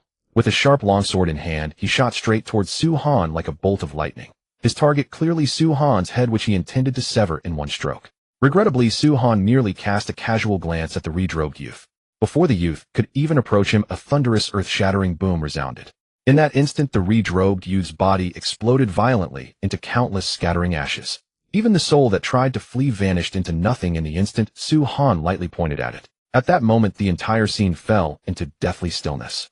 Every cultivator present stood gaping, their faces filled with astonishment. They had never expected Su Han to have such astonishing nerve. He showed no mercy whatsoever toward members of the Baiqing Alliance, killing them on the spot, as if he did not care about them in the slightest. This kind of mettle and decisiveness was simply beyond belief, shocking everyone to the core. "Oh my God, has Su Han gone mad? He actually dares to slaughter members of the Baiqing Alliance. If you ask me, he is definitely doomed this time." Someone cried out in shock. "Isn't that so? Does Su Han really think that with his 9 heavens mystic immortal cultivation, he can run wild and trample all laws underfoot? That's simply a fool's dream. Remember, throughout the vast, boundless Western immortal domain, powerful forces that dare to openly oppose the Baiqing Alliance are few and far between." Another person chimed in, his tone full of contempt and mockery. "Hey, even a sect like the Tianjin sect is more insignificant than an ant before a colossus like the Baiqing Alliance." This time, Su Han has truly overestimated himself and slammed straight into an iron wall. Another person interjected with gloating delight. "Good riddance. A lowly, arrogant, self-important criminal from the lower realms like him is unworthy of lording it over us." Another person cursed viciously. The crowd buzzed with discussion, every word dripping with scorn and hatred. And just then, a majestic, immortal vessel of the Baiqing Alliance slowly sailed into view. The colossal vessel was like a moving fortress, radiating a suffocating aura of oppression. Its appearance was like a ray of dawn, instantly igniting the flame of hope in the hearts of the countless cultivators of Wanqing City. For everyone knew full well that as soon as Su Han was dead, they would be able to hold their heads high and regain their former glory. Yet if one were to speak of the most excited people at this moment, it would have to be Feng Xian and the disciples of the Feishu. There was no other reason. Once Su Han died, the life and death wager the Feishu sect had made with Su Han would naturally no longer exist. Thus the lives of over 100,000 members of the Faciua sect would be preserved, no longer forced to endure the threat of death. Upon the immortal vessel, clouds and mist swirled like a celestial paradise. Just then a figure slowly stepped forward. Clad in an azure robe fluttering in the wind, he stood tall and straight, his face cold and stern, his eyes emanating a majestic authority. He stood quietly at the bow of the vessel, gazing down, and his voice rang out like thunder. "What rat dares to kill a member of our Baiqing Alliance's enforcement team? Do you not know what terrifying consequences you will have to face for doing this?" Thousands of years had passed, yet never had such a reckless deed occurred. Someone daring to openly slay a member of the Baiqing Alliance's enforcement team. This act was undoubtedly a severe provocation against the authority of the entire Baiqing Alliance. How could the many experts aboard the immortal vessel not fly into a rage, their hearts burning with indignation? Yet facing the Baiqing Alliance's questioning and furious reproach, Su Han showed not the slightest fear. The corners of his mouth curved upward into a contemptuous smile, as he said lightly, "A pack of insignificant ants dares to raise a clamor before this Sect Master. Get down here." As soon as he finished speaking, Su Han extended the index finger of his right hand and tapped lightly. In an instant, a dazzling beam of light burst from his fingertips, streaking across the sky like a meteor and shooting straight toward the Baiqing Alliance's immortal vessel. A tremendous explosion rang out, and the colossal immortal vessel was instantly blasted into pieces, sending countless fragments flying in all directions. The Baiqing Alliance powerhouses who had been standing on the vessel fell from the sky like kites with snapped string. Dazed and utterly bedraggled, they crashed heavily into the hard ground, raising a cloud of dust. Gasp! The cultivators of Wanqing City, who had been watching the show with smiles just moments before, now all drew in sharp breaths. It was as if they had witnessed the most terrifying thing of their lives. "What kind of monster is this, Su Han?" someone shouted in alarm, his Dao heart clearly shattered. A top-grade immortal vessel could not be destroyed with one strike, even by a nine heavens mystic immortal expert. Everyone realized that they had underestimated Su Han after all. "How dare you raise your hand against our enforcement team? You are utterly reckless and guilty of heinous crimes. Today I will surely tear you limb from limb to uphold justice." As the green-robed man's thunderous roar of uncontrollable fury erupted, the entire heavens and earth seemed to tremble. In an instant, the members of the 100 Cities Alliance enforcement team, previously concealed around the area, surged forth like a tidal wave. With agile figures and ferocious momentum, they launched a fierce assault on Su Han from every direction. These were all battle-hardened veterans, and at this moment, they unreservedly unleashed their ultimate secret techniques, clearly intent on killing him. For a time, blades and sabers flashed, fists and palms howled through the air, and powerful energy fluctuations surged towards Su Han, like roaring waves seemingly seeking to drown him entirely. Yet in the face of such ferocious attacks, Su Han merely curled the corners of his mouth into a disdainful smile. "Few rabble actually dare to dream of taking my life. Merely a bunch of clowns." With that, he gently raised his right hand and casually extended a single finger. That seemingly effortless point contained boundless might. A thunderous, deafening boom rang out, and dozens of the enforcement team's formidable experts were instantly obliterated by a terrifying force, reduced to ashes without leaving a single trace. In the blink of an eye, only the solitary green-robed man remained standing there, dazed. Because what had just happened was too shocking, he was deeply aware that the man named Su Han before him possessed unfathomable strength, an existence far beyond anything they could contend with. My heavens! That was a peerless expert at the Nine Heavens mystic immortal realm, yet he couldn't even last a single move against Su Han. How is that possible? A startled cry erupted from the crowd, as if they had witnessed the end of the world. Eyes widened, faces filled with disbelief. Could it be that Su Han's strength has already broken through the shackles of the Nine Heavens mystic immortal realm? Such terrifying power truly sends chills down one's spine. Another person's voice was filled with shock and astonishment, as if suffocated by an invisible pressure. After all, an expert at the Nine Heavens mystic immortal realm was absolutely considered a pinnacle existence. In a place like Wanqing City, their strength was enough to inspire awe and reverence. Yet at this moment, Su Han had easily defeated an expert at the Nine Heavens mystic immortal realm, with overwhelming force, undeniably overturning everyone's perception of him. For a time, all sorts of guesses and discussions arose, and the entire scene descended into chaos. But just then another person sneered. Even if Su Han's cultivation has truly surpassed the Nine Heavens mystic immortal realm, what of it? Don't forget, he just slaughtered dozens of members of the 100 Cities Alliance enforcement team. Will the 100 Cities Alliance let this go? Su Han is definitely doomed this time. The speaker wore a disdainful expression, as if he had long seen through Su Han's fate. Indeed, as one of the most powerful forces in this region, the 100 Cities Alliance's authority brooked no challenge. And by doing so, Su Han was openly opposing the 100 Cities Alliance, which would inevitably provoke their frenzied retaliation. Facing such a powerful enemy, even if Su Han possessed earth-shattering capabilities, it would be difficult for him to escape his doom. At this thought, many couldn't help but break out in a cold sweat, for Su Han silently lamenting in the end. Su Han was too young and impetuous, not knowing his place. Now he had brought great disaster upon himself. Grandpa, do you think this Su Han can stand against the 100 Cities Alliance? At this moment, a small adorable girl beside the wine immortal asked with a smile on her face. Su Han's strength had indeed opened her eyes. Hearing his granddaughter's question, the wine immortal smiled and shook his head. Grandpa doesn't know either. Personally, the wine immortal hoped Su Han could, because the wine immortal bore considerable enmity toward the 100 Cities Alliance. Watching Su Han walk toward him step by step, the green-robed man's legs trembled uncontrollably, but he still forced himself to stay calm. Su Han, you need to think this through. If you rein in at the brink now, this master can still plead for mercy on your behalf. Seeing Su Han's expressionless face and no intention to stop, the green-robed man finally couldn't bear it anymore, and urged again, Su Han, you and I have no enmity. There's no need to fight to the death. Don't you think about the woman behind you? Then the man in green robes began to speak rapidly like a string of firecrackers, a torrent of both sweet and harsh words pouring endlessly from his mouth. However, Su Han remained unmoved, standing there quietly and listening. Finally, Su Han stopped walking and said in a calm, water-like tone, where exactly is the headquarters of this so-called 100 Cities Alliance? Hearing this, a barely concealed joy flashed across the green-robed man's face, and he immediately asked eagerly, could it be that you, Sect Master Su, intend to visit our 100 Cities Alliance? If that were indeed the case, and Su Han planned to go stir up trouble at the 100 Cities Alliance, then that would be wonderful. The green-robed man secretly rejoiced because he wouldn't mind at all serving as Su Han's guide. As long as he could bring Su Han to the 100 Cities Alliance's headquarters, even if Su Han possessed extraordinary skills, magical powers, and the ability to sprout 3 heads and 6 arms, he would find it impossible to escape. Even if he grew wings, there was absolutely no way he could take another step out of the 100 Cities Alliance. And by then Su Han would have to repay twofold every humiliation and grievance suffered today. Thinking of this, Su Han slightly curled his lips into a faint smile. You're not completely stupid. If you obediently lead the way for this Sect Master, perhaps he'll spare your life. Although the green-robed man's heart was burning with raging anger on the surface, he still forced himself to stay calm, even squeezing out a smile uglier than a cry, and nodded gently. There was no choice. After all, his life and death now rested entirely in Su Han's hands. If he accidentally angered the other party, the consequences would be unimaginable and certainly not beneficial to him in any way. Buzz. The moment Su Han declared he was going to the 100 Cities Alliance, the entire venue instantly plunged into clamor and chaos. People's jaws dropped in shock, their faces wearing expressions of disbelief. This Su Han, has he lost his mind? Someone blurted out, his voice full of shock and bewilderment. The crowd began whispering among themselves. The headquarters of the 100 Cities Alliance was located in that mysterious and mighty city, Fengshua City. It was said to be one of the most powerful cities in the Western Immortal region, with an incredibly profound heritage. How many peerless experts were hidden within it, perhaps no one truly knew.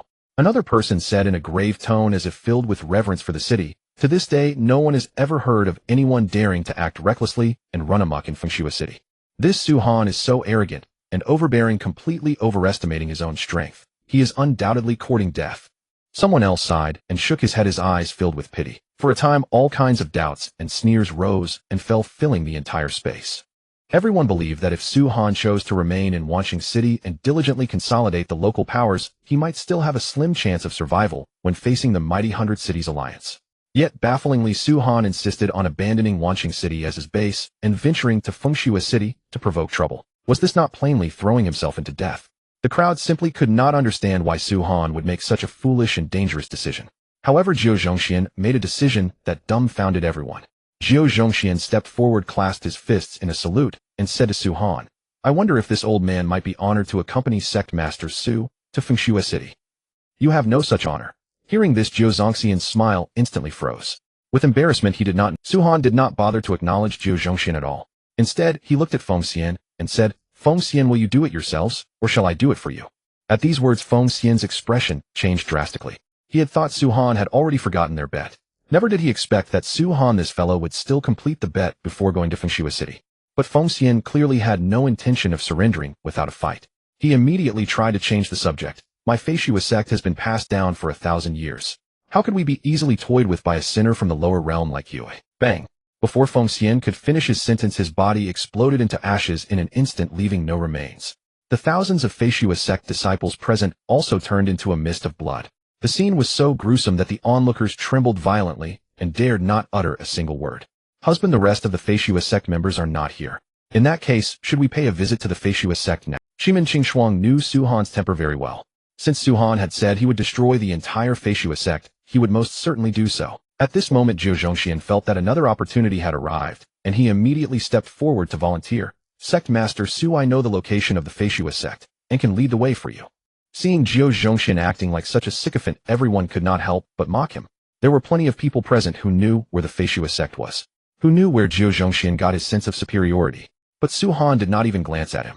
Instead, he took out a top-grade immortal spirit stone and said indifferently, "Whoever points out the location of the Feishua sect will have this top-grade immortal spirit stone." The top-grade immortal spirit stone was certainly invaluable, but Su Han's oppressive aura was too strong for anyone to step forward. In the end, it was an old man in ragged clothes who stepped forward and pointed out the location of the Feishua sect. Su Han wasted no words. Using his finger as a sword, he slashed toward the Feishua sect. The Feishua sect, an ancient sect that had stood proudly in the world, was at this moment bathed in brilliance and glory.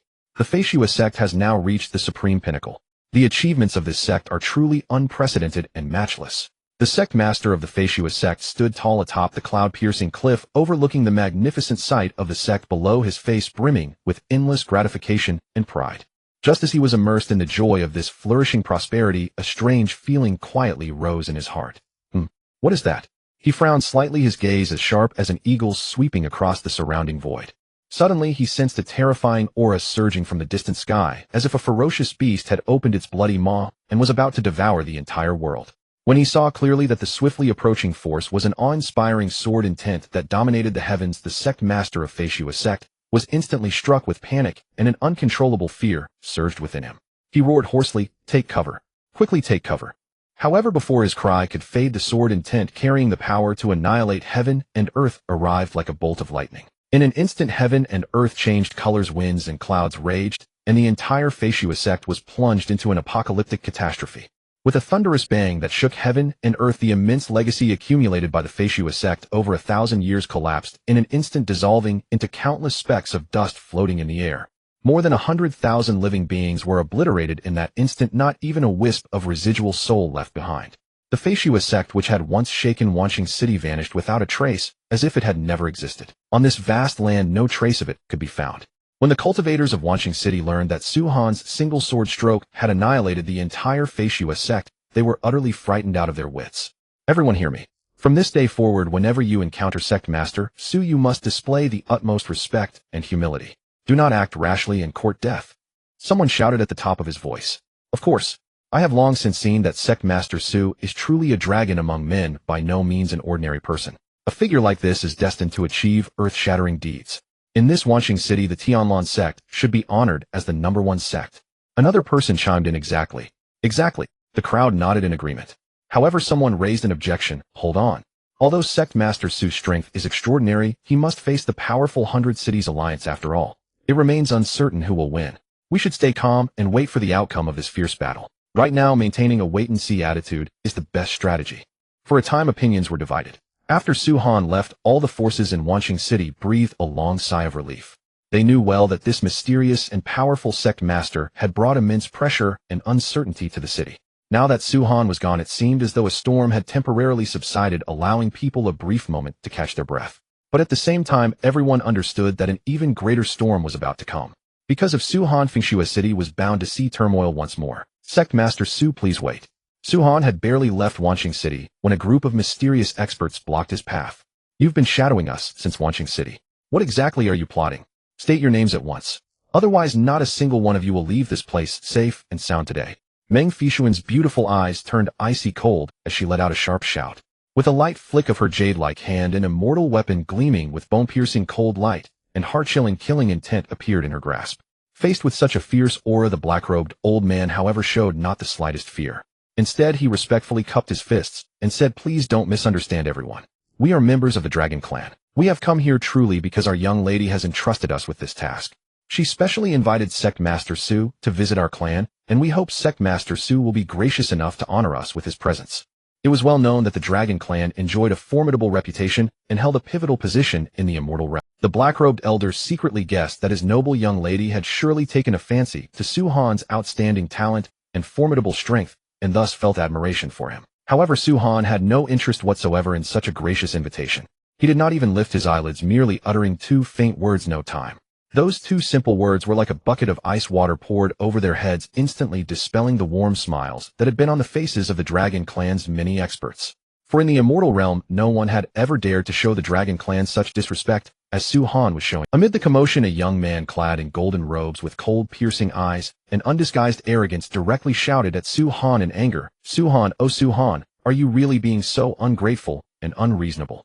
Our young lady has taken a special liking to you, and specially granted you this precious opportunity to be a guest at the Dragon Clan. Are you truly so arrogant as to believe you've already transcended mediocrity and are beyond compare?" Before the words had even faded, a crisp and resounding slap echoed through the surroundings. While everyone was still stunned, the golden-robed youth who had been so arrogant just a moment ago turned in the span of a breath into a cloud of scarlet blood mist, just like mist swept away by a fierce gale, without even a single miserable cry of pain. Seeing this, the black-robed elder who had remained silent all along finally couldn't hold back his anger. His face trembled with fury as he demanded in a low, authoritative voice, "Su-Han, how dare you kill a disciple of my Dragon Clan? Have you really never considered what grave consequences such an act will bring?"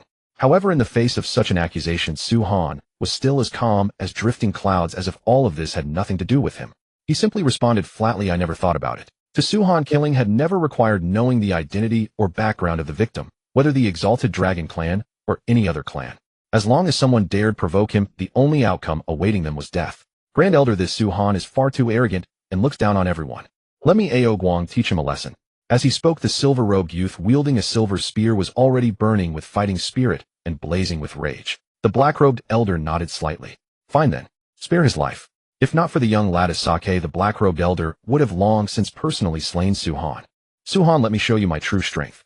Take this." Ao Guang bellowed, and his aura suddenly erupted outward like surging waves sweeping across the surroundings. He swung his arm, and countless silver spears shot towards Su-Han as densely as raindrops. Each spear flashed with cold light and carried a fierce, indestructible killing intent, as if it wanted to pierce and tear Su-Han to shreds. Yet in the face of such a ferocious assault, Su-Han remained entirely at ease. The corner of his mouth even lifted slightly into a disdainful smile. Well, the momentum is impressive enough, but as for the power, it's far from sufficient. After saying this, he idly spoke a single word, "Scatter." Before his voice faded, the spears filling the sky, as if affected by some mysterious force, lost control in an instant and burst apart one after another, turning into fine powder that scattered through the air. In the blink of an eye, the originally dense sky-covering rain of spears disappeared without a trace, leaving only devastation behind. What? The Dragon God Spear art, which our Dragon Clan has always taken pride in, was actually broken so easily by Su-Han. How is this possible? The Dragon Clan experts, seeing this, were all shocked and couldn't help crying out. They widened their eyes, faces full of disbelief, as if they had witnessed the most incredible thing under heaven. One of them furrowed his brow and said solemnly, "This Su-Han is truly too strange. From head to toe, he exudes an aura that is difficult to fathom. In my opinion, Ao Guang may not be able to defeat him." The others nodded in agreement, secretly breaking out in cold sweat for Ao Guang. It must be known that Ao Guang ranked among the top experts of the Dragon Clan's younger generation. His cultivation was profound, his spear skills exquisite, and he had rarely encountered a worthy opponent. But now that he was up against Su-Han, he was completely at a disadvantage. Not only could he not harm Su-Han in the least, but even his ultimate technique was easily broken. Such a gap truly made everyone look at each other in astonishment. However, there were also some who still had full confidence in Ao Guang, firmly believing he would ultimately win. "Ao Guang, is this all the ability you have?" After dozens of exchanges, Su-Han had already noticed that Ao Guang's moves had begun to repeat them. "Ao Guang, is this all the ability you have?" After dozens of exchanges, Su-Han had already noticed that Ao Guang's moves had begun to repeat themselves over and over. As a result, the interest Su-Han had felt in the battle instantly faded away completely. At that moment, Su-Han's mocking voice came to his ears. Ao Guang's hair stood on end with fury as he roared, "Su-Han, oh Su-Han, how dare you look down on me so? Today I will make you witness my signature ability, the Nine Heavens Startling Dragon." In an instant, Ao Guang suddenly revealed his true form, transforming into a massive being, a giant dragon covered in shimmering silver light. At the same time, the silver spear tightly in his hand, as if possessed by intelligence, transformed in the blink of an eye into another silver dragon. For a moment, the two imposing dragons mirrored each other like two dazzling stars, shining brilliantly. Immediately afterward, a terrifying, world-destroying aura suddenly exploded outward. The indestructible spear, like a ferocious, monstrous beast, lunged towards Su-Han with bared fangs and striking claws. Wherever it passed, the void shattered piece by piece, as if it could no longer bear the weight. Yet in the face of such a fierce and overwhelming assault, Su Han merely stretched out a finger and tapped lightly. Ao Guang, like a kite, with its string snapped, flew straight backward and crashed heavily to the ground. At this moment, he was covered in bloodstains and utterly disheveled. The silver spear that had once been astonishingly powerful now stood alone, tilted in the earth nearby, occasionally letting out a low mournful hum, as if grieving its master's defeat. In that instant, the faces of the Dragon Clan members were filled with shock and awe. The Grand Elder of the Dragon Clan, his face full of anxiety, hurriedly helped Ao Guang up, then quickly took out several precious medicinal pills from his bosom and crammed them all into Ao Guang's mouth. After considerable effort, he finally managed to barely stabilize Ao Guang's deteriorating injuries. However, the other Dragon Clan powerhouses could no longer remain calm. One after another, they were consumed by fury, stepped forward, and roared in unison as they challenged Su Han. "Presumptuous whelp! If you have the guts, fight this old man to the death." One of the Dragon Clan elders roared, his voice as loud and resounding as a great bell. Another elder let out a cold snort. "Humph, Ao Guang's strength was insufficient, so losing to you is hardly unjust. But our Dragon Clan's mighty reputation must not be trampled by you like this. Today we will make you know our power." The same elder shouted, his voice burning with righteous indignation. For a time, shouting and cursing rose and fell without end. The old Dragon Clan elders jostled with one another, none willing to yield, each impatient to cross swords with Su Han. In truth, anyone with discerning eyes could tell that they were not genuinely trying to defend the Dragon Clan's dignity. They were simply unable to suppress the restlessness in their hearts, yearning for a breathtaking pinnacle duel with a peerless master like Su Han. Seeing this, the Grand Elder of the Dragon Clan's face darkened to the extreme. He let out a furious shout. "Enough. All of you, silence. Stop spouting nonsense." The roar struck like a thunderbolt from a clear sky, sending a tremor through the hearts of everyone present. Then the Dragon Clan Grand Elder stepped towards Su Han. When he reached him, he unexpectedly cupped his fists, bowed deeply, and performed a grand salute. "Sect Master Su, thank you for your generosity in sparing Ao Guang's life. This kindness the Dragon Clan will never forget." The Grand Elder naturally knew that if Su Han had truly intended to kill, let alone one Ao Guang, even 10 Ao Guangs would have long ago met their doom. But Ao Guang was the cousin of their clan's eldest young lady. If something truly happened to him, they would have no way to account for it. Su Han completely ignored the Dragon Clan Grand Elder. His sharp, falcon-like gaze pierced straight through the Dragon Clan crowd and finally came to rest on the utterly unremarkable manservant at the very end of the line. His tone was calm and deep, carrying boundless meaning. The young chief of the mighty Dragon Clan actually has to hide her identity and disguise herself as a servant. "Long Diawu, do you intend to keep up the pretense?" The moment Su Han's words fell, shock and alarm instantly flooded the faces of the Dragon Clan members. After all, even they, people of the same clan, had not noticed in the slightest that their noble young mistress had already. In that split second, the seemingly ordinary manservant suddenly blurred, his form shifting like a phantom and transforming in the twinkling of an eye. In the blink of an eye, a woman wearing a dazzling fiery red glazed silk dress appeared before everyone.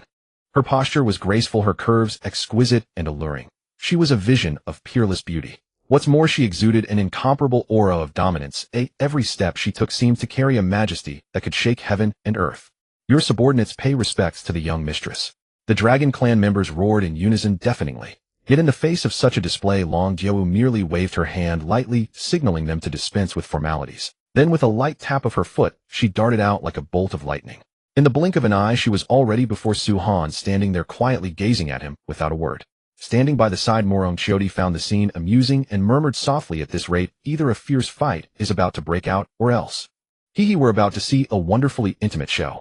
The moment she finished speaking, Shimin Qingshuang and Meng Feishuan, standing nearby, covered their mouths and giggled, clearly agreeing wholeheartedly with Morong Chiodi. In the end, Long Diawu was the first to speak. "Sect Master Su, your cultivation is truly terrifying. I am in awe. Speak plainly. I still have to hurry to Stormwind City." Su Han had no time to listen to Long Diawu's idle talk. Long Diawu was not offended, though, and smiled lightly. "Diawu's destination is also Stormwind City. In 7 days the divine Forbidden Land will open. Diawu wants to form an alliance with Sect Master Su."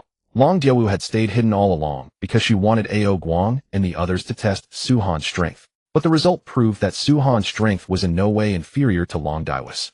Su Han was more than qualified to be her ally. "What is the divine Forbidden Land?" Su Han asked curiously. Long Diawu smiled and explained the divine Forbidden Land is a forbidden land created by the gods. It lies at the end of Stormwind City and opens once every 1,000 years. It is said that it holds countless opportunities, and there is even a heaven-defying chance that can help one break the shackles of the Immortal Emperor realm and attain godhood. Su-han gave a faint smile. Miss Diawu, your ambition is quite grand. Long Diawu guessed at once that Su-han had misunderstood, so she shook her head and said, to be honest, Sect Master Su, I did not come for myself, but for the grand ancestor of my dragon clan.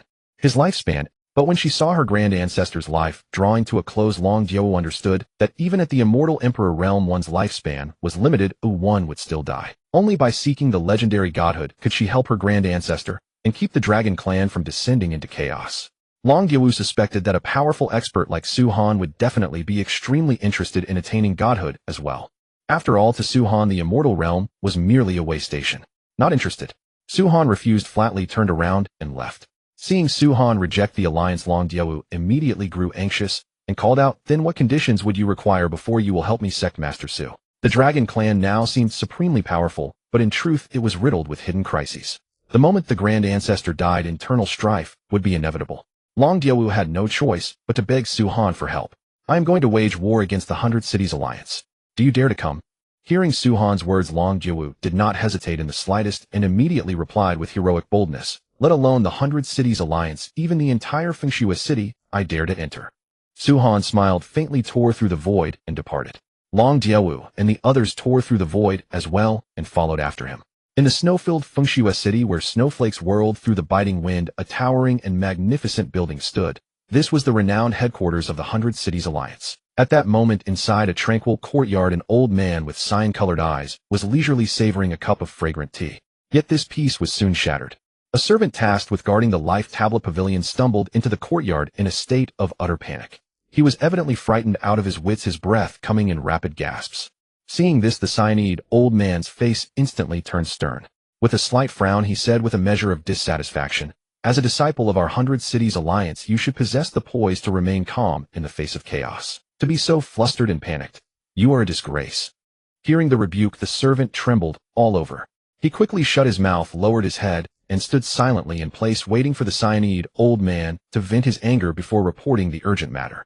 After a long while, the cyanide old man finally drained the tea in his cup, set it down gently, and his face resumed its former ease and composure. He slowly began, enough? What exactly has happened? You may speak now. Considering that the servant had shown proper discretion, the cyanide old man chose not to pursue his earlier rashness. The servant took a deep breath, trying hard to steady himself, but his voice still trembled. Our report to the second elder, the life tablets of seventh elder and the others. Suddenly shattered. What? Say that again. The cyanide old man shot to his feet, eyes wide with shock, his face filled with disbelief, as though unable to accept what he had just heard. The old man, leisurely just a second ago, now sprang up as if the seat beneath him had suddenly become an inferno. His face was written with shock and incredulity. The life tablets of seventh elder and the others are broken. After receiving the affirmative reply, the cyanide old man collapsed back into his chair. Every member of the 100 Cities Alliance had a life tablet enshrined in the life tablet tower. Once a life tablet shattered, it signified death. The cyanide old man understood that seventh elder and his companions were all dead. As far as the cyanide old man knew, seventh elder and the others had gone to Wanqing City to perform a mission. Logically, there was no one in Wanqing City who could possibly kill seventh elder and the enforcement squad. There must be some hidden conspiracy behind this. The most urgent thing now is to report to the Alliance Master. The cyanide old man hurriedly left the courtyard and disappeared without a trace. What? How dare they kill members of our 100 Cities Alliance? Are they sick of living? Before long, Yuan, the Alliance Master of the 100 Cities Alliance, after learning the full story, flew into a thunderous rage. His face darkened as if water would drip from it. He abruptly lashed out with a palm, smashing the incredibly sturdy table beside him into a heap of splinters, venting the extreme hatred and fury within him. Since he had ascended to the position of Alliance Master, such an audacious thing had never occurred. Someone daring to openly murder the elders and enforcement members of their 100 Cities Alliance. This was undoubtedly a naked provocation against the entire 100 Cities Alliance, and a complete contempt for him, the dignified Alliance Master. At that thought, Yuan decisively gave the order. Elder Wu, this time you will personally lead a detachment to Wanqing City. No matter what, you must apprehend the culprit. Hearing the Alliance Master's command, the second elder beside him could not help but feel doubtful and quickly asked, Alliance Master, what if the murderer has already fled Wanqing City? Moreover, even if we go to Wanqing City, the place is vast and crowded. Yuan gently waved his right hand, and a crystal stone glowing with pure white light, like mutton fat jade, streaked across the void like a meteor and landed steadily in Elder Wu's slightly rough palm. A smile that was hard to decipher playing on his lips, Yuan said softly, This magnificent life tablet tower has long been carefully laid by me with layers of deathly resentment. Those vicious scoundrels who brutally murdered 7th Elder and the others must have been stained with this extremely evil aura. And the mysterious blood shadow crystal in your hand is the key to finding the true culprit. As long as the murderer dares to step within 10 li of you, this blood shadow crystal will produce a marvelous reaction. Back when Yuan Hao personally took part in designing and supervising the construction of this majestic life tablet tower, he had with far-sighted cunning reserved this hidden move. However, even he had never expected that on such an ordinary day as today this secret weapon would already prove so swiftly crucial. Were it not for this miraculous blood shadow crystal tracking down the vicious culprit who massacred 7th Elder and the innocent ones from among the boundless throng, would surely have been fraught with countless hardships and twists. Yes, Alliance Master. The 2nd Elder clasped his fists in salute and left the great hall. Elder Wu took a deep breath, then shot out like lightning, followed closely by over 300 powerful experts. Among these people, each had at least reached the heavenly immortal realm. Truly a terrifying elite force. However, just as Elder Wu was leading the group to fly out of Fengshua City, he suddenly sensed that the blood shadow crystal in his bosom had begun to emit a strange shimmering glow. Halt! Elder Wu let out a thunderous shout, his voice blasting through the noisy street like a clap of thunder. His gaze was as sharp as an eagle's, swiftly sweeping across the many cultivators coming and going around him, searching for the possible culprit. After careful observation, Elder Wu's gaze finally landed on a man clad in a snow-white robe with sharp eyebrows and brilliant eyes, a handsomeness beyond compare. All men hear my order. Surround that group. Do not let anyone escape. Elder Wu waved his arm and issued the command. In that instant, the hundreds of powerhouses from the 100 Cities Alliance surged forth like a tide, encircling the white-robed young man and his companions in the blink of an eye. Muron Chiodi looked at the scene before her with a face full of confusion and could not help asking her husband, could it be that you have some old enmity with this city of wind and snow? We have only just set foot in this city, so why would it cause such an immense uproar? Besides, judging from their posture, they seem to hate us to the bone and are bent on eliminating us. If you were to say there is no old enmity, I would truly find it hard to believe.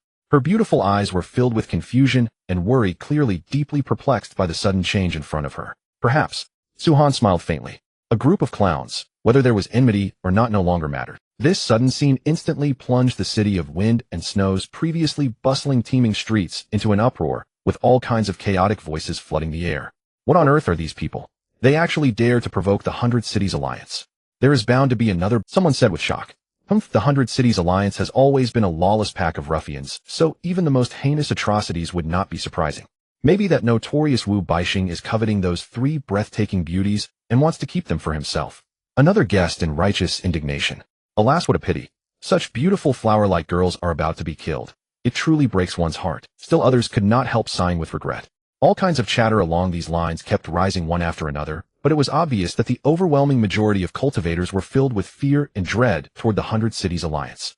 Even when they cursed Wu Baixing under their breath, they could only do so in low, furtive whispers, terrified that the spies of the 100 Cities Alliance would catch wind and bring death upon them. Long Gyewu, seeing this, was instead delighted, for she had been worrying about not having a chance to prove herself in front of Suhan. What? Do you people of the 100 Cities Alliance really think this city of wind and snow is your domain? Long Gyewu's looks were inherently those of a seductive, world-bewitching enchantress.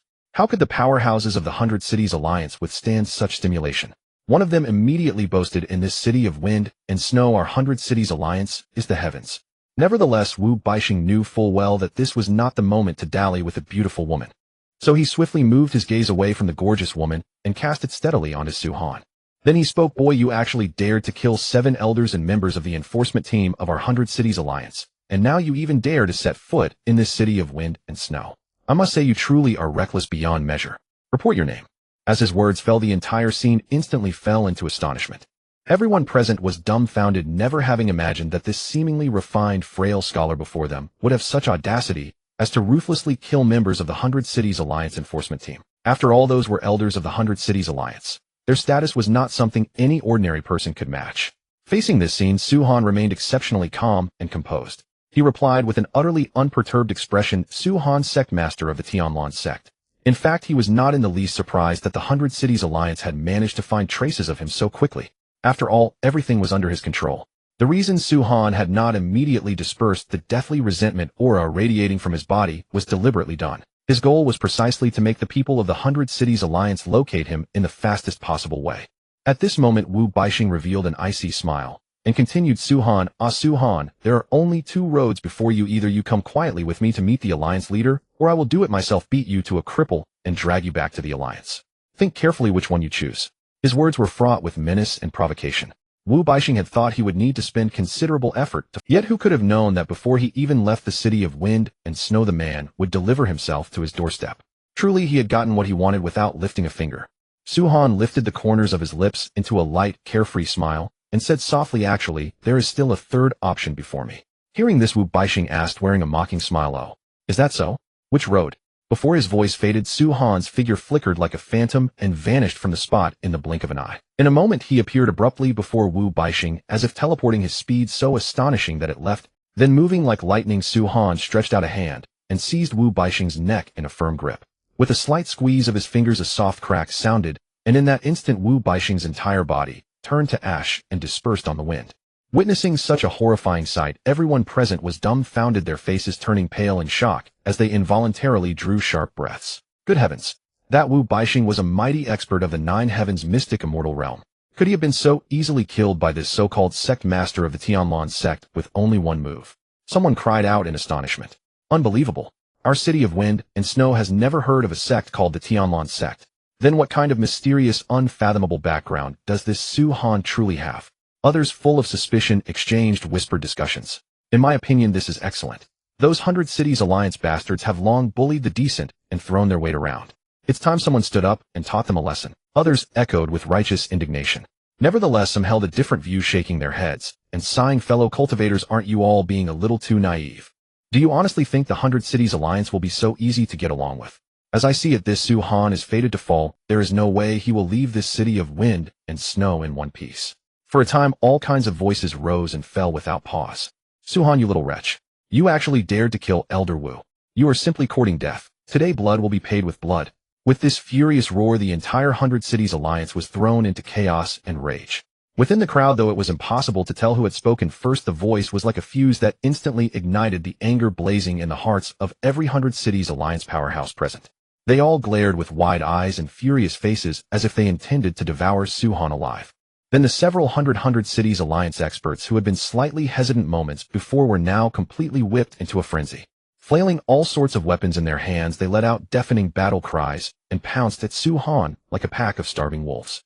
Sect leader Su, hold your hand.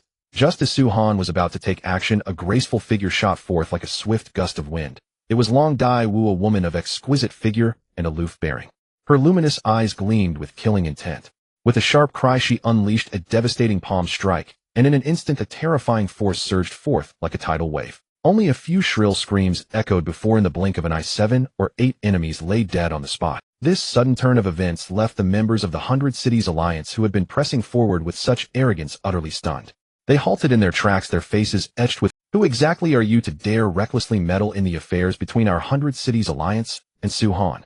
Do you not understand the grave consequences such actions may bring? One of the leaders shouted at Long Dai Wu, his voice trembling with bravado, masking his inner fear. Yet faced with their accusations and threats, Long Dai Wu merely curled her lips into a smile of utter disdain. Her gaze was chillingly cold, as though capable of freezing people to the bone. She responded softly, do you unworthy insects even deserve to know my name? Hurry and summon your so-called alliance leader. Otherwise not a single one of you shall leave this place alive today. Her words dripped with authority and domineering might. At that moment, an eerie silence fell over the entire scene. All were stunned by Long Dai Wu's words, especially the members of the 100 Cities Alliance, whose faces drained of color. After all, they were well aware that the formidable strength Long Dai Wu had displayed was far beyond anything they could possibly oppose. Coupled with Suhan, who watched with predatory intent from the sidelines, if a full-scale battle were to break out, their mere hundreds of men would likely be wiped out entirely. Good heavens! Who is this woman in vibrant red attire? She is simply astonishing.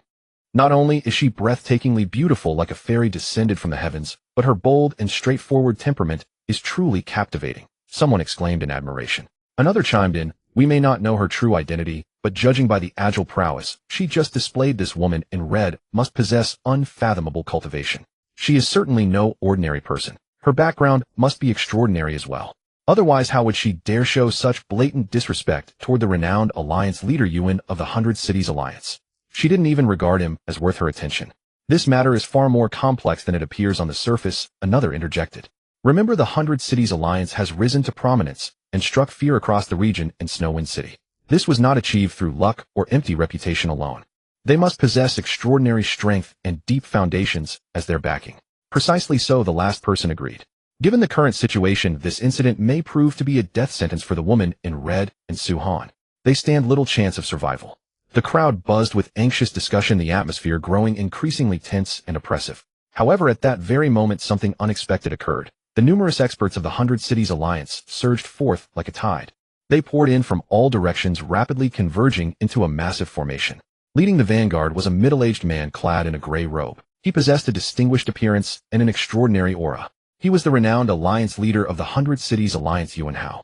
This subordinate greets the alliance leader. Upon seeing Yuan Hao appear, the members of the 100 Cities Alliance were overcome with jubilation. They eagerly dropped to their knees in obeisance. Yuan Hao's personal presence sent shockwaves through everyone present. It was well known that this legendary figure had not appeared in public for decades. Who could have imagined that today, due to Su-Han and the woman in red, such a massive uproar would erupt, even drawing out Yuan Hao and mobilizing over 100,000 elite forces from the 100 Cities Alliance. At that moment, the streets and alleys of the entire Snowwind City were filled with the presence of the 100 Cities Alliance, a sea of people with majestic momentum. "Rise," Yuan Hao commanded. He stood firmly in midair, his posture upright and imposing. His gaze pierced toward the woman in red like a sharp blade, as though regarding her as an insignificant ant. Then in an arrogant and haughty tone he declared, "You sought an audience with this alliance leader, and now I have come. Yet you dare to slaughter my disciples. Do you not regard me at all?" His voice thundered like a sudden crash of lightning, echoing across the entire city and striking terror into the hearts of all who heard it. A crisp, resounding slap echoed through the air. Smack. Long Dai Wu raised her hand and delivered a merciless backhand strike. This single blow carried boundless power, surging forth like an overwhelming tidal wave, sending Yuan Hao flying through the air. Yuan Hao's once imposing figure now resembled a kite, with a severed string plummeting rapidly from it. His body crashed heavily onto the street below, producing a thunderous and deafening impact.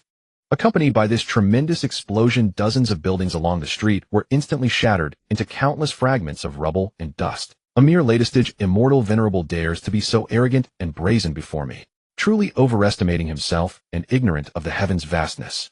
Long Dai was slender, brows arched in anger, her beautiful eyes blazing with fury as she spoke coldly. Her voice was not loud, yet the majesty and domineering aura it carried sent chills down spines. The onlookers around them were dumbfounded, their faces frozen in sheer astonishment. They could never have imagined that the once arrogant and overbearing Yuan Hao would be defeated so effortlessly by a woman in red, and in such a humiliating manner. For a moment, the entire scene fell into deathly silence, with only the shattered buildings and swirling dust telling the tale of the fierce battle that had just transpired. Good heavens! What unfathomable strength does this woman in red possess? Did you know that Yuan Hao is a powerful existence at the late stage of the immortal venerable realm? Yet astonishingly, in front of this woman in red, he couldn't even withstand a single move. "This is truly terrifying beyond imagination," someone exclaimed in amazement. Another person interjected, "We cannot know precisely how strong she is, but one thing is certain, her combat prowess must far exceed that of Yuan Hao. Perhaps this woman is a peerless powerhouse at the legendary Immortal King realm." "How is that possible?" another person retorted. "Even if you killed me, I would never believe it." "Exactly. Do you think supreme powerhouses of the Immortal King realm are as common as cabbages? To step into the Immortal King realm, the hardships and obstacles along the way are beyond imagination." "How could it be easily achieved?" another person chimed in. For a moment, the crowd broke into heated debate, each offering their own views and speculations about the true strength of the woman in red. The atmosphere was extraordinarily lively, as if a pot had boiled over. Even the usually aloof Meng Feishuan could not help but show admiration and murmured in praise, "This Long Jiawu is truly extraordinary." Standing beside him, Murong Xiudi looked at Su-Han with curiosity and asked in a sweet voice, "Husband, I heard that Long Daiwa's cultivation has already reached the Immortal King realm. Is that true?" Since arriving in the immortal realm, Murong Xiudi had gained a preliminary understanding of its cultivation hierarchy through her recent observations. She understood very well what the so-called Immortal King realm meant. It was a peerless existence in the immortal realm capable of intimidating a region and dominating a domain. Facing his wife's question, Su-Han smiled slightly and nodded gently in confirmation.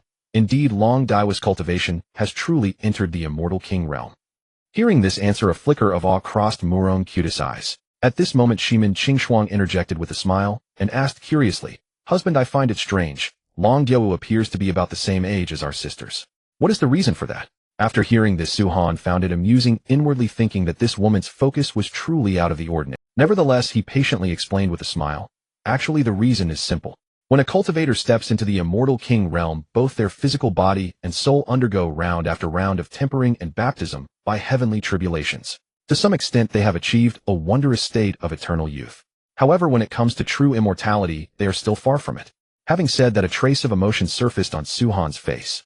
In fact, from the very first time he met Long Diawu, Su-han had already formed a clear understanding of her strength. Without Immortal King realm cultivation, how would Long Diawu dare to invite Su-han to the divine forbidden land? After all, that place is a forbidden zone created by the gods. Even a peerless Immortal King realm expert like Long Diawu has to tread carefully, or one can only imagine how dangerous it is. Yuan Hao crawled out with great difficulty from the shattered, dust-filled ruins. Half of his face was completely destroyed, his flesh mangled, and blood gushed forth like a spring dyeing the ground beneath him crimson.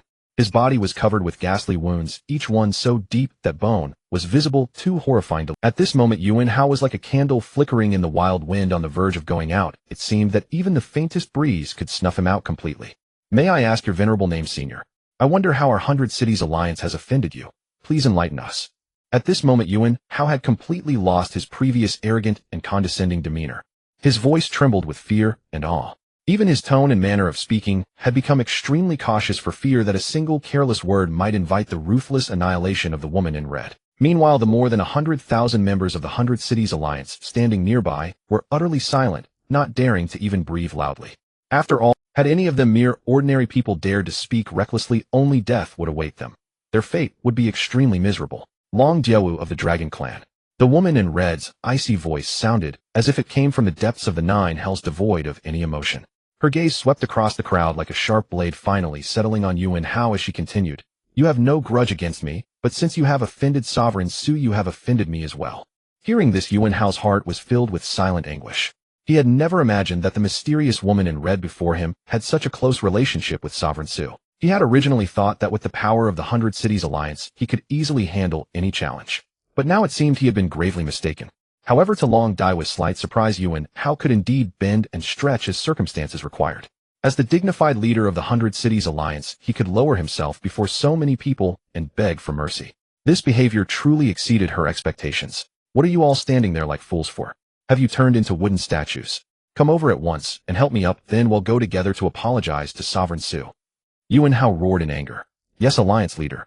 Upon hearing his command, the members of the 100 Cities Alliance snapped out of their daze and hurried forward to help him up, then crowded around him and made their way toward where Su-han stood. When Yuan Hao finally came before Su-han, he fell to his knees without hesitation, with a thud, pressing his forehead tightly against the cold, hard ground, while shouting at the top of his voice. I, Yuan Hao, a man of grave sins, have come today with over 100,000 disciples of the 100 Cities Alliance to beg for your forgiveness, Sovereign Su. I implore you, Sovereign Su, to be magnanimous and merciful and forgive us this once. We humbly and sincerely apologize to Sovereign Su. We humbly and sincerely apologize to Sovereign Su. Following Yuan Hao's kneeling and confession, all those over 100,000 disciples from the 100 Cities Alliance showed not a trace of hesitation as they knelt and prostrated themselves in unison. For a moment, the voices of apology rose one after another, echoing like peals of thunder over the snow-wind city. One must understand the immense significance represented by an Immortal King realm powerhouse. Who among cultivators with even a modicum of common sense would not understand the stakes involved?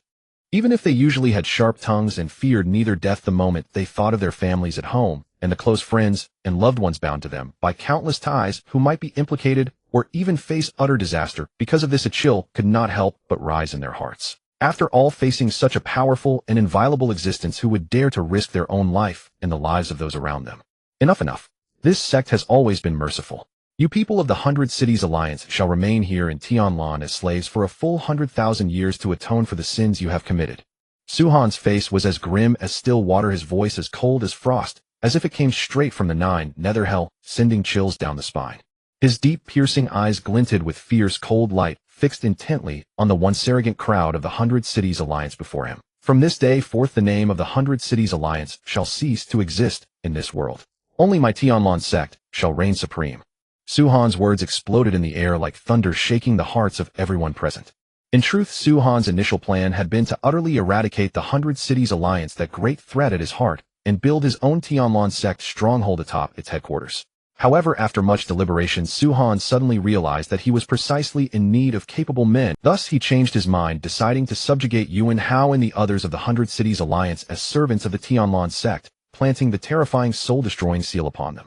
In this way, everything would become effortless. I absolutely opposed this.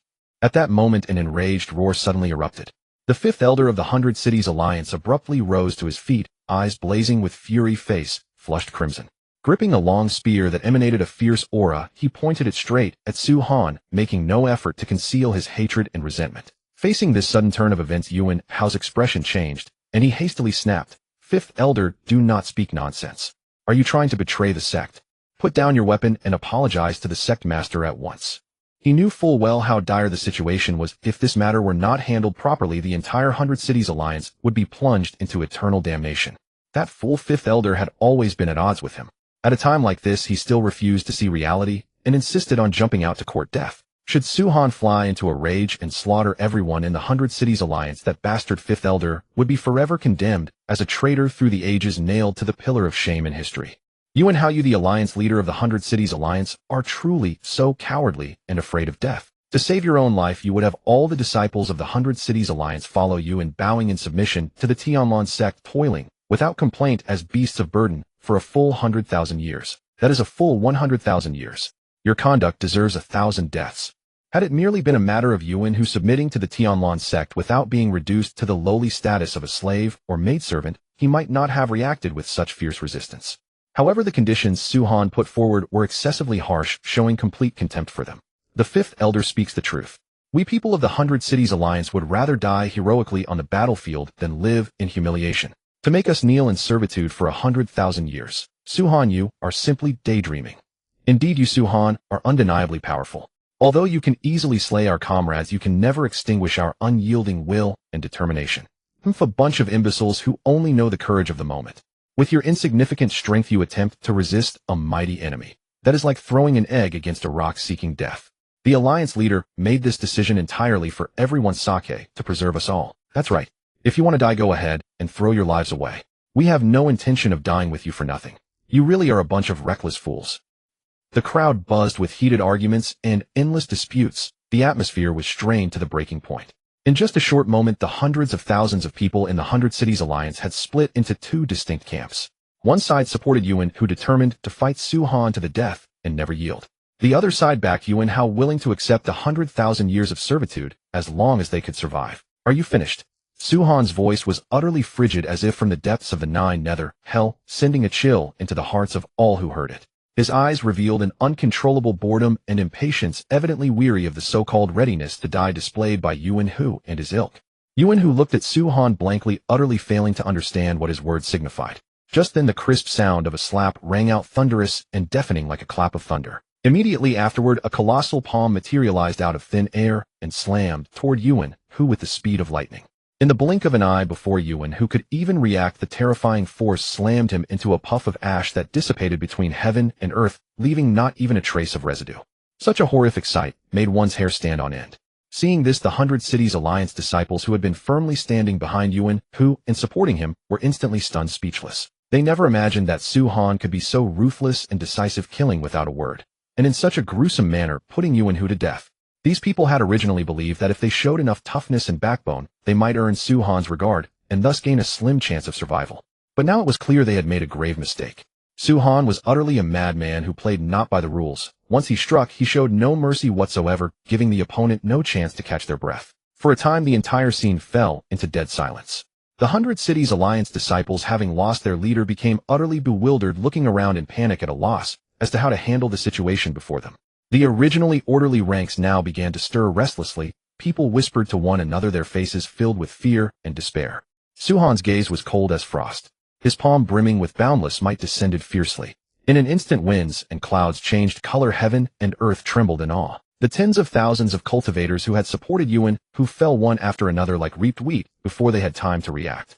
In the blink of an eye, those once vibrant lives had turned into cold corpses strewn messily across the entire. Crimson blood flowed unchecked like a flood from a broken levee, staining the once tidy cobblestone road a horrifying scarlet. Heavens! Su-han strikes so viciously. Tens of thousands of lives. Just because of a disagreement, they were slaughtered like this. Panicked cries rose from the crowd, and terror was written on every face. The mighty have always acted with such decisiveness. Yuan Hu and his lot simply brought it upon themselves. They reaped what they sowed. Another voice chimed in, its tone filled with reverence and awe for Su Han. That's right, from now on I'm afraid Fengshui City will fall under the control of the Tianlan sect, someone remarked with a sigh, as if already foreseeing the direction of future events. Not necessarily. There are still many other transcendent powers within Fengshui City. They will never sit idly by while the Tianlan sect dominates alone. A fierce struggle between the two sides is inevitable. As for who will ultimately win, it remains to be seen. For a moment, all kinds of discussions rose one after another, ceaselessly entering the ears. Meanwhile, the cultivators on the entire street were all stunned speechless, as if frightened by the tragic scene before them. A person as ruthless and decisive in killing as Su Han. This was the first time in their lives they had ever encountered such a person. Su Han stared with sharp eyes at Yu Wenhao, who was trembling all over and pale as paper. Then he took out a pill radiating a mysterious glow from his bosom and casually tossed it to Yu Wenhao, like throwing away trash, saying indifferently, "Eat it, it will heal your wounds." Yu Wenhao, with a face full of awe and gratitude, took the pill with trembling hands and threw it into his mouth without hesitation. Within just a few breaths, a miracle happened. The shocking wounds on Yu Wenhao's body healed at a visible speed, restoring to their original state in the blink of an eye, as if he had never been injured. Not only that, a powerful and surging force surged within his body, giving him a marvelous premonition of an imminent breakthrough at his bottleneck. The Sect Master's magical powers are truly beyond my imagination. Yu Wenhao marveled inwardly, his admiration for Su Han growing ever deeper. This miraculous pill was so extraordinary that even hearing of similar legends was extremely rare, let alone witnessing one firsthand. At this moment, Yu Wenhao felt deeply fortunate that he had resolutely made the wisest choice earlier. To be able to follow an unparalleled powerhouse like Su Han, even serving as a servant in the Tianlan sect for 100,000 years, was a matter of complete willingness for Yu Wenhao. Even if he had to be a slave servant for his entire life, he would have no complaints. From now on, you shall serve as the law enforcement elder of the Tianlan sect. All right, immediately lead me to the headquarters of the 100 Cities Alliance, Su Han ordered expressionlessly. As you command, Sect Master, please follow me. After respectfully acknowledging the order, Yu Wenhao turned around to lead the way. Thereupon Su Han and his followers hurried after Yu Wenhao, racing towards the headquarters of the 100 Cities Alliance like a streak of shooting star across the sky. Meanwhile, the events at the city gate of Fengshui City spread instantly to the ears of all the major powers in the entire city. Inside the Xingqian Immortal Sect, a magnificent hall stood in solemn grandeur. In the center of the hall was a huge and ornate throne upon which sat an old man in a white robe with white beard and eyebrows. His face was grim and expressionless, silently gazing at the crowd below like a statue. Suddenly, the old man slowly parted his lips and asked in a deep, forceful voice, "What do you all think of this?" As soon as the words fell, a one-eyed old man seated below immediately stood up, respectfully bowed to the white-robed old man on the main seat, and replied earnestly, "Great Immortal Master, as everyone knows, the 100 Cities Alliance and our Xingqian Immortal Sect have always been irreconcilable as fire and water. In my humble opinion, we absolutely cannot sit by and watch the Tianlan sect grow ever stronger. We must take decisive action to completely annihilate it in its infancy." At that moment, however, another woman dressed in cyan clothes abruptly stood up and retorted unceremoniously, "Peak Master Qingzhan, your argument is a bit far-fetched, isn't it? Who doesn't know that you and Yu Wenhao share an irreconcilable blood feud? Now you even attempt to use the Xingqian Immortal Sect to avenge your personal grudge. This is simply a fool's dream." Her words were sharp as a knife, stinging the one-eyed old man named Qingzhan so much that his face flushed red and his eyes glared wide with anger. Qingzhan's heart instantly blazed with anger, but restrained by his status and position, he could not vent it. Forcing down the fury in his heart, he gnashed his teeth and said, "Su Qingyi, do not spout nonsense and maliciously slander me. Everything I say and do is for the overall interests of the Xingqian Immortal Sect, with not a trace of selfish motives." For a moment, the atmosphere in the entire hall turned extremely tense, as if a storm was about to break. Su Qingyi's lips curled slightly upward, revealing a disdainful smile, and she continued in a highly sarcastic tone, "Oh, then I would like to ask the esteemed Peak Master Qingzhan, before that fellow named Su Han appeared, why didn't you, venerable elder, take the initiative to seek out Yu Wenhao? Could it be that you were afraid of him?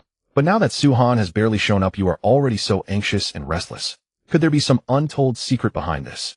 Faced with Su Qingyi's sharp interrogation, Qingzhan was immediately struck dumb, unable to find suitable words to refute her for a moment. His originally dignified face was now flushed red from anger and embarrassment, but he could only force out one word, "You," and could not continue further. Seeing the tense, knife-drawn and bow-ready atmosphere between the two, the Xingqian Immortal Master felt a splitting headache.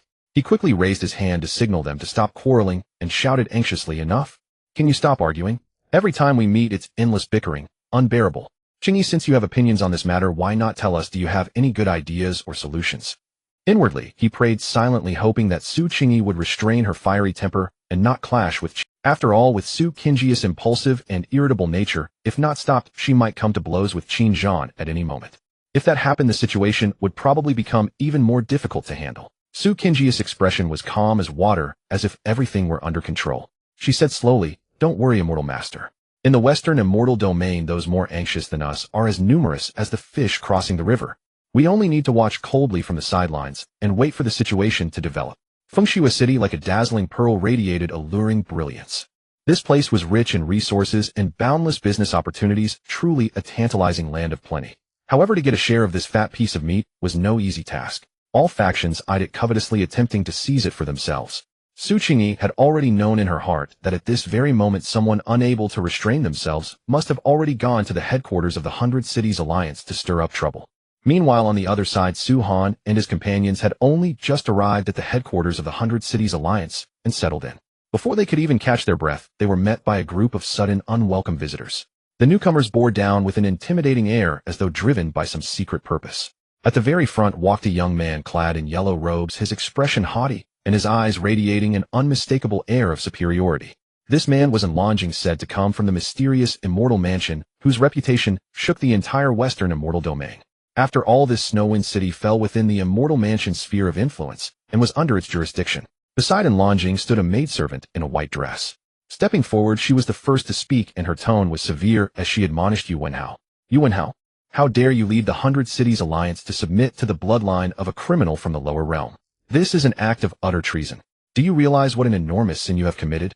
As she spoke, the white-robed maidservant was filled with rage, as though deeply incensed by Yu Wenhao's deed. "Heh." A cold, contemptuous smile curled at the corners of Yu Wenhao's mouth, and his voice was laced with biting chill as he replied, without mercy, "Humph. I do whatever I please. How could I tolerate a lowly woman like you jabbering on about this and that? Who do you think you are to dare question me? Take a look at your own position, and then look at me, how noble and exalted I am." If this had been the past, facing the troublesome maidservant beside Tianlan, Yu Wenhao absolutely would not have dared to respond so forcefully. In those days, he had to handle every move with trembling caution, as if treading on thin ice, afraid that one misstep would offend Tianlan, a man of power and influence. However, times had changed. The Immortal Mansion was no longer what it had once been, riddled with internal troubles and besieged by external dangers. As a holy son, Tianlan's position was increasingly precarious, eyed with envy and challenged by forces from every direction. Moreover, with Su Han as a powerful backer, Yu Wenhao no longer felt the slightest fear of Tianlan. "What audacity! You must be sick of living." Seeing this, Tianlan's maidservant's face changed, her eyes blazing with anger. Letting out a shrill cry, she struck out with a palm without the slightest hesitation and lunged straight at Yu Wenhao. Unfortunately for her, she ultimately underestimated Yu Wenhao's strength. After all, he was a peerless master of the immortal venerable realm. How could a mere nobody of a servant girl shake him? Yu Wenhao raised his hand. With a wave that seemed effortless, he unleashed boundless, terrifying power. In an instant, a violent surge of overwhelming power erupted forth, slamming into the white-clad maidservant like a mountain-splitting, sea-overturning force. The poor maidservant simply could not withstand such a horrifying strike. She was blasted away in an instant, blood spurting from her mouth as she flew a great distance. Then, as if still not satisfied, Yu Wenhao spat several times at the already lifeless body before kicking it up like garbage and sending it flying to Tianlan's feet. At that moment, Tianlan's face turned grim as water. The faint smile that had been at the corners of his lips vanished, instantly replaced by a cold, sharp chill. His eyes flashed with a cold, star-like glint, and his voice was piercingly frigid as he said, "Alliance leader, many days have passed since we last met. I never imagined your temperament would become so fiery. You, in front of me, the Holy Sun, dared to make a move and kill my maidservant on the spot. For what happened today, I trust, Alliance leader, you can provide me with a satisfactory and reasonable explanation." If this had been the Tianlan of the past, with his volatile and fierce temperament, he would have flown into a rage long ago and ordered his attendants to swarm forward and teach Yu Wenhao a severe lesson. Yet things were different now. Tianlan had personally come to this Snowwind City, and his chief aim was to seek Yu Wenhao's assistance. He hoped to use this help to do everything possible to draw a group of powerful forces to his side, thereby reinforcing his position as Holy Son.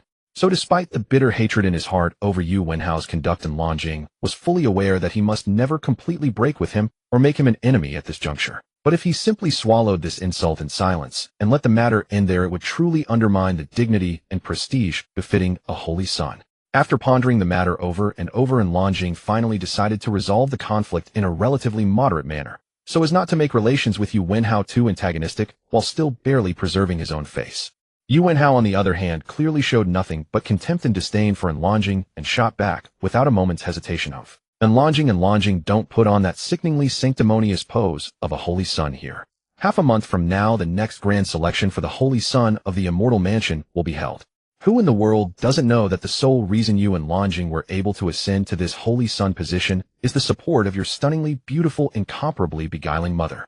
Without that, with only your paltry abilities and mediocre aptitude, how could you possibly be fit to bear such an important role as the holy son of the Immortal Mansion? In fact, Lanjing's current status was entirely due to his mother, who possessed a beauty capable of ensnaring cities and toppling nations. His mother used her charms to successfully seduce the Lord of the Immortal Mansion, allowing Lanjing to barely squeeze into the throne of Holy Son. Regrettably, Lanjing had nothing but a handsome appearance while his aptitude was unremarkable. In the end, he was like mud that could not be smeared onto a wall. All day long he wallowed in decadent pleasures. Apart from relying on the might of the Immortal Mansion to run wild and commit evil outside, he was utterly useless in every other respect. Now Lanjing's mother had already lost the Lord of the Immortal Mansion's affection. Those who had always looked down on Lanjing or who had long coveted the Holy Sun throne began to stir with restless ambition. It was precisely for this reason that Lanjing was as frantic as an ant on a scorching pan. Once he lost the backing behind his power, he would be like a person stripped of his spine, no longer able to stand anywhere. But at that critical moment, just as Lanjing was burning with unquenchable rage and about to throw a thunderous tantrum summoning his subordinates to punish Yu Wenhao severely, Su Han suddenly arrived accompanied by Murong Chiodi and several other women. Seeing Su Han arrive, Yu Wenhao's expression changed instantly. Hastily replacing it with a servile and fawning look, he rose to his feet, bowed deeply with utmost respect, and announced loudly, "Your subordinate Yu Wenhao greets the Sect Master." Su Han nodded slightly and replied in a calm tone, "You may dispense with the formalities." Meanwhile, Lanjing, seated in the place of honor, remained extraordinarily composed and at ease, as if completely oblivious to Su Han's arrival. Raising his teacup, he took a gentle sip, his expression utterly unruffled. He did not even spare Su Han a single glance, as though Su Han were beneath his notice. A sharp crack rang out. In that instant, a fierce and overwhelming slap came howling out of nowhere, striking Lanjing across the cheek with the speed of thunder. The force of that blow was astonishing. It sent Lanjing flying a great distance before he crashed heavily into the folding screen in the great hall. A splintering crash followed as the once exquisite screen instantly burst into countless fragments strewn across the floor. Lanjing collapsed to the ground in a sorry state, blood spurting uncontrollably from his mouth. Racked with excruciating pain, he could not muster the strength to rise. All he could do was wail in misery, his agonizing cries reverberating through the hall, as though he were enduring the most cruel torment under heaven. The great hall erupted in uproar. "Boy, you simply have a death wish. How dare you raise a hand against the revered holy son of our Immortal Mansion? Have you considered the devastating consequences of such an act?" One Immortal Mansion disciple roared furiously, his wrathful eyes seemingly spewing fire. "What an insufferably arrogant whelp. Your actions are nothing but seeking death. If our Immortal Mansion is provoked, let alone this tiny Fengshua city, even the entire world could be reduced to rubble and ruin in an instant. And you will pay a heavy price for this." Another disciple threatened, his voice harsh and fierce. "Listen well. In the name of the Immortal Mansion, I command you to kneel before our holy son and beg his forgiveness this instant. Refuse, and you will not take a single step out of this hall alive." Yet another person stepped forward and barked, his tones seething with undisguised murderous intent. "Humph. This old man has never bothered to slay nameless nobodies, but today is a special occasion. Boy, report your name at once, so that this old man may know exactly which clan's ignorant brat he is about to slaughter." A somewhat older-looking Immortal Mansion expert said coldly, his weapon gripped tightly, as if ready to deliver a lethal blow to Su Han at any moment. At this moment, the group of Immortal Mansion underlings who had accompanied Lanjing, having witnessed his miserable condition, were all furious beyond measure. Every one of them stared with bulging eyes, their eyeballs nearly popping out of their sockets. The hatred burning in their hearts for Su Han had reached an absolute peak. They wished they could hack Su Han into 1,000 pieces and grind his bones to ashes to quench their hatred. Yu Wenhao immediately shouted in rebuke, "Open your dog eyes and see clearly. This is Lord Su Han, the Sect Master of the Tianlan sect. If you have any sense, stretch out your necks and accept execution at once. Otherwise, once our Sect Master acts, all of you will die without intact bodies." Only those who had seen Su-Han take action could understand just how terrifyingly powerful he truly was. Heh. You Wenhao, oh you Wenhao, and you call yourself a man.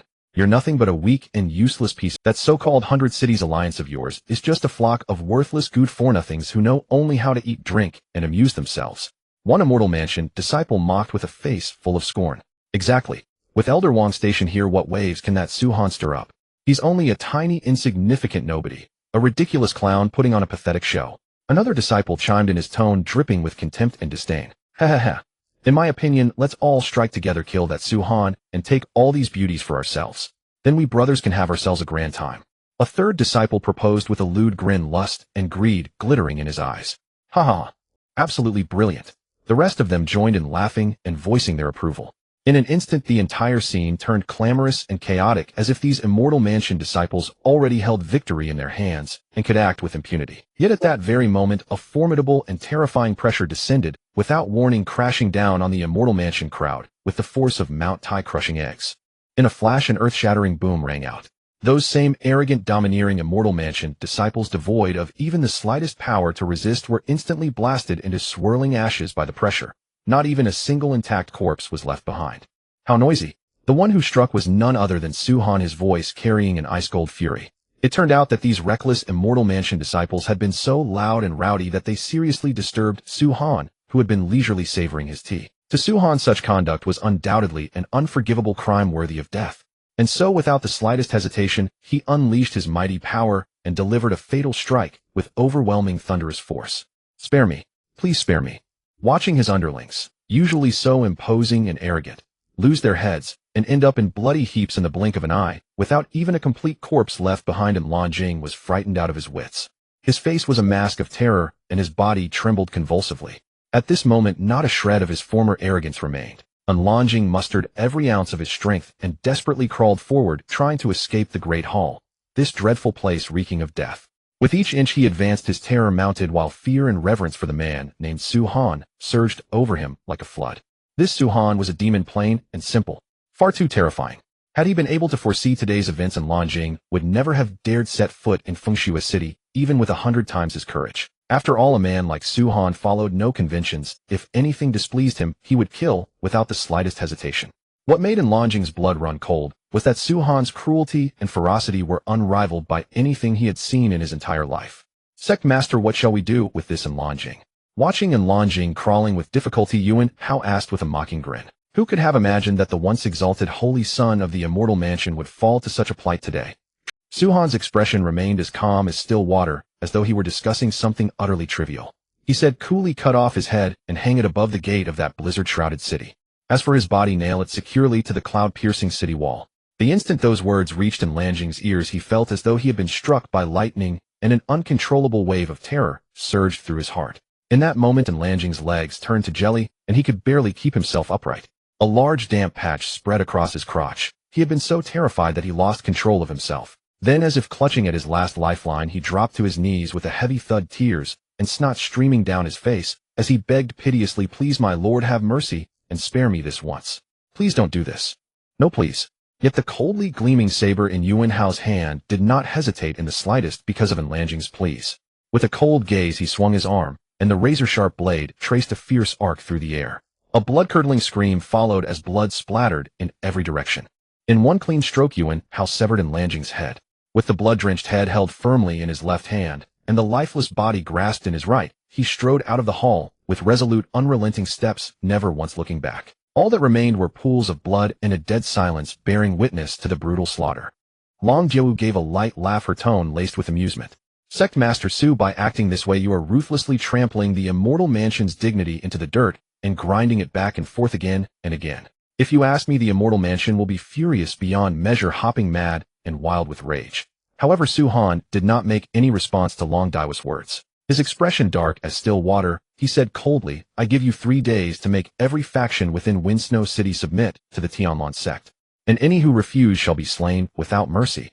Hearing this, the smile on Long Daiwa's face vanished without a trace, replaced by solemnity and gravity. Drawing herself up, she replied, with due solemnity, "Sect Master Su, set your mind at ease. Within 3 days Jiawu will surely accomplish this task." With that, Long Jiawu turned and departed, her steps resolute and forceful. She knew full well that this was a rare opportunity, granted to her by Su-han. So long as she could settle this matter successfully, Su-han would certainly lend her his aid when the time came to journey to the divine Forbidden Land.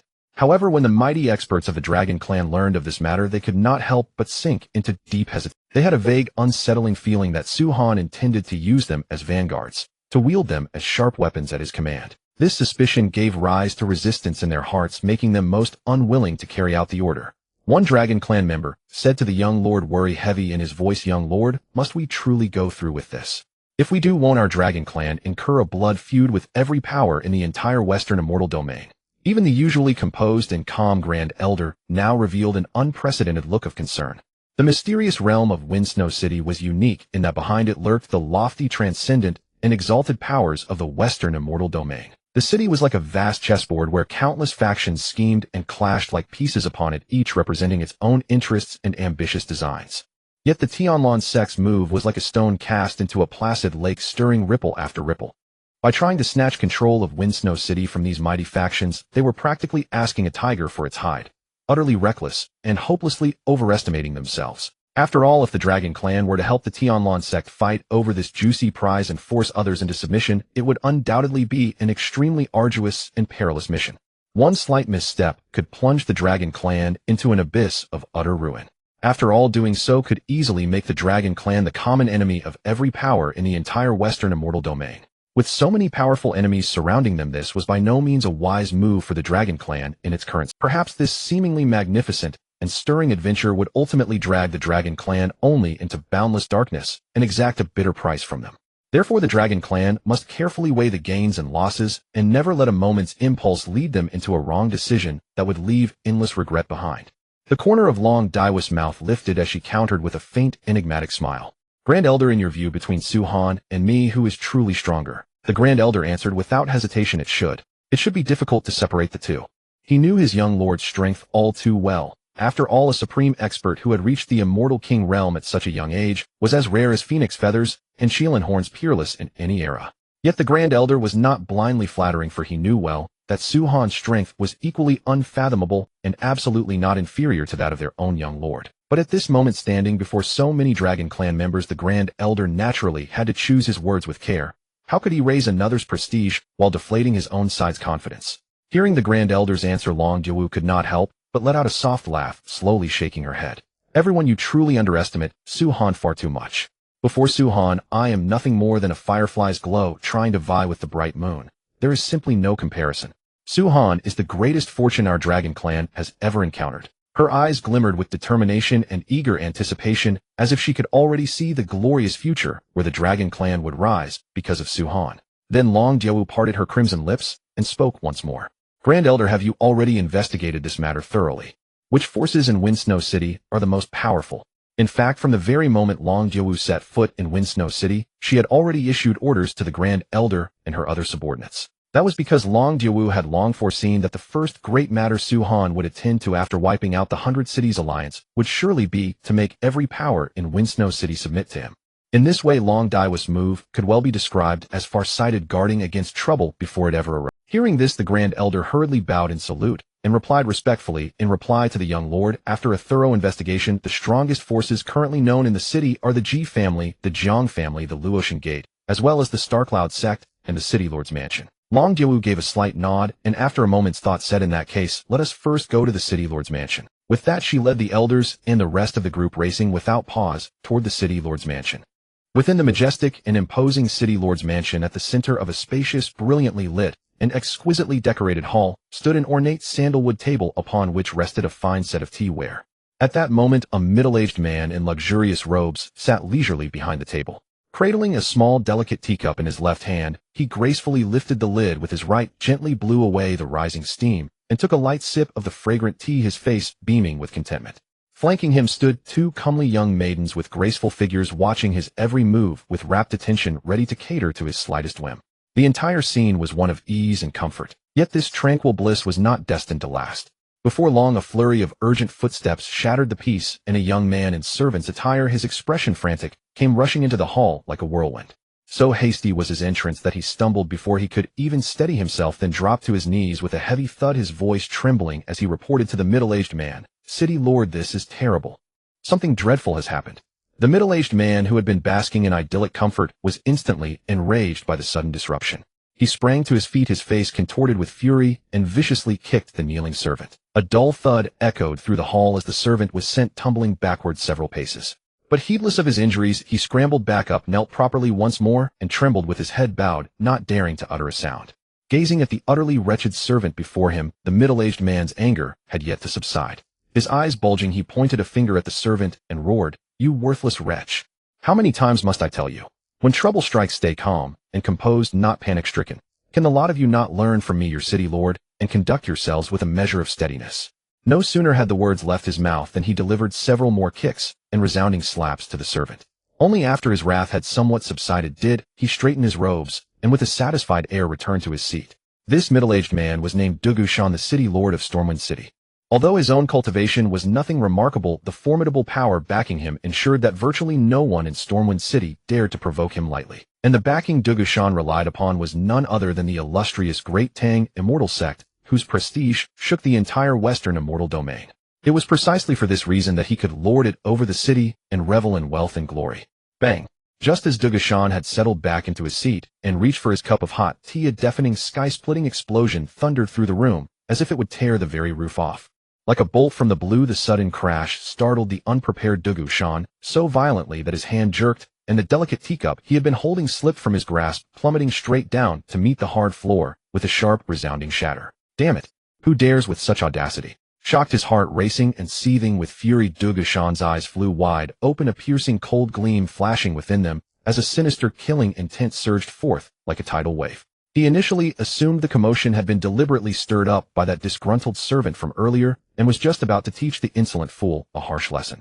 However, the moment he whipped his head around and laid eyes on the scene before him, he froze in utter astonishment. There, strewn haphazardly across the floor, lay 7 or 8 servants of the city lord's mansion.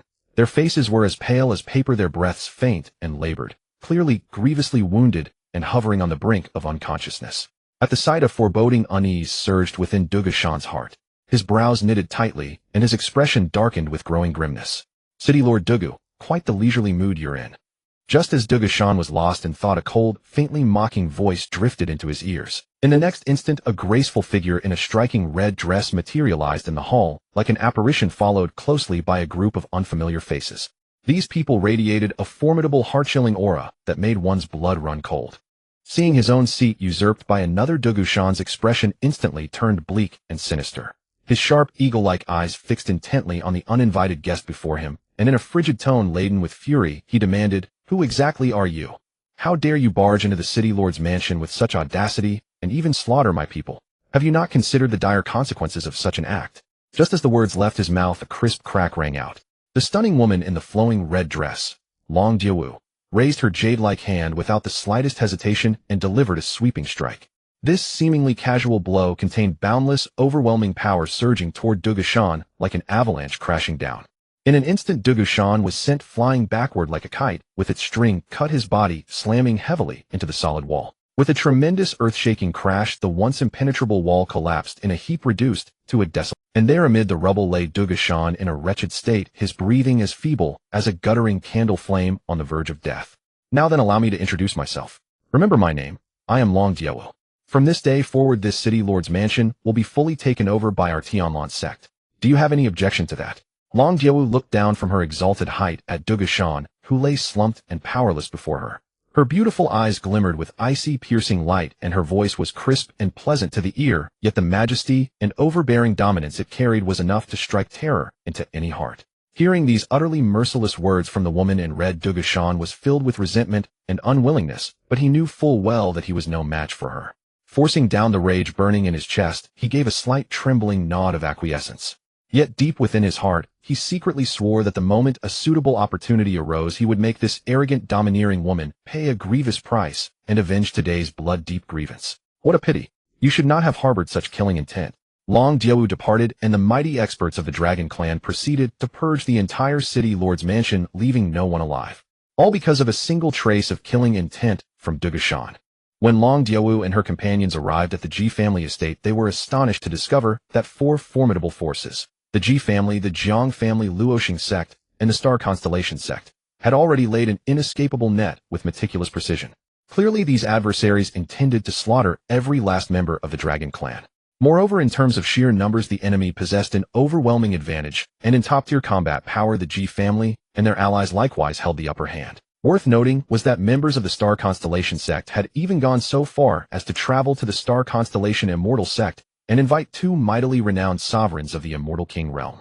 Their purpose was unmistakable, to specifically counter the extraordinarily powerful Long Diawu. Faced with such a formidable display of force, Long Diawu remained exceptionally calm and composed.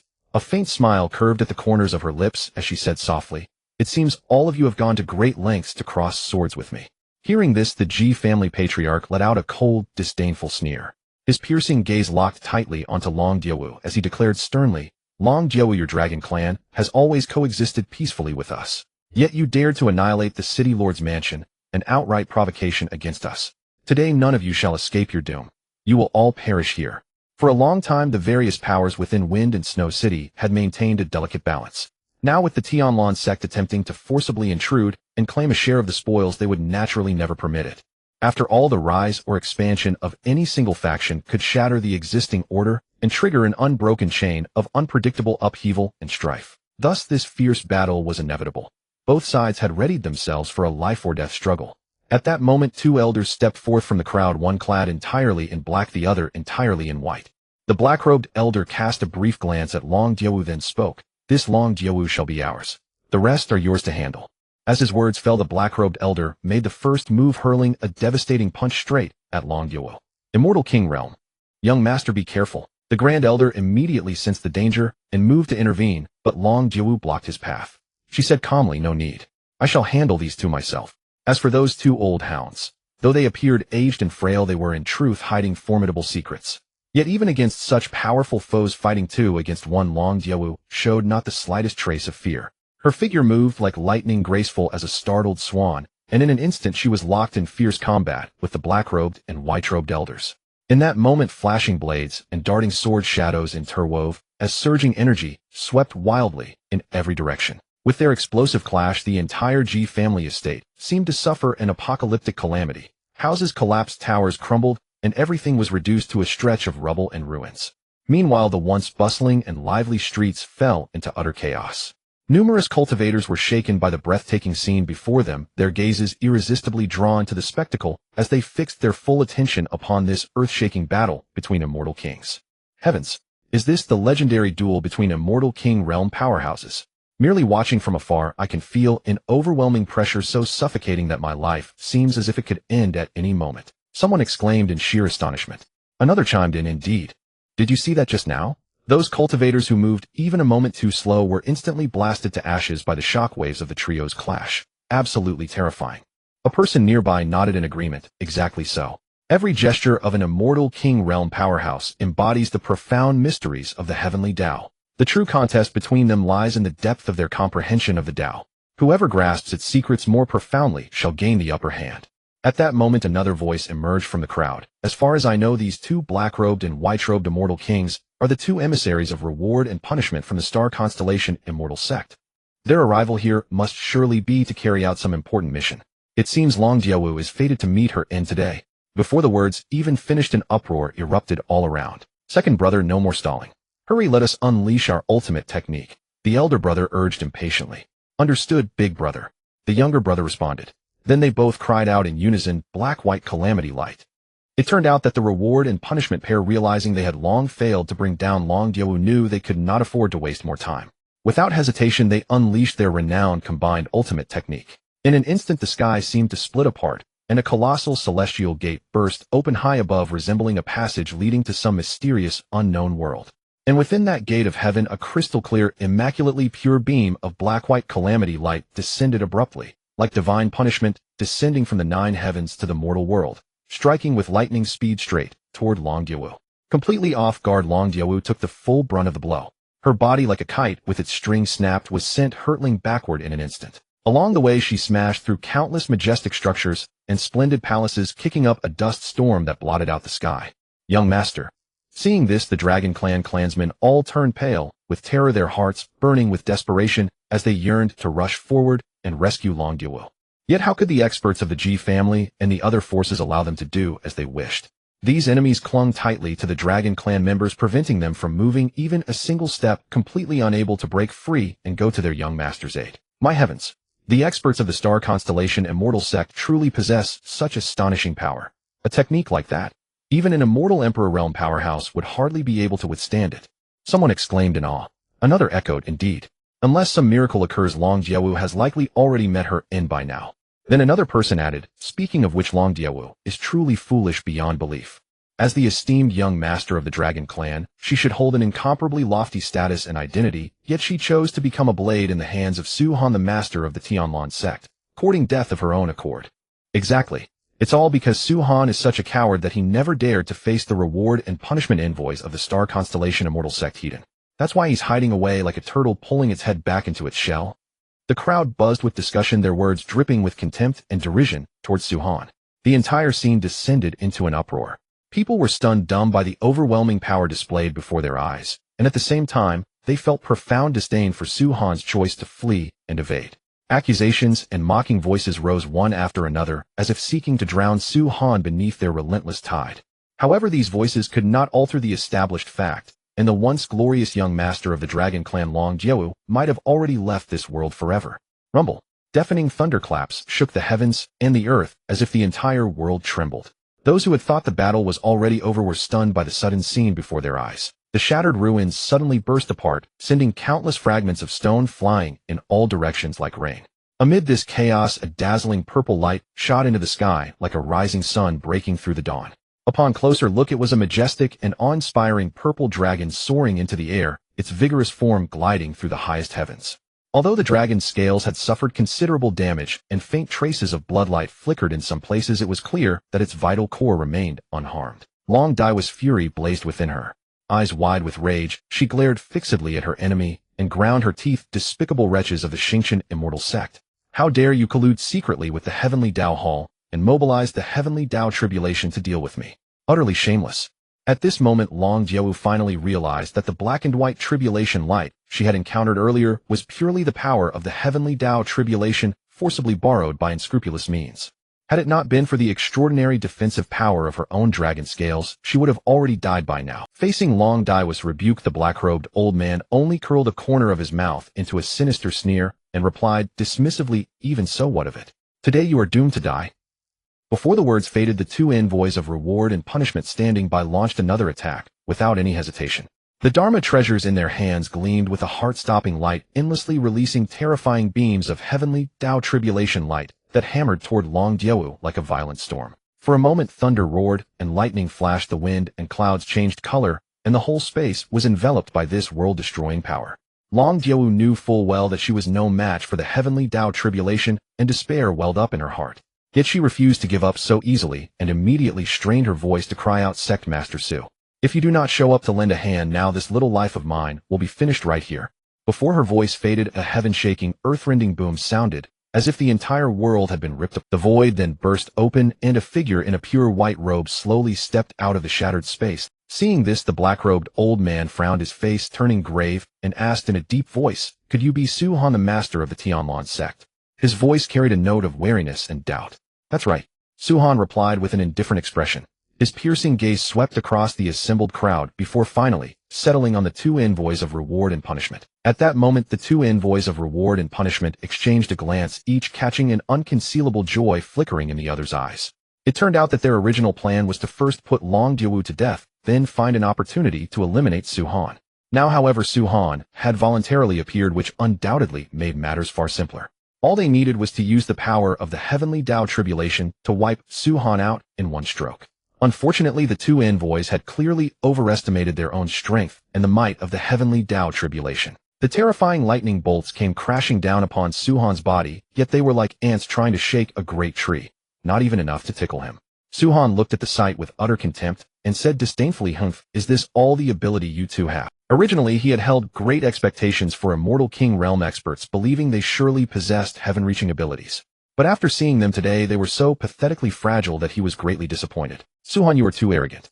How dare you look down on the two of us brothers? Now die." Facing the frantic attacks of the two envoys, Su Han had already lost interest. Raising his hand, he gave a single slap and directly turned them into flying ashes. The two envoys of reward and punishment dissipated without even leaving behind their ashes. At once all the cultivators in Fengshui City were dumbfounded, their faces full of shock. Good heavens! With just one move he slew the two envoys of reward and punishment, both super powerhouses of the Immortal King realm. Just how terrifically powerful has this Su Han become? Simply unimaginable. Everyone was dumbfounded, their faces full of disbelief. Could it be that Su Han's strength has already broken through the shackles of the Immortal King realm and entered the supreme Immortal Emperor realm? If that is truly the case, then Su Han is simply too heaven-defying. Remember, he is only a mere 21 years old. To have ascended to the position of Immortal Emperor at such an age, this is unprecedented, unmatched in ancient or modern times. Who else in history has ever been able to do this? Someone exclaimed in amazement. Absolutely right. No wonder Su Han dares to openly provoke all the powers of Fengshui City. With such terrifying strength, he indeed has sufficient capital to command the entire city. Under Su Han's governance, Fengshui City will surely flourish and prosper.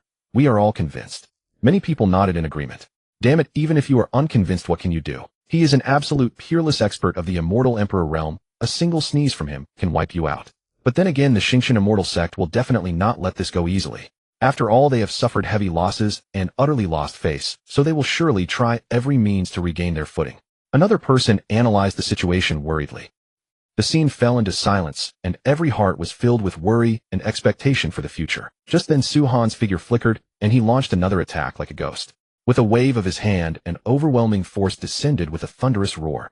The people of the Ji family and the other powers did not even have a chance to beg for mercy before they were instantly engulfed by that terrifying palm force. In the blink of an eye, they were all reduced to ashes, their bodies and bones erased without a trace. Witnessing this, Long Diawu was stunned. Her eyes wide, she said incredulously, "Sect Master Su, exactly how powerful have you become?" After all, Long Diawu was no stranger to Immortal Emperor realm experts, but those so-called Immortal Emperor masters were worlds apart when compared to the Su Han before her. The strength Su Han displayed was shockingly extraordinary enough to strike fear into anyone's heart. Such magnitude of power was by no means something an ordinary Immortal Emperor could possess. At this moment, Long Diawu was filled with reverence for Su Han, and she grew even more curious about what unfathomable cultivation and profound reserves this mysterious Sect Master Su was hiding. Inside the Xingqian Immortal Sect, the atmosphere was tense to the extreme. Su Qingyi, the two envoys of reward and punishment, have already fallen. Now the entire Fengshui City has fallen into the hands of the Tianlan sect. At this moment, what words do you have left to quibble? Qin Zhan's hair bristled with rage, his face flushed crimson. He raised his hand, pointing straight at Su Qingyi, and roared at the top of his lungs. However, Su Qingyi was hardly one to be toyed with. With a glare from her beautiful eyes, she retorted without the slightest weakness. "Qin Zhan, what exactly are you trying to do? Every strategy one proposed before was for the sake of our Xingqian Immortal Sect.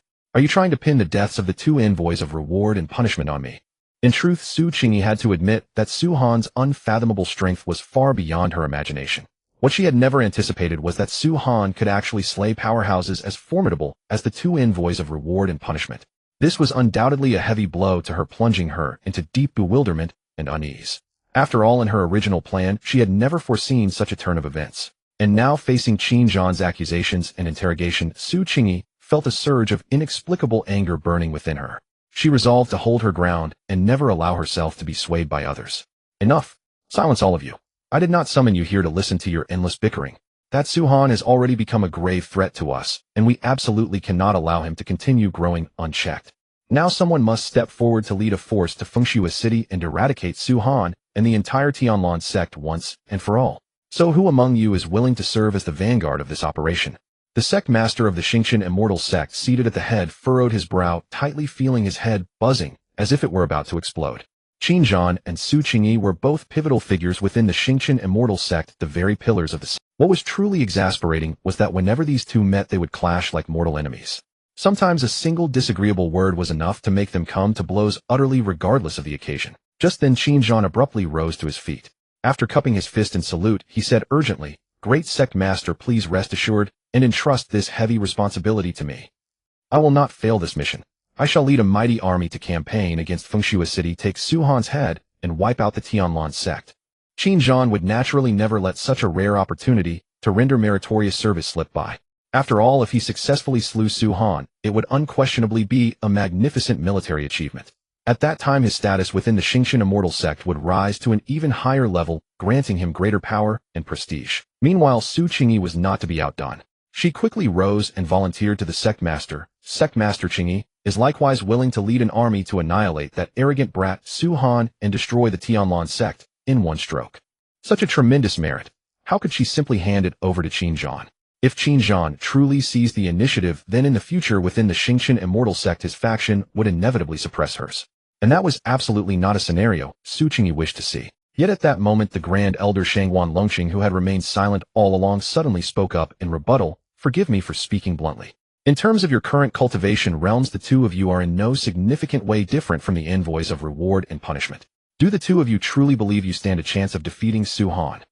Upon hearing these words, both Qin Zhan and Su Qingyi fell silent.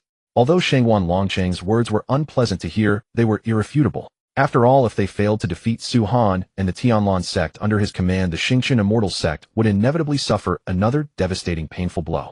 Facing such a grim situation, even the Sect Master, who was always as steady as a mountain, could not help but show a worried expression.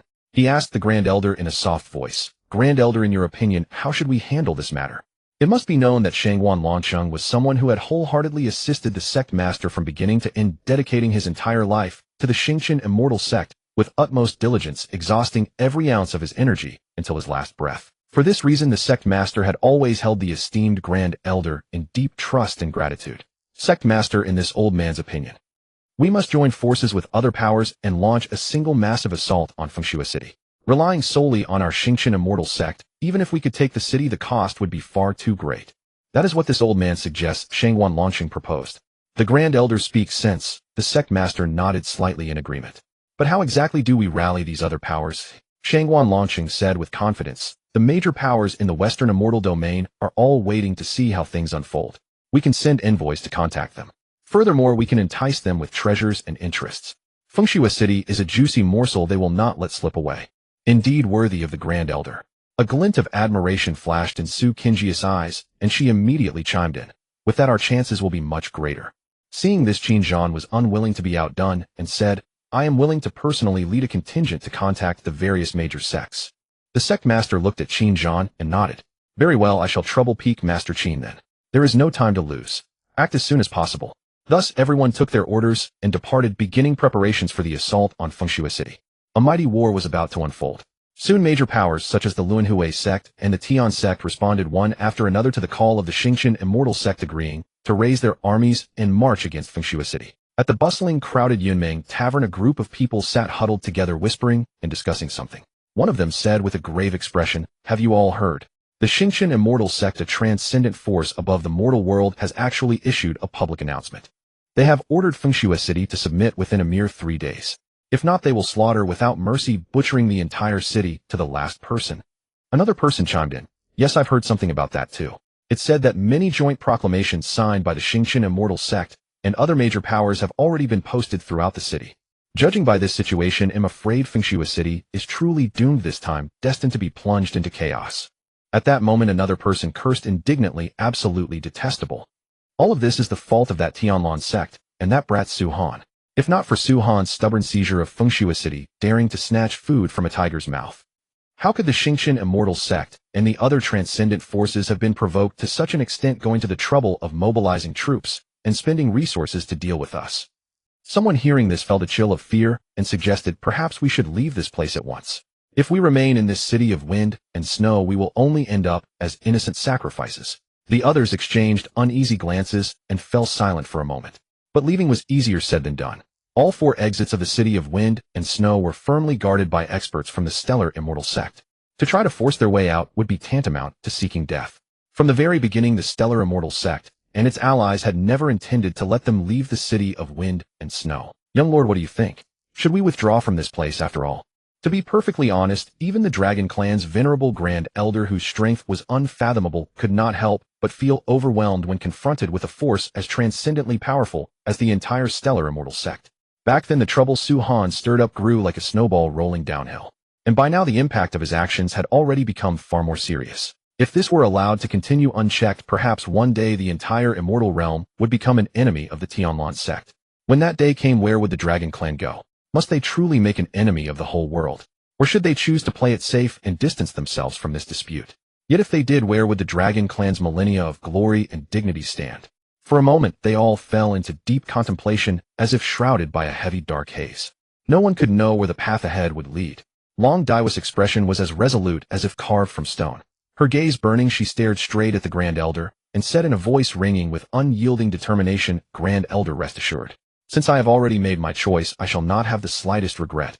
Our bond with the Tianlan sect is already unbreakable. We are like travelers aboard the same great vessel braving stormy waves together." That mysterious, unpredictable, divine, forbidden land filled with endless dangers and opportunities was for Long Diao a journey she was fated to undertake. In this vast, boundless world, the only one who could lend her strength was Su Han. No matter how powerful anyone else might be, none could take Su Han's place in her heart. Therefore, no matter what grand ambitions Su Han held, even if he attempted to conquer the entire immortal realm and become the supreme being, Long Diao would follow in his footsteps without hesitation. For she understood all too well that in this intricate world no blessing is ever without its price.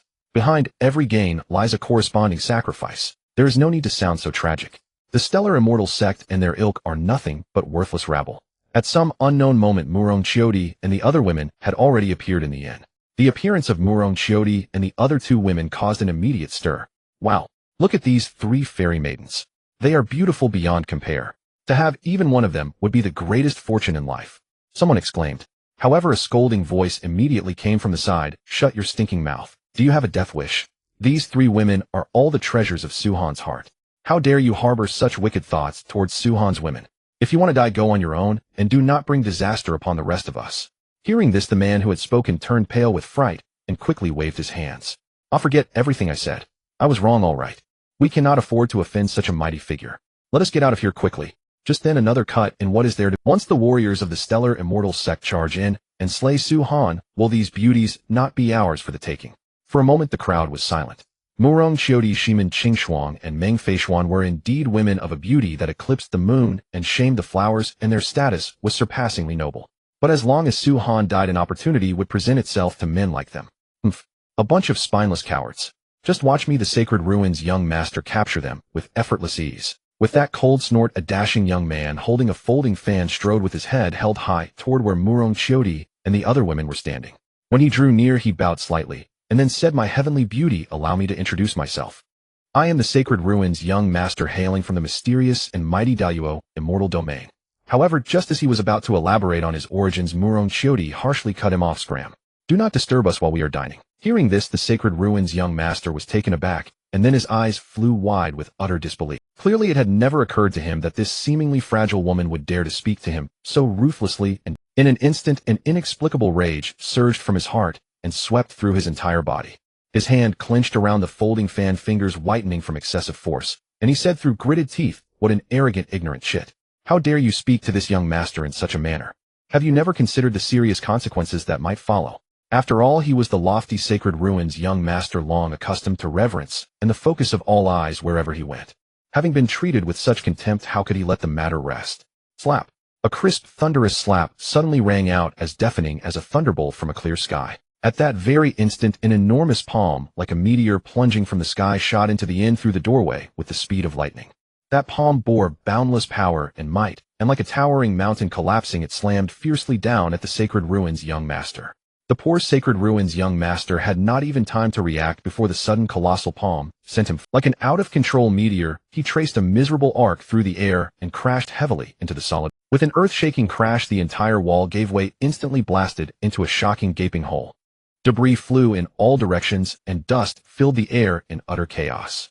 Even after suffering such a devastating blow, with blood spraying from his mouth, the Sacred Ruins young master's bearing showed not the slightest sign of weakening. He struggled to his feet, face twisted with rage, and bellowed toward the door, "What rat-like scum dares to ambush me? If you have the guts, come out and face your death." However, before his voice faded, an ethereal white figure, like an immortal descending to the mortal world, had already stepped slowly into the spacious hall with graceful poise. When the crowd stared hard, they cried out in unison, "By the gods! It is Su Han, the Lord of Tianlan." In that instant, the once noisy and clamorous inn fell into deathly silence. Every face showed extreme terror and awe. Their eyes wide, they stared fixedly at the legendary figure before them, their bodies trembling uncontrollably. In particular, those who had once had dealings with the Sacred Ruins young master now felt their hearts pounding like frightened deer, restless and uneasy. They knew all too well that once the world-shaking Lord of Tianlan was provoked, the consequences would be unimaginable.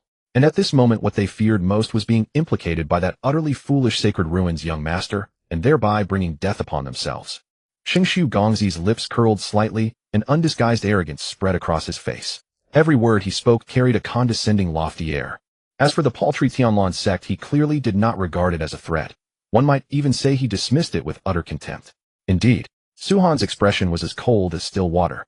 A single glacial glance swept over him, and Xingshu Gongzi flew backward, as if struck by a tremendous blow, crashing heavily into the unyielding wall. This sudden strike worsened the injuries Xingshu Gongzi had already sustained, and he could no longer maintain his composure and calm.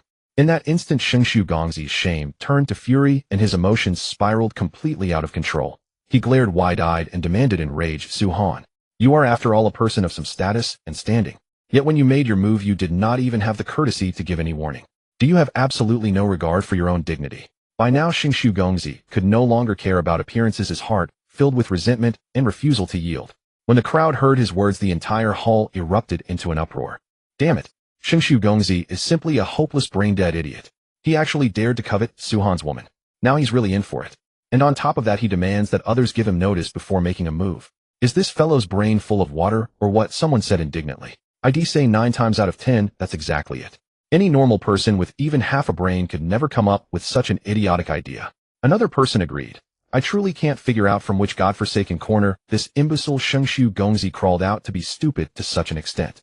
With so little ability, he still dares to provoke Suhan, that murderous fiend who kills without blinking. Another person asked, his face full of puzzlement. You all may not know this, but Xingshu Gongzi's background is by no means ordinary.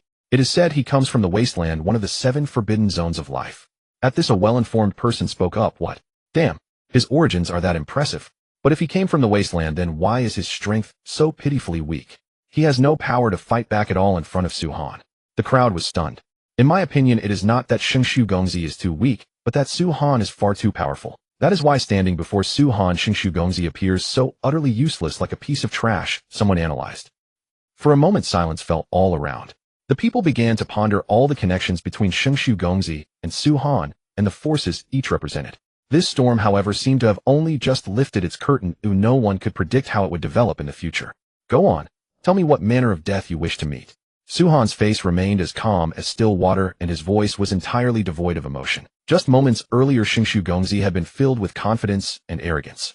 He had firmly believed that once Suhan learned of his supremely noble identity, he would be enveloped by fear of the wasteland, and would immediately panic, grovel, and curry favor before him. Even more, he might unhesitatingly hand over the several women by his side as gifts to please him. Yet to Xingshu Gongzi's utter surprise, Suhan showed not the slightest fear.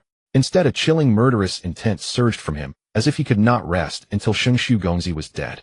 This sudden turn of events filled Xingshu Gongzi with unquenchable rage. His fury flaring, he roared hysterically, "Elder you, if you don't strike now, when will you? Kill this arrogant fool who doesn't know his place."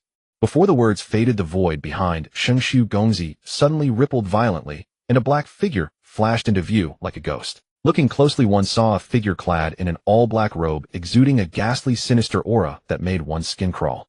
As for his appearance, he was a withered old man, wearing a black mask, his right hand tightly clutching a bizarrely twisted staff. He merely stood there in silence, like a towering mountain looming across their path, yet everyone in the vast hall felt a heavy, suffocating pressure that made it almost impossible to breathe. Hiss! The crowd in the hall instantly sucked in a cold breath. Heavens! Who would have thought that this black-robed old man was actually a peerless powerhouse at the Immortal Emperor realm? It is truly hard to believe. And he is actually Xingshu Gongzi's guardian. With such a formidable being as his protector, just what kind of astonishing background and standing does Xingshu Gongzi possess? Someone cried out in astonishment. Judging from what we see now, although Xingshu Gongzi's own strength may not be outstanding, his status in the wasteland must be extremely honored. If that is so, then Suhan truly seems to be caught in a grave crisis. Another person analyzed with deep. Indeed, Suhan does possess the terrifying power to slay experts at the Immortal King realm. Yet the gulf between the Immortal King realm and the Immortal Emperor realm is by no means so simple as a difference of a single word. The combat power they represent is as far apart as heaven and earth. Yet another person added in agreement. When all is said and done, Suhan is still too young. Even though he has already entered the Immortal King realm with extraordinary gifts and surpassing might, he may be called the most outstanding genius of the ages. But before this black-robed elder at the Immortal Emperor realm, he will probably be unable to escape death today. At best, he can only depart in bitter resentment. Alas, truly bad luck and an ill-fated life. The crowd shook their heads and sighed one after another, deeply sympathizing with and regretting Su-han's. For a time, the entire hall was filled with rising and falling sighs. Everyone grieved for the tragic ending that Su-han was about to face. It was as though they saw a brilliant star on the verge of falling in the darkness, making one heave helpless sighs. Morong Chiodi said, her face etched with worry. "Husband, why don't we flee right now?" Her soft voice was trembling with unease and fear. Yet when Morong Chiodi said these words, Xingshu Gongzi suddenly tilted his head back and burst into wild, deafening laughter that seemed to pierce the clouds above. "Ha ha ha! Run away. That is nothing but the mad fantasy of an idiot. This accursed wretch actually dared to lay his hands on me, and he still dreams of escaping my grasp. You are all deluding yourselves.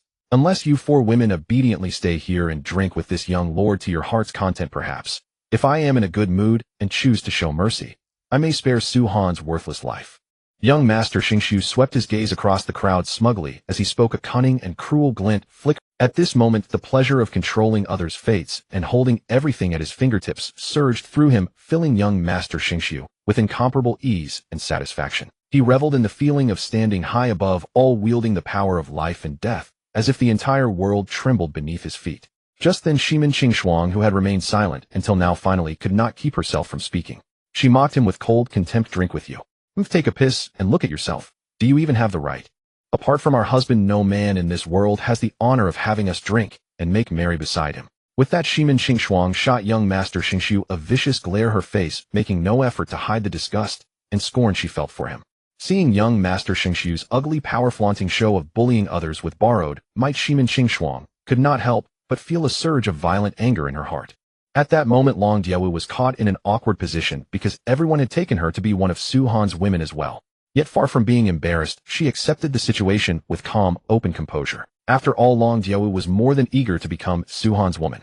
Seeing Long Diawu and the other women grow more and more arrogant and presumptuous in their words, young Master Xingshu, who had always regarded himself as far above others, could bear it no longer. His inner defenses collapsed instantly. His eyes bulged in fury, his face twisted with ferocity, and he gave the order through gritted teeth, "Elder Yu, go at once and cut off that brat Su-han's head. This young master will hack him to pieces and grind his bones to ashes to vent the hatred burning in my heart." Hearing the command, Elder Yu bowed slightly and answered, "As you command, young master." Then he straightened his back, clasped his hands behind him, and took one steady step forward. That single step seemed to span endless space, bringing him before Su-han in the blink of an eye. Elder Yu's expression was as calm as still water, but a bone-chilling indifference and murderous intent lurked deep in his eyes. He looked at Su-han emotionlessly and said slowly, "Young man, I must admit you do have some skill. What a pity then that you overstepped your bounds and dared to offend someone you absolutely cannot afford to provoke. Enough. In view of your youth, this old master will grant you a measure of mercy and give you a chance to end. What do you say? Be a good lad and put an end to your own life now, so you may spare yourself needless suffering." After saying this, Elder Yu lightly flicked his sleeve, and a dagger as black as ink, radiating waves of sinister coldness, materialized in front of Su-han like a ghost. "Oh, interesting." Su-han's lips curved into a faint smile as he gently raised his right hand. A crisp, loud snap of his fingers sounded, and something astonishing happened. Elder Yu, who had stood there just a moment before, flew backward at incredible speed like a kite with its string cut. A thundering boom rang out as he slammed heavily into the hard wall. The tremendous force of the impact smashed the thick wall to pieces. He then crashed into the pile of rubble, sending dust and broken stones flying into the air. By now, Elder Yu was in a complete mess, soaked in blood that splattered everywhere. A truly horrifying sight. Remember, this man was a supreme powerhouse of the immortal sovereign realm. Yet despite possessing such extraordinary strength, he was reduced to a crippled husk by a single light snap of Su-han's fingers, utterly stripped of all ability to resist. At that moment, he finally realized he had encountered an extremely formidable opponent. He knew deep down that this time he had kicked an iron plate, one harder than any he had ever dared to imagine. That damned young Master Xingshu was nothing but an utter fool. It was precisely his ignorance and arrogance that had dragged him into such a desperate situation. "Silence. Die." Su-han frowned impatiently, his eyes betraying a trace of ruthlessness and resolve. He had completely run out of patience for this reckless Elder Yu and decided to be done with him. Su-han raised his right arm slightly, graceful yet brimming with force. He extended a slender index finger and gave a gentle tap, as if the entire world had frozen in place. In that instant, a blindingly bright golden light shot forth from his fingertip. It tore through the void like lightning and hurtled toward Elder Yu with the speed of a thunderbolt. It was so fast that no one had time to react. Elder Yu's eyes bulged in terror as he tried to dodge the fatal blow, but it was already far too late. The golden light pierced through his body without the slightest obstruction, as easily as passing through a sheet of thin paper. Then an immense energy erupted inside Elder Yu's body. With an agonizing, blood-curdling scream, Elder Yu's body was blown to pieces in an instant, his remains scattering in every direction. The fragments spun in midair and slowly fell, turning into a diffuse cloud of drifting ash. And just like that, the once arrogant and domineering Elder Yu vanished from the world, leaving not even a complete corpse behind. Silence descended over the entire scene. Everyone stood, gaping, unable to express what they felt. Heavens! That was an apex powerhouse of the immortal sovereign realm. Yet in Su-Han's hands he was no better than a clay chicken or a tile dog. He did not have the slightest strength to fight back. Someone muttered in astonishment, "Exactly how powerful is this Su-Han? It is beyond imagination. Could he have already entered the immortal sovereign realm?" Another man, eyes wide with disbelief, asked, "Do you even need to ask? If he did not possess a fearsome cultivation at the immortal sovereign realm, how could he have so easily killed Elder Yu himself, an immortal sovereign, in an instant?" "If you ask me, Su-Han's strength has long surpassed the immortal sovereign realm," declared an old man with unwavering certainty. "Ridiculous. That is complete nonsense. Above the immortal sovereign realm lies the highest pinnacle of the immortal world, the Immortal Emperor realm. A young fellow like Su-Han. How could he be an invincible being of the Immortal Emperor realm? Absolutely impossible." Another person refuted immediately. For a time a clamor of dispute filled the air. Everyone racked their brains trying to gauge Su-Han's true cultivation realm, yet they remained utterly baffled. But young Master Xingshu, utterly terrified, was already preparing to slip away. "Want to leave? Humph. Did you ask this sovereign?" A cold snort came, filled with endless majesty and dominance. The corners of Su-Han's mouth twitched upward into a frigid smile as he snapped his fingers lightly. In that instant, a blindingly brilliant light suddenly erupted like a dazzling meteor streaking across. In the next moment, with an earth-shattering roar, young Master Shinx's entire body was blasted to pieces beneath that light, scattering into countless specks of dust floating in the air. Not a single trace remained. Truly a death without a corpse left intact. Yet just as everyone was still immersed in that shocking sight, a figure abruptly appeared at the doorway. It was Yuanhao, flustered and quick-footed, rushing into the inn. He hurried to Su-Han, knelt on both knees, bowed deeply in a solemn salute, and reported respectfully, "Sect Master, the Xingqian Immortal Sect and other forces have sent word that if we do not open the city gates and surrender within a quarter of an hour, then, when the city falls, all of Fengshui City will face catastrophe. Every living being in the city will be doomed. Not even the chickens and dogs will be spared." The moment Yuanhao's words fell, it was as if a giant boulder had been thrown into a tranquil lake, instantly raising 1,000 waves. The once quiet hall immediately became a clamorous din. People whispered and argued, their faces full of fear and unease. Some began to curse the cruel enemies in low voices, some fell into despair, while others turned their eyes to Su-Han, hoping that the Sect Master would devise a way to rescue them from their dire straits. For a time the whole hall was suffused with a tense and oppressive atmosphere. What? These people of the Xingqian Immortal Sect are utterly rampant. Do they really believe that our Fengshui City is weak and easily bullied to be manipulated at will? Someone roared in fury. Another chimed in, "It is not only the Xingqian Immortal Sect. Even the Luanhui Sect and the Tian Sect have come. You should know these three sects are the most powerful forces in the Western Immortal Domain. Especially the Luanhui Sect, which reportedly possesses a fearsome weapon like an Immortal Emperor weapon. In my opinion, they simply do not give a damn about our Fengshui City at all." Another person interjected, "After all, this is a dispute between the Tianlan sect and powers such as the Xingqian Immortal Sect. It has little to do with us. In my view, it would be better to simply fling open the city gates and raise the flag of surrender. If we do, perhaps there is still a slim chance of survival. Yes. Act quickly. Open the city gates and surrender now. There may still be a chance to live." The crowd echoed in agreement, their words filled with obvious fear and a desire to retreat. In the spacious hall, the atmosphere was strained to the utmost. Many were restless and uneasy, clearly unwilling to follow the Tianlan sect in risking their lives. After all, in the face of such a powerful enemy, no one was fully confident of escaping intact. Thus the idea of surrendering to preserve one's life began to spread through the crowd. Yuanhao's face was livid, his eyes blazing with fury as he sharply rebuked the crowd, "You shameless wretches. At this supremely critical moment, when Fengshui City is on the brink of life and death, you still think of kneeling and surrendering. Do you honestly believe that after surrendering you can save your own lives? That is nothing more than wishful thinking." His voice boomed like a great bronze bell, echoing through the air with infinite anger and authority. However, in the face of Yuanhao's rebuke, someone immediately shot back, "Without backing down, Yuan, how enough of your wild talk here? With the pitiful few cultivators of your Tianlan sect, you dream of defending this Fengshui City. That is simply the world's biggest joke.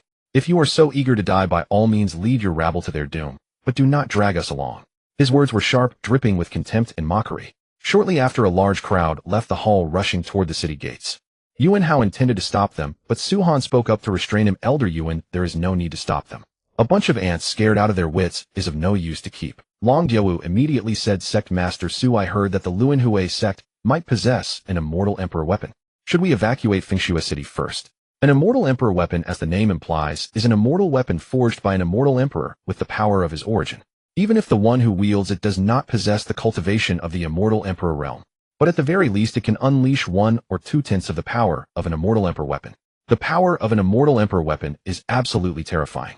Let's go. Let's head to the city gate and have a look. Su Han, accompanied by Murong Chiodi and the other 2 women, headed toward the city gate.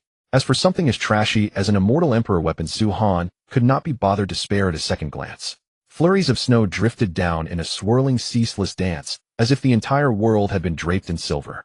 The towering Fengshui city stood like an indestructible fortress, silent and steadfast amidst the ice and snow. At this moment, the atmosphere at the city gates was stretched to the breaking point. The second elder of the Luanhui sect, dressed in a black robe, stood against the wind. His eyes, sharp as a hawk's, fixed deathly upon the cultivators guarding the gate, and he let out a thunderous roar. If you do not open the gate now, once we storm this city, it'll smash every last one of your heads to pieces. Yet it was not that the experts of the Xingqian Immortal Sect, the Luanhui sect, the Tian sect, and other major powers were unwilling to charge straight into the city. It was because the city gate of Fengshui City was carved with a mysterious, ancient, and incomparably intricate formation pattern.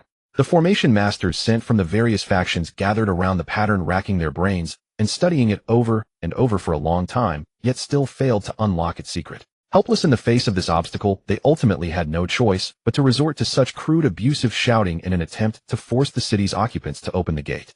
However, how could the Tianlan sect disciples stationed to guard the city be ordinary men?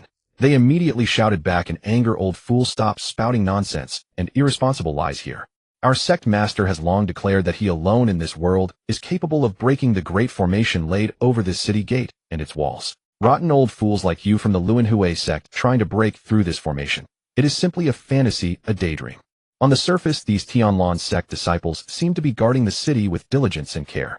In fact, those standing atop the city gate were either gathered together chatting and joking, or simply lying down to rest and nap on the spot. They utterly disregarded the mighty presences of the Luanhui sect and the other forces. Upon hearing this, the second elder of the Luanhui sect flew into a furious rage. At that moment, an old man in a gray robe stepped forward from the crowd and replied respectfully, "Second elder, after our in-depth investigation, we have discovered that this formation is the legendary Immortal Slaying Sword formation, which dates back to the ancient era. Not to mention its unimaginable complexity. The sheer number of formation eyes, as many as 3,600, already far exceeds what our current level of formation arts can handle. With our current strength and attainments, breaking through this formation is practically impossible." At this moment, the woman from the Xingqian Immortal Sect, dressed in plain, elegant azure robes, said with a face full of displeasure, "Are we supposed to stand here like fools, staring helplessly as we wait for the people of the Tianlan sect to appear on their own? If word of this gets out, do we as lofty, transcendent, and mighty powers still have any face left to stand in the Western immortal domain?" Her words were filled with indignation and unwillingness. Then, just as everyone was at a loss, a teeth-grating creak suddenly came from somewhere. Immediately after, the originally tightly shut city gate began to open slowly, without the slightest warning, and a multitude of cultivators surged out from the city gate like a flood. "Excellent. The city gate is open at last. Everyone follow me and charge in." Seeing this, Qin Zhan's spirits suddenly soared, and he let out an earth-shaking roar. He knew full well that this was a golden opportunity to earn merit, so how could he easily let it pass? Without a moment's hesitation, he charged at the After all, with such a rare chance right before his eyes, if he failed to seize it, would he not be betraying all his years of cultivation and hard work? Boom. Bang, bang, bang. A series of deafening explosions followed, as if heaven and earth were But in the blink of an eye, both the valiant cultivators who rushed out of the city gate without thought for their lives and the fearless warriors who charged toward it were met with utter annihilation. A ghastly, colossal golden palm descended from the sky, with world-destroying might, crushing them all with the speed of a thunderbolt before they could react, reducing them instantly to gray ashes swirling in every direction. The city gate, which had been crowded with cultivators just a moment ago, suddenly fell into a deathly stillness, as though time itself had frozen. Looking around, there was no one to be seen, nothing but desolation and silence. Qin Zhan, his hair bristling with fury, roared at the empty surroundings. "What craven rat! How dare you skulk and hide like this? What kind of hero are you? If you have any guts, come out at once and discuss life and ideals with me." His voice echoed like thunder through the sky, yet no response came. At that moment, a dazzling sword light suddenly slashed across the sky, shooting toward him like lightning.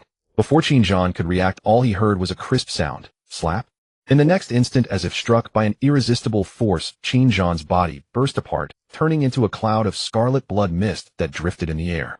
This sudden turn of events stunned everyone present. They stared with wide eyes, unable to believe what was happening. Holy crap! With a single move, he instantly killed Peak Master Qin, who was at the peak of the Immortal King realm. Who exactly is this person? Someone shouted in terror. If anyone in all of Fengshua City possesses such overwhelming power, it can only be Su Han, the Lord of Tianlan, who shakes the world. Everyone be extremely careful. Su Han has arrived, another person warned with a grave tone. Damn it all. Su Han, you turtle hiding in your shell. If you have any guts, stop skulking and get the hell out here to settle this. Another person also cursed angrily, but deep fear flickered in his eyes. For a time, gasps and curses rose one after another, and the tension in the scene reached an extreme. But not only those below the Immortal King realm. Even peerless immortal sovereign existences like the Xingqian Immortal Sovereign, the Luanhui Sect Master, and the Tian Sect Master became extremely cautious and vigilant. Because even with their level of cultivation, they could not locate Su Han's position or trace.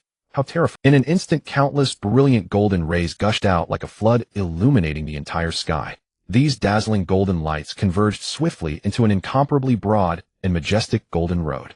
This mysterious and solemn road seemed to descend from heaven and stretch all the way to the ground like a bridge connecting heaven and earth.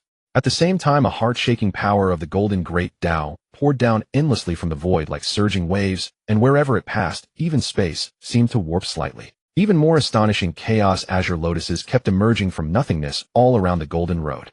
These chaos azure lotuses exuded an ancient and mysterious aura. Each bloom was crystal clear and breathtakingly exquisite, as if containing boundless vitality and profound secrets. They revolved slowly around the golden road, forming a dreamlike and wondrous scene. Finally, under the tense and expectant gazes of the crowd, 4 figures stepped out of the void and landed steadily on the chaos azure lotuses. Leading them was a man in a snow-white robe. He stood tall and straight as a pine, with a transcendent and ethereal bearing like an exiled immortal descending upon the mortal world. Close behind him were 3 celestial maidens of elegant grace and breathtaking beauty. Their sleeves fluttered lightly, their expressions were serene, and every gesture exuded nobility and refinement. At this moment, the entire arena fell into deathly silence. Everyone's eyes were wide, their mouths agape, and their faces were filled with incredulity. They stared blankly at this awe-striking sight, waves of shock surging through their hearts. Heavens, what an astonishing way to appear! The sound of the great Tao rings out, and chaos azure lotuses bloom in its wake. This is a celestial phenomenon that can only be triggered by a cultivator who has reached the Immortal Emperor realm.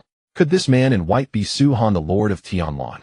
No one knew who first regained their senses and let out a terrified roar. That cry was like a pebble tossed into a lake, instantly shattering the stillness, and people began to whisper and discuss in fervent voices. Su Han, you cowardly turtle, finally deigns to show yourself. Today will you surrender willingly, or do you wish to watch us breach this wind-snow city? Ha ha ha. The Star Immortal Sovereign's countenance was cold and stern as frost, a trace of disdainful sneer curling at the corner of his lips, as though he were discussing a trivial and effortlessly achievable matter. One must understand that Su Han had slain countless experts of the Star Immortal Sect. This blood debt of vengeance was one he would surely make Su Han pay for with his very life. However, facing the Star Immortal Sovereign's threats and provocations, Su Han merely replied with a calm expression, "You wish to trample my wind-snow city flat. Mere ants like you. What right do you have to utter such arrogant nonsense?" In Su Han's eyes, no matter how many enemies there were, they were all nothing but insignificant nobodies. Even if they were numerous, they could never escape the fate of ants. For a peerless powerhouse like Su Han, there was simply no difference at all. In truth, Su Han had deliberately lured the forces of the entire Western Immortal Domain to Windsnow City for one purpose: to save precious time and annihilate all major and minor factions from the Western Immortal Domain in a single stroke. If Su Han were to challenge them one by one, it would undoubtedly drain enormous energy and time. And at this moment, Su Han had no such leisure to spare. After all, for a figure such as himself, standing at the pinnacle every single second was an inestimably precious resource. Su Han, you are utterly insufferably arrogant. To dare act so reckless and contemptuous before the combined forces of all the great factions of the Western Immortal Domain. Do you truly consider yourself invincible under heaven? One elderly man roared with fury. Indeed. Back then, relying solely on that immortal-slaying sword array, you barely managed to hold back our advance. But now you are foolish enough to step out of this wind-snow city of your own accord. Do you not realize that standing before you are tens of millions of cultivators from the Western Immortal domain? With your single strength, how could you possibly contend with us? It's like throwing stone against eggs. Another middle-aged man sneered with utter contempt. Humph precisely said, with so many of us, even if each of us merely spat once, we could drown you where you stand. If you know what's good for you, kneel and beg for mercy at once. Perhaps if this master here is in a good mood, he might take pity and grant you a whole corpse. Another voice chimed in. Su-Han, you ignorant, fearless little brat. Hand over the 3 women behind you at once, and perhaps this seat in a moment of goodwill might spare your life. Otherwise, the consequences will be far more than you can bear. Facing Su-Han's insolent and outrageous words, the members of the Star Immortal Sect and all other factions felt utterly disgraced, as if subjected to unspeakable humiliation. In an instant, fury blazed through the crowd as countless cultivators surged forward, shouting all manner of provocations, attempting to enrage Su-Han and drag him into utter ruin. The Samsara Sect Master declared solemnly, Su-Han, if this were a simple unknown contest, then we must admit that among everyone here no single one could possibly be your opponent. However, today this is no ordinary duel decided by success or failure. It is a fierce battle of life and death. If you refuse to surrender and this city falls, then the entire Windsnow City will be reduced to utter chaos, torn apart, without a trace left. Recalling the earth-shattering anomaly Su-Han had triggered moments ago, the Samsara Sect Master silently speculated about Su-Han's true level of cultivation. By his experience and insight, the power Su-Han displayed had at least brushed the very edge of the coveted Immortal Emperor realm. If he were to face Su-Han single-handedly, whether it was himself or anyone else, it was utterly impossible to defeat this powerful enemy before them. But today Su-Han faced not an individual challenge, but a joint siege by tens of millions of supreme masters from the entire Western Immortal domain. Under such circumstances, no matter how heaven and earth-aching Su-Han's abilities might be, he was destined to be unable to escape the fate of defeat. Su-Han's face was calm as still water, a faint smile curled at the corners of his mouth. In an extremely composed, slightly contemptuous tone, he said, "You insignificant little ants come at me all at once. Stop wasting this Sect Master's precious time." Hearing such overbearing words, the crowd burned with anger. Especially Su Qingyi. Trembling with fury, she sprang to her feet and cried out sharply, "You little brat Su-Han, cease your arrogance. Today is your death day." With that, she gripped her long sword and charged at Su-Han like a shooting star at a speed that left one breathless. However, facing the ferocious incoming attack of Su Qingyi, Su-Han remained exceptionally composed. Slowly raising his right hand, he pressed down gently with his palm, and in an instant countless dazzling divine thunderbolts seemed to descend from the heavens. These divine thunderbolts were like roaring dragons bearing claws and gnashing teeth as they plunged downward. In the blink of an eye, Su Qingyi, a cultivator at the Immortal King realm, was engulfed by the sky-filling divine thunder. With an earth-shattering roar, Su Qingyi, before she could even let out a scream, was reduced to a pile of ashes scattered across heaven and earth, a death too gruesome to witness, leaving no trace of her body behind. Stars shining upon the azure sky.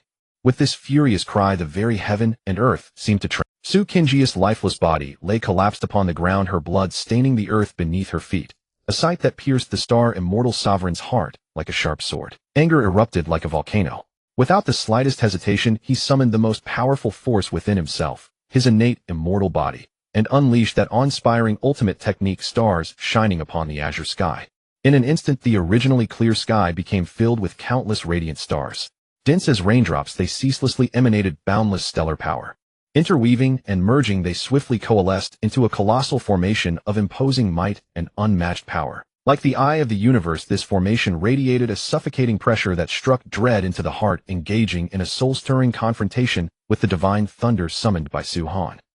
Before his words faded, a colossal, dazzlingly bright moon suddenly materialized above his head. Suspended across the heavens like a mountain, it emitted a vast ocean of moonlight power. That tremendous surge of energy rolled towards Su-Han like a roaring tide, blotting out the sky. Facing such a formidable foe, the reincarnation Sect Master likewise refused to retreat. His hands clenched tightly around a mysterious Immortal Emperor weapon. A resolute glint flashed through his eyes as he softly chanted, "Heavenly Emperor Samsara Slash." With his motion, a razor-sharp sword light rent the void apart and transformed into an imposing true dragon with bared fangs and outstretched claws soaring into the sky. Blazing with dazzling radiance, the true dragon lunged straight at Su-Han's divine thunder, with heaven-destroying might, striving to tear it apart and devour it. The four-way earth-shattering battle left every spectator dumbfounded and drenched in cold sweat. Heavens! Unbelievable! The three most powerful and awe-inspiring immortal sovereign experts of the Western immortal domain had struck together with all their might, yet they still could not defeat Su Han. Could it be that Su Han had truly stepped into the legendary supreme Immortal Emperor realm? Someone cried out, his face filled with shock. Others, however, shook their heads and objected, I am afraid not. If Su Han had genuinely become an Immortal Emperor, then with the combined strength of Star Immortal Lord and the other two, they would long since have suffered a crushing defeat. After all, the Immortal Emperor realm was the supreme and most exalted existence. Its might was far beyond what ordinary imagination could conceive. Profound reverence for the Immortal Emperor realm filled their hearts. Another person then analyzed, in my view, this Su Han has merely brushed against the edge of the Immortal Emperor realm. In the end, he has not yet been able to truly display the overwhelming power that the realm ought to possess. The Wind and Snow City, the site of today's fierce battle, is destined to become the burial ground of that brat Su Han. His tone exuded certainty and confidence. At this moment, the surrounding onlookers voiced their agreement exactly. Don't forget that tens of millions of experts among us have yet to make a move. So long as we launch our assault together, even if Su Han has 3 heads and 6 arms and boundless divine powers, he will certainly not escape his doom. As though victory were already within their grasp, everyone remained optimistic about the situation. Just then, Su Han was trapped in a tight encirclement, fiercely besieged by Star Immortal Lord, and the other two unable to break free for a time. Those who witnessed this naturally assumed that Su Han was in a bitter, desperate struggle, and that such a condition clearly could not be sustained for long. It seemed that in only a few more breaths, Su Han would collapse from exhaustion upon the snowy ground. Ha ha ha! A thunderous, sky-piercing burst of wild laughter suddenly erupted, as if it were about to split heaven and earth apart. Star Immortal Lord laughed savagely, his face twisted in madness. His already towering body trembled slightly from extreme excitement, his eyes blazing with endless frenzy and murderous intent, and he shouted viciously, Su Han, you little wretch, your end has come. Today you die? Ha ha! Yet before Star Immortal Lord's confident and smug words had fully faded away, a dazzling sword light suddenly shot past like lightning. In that instant, time itself seemed to freeze, and the whole world appeared to be reduced to that one incomparably brilliant sword light. Immediately after, with a deafening boom, Star Immortal Lord's enormous head rolled down without the slightest warning. Blood sprayed like a fountain, splattering in every direction. At the same time, his body, now bereft of its head, and as if drained of all vitality, crashed to the ground, and instantly burst into countless fine particles of dust scattering away on the wind. Facing this astonishing turn of events, Su Han remained expressionless like a cold-blooded war god. He stood quietly in place, his gaze cold and profound, exuding an aura that made anyone's blood run cold. A faint mocking smile curled up at the corner of his mouth as he said slowly, Humph, I was merely playing with you jumping clowns. Did you really think you were worth anything? How utterly ridiculous. With that, he lightly flicked the long sword in his hand, and a layer of icy cold light rippled across the blade, as if proclaiming to the world the magnificent battle merits it had just won. Impossible. This is absolutely impossible. How can you be completely unscathed? The heavenly Sect Master's eyes bulged, his face full of disbelief, and his voice trembled violently from sheer shock. His body retreated involuntarily, as if he had seen something utterly horrifying. At that moment, the heavenly Sect Master suddenly spun around and fled into the distance, without any hesitation, evidently trying to seize the chance to escape this terrifying place. However fast he was, how could he hope to match Su Han? With a wave of Su Han's arm, a shockingly sharp sword light flashed into being. In that instant, a thunderous boom resounded. Bang! That sword light struck the heavenly Sect Master with the speed of lightning. Pitifully, that majestic master of an entire sect was blown to pieces before he could even utter a scream, turning into a puff of flying ash scattered across the air. Not even a trace of bone remained. Having witnessed this tragedy with his own eyes, the reincarnation Sect Master standing nearby had already turned pale as paper with terror. First Star Immortal Lord had died miserably beneath Su Han's sword. Now even a peerless expert like the heavenly Sect Master had failed to escape death. Even though he still clutched a formidable Immortal Emperor weapon, he had completely lost the courage to resist. Su Han, let's talk this over. Please spare my life. The reincarnation Sect Master stammered in supplication, his legs so weak that he could barely stand. Yet in the face of his pleas, Su Han remained cold and unmoved. In the next moment, another brilliant sword light descended from above. Bang! This time the sword light devoured the reincarnation Sect Master and the priceless Immortal Emperor weapon in his hand in one sweep, erasing them in the blink of an eye, as if they had never existed. Hiss! The entire audience drew in cold breaths. In the space of a lightning flash, Star Immortal Lord and his two companions had died. The heroic fervor of a moment earlier was gone. Only fear remained. No matter how many they were, they no longer had the nerve to make a move. You ants, take your own lives. Killing a pack of cowards like you would dirty my sword. Gazing at the tens of millions of cultivators shivering below, Su Han said icily. Slaughtering a group of ants that had already been frightened out of their wits held no interest for him at all. Sect Master Su, please show mercy. Spare us, for even the most vengeful heart can relent. We have caused not the slightest harm to Tianlan's sect. Yet you intend to slaughter tens of millions of us. Is this not excessively bloodthirsty? One of them cried out, his face twisted with terror. Another quickly chimed in, indeed, Sect Master Su. If you truly wish to unify the entire Western Immortal Domain, surely you will need capable hands. We are willing to join Tianlan's sect to atone for our transgressions through loyal service. We shall devote ourselves wholly to the sect, if only you will spare our lives. At this moment a monk draped in a kasaya and clutching prayer beads spoke up as well. Ba, virtuous and admirable. This humble monk believes, if I do not enter hell, then who shall? What these benefactors say is most true. I implore Sect Master Su to lay down the blade and refrain from further bloodshed. As he spoke, he pressed his palms together and began to chant sutras. Among the tens of millions of cultivators, everyone racked their brains desperately in search of any means to preserve their own lives.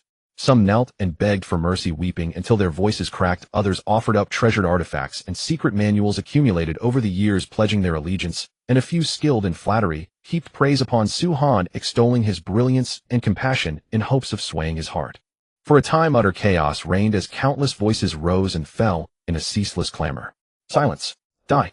At this furious roar, the longsword in Su Han's hand swept out violently. In an instant the winds and clouds shifted, and heaven and earth were turned upside down. That terrifying sword light, like a bolt of lightning tearing through the firmament, illuminated the entire world in an instant, causing even the sun and moon to pale in comparison. This earth-shattering strike carried boundless sword intent, its might enough to shake the heavens and move the earth. Wherever the sword intent passed, everything was annihilated without exception. Whether the indestructible mountains and rivers, the enigmatic barriers of space, or even the supreme laws of the Tao, all crumbled like withered grass and rotten wood. Confronted by such overwhelming might, the tens of millions of cultivators were seized by utter terror, their hearts consumed with despair and dread. They struggled desperately to flee from this place of death, only to discover in horror that their bodies seemed frozen in place, as though cursed by a body-fixing spell, utterly unable to move an inch. At this moment, they could only stare blankly at the sword stroke that was enough to destroy all things in the world, watching helplessly as it swept toward them, mercilessly waiting for death to descend. Yet it all happened so swiftly, so fast that no one could even react. Within a few breaths, tens of millions of cultivators had been reduced to ashes, leaving not even a single trace behind. Their once vibrant lives faded away in an instant, dissolving into drifting dust scattered across the void. Hiss! The many cultivators within Wind and Snow City witnessed the scene and could not help but draw in a sharp breath, every face marked with shock and awe. Heavens! Is Sect Master Su's power truly so terrifyingly absolute? Tens of millions of cultivators annihilated utterly by a single stroke of his sword. Someone cried out in disbelief, his voice trembling with incredulity. Without a doubt, Sect Master Su has already stepped into the supreme realm of the Immortal Emperor.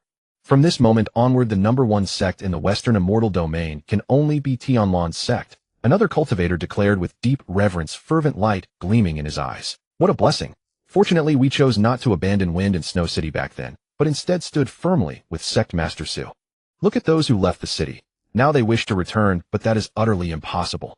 Another person sighed with deep emotion. Those people were nothing but weather vanes swaying with the wind. Good riddance. From now on, as long as we cling tightly to Tianlan's sect, we are certain to rise. An impassioned cry rose from the crowd, drawing a chorus of agreement. At this moment, those who had resolutely chosen to follow Tianlan's sect were all overwhelmed by relief and gratitude for the wise decision they had made.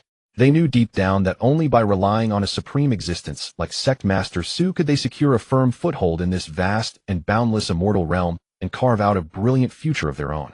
As for those who had once hesitated or even turned their backs in betrayal, they could only watch helplessly as others strode toward success, while they themselves sank into endless regret. Su Han stood atop the city wall and proclaimed in a booming voice, "From this day forth, all forces in the Western Immortal Domain shall submit unconditionally to Tianlan's sect. Those who defy this decree shall have their entire clans exterminated. We hereby obey Sect Master Su's command." Of course, at this point, anyone who dared to oppose Su Han would truly have to be tired of living. From that very day onward, the residents' rights in Wind and Snow City soared to 100 million spirit stones. And even then it was not permanent residency, only a 10-year term. Yet cultivators from every direction continued to stream into Wind and Snow City without end. For once inside Wind and Snow City, one would enjoy the protection of Tianlan's sect. Throughout the entire Immortal Realm, there was no place safer than Wind and Snow City. 7 days later at the mysterious and awe-inspiring outer region of the Divine Prohibition Land. Utterly incredible. Tianlan Sect is actually willing to auction off its precious quota for entering the Divine Prohibition Land. Though the price is steep compared to the boundless opportunities contained within the Divine Prohibition Land, this expense is clearly well worth it. Someone could not help but exclaim in admiration. A person beside him picked up the thread. Humph, do you truly believe those cultivators from other immortal domains would be foolish enough to pay out of their own pockets for this quota? Let me tell you, just 3 days ago, 2 super powerful figures at the Immortal Emperor realm from the northern and southern immortal domains tried to force Sect Master Su to surrender control over the Divine Prohibition Land. In the end, however, their severed heads and bodies were mercilessly hung upon the towering, majestic city gates of Wind and Snow City, a grim warning to the entire immortal realm. Hearing this, everyone gasped sharply, their faces filled with astonishment. One of them even cried out, just how powerful is Su Han, the Sect Master of Tianlan Sect? With his own strength alone, he could easily slay 2 supreme experts at the Immortal Emperor realm. Such overwhelming power is simply too horrifying to fathom. Another quickly chimed in, indeed. But then again, exactly how strong Su Han is does not truly matter. The crucial point is that we must all remember it well. Within this vast immortal realm, one may offend anyone, but Su Han is the one person absolutely not to provoke, for doing so will inevitably invite terrifying consequences. Silence fell over the scene with solemn dread etched upon every face. Today was the day the Xinjiang land was set to open. Thus the periphery of the Xinjiang land was packed with powerful experts from every immortal domain of the celestial realm. Although the quotas were expensive, the crowd remained immense. Clearly, everyone yearned for the opportunities within the Xinjiang land. Amid the bustling, clamorous crowd, a man in a vivid crimson robe, holding an exquisite folding fan, drew particular attention. Hearing the surrounding murmurs, a look of undisguised contempt crossed his face. What is all this fuss? Once this young master seizes the fortune of the Xinjiang land, my first goal will be to slay that fellow named. However, the gray-robed elder beside the crimson-robed youth seemed deeply worried and hastily cautioned. Young master, you must be exceedingly careful with your words and actions. Our Pyamya. Yet Su Han alone could effortlessly bring 2 supreme powerhouses of the Immortal Emperor realm to their death. No single superpower would be able to contend with the Tianlan Sect. Not to mention that in a mere 7 days the Tianlan Sect had already attracted millions of powerful cultivators to its ranks. Although he had never witnessed Su Han's might in person, the seasoned gray-robed elder knew deep in his heart that making an enemy of Su Han was by no means a wise choice. Roar! Suddenly, a heaven-shaking dragon's cry pierced the sky as if to tear the very firmament apart. Drawn by the unexpected thunder, the crowd raised their heads and gazed toward the source. In the void not far away, the space that had been as calm as still water was suddenly ripped open by an indescribably powerful force. Amid a blinding flash of dazzling light, an enormous golden void gate slowly materialized. The gate radiated boundless pressure and mysterious aura, inspiring awe in all who beheld it. Immediately after, an otherworldly figure in white resembling an immortal stepped out from the void gate. He stood straight and tall as a pine, with a bearing as refined as an immortal's. A faint golden aura swirled around him like a resplendent sun shining overhead. Behind him followed a retinue of unfathomably powerful experts, each solemn in expression and imposing in stature, surrounding the white-robed man like stars encircling the moon. Sect Master Su has come. Why do you not kneel and welcome? Someone in the crowd was the first to cry out, his voice filled with reverence and awe. Disciples of Tianlan, pay respects to the Sect Master. The many disciples in Tianlan Sect robes shouted in unison and knelt on one knee, performing the grand salute. We greet Sect Master Su. The people of the other forces also hastened to bow respectfully, paying homage to the mighty and renowned Sect Master Su. For a moment, the entire scene became solemn and sacred. Countless people lowered their proud heads. Yet not everyone bowed to Sect Master Su willingly. Many proud prodigies and powerful experts from other immortal domains were secretly resentful, but faced with such a formidable existence, they dared not speak out. Swallowing their indignation, they obediently bowed along with the others. Even the young master of Pyamyao Palace, who had always held himself in high regard, had to lay down his pride and bend slightly to show respect to Sect Master Su. Rise! Su Han, accompanied by Shimin Xingxuang and several women, landed before the forbidden gate. Long Diawu took a deep breath and slowly said, Sect Master, what lies before us is the entrance seal of the Xinjiang land. According to ancient legends in the past, even when over 100 peerless experts at the Immortal Emperor realm joined forces, they could hardly affect the ancient and mysterious seal at this entrance. We can only enter when the entrance seal dissipates on its own. Judging by the speed at which it weakens, I fear we will have no hope of entering the Xinjiang land today. Her words were like a boulder thrown into a calm lake, instantly stirring a great commotion the crowd began whispering and debating in earnest. Someone cried out, "Oh, if so, are we all to sleep in the wild tonight? Can't we join forces to shatter the entrance?" Another sneered, "How utterly stupid. Even 100 immortal emperors working together were helpless. Why would you think that our sheer numbers can break this indestructible seal? If it could be broken by force, why would we have to wait until now, eh?" Others turned their eyes to Sect Master Su and asked expectantly, "Sect Master Su, do you have a miraculous method to break the seal on the gate? As long as you can break it, the price is negotiable. We are willing to pay more." For a while, voices rose one after another without end. Just as the crowd was chattering and debating, an old man in a blue long robe suddenly appeared in their view. The old man clutched an old wine gourd tightly in his hand. His steps were unsteady, as if he might fall at any moment, and he swayed as he walked towards Su-Han. At first glance, the blue-robed old man exuded an unkempt air. His hair was a mess, his clothes were filthy, and a repulsive smell of wine wafted from him. When Su-Han stared intently, however, he instantly discerned the old man's true strength. This was a peerless expert of the Immortal Emperor realm. Moreover, through simple observation and perception alone, Su-Han could clearly sense that this seemingly insignificant old man's cultivation realm was far beyond that of the two immortal emperors he had killed earlier. One could say the gap between them was like heaven and earth, utterly beyond comparison. The old man with white hair and a youthful face looked at Su-Han with gentle eyes. A faint smile tugged at the corners of his mouth. This old fellow would also like to offer an entire pot of fine vintage, requesting Sect Master Su to exercise your divine power and break this seal. What does Sect Master Su think? The moment he finished, the old man waved his arm gently as though guided by an invisible force.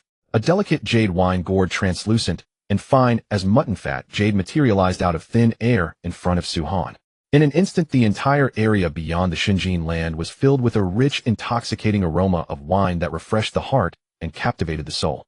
The fragrance rose in gentle wisps, drifting forth as if to shroud the whole world in its embrace. The once tranquil atmosphere shattered in an instant. Everyone involuntarily drew a deep breath, striving to capture every trace of the magnificent aroma, and intoxicated expressions flooded their faces. Even those who ordinarily maintained stern and restrained demeanors could not help but be moved, their eyes shimmering with surprise and longing. Each sect must pay 1 billion spirit stones to enter. Qing Shuang, I leave this matter entirely to you to collect the spirit stones. As soon as he finished speaking, Su-Han turned to look at the person beside him, his eyes full of trust and expectation. The woman called Qing Shuang slightly nodded, indicating her acceptance. Immediately after, Su-Han turned his gaze toward those scattered cultivators and said in a calm tone, "As for you scattered cultivator friends, each person only needs to pay 100 million spirit stones." His voice was not loud, yet it clearly reached everyone's ears. Hearing this, the crowd exchanged glances, each secretly calculating whether this arrangement was worth their while. However, for Su-Han, such delicacies and fine wines held little appeal. After all, with his current status and accumulated wealth, he already possessed countless rare treasures. His arrival at this mysterious divine forbidden land was already inevitable. Since the path was set, why not seize the opportunity to profit along the way? Just then a resounding voice rang out from the crowd. "I believe sect leader Su's pricing is remarkably fair and just. Our Heavenly Blade sect is willing to respond first." The speaker was none other than the sect leader of the Heavenly Blade sect, his expression open and generous as he readily voiced his support. With the Heavenly Blade sect leading the way, other sects quickly echoed their agreement. "Our Hawan sect is also willing to participate. Count us in as well." In an instant, the atmosphere grew fervent, and all major sects eagerly registered and paid their dues. Clearly in their eyes, a mere 10 billion spirit stones was as insignificant as a single hair from an ox for powerful sects with profound foundations like theirs. Moreover, the chance to explore the legendary divine forbidden land might yield unexpected rewards. What could such an investment possibly matter? Since Su-Han had already set the price, no one would casually renege. After all, reputation was of paramount importance in the immortal realm. After collecting the spirit stones, Su-Han's gaze sharpened like a falcon's. His figure stood tall as a mountain, radiating an unparalleled aura of authority. He casually extended a single finger and pointed it gently toward the entrance. In that instant, a thunderous roar erupted, as if the very world trembled. The impenetrable barrier crumbled, instantly shattering into countless fragments that scattered in all directions. Immediately after, a dazzling golden light blazed forth like a golden sun rising from the horizon. The light was so brilliant that no one could bear to look directly at it. As the golden radiance gradually dissipated, a breathtaking scene unfolded before their eyes. A shimmering silver screen stretched across the sky, like the Milky Way, pulsing with mysterious and captivating brilliance. "Very well. I have fulfilled my promise to all of you." Su-Han's voice rang out like a great bell, echoing through the heavens, filled with boundless dominance and confidence. "Once inside the divine forbidden land, you are all on your own. With that he turned without hesitation and led Shimin Qing Shuang and the other peerless beauties into this enigmatic realm. The powerful figures from other major factions seeing this were unwilling to fall behind. They began sharpening their weapons, eager and restless, unable to wait a moment longer to explore for themselves. In an instant shadows swarmed as countless experts filed through the entrance, passing through the gateway that shimmered with an otherworldly light. The moment Su Han and his companions stepped inside, the surrounding space began to twist violently. A powerful force swept over them, like surging ocean waves, wrapping them tightly within its embrace. In the blink of an eye the space calmed once more, but Su Han and the others found themselves standing upon the plaza was vast beyond imagination, stretching endlessly before their eyes. Yet in stark contrast, there was not the slightest fluctuation of spiritual energy or immortal aura, making it feel unusually desolate and empty. What place is this? Why is it so bizarre? I cannot sense even a trace of spiritual energy. Someone could no longer contain themselves and spoke aloud, their voice revealing deep confusion and unease. This must be the interior of the legendary divine Forbidden Land. As for our exact location, I fear no one can say for certain, another elder remarked, his brow furrowed in deep thought. The crowd buzzed with murmurs filled with both fear and curiosity about the unknown. Then with a deafening rumble the ground itself seemed to shake, as if a tremendous force had stirred it. In that instant the once calm ground began to tremble violently, as though an invisible giant hand were shaking it mercilessly. People stared in horror, their eyes wide, as an ancient and mysterious four-sided arena arose slowly from beneath the earth, descending upon them like a miracle from legend. The arena radiated an aura of antiquity, though every stone block bore the weight of centuries, exuding a profound sense of history. Under the sunlight faint glimmers danced across the arena's surface, as if whispering tales of the countless fierce battles once fought upon it.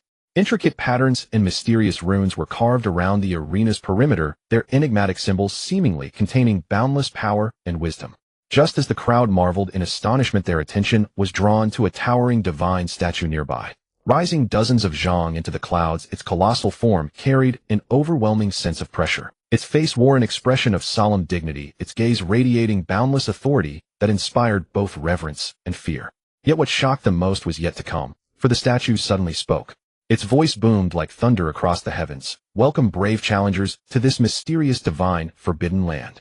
Within this place lie countless precious opportunities and treasures, but only through the divine Forbidden Arena trials shall you earn the right to claim them. Whether you triumph or fall, this fierce battle itself is a profound test of your strength.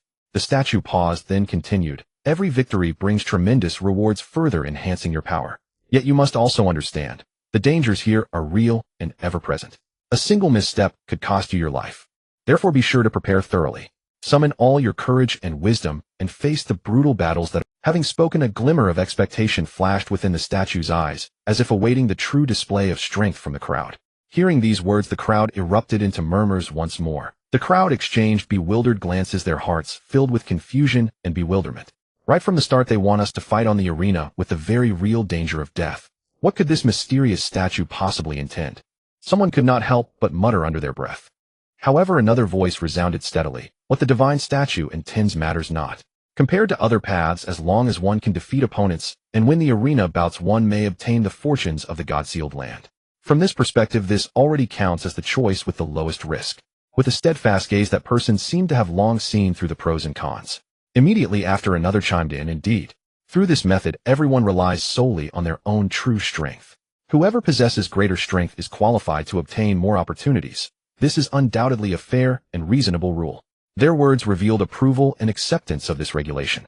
For a moment the scene fell into a brief silence. Regardless of the intricate relations among the various mighty powers before entering the God-sealed land, at least one thing was clear to all and formed a tacit understanding. That force would decide the victor.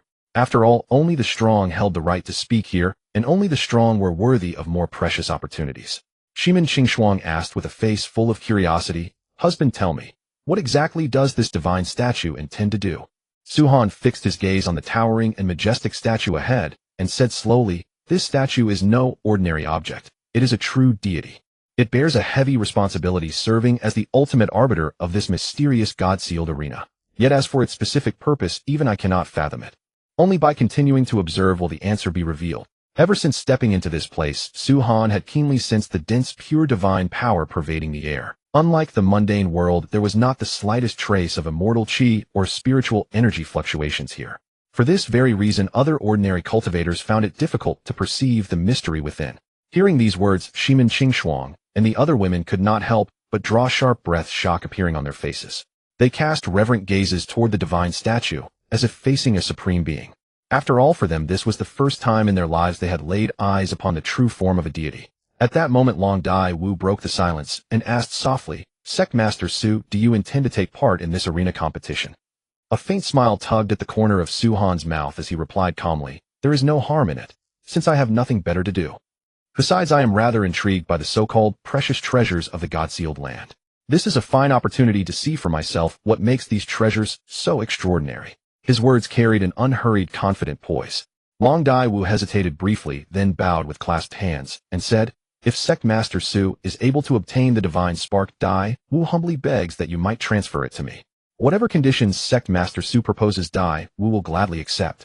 With her strength at the Immortal King realm, she was utterly negligible here.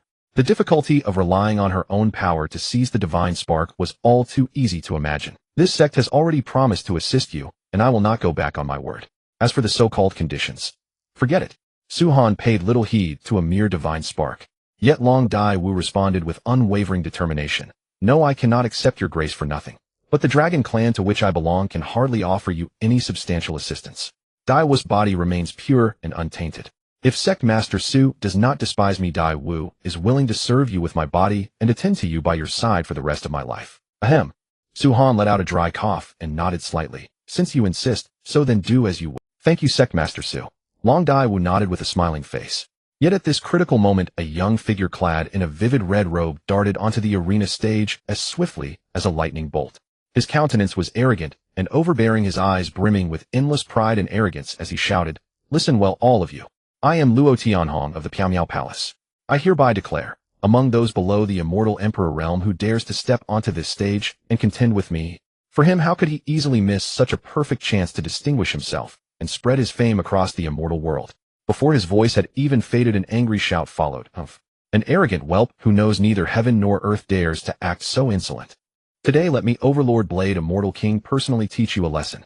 In an instant, a burly man as towering and sturdy as an iron pagoda descended upon the arena with a colossal blood-red long blade that gleamed with chilling light. In that moment, the entire atmosphere became unusually tense and solemn, as though a breathtaking life-or-death duel was about to unfold. At this very moment, all those present held their breath, their eyes fixed unwaveringly upon the two confronting figures on the stage, each silently speculating who would emerge victorious in this fierce battle. "Seeking death, watch my astonishing swan sword art." With an angry roar, Luo Tianhong, with a flick of his right hand, an Immortal Emperor weapon radiating boundless pressure materialized out of thin air. This weapon was entirely crystal clear, as if carved from translucent crystal, its surface shimmering with mysterious powerful runes that sent chills down one's spine. A fierce glint flashed through Luo Tianhong's eyes as he unhesitatingly unleashed his most prized sword technique, the astonishing swan sword art. In an instant, the very space seemed to be torn apart. Countless sharp, ruthless sword chi howled through the air, sweeping toward the Overlord Blade Immortal King with heaven-destroying, earth-shattering might. Faced with such a terrifying attack, the Overlord Blade Immortal King dared not show the slightest negligence. He let out a mighty shout. Overlord Blade rend the heavens. Gripping the blade hilt with both hands, he poured all his strength into a single slash. That slash was as if splitting heaven and earth apart. A colossal blade radiance tore through the void and collided violently with the boundless sword chi. In that instant, the deafening clang of metal rang through the clouds, shaking the very skies. Both combatants wielded every skill they possessed, exchanging blow after blow, and in the blink of an eye, they had already crossed dozens of moves. Each clash was as fierce as a meteor striking the earth, and the surrounding air itself warped under the fury of their battle. However, as time passed, the Overlord Blade Immortal King gradually found himself at a disadvantage. Though he resisted with all his might, in the end he still could not withstand the surging tide-like torrent of Luo Tianhong's assault. "Overlord Blade, will you not concede?" Finally, after another violent collision, the Overlord Blade Immortal King's form trembled, exposing a fatal opening. Seeing this, a cold and mocking smile curled up at the corner of Luo Tianhong's mouth. He swiftly drew two razor-sharp throwing knives. With a flick of his wrist, two streaks of cold light shot forth like lightning. With two soft puff sounds, the knives pierced precisely through the body of the Overlord Blade Immortal King. The Overlord Blade Immortal King let out a miserable scream, blood splattering everywhere. His entire body flew backward like a kite, with its string cut, crashing heavily onto the ground beneath the arena, his breath faint and his fighting strength completely lost. Luo Tianhong versus the Overlord Blade Immortal King. Luo Tianhong wins. The reward is an Immortal Emperor level cultivation art. As the majestic and resounding voice of the divine statue echoed, the entire scene fell into utter silence. Yet only a moment later the crowd erupted like a boiling cauldron. Countless pairs of eyes turned in shock toward the man standing tall and unwavering on the arena platform, Luo Tianhong. Many couldn't help but inhale sharply, their hearts churning with shock. Good heavens! The rewards of this divine prohibition arena are so astonishingly generous. The prize for a victor at the Immortal King realm is actually a legendary Immortal Emperor level cultivation art. Such a reward was so breathtaking that it was nearly impossible to believe one's own ears. Someone exclaimed in awe, "Indeed, this is beyond incredible." In the vast and boundless immortal realm, an Immortal Emperor level cultivation art is simply priceless, something one can only hope to encounter by fate. Apart from those lofty, transcendent Immortal Emperor level powerhouses who are qualified to possess one, ordinary cultivators wouldn't even dare to dream of it. His words resonated with many around him, and they all nodded in agreement. Another person added, "Even if one obtains an Immortal Emperor level cultivation art, it doesn't guarantee that one can successfully attain the supreme Immortal Emperor status. But without a doubt, once you possess such a peerless secret manual, it is equivalent to taking a crucial step on the path to becoming an Immortal Emperor. You are in fact a huge step closer to your goal." These words made everyone present even more envious and resentful of Luo Tianhong. Another person said, "Right, it seems this divine prohibition arena undoubtedly offers all of us an excellent opportunity to showcase our true strength and talents. However, one must admit that the risks involved are equally enormous. Look at that Overlord Blade Immortal King. He nearly lost his life right here a moment ago." Hearing this, many people wore lingering expressions of fear. For a time, all sorts of discussions rose and fell unceasingly. Some marveled at Luo Tianhong's fortune and power, while others worried about the hardships and dangers of the upcoming challenges. Regardless, this breathtaking duel and the mouth-watering rewards were deeply etched into everyone's hearts. Gazing at the Immortal Emperor level cultivation art in Luo Tianhong's hand, the crowd was filled with envy. But due to the rules of the divine prohibition arena, no one dared to snatch it away, because doing so would invite annihilation by the divine statue, and no one had that kind of courage. Standing proudly on the arena platform, Luo Tianhong said with high-spirited arrogance, "Who else? Who wants to come up and challenge me?" Merely winning one match had already earned him an Immortal Emperor level cultivation art. This made Luo Tianhong totally unwilling to leave the divine prohibition arena. "Dai, will you go?" Su Han said in a calm tone. "Yes." Long Dai Wu responded without the slightest hesitation. Since Su Han had asked her to make a move, given her understanding and trust in him, she knew there must be profound meaning behind it. Long Dai Wu moved her figure, crossing space in an instant like a bolt of lightning, and landed steadily on the arena platform, standing face to face with Luo Tianhong. A contemptuous smile curled at the corner of Luo Tianhong's mouth as his gaze wantonly surveyed the beautiful and powerful woman before him. He taunted Long Dai Wu as the young mistress of the Dragon Clan. "Your status is supremely noble, yet you willingly become the woman of a mere local barbarian. Don't you find that beneath your dignity? Why not consider following me instead? I promise you a life of boundless glory and wealth." Long Dai's beautiful eyes flashed with a trace of anger as she rebuked, "You. You're not worthy." Before she even finished speaking, the long sword in her hand had already left its sheath, carrying fierce sword aura as it slashed fiercely at Luo Tianhong. Seeing this, Luo Tianhong's expression changed slightly, but he quickly regained his composure. He sneered, "Since you refuse a toast only to be forced to drink a penalty, don't blame me for being rude." With that, he too unleashed a powerful technique to meet Long Dai's attack. In an instant, the arena blazed with flashing light, and sword energies crisscrossed in all directions. Both of them went all out, showing no mercy whatsoever. Every attack they made contained boundless destructive power, as if they were trying to tear the entire world apart. Since both sides had already reached the peak of the Immortal King realm and were evenly matched in strength, it was hard to determine a winner for a time. This violent battle caused everyone present to hold their breath, staring fixedly at the arena platform with hearts full of tension and expectation. No one knew who the final victor would be. They could only silently pray that the side they supported would win.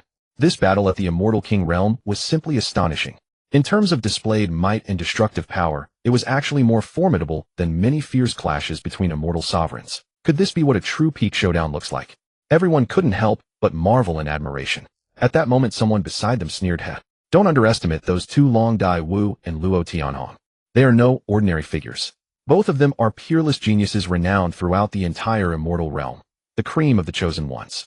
Even among the younger generation, they belong to the absolute most supreme existences." Hearing this, the people around them nodded in agreement. Then someone asked curiously so who do you all think will ultimately win this fierce battle? In my opinion, Luo Tianhong is still the more skilled. After all, judging from the current situation, he has clearly gained the upper hand. Another person chimed in, I'm afraid that within 30 moves Long Dai Wu will inevitably lose. At that moment, hundreds of thousands of cultivators in the field were discussing heatedly, but the vast majority seemed to hold little hope for Long Dai Wu. Shimin Qingshuang turned her gaze towards Su Han beside her, her delicate brows knitted tightly with worry.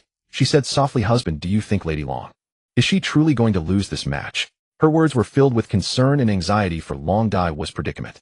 After all, looking at the current situation, Long Dai Wu was clearly at a disadvantage, constantly being suppressed by her opponent.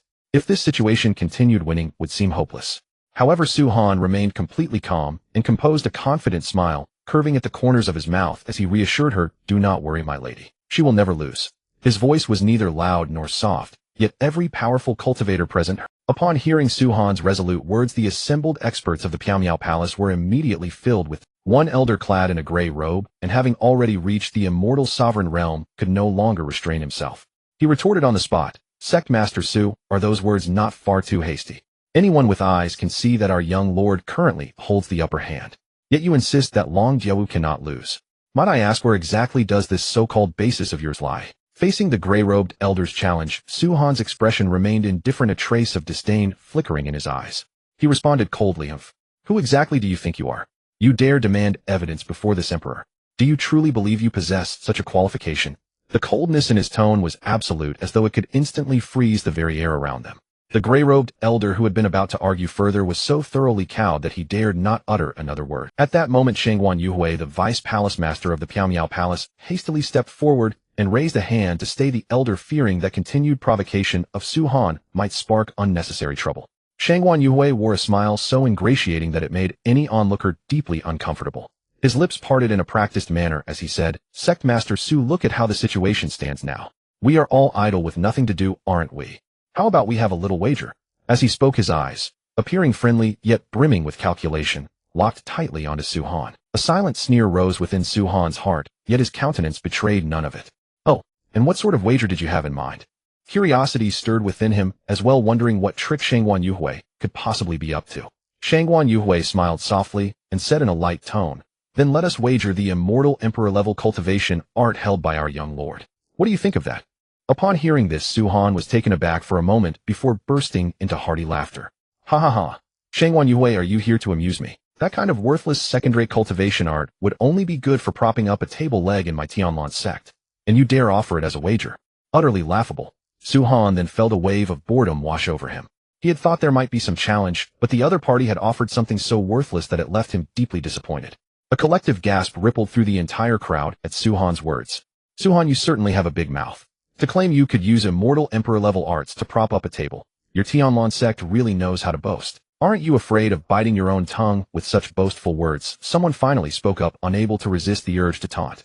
Indeed, even if you, Su Han, possess extraordinary strength and have already stepped into the Immortal Emperor realm, you must know that Immortal Emperor level arts are exceedingly rare and priceless treasures.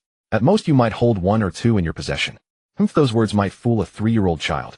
Another person chimed in, his face twisted with disdain. At that moment, the heavenly blade Immortal Emperor stepped forth from the crowd, his piercing gaze locked on Su Han as he declared loudly, hearing is not believing, seeing is believing.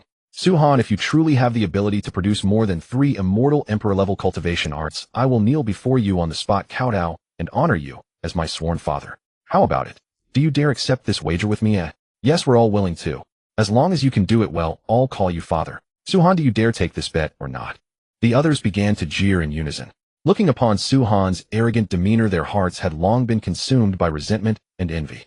Faced with the crowd's doubts and provocations, Su Han merely smiled faintly, offering no immediate response. His composed and unruffled bearing left everyone guessing whether he truly had the confidence to accept this challenge. Then, with an unwavering calm, Su Han spoke slowly. Very well. Since that is the case, I shall let you, who are no better than frogs at the bottom of a well, witness what truly peerless cultivation arts look like. In the same instant his words fell, Su Han unhesitatingly swept his broad, powerful palm. In that very moment, 3 enormous wooden frames materialized upon the ground, each one neatly stacked with countless cultivation manuals. What shocked everyone was that every single manual within those frames belonged to the supreme rank of Immortal Emperor level arts. Witnessing this, the heavenly blade Immortal Emperor felt a surge of doubt and contempt. He strode forward, picked up one of the manuals at random, and began to examine it closely. Yet after only a single glance, the heavenly blade Immortal Emperor seemed cast under a spell, instantly sinking into its contents, utterly unable to tear himself away. Time slipped by minute after minute. When the heavenly blade Immortal Emperor finally regained his senses, the onlookers, long consumed by impatience, closed in and chorused, "Heavenly blade Immortal Emperor, what is the verdict?" The heavenly blade Immortal Emperor let out a deep sigh before replying with immense gravity, "These are indeed genuine Immortal Emperor-level cultivation arts." Su-Han did not lie. Furthermore, any single manual among these far surpasses the Immortal Emperor-level art I have cultivated for tens of thousands of years, by hundreds of times in both power and subtlety. Having spoken these words, a barely concealed sense of defeat surfaced upon the heavenly blade Immortal Emperor's face. Clearly this experience had dealt him a tremendous blow. How could such formidable cultivation arts possibly exist? This seat absolutely refuses to believe it. Beside him, Shangguan Yuhui's eyes bulged in utter disbelief. As he spoke, he hurried forward, grabbed a manual, and began flipping through it. Before long, however, Shangguan Yuhui's complexion grew increasingly grim, and he was ultimately forced to concede the cruel truth. His conclusion was identical to the heavenly blade Immortal Emperors. The groups of exalted Immortal Emperors, Immortal Sovereigns, and Immortal Kings all solemnly lifted the manuals with meticulous care, focusing their complete attention upon them. Yet after reading them word by word, each of their faces displayed nothing but utter shock. What is happening? Why is it that even after painstakingly reading through this manual, my mind remains a complete blank, retaining not the slightest trace of it? One Immortal Sovereign could not help but cry out in astonishment. His eyes were wide and filled with disbelief, as though he had just stumbled through an incomprehensible nightmare. Meanwhile, the heavenly blade Immortal Emperor and the others exchanged glances, the answer already dawning within their minds. Though no one had spoken a word, the look in each other's eyes made it clear beyond doubt. All of this was surely the result of Su-Han's covert machinations. After all, given Su-Han's unfathomable strength and methods, making it impossible for them to remember the contents after reading was as easy as turning over his hand. Clearly those who had schemed to secretly learn these techniques had seen their crafty plans thoroughly dashed.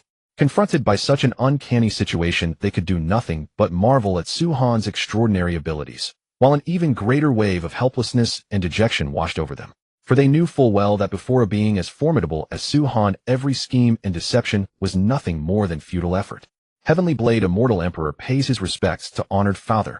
With this proclamation, the Heavenly Blade Immortal Emperor knelt on one knee, his eyes brimming with awe and reverence. His towering and formidable physique now appeared so humble, as if the figure before him were not immortal, but in supreme deity.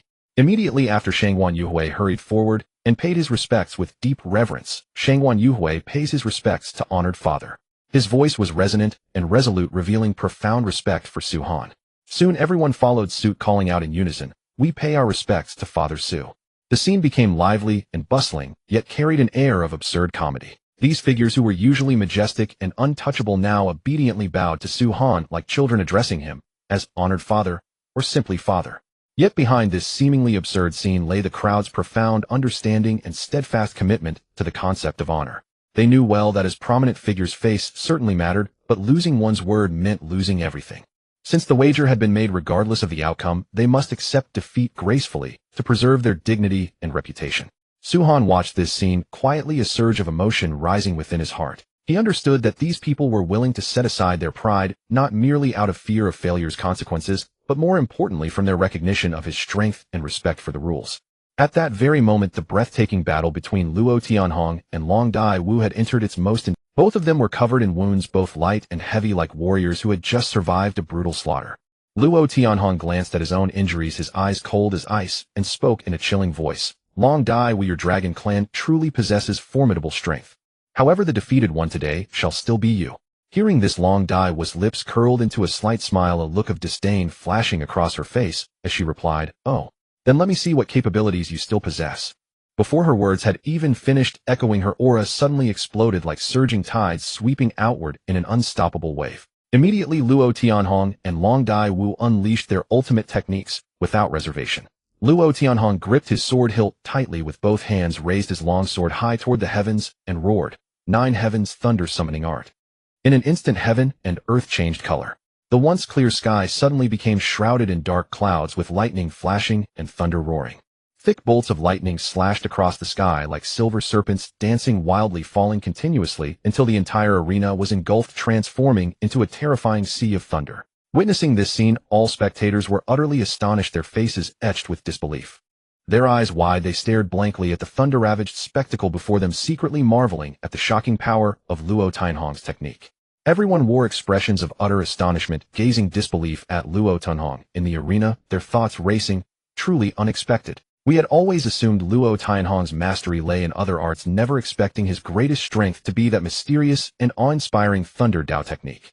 Just look at the power of this move. Even ordinary Immortal Emperor realm experts would likely struggle to withstand it. At this moment all eyes were fixed on Long Dai Wu, and they couldn't help but worry for her. It was well known that the Dragon Clan was renowned for their formidable physical bodies, yet even so, against such ruthless and unmatched attacks, they were by no means invincible. In this encounter, Long Dai Wu had undoubtedly fallen into extreme danger. One misstep could result in severe injury or even threaten her life. Among the crowd, someone couldn't help but whisper, "Everyone, do you think Su Han will intervene in this competition? After all, Long Dai Wu shares a close bond with him." Hearing this, another person scoffed, "Nonsense. This is a sacred and inviolable divine forbidden zone. How could one casually violate the rules of the divine arena? Even with the greatest courage in the world, Su Han would never dare to openly defy the divine statue's authority." Immediately, various discussions erupted, one after another, never ceasing. Yet no matter how everyone speculated, only time would reveal the final outcome. So what if it comes with great force? This mere 9 heavens thunder could never take my life. What absurd nonsense. With a furious shout, Long Dai Wu's figure flickered, and like a phantom, she leaped straight into the clouds. In that instant, a magnificent purple dragon radiating dazzling light and a noble, exquisite purple phoenix materialized around her. Meanwhile, the once closed gate of heaven slowly opened, as if revealing a mysterious passage to bound. From within the gate, countless streams of great Dao power surged continuously like a torrent, surrounding Long Dai Wu completely. At this moment, she exuded an awe-inspiring majesty, like a supreme deity descending from the heavens upon the mortal realm, making one afraid to look directly upon her. Then, with a light cry from Long Dai Wu, heavenly mist, sword song, dragons soaring, and phoenix dancing, she swung her long sword fiercely. Immediately, sword light arced like a rainbow, sword chi crisscrossed in all directions, forming a devastating blade of energy that rushed toward Luo Tianhong with the force of thunder and lightning. This seemingly simple strike alone contained world-destroying power. Luo Tianhong's meticulously crafted vast sea of thunder formed by the 9 heavens thunder proved completely powerless against this terrifying blade. In the blink of an eye, it crumbled and dissipated into nothingness. As for Luo Tianhong himself, he didn't even have time to react before his right arm was severed by this blade. He screamed in agony, lost his balance, and crashed heavily to the ground, spitting large amounts of blood that stained the arena beneath him red. Gasp! Everyone involuntarily drew in cold breaths, their faces filled with shock. Good heavens! Long Dai Wu can actually control great Dao power. This is simply unbelievable. How is this even possible? Someone cried out in disbelief. In my opinion, she's clearly cheating. She's of the Dragon Clan, yet she uses the supreme sword technique of Tianlan sect. Such conduct is truly unsportsmanlike, another person said indignantly. However, someone immediately retorted, "Coming from you Misty Peak Palace people, doesn't that just show you're being petty and can't accept defeat? Long Dai Wu is the wife of Sect Master Su, so what's surprising about her knowing Tianlan sect's supreme sword technique? Furthermore, there is not a single rule in this arena competition that forbids contestants from utilizing means beyond their own abilities." Well spoken. If you cannot afford to lose, then you should not have come to this contest. In the final analysis, the problem lies in the fact that Luo Tianhong, the young master of your Piamiao Palace, is simply lacking in strength. At the same time, this also serves as vivid proof that the Tianlan sword song, the supreme sword art guarding the Tianlan sect, is truly formidable beyond imagination, for it can command even the power of the Grand Dao with perfect ease. For a moment, all manner of discussions rose and fell in unending succession. If prior to this Su Han had produced a stack of Immortal Emperor level cultivation techniques, it would have merely left everyone present utterly astounded. Yet now, as the power of the Grand Dao unleashed by the Tianlan sword song surged forth, all were left wide-eyed, with jaws nearly dropping to the ground. In the gazes they directed towards Su Han, a deep and heartfelt veneration had already surfaced. It was a genuine recognition and awe inspired by a true powerhouse welling from the bottom of their souls. After all, even Long Diawu, who was only at the Immortal King realm, already displayed such terrifying might when she executed the Tianlan sword song.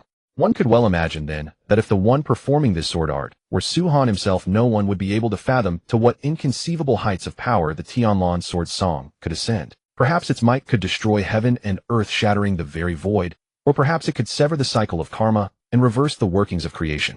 In short, all manner of unimaginable visions flooded the minds of the crowd, leaving them lost in yearning and astonishment. Luo Tianhong versus Long Diawu. Long Diawu wins. Reward: 2 Immortal Emperor level cultivation techniques. The voice of the divine statue rang out once more. In the very next instant, the heavenly saber Immortal Emperor flew onto the towering, awe-inspiring arena like a dazzling meteor. With a stance as upright as a pine and eyes as piercing as an eagle's, he fixed his gaze on Su Han and declared with bold confidence, "Sect Master, Su, please honor me with your instruction."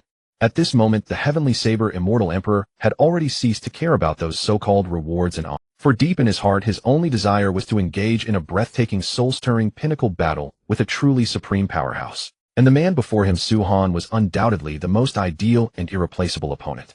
Yet facing this earnest invitation from the heavenly saber Immortal Emperor, Su Han did not respond immediately.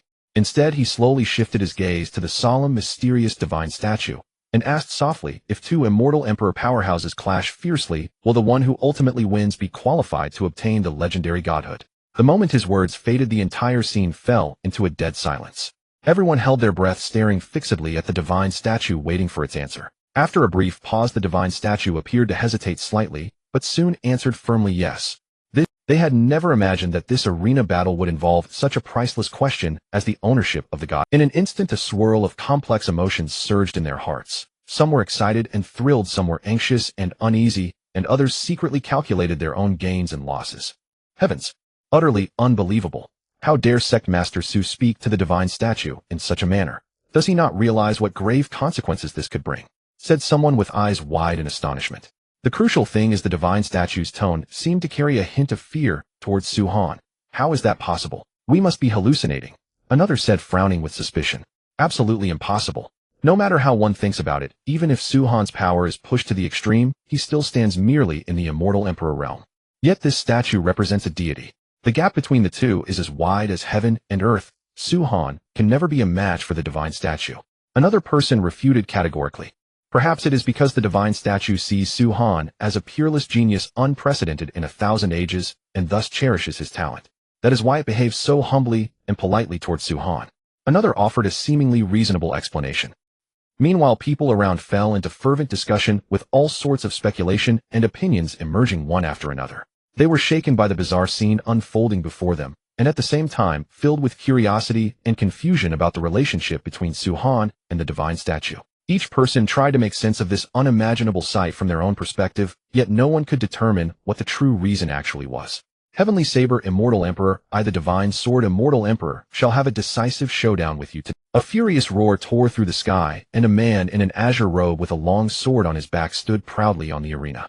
His eyes blazed like torches, and his whole body emanated a razor-sharp sword aura. Immediately after, another voice rang out, "Heavenly Saber Immortal Emperor, I the Azure Smoke Immortal Emperor challenge you as well." This man was dressed in white as pure as snow, his bearing ethereal and immortalesque, with faint wisps of azure smoke swirling around him, as if he had just stepped out from a celestial realm.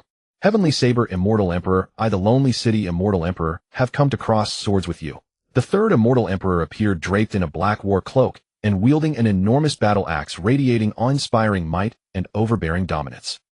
For a time, the arena was crowded with figures. Over a dozen Immortal Emperors had gathered. Each wore a solemn expression, their eyes glittering with greed and longing. Clearly, it was the seductive aura emanating from that mysterious and powerful godhood that had drawn them to this god-forbidden land in the first place. Now everyone turned their focus to Su Han, vying for a share of the spoils. Yet faced with so many challengers, the Heavenly Saber Immortal Emperor remained exceptionally calm. A disdainful smile curled at the corner of his mouth as he declared loudly, "Want to fight this emperor? Then get in line. To be truthful, the one I most wish to battle is not any of you, but that Sect Master Su." His voice echoed like a great bell, deafening to the ear. The Heavenly Saber Immortal Emperor saw through the minds of these people quite clearly. In his eyes, they were merely only an unmatched powerhouse like Su Han could ignite his true fighting spirit. "Get down. I warn you once, if you dare disturb this arena contest again, you shall be killed without mercy." As soon as the divine statue spoke, the divine sword Immortal Emperor and a dozen other Immortal Emperors instantly lost their nerve and hastily flew off the god-forbidden arena. Next up, Su Han versus the Heavenly Saber Immortal Emperor. The moment these words were announced, the crowd burst into fervent excitement. They too longed to witness what a battle between the absolute pinnacles of the immortal realm would look like. "Sect Master Su, pray behold. This is my treasured blade, the Heaven Blade." said the Heaven Blade Immortal Emperor with a proud expression, slowly raising the long saber, shimmering with mysterious light, with both hands. His eyes gleamed with intensity, as if presenting a peerless treasure to the world. The Heaven Blade was fiery red, all over, dazzling and radiant like burning flames. The blade was covered with ancient and mysterious runes, every stroke containing boundless power and profound secrets. A resplendent gemstone was inlaid in the hilt, exuding a heart-stopping aura. When the Heaven Blade appeared before everyone's eyes, an invisible pressure instantly spread across the. Such overwhelming oppression was enough to prove that the Heaven Blade had experienced countless bloody slaughters. Only after slaying innumerable powerful enemies could such terrifying killing intent be condensed. Yet confronted with such a shocking scene, Su-Han merely smiled faintly, his expression still calm and composed. He gently shook his head and said in a calm tone, "Admittedly, a blade forged from chaos immortal gold can indeed be called a peerless masterpiece. However, a true master of the blade should know how to wield the power on the edge and grasp its true essence. Only in this way can one attain the highest realm of blade arts." Su-Han's words were like a bucket of cold water poured over the Heaven Blade Immortal Emperor, making his previously smug expression instantly turn grim. He gripped the Heaven Blade tightly, a hint of unwillingness and anger flashing in his eyes. But soon he regained his composure, and after taking a deep breath, said, "Sect Master Su's words are truly instructive. It seems I was too shallow. I hope Sect Master Su will not hesitate to enlighten me with your guidance." Hiss! At Su-Han's words, the entire audience gasped. Oh my heavens! This Heaven Blade Immortal Emperor is an expert who relied on blade arts to cultivate all the way to the Immortal Emperor realm. Even when one casts their gaze across the entire vast and boundless immortal world, among those immortal emperors who use blades as weapons, the Heaven Blade Immortal Emperor is the most outstanding and supreme existence. Yet that Sect Master Su actually dared to speak such wild words, claiming that the Heaven Blade Immortal Emperor does not know the true way of the blade at all. This is truly the height of arrogance. In my opinion, given Su-Han's formidable strength, he has absolutely no need to deliberately defame the Heaven Blade Immortal Emperor's reputation. Thus I speculate that perhaps this Lord Su-Han himself possesses extremely profound attainments and insights in the way of the blade. If not, how could he possibly have such deep and unique views on the blade? That is simply errant nonsense. Need I remind you, throughout the immortal world, who doesn't know that the Tianlan sect relies on sword arts to stand in the world? Every single person in the sect without exception uses long swords as their weapon. Even Su-Han himself, the Sect Master, has never used a blade. Yet now you tell me that Su-Han's understanding of the way of the blade is even greater than that of the Heaven Blade Immortal Emperor, who attained the Immortal Emperor position through blade arts. Isn't this sheer nonsense? What else could it be? Exactly. I agree that Su-Han is indeed extraordinarily powerful, and the Tianlan sect sword arts are unrivaled and unique in the world. But if you insist that Su-Han is proficient in the way of the blade, even if you beat me to death, I would never believe it. In the vast, boundless, mysterious, immortal world, there exists a widely acknowledged and deeply ingrained fundamental concept. That is, when a cultivator embarks on the journey to attain the immortal monarch Dao, he or she must precisely determine the Dao in which they are most proficient. Only then is there a glimmer of hope to succeed in attaining the Dao. What is the reason for this? It turns out that below the immortal monarch realm, there are indeed many extraordinarily talented and astonishing cultivators who have refined attainments and profound insights in numerous fields, such as the way of the sword, the way of the blade, and the way of the spear. However, once one transcends to the immortal monarch realm and above, the situation is entirely different. At this time, if one wishes to continue scaling the heights and stride toward the supreme realm of attaining the Immortal Emperor Dao, one must reluctantly give up the other Daos and devote oneself wholeheartedly to the deep cultivation of a single Dao. Of course, if someone insists on practicing multiple Daos comprehensively, it is not entirely impossible. It's just that such an approach often results in learning a little of everything without mastering any, ultimately leaving one mired in the swamp of the immortal monarch realm, unable to extricate oneself. Even if one possesses the most heaven-defying talent, they will ultimately fail to escape the fate of being mercilessly swallowed by the torrent of time, leaving behind only a sigh. For this reason, from ancient times to the present, no one has ever dared to attempt cultivating several Dao paths at once. After all, everyone clearly understands that doing so is no different from destroying one's own prospects. It is the very opposite of attaining the supreme Immortal Emperor realm. Everyone knew that Su-Han's current cultivation base was at the Immortal Emperor level. But to make them believe that Su-Han, an Immortal Emperor who proved his Dao through the sword, could surpass the Heaven Blade Immortal Emperor in his understanding of the blade, that would simply be treating them all as fools. Within the bustling crowd, a woman dressed in a blue robe. Her countenance was beautiful and ethereal, yet carried a chill. She said softly, "Grandpa, look at that Su-Han. He is simply too arrogant. This man is just a swordsman, yet he dares to make presumptuous comments about the Heaven Blade Immortal Emperor. What gives him the right? Hearing his granddaughter's words, the old man in hemp garments beside her unhurriedly picked up the wine gourd in his hand, tilted his head back, and took a huge gulp of wine.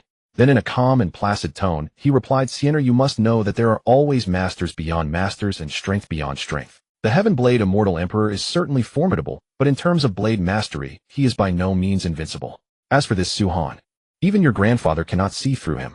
I can say that he is the most profound and unfathomable person your grandfather has ever met in his life. I understand, Grandpa. The blue-robed woman nodded obediently.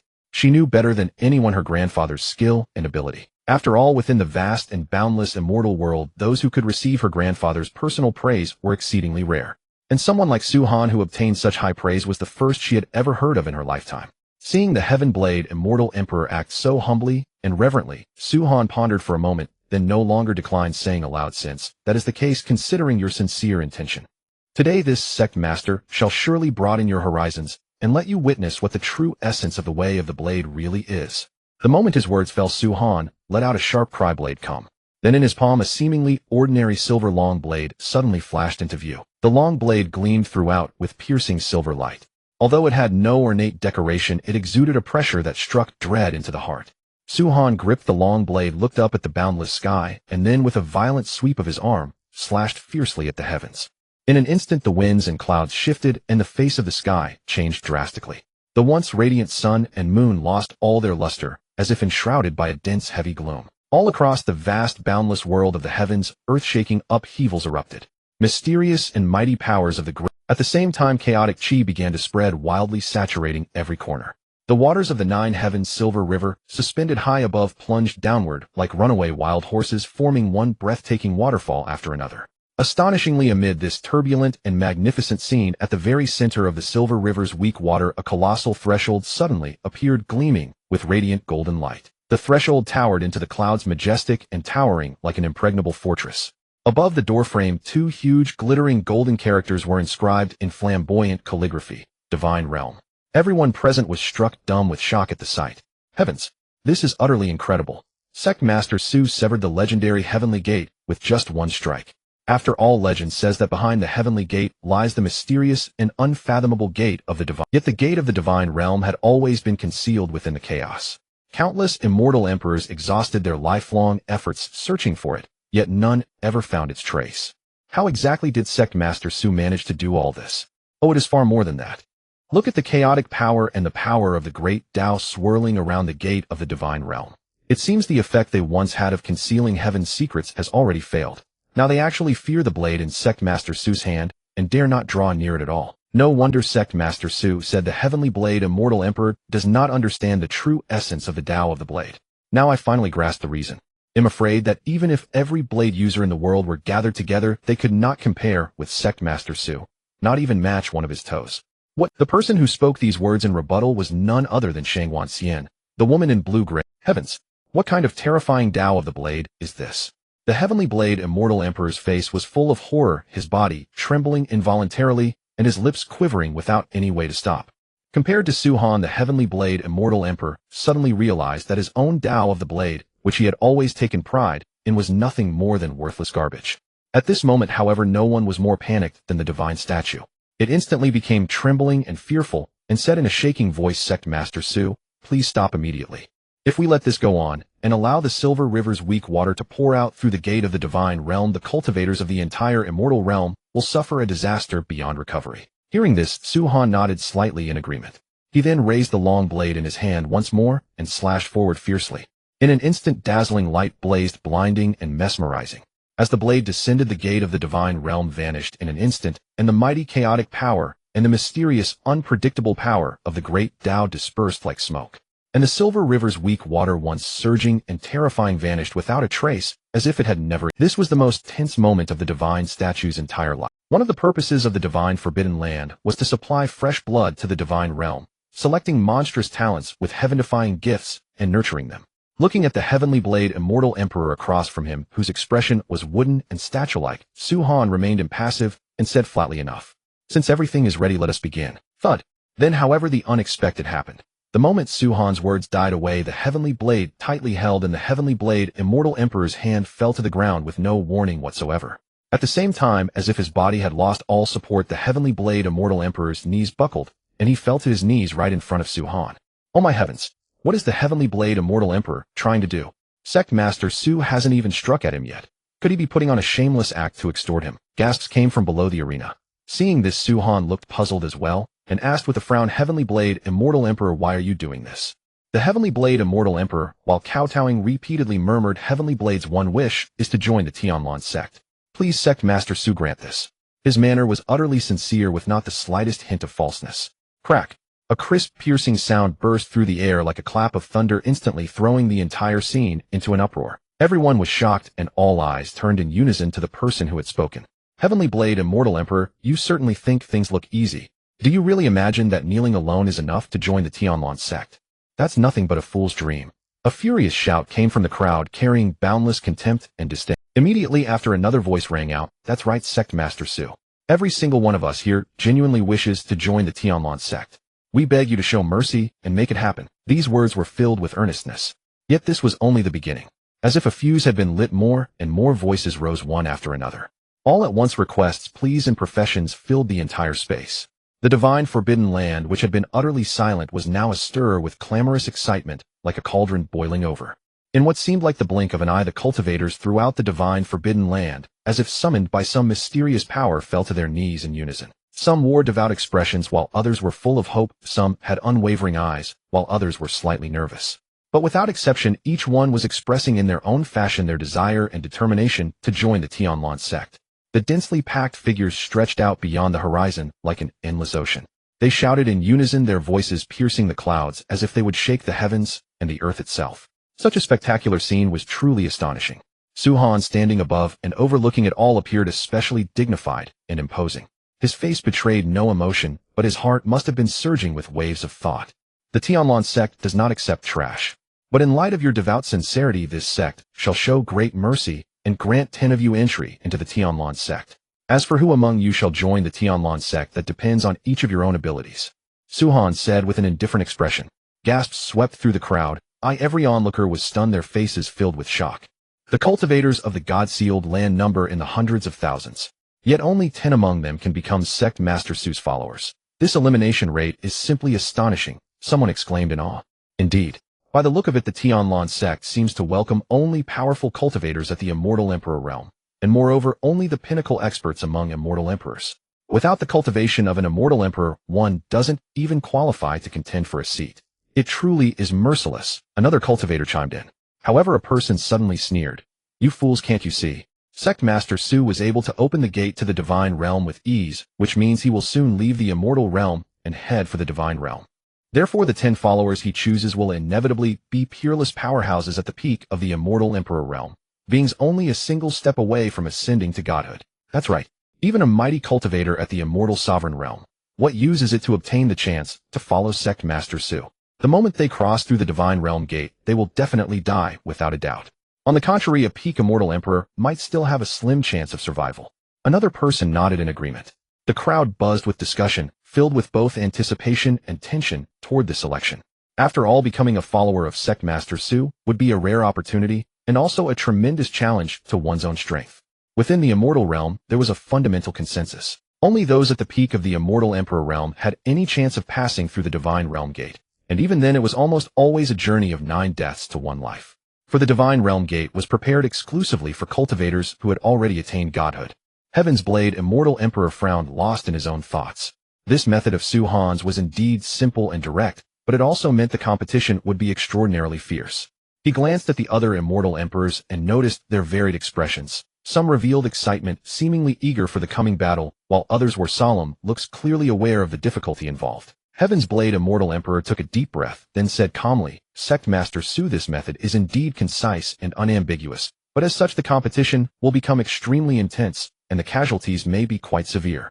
Should we consider some gentler method of selection? His voice was not loud, yet it carried an air of authority. Everyone present fell silent, listening quietly to his opinion. Su-Han nodded, slightly understanding Heaven's Blade Immortal Emperor's concern.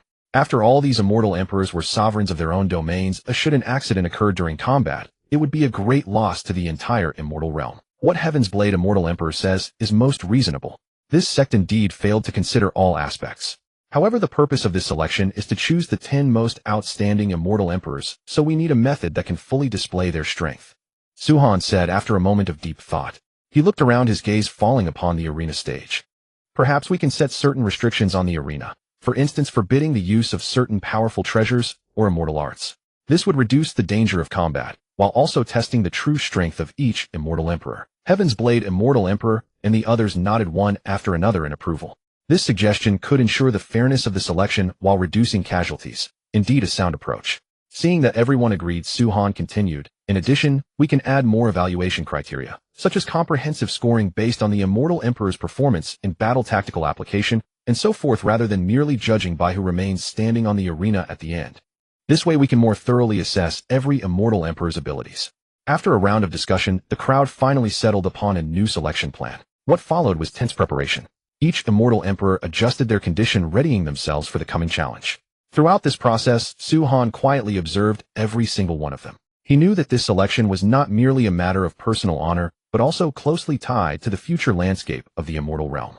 He hoped to find truly capable individuals through this trial.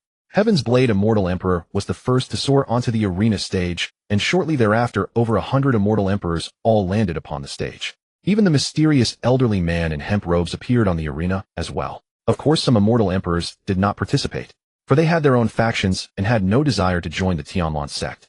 Ruthless Immortal Emperor, why not join forces with me? After all, in a chaotic melee like this, relying solely on individual strength will make it very hard to last until the very end. Heavenly Secret's Empress gaze was firm as she looked at the ruthless Immortal Emperor and spoke with genuine. She understood that this battle tested not only the cultivator's raw power, but also required strategy and teamwork. The ruthless Immortal Emperor fell silent for a moment, then slowly nodded in agreement. Meanwhile, the other Immortal Emperors also began to make their moves. They searched in all directions for partners, hoping to gain an advantage in this fierce battle. Among them, Kaiyang Immortal Emperor found another Immortal Emperor and proposed an alliance. If you don't want to lose too miserably, cooperate with me. Otherwise, neither of us will achieve a good outcome.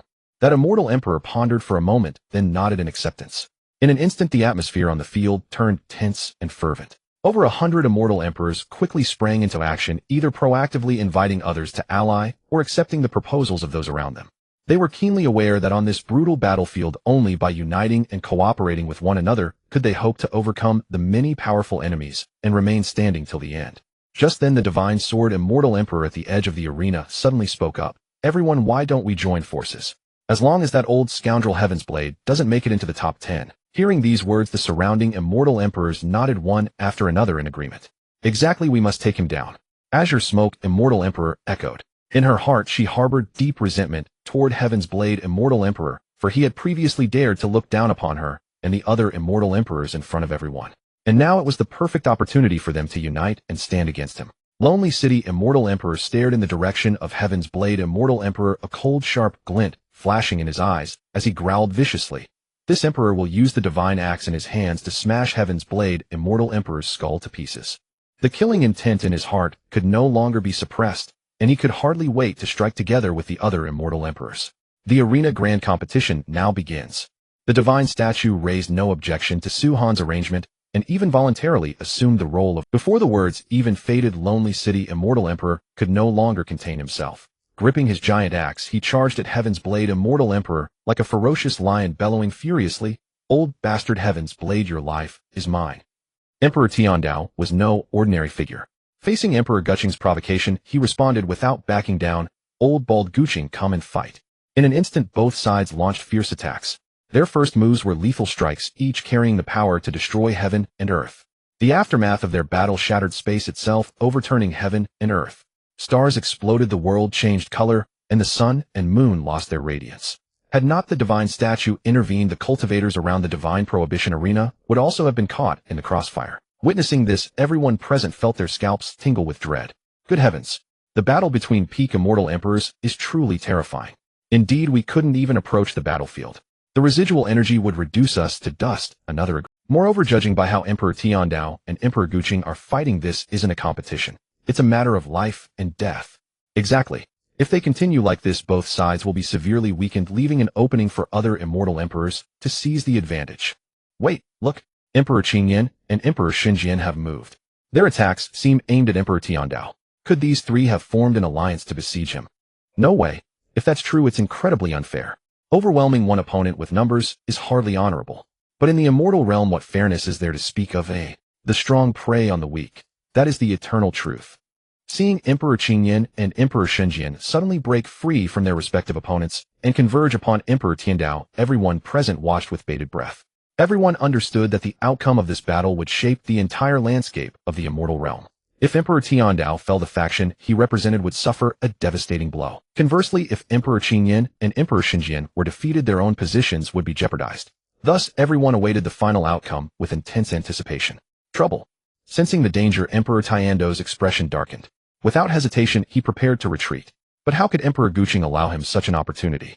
Emperor Guqing's entire body surged with immortal power, and the massive axe in his hand radiated a terrifying aura as he brought it down upon Emperor Tiandao with devastating force. Facing such a formidable attack, Emperor Tiandao dared not show the slightest negligence.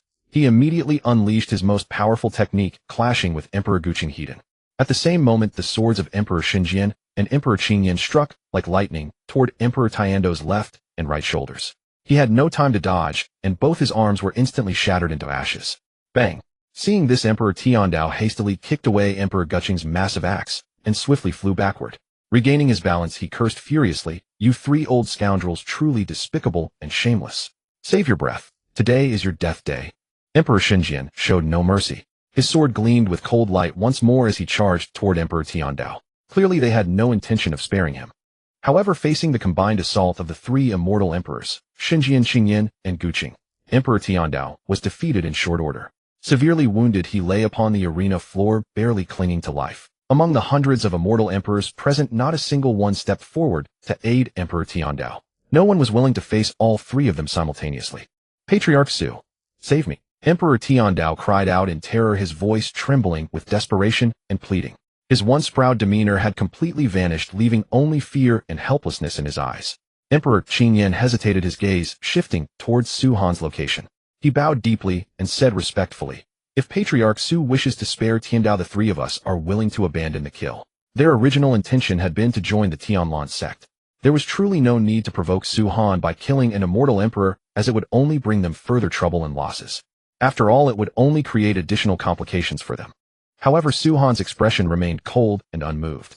His tone was resolute. "This Sect Master still maintains what was said earlier. Only the 10 immortals who remain on the arena at the end will truly serve the Tianlan sect. I will treat all of you fairly without any favoritism." As for a foolish fellow like Emperor Tiandao, Su Han had never regarded him as a threat. From the very beginning, while others on the arena had formed factions and alliances, this Emperor Tiandao had sat idly with his eyes closed, pretending to be profound and unfathomable. The result? He was crushed by the combined attack of Emperor Qingyan and the others. He had only himself to blame. Bang! With a thunderous crash, everyone's attention was drawn to the arena. The moment Su Han finished speaking, Qingyan struck with astonishing speed. In a single flash of her sword, Emperor Tiandao's head was severed. The scene left, Qingyan did not give Emperor Tiandao any chance to recover. She swung her sword once more, annihilating his divine soul into nothingness. This act utterly shocked the onlookers. They realized the battle had become mercilessly brutal. "Heaven above! I have never in my lifetime witnessed the fall of an immortal emperor," someone exclaimed in disbelief. "Though the Immortal Emperor realm is hailed as the pinnacle of the immortal realm, even they can die. It can only be said that Emperor Tiandao died as he deserved," another remarked. "Could it be that dozens more immortal emperors will perish before this great battle comes to an end?" someone asked with, "Not necessarily. The other immortal emperors do not harbor lethal grudges against one another. At most, they will determine a victor. It will not be a fight to the death," another analyzed. The crowd erupted into heated discussion, filled with speculation and anxiety about the future developments. At this moment, the atmosphere in the arena grew exceptionally tense. Everyone could feel the threat of death looming over them. Qingyan, however, stood quietly as though none of it concerned her. Yet the aura she exuded inspired both fear and reverence. Bang, bang, bang. A series of heavy impacts echoed through the arena. But what happened next left everyone present utterly astonished. The old man in coarse robes suddenly struck, his movements swift as lightning, leaving no time for reaction. In the blink of an eye, the 5 immortal emperor cultivators were sent flying backward, blood spurting from their mouths, grievously injured, and their spiritual energy severely depleted. What is the true background of this old man in robes? His cultivation is truly terrifying. A cultivator in the crowd could not help but exclaim. At that moment, all eyes converged upon the old man in coarse robes, filled with astonishment and bewilderment. No one could have imagined that this seemingly ordinary old man in coarse linen robes concealed such unfathomable power. His strike moments ago had been shockingly fast, and his strength was so overwhelming it made one's heart tremble. The 5 Immortal Emperor powerhouses stood utterly helpless before him. In an instant they were gravely wounded and sent crashing to the ground. They stared at the linen-robed old man with faces full of terror, their hearts filled with disbelief. They could never have understood how they, esteemed immortal emperors, could have been defeated so miserably. Just who was this old man in coarse linen robes standing before them? How could he possess such terrifying strength? At that moment the entire scene fell into a deathly silence.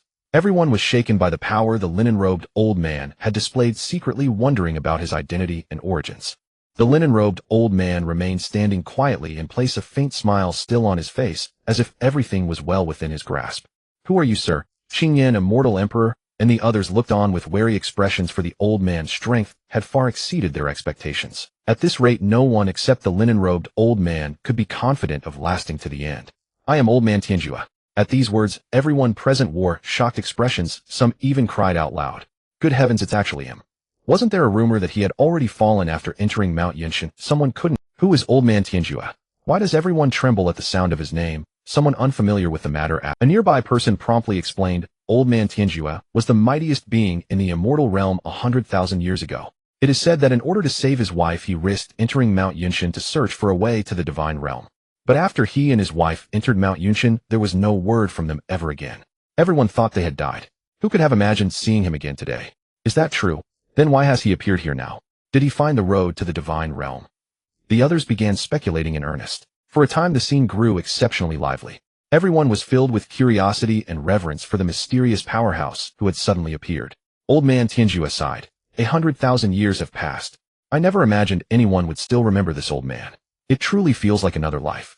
What a pity. This old man never found the way to the divine realm, nor did he manage to bring his wife back to life. As the final words fell, grief was unmistakable in Old Man Tianjue's eyes. For 100,000 years Old Man Tianjue had been searching for the gate of the divine realm, longing to enter. Yet now unexpectedly he had witnessed that very gate with his own eyes. This was the fundamental reason Old Man Tianjue had wanted to take part in the arena tournament. Only by joining the Tianlan sect could one have a chance to reach the divine realm. After a fierce and bloody battle, only 2 people remained on the arena platform. One was Old Man Tianjue, and the other was Bummy, Immortal Emperor. At this moment Bummy, Immortal Emperor, was covered in wounds, his face pale as paper, his aura withered to the extreme. Had he not forced himself to remain standing, he would likely have collapsed long ago. In contrast, Old Man Tianjue appeared far more relaxed, merely breathing a little heavily with a trace of weariness in his eyes. In terms of true strength, Bummy, Immortal Emperor, was indeed nothing special among this assembly of immortal emperors. But in age he was the youngest and also the most gifted. Bummy, Immortal Emperor, ingested some healing pills, color gradually returned to his face, yet he remained extremely feeble. He looked at Old Man Tianjue, his eyes filled with gratitude and confusion. "Senior, why did you help me?" Bummy, Immortal Emperor, asked in bewilderment. Without Old Man Tianjue's assistance, given his own strength alone, he could never have stood until the very end. Yet he clearly had no acquaintance with Old Man Tianjue, no connection whatsoever. This left Bummy, Immortal Emperor, deeply puzzled. Old Man Tianjue sighed and said slowly, "Because you are the descendant of an old friend."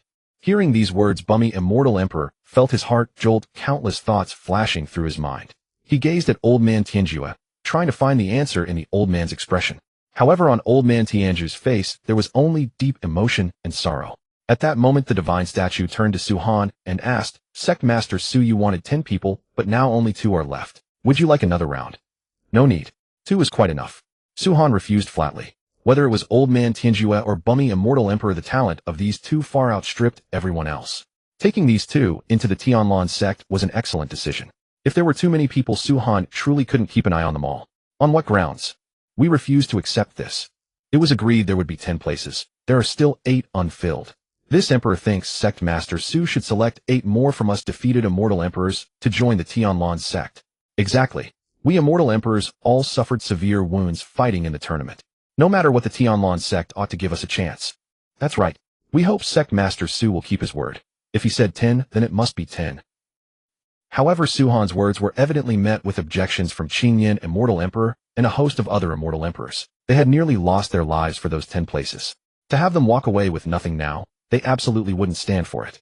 8 places were clearly still open, yet Su Han refused to recruit anyone else. Qingyan, Immortal Emperor, and the others were deeply dissatisfied. Boom, boom, boom. With an earth-shattering burst of thunder, an enormous golden palm descended from the sky, as massive and awe-inspiring as a lofty mountain peak. This palm carried boundless majesty as if it could crush the entire world. In that split second, Qingyan, Immortal Emperor, and dozens of other Immortal Emperors were utterly unable to react. They opened their eyes wide and stared in horror at the golden giant palm in the sky, but it was already too late. The giant palm descended at a terrifying speed, instantly smashing them all into clouds of crimson blood mist. These Immortal Emperors did not even have the strength to resist. Their bodies were shattered under the weight of the giant palm, scattering into countless tiny blood droplets that drifted through the air. Even more terrifying, their divine souls were completely obliterated in that moment. Their once mighty soul power proved so fragile before the golden palm that it crumbled at a single touch. It all happened so swiftly that they could not even let out a scream.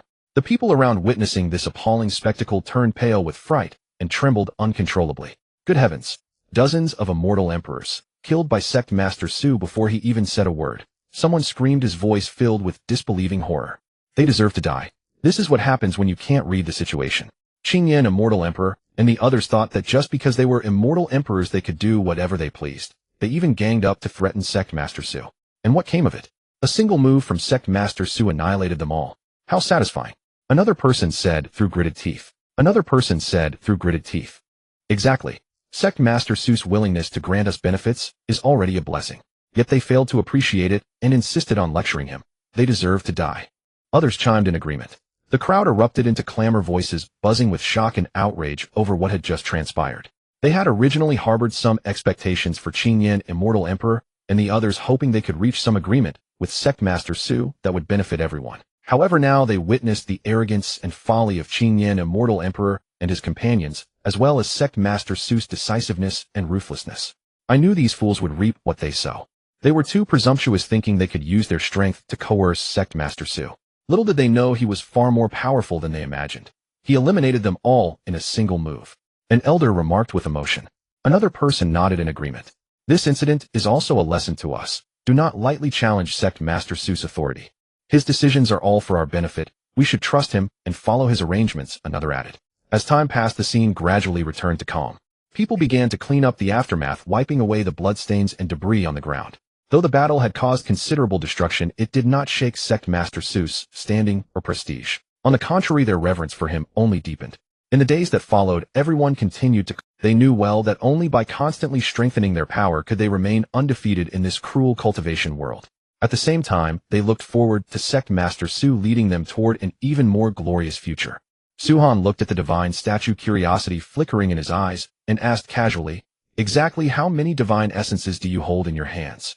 The divine statue was momentarily taken aback, seemingly not expecting Su-Han to ask such a question, but quickly recovered and answered with a smile, "There are 5 in total." Hearing the statue's answer, Su-Han couldn't help but frown, muttering inwardly, "Are you sure you're not joking?" According to his calculations, Shimin Qingshuang Murong, Chiodi Meng Feishuan, and Long Diao all needed to ascend to godhood for people. Adding the Dragon Clan ancestor Old Man Tianjue and Immortal Emperor Bummy, 3 more, made 7 in total. Yet the divine statue only claimed to have 5 divine essences, which clearly fell short of the requirement. Seeing Su-Han's expression, the divine statue looked a bit embarrassed and hastily explained, "Sect Master Su, you must understand that divine essences are not cabbages. They are extremely precious. Moreover, the divine realm has a rigid hierarchy. Its resources are also. Therefore, the divine realm committee strictly controls the number of gods." "Are you also a god on the divine realm committee?" Su-Han asked. The divine statue immediately shook his head and chuckled. "No, I am from the Heavenly Tao Alliance of the Divine Realm. If anything, the Heavenly Tao Alliance is one of the founding members of the Divine Realm Committee." Su-Han smiled faintly. "Aren't you betraying them by telling me everything? I've wanted to betray them all along.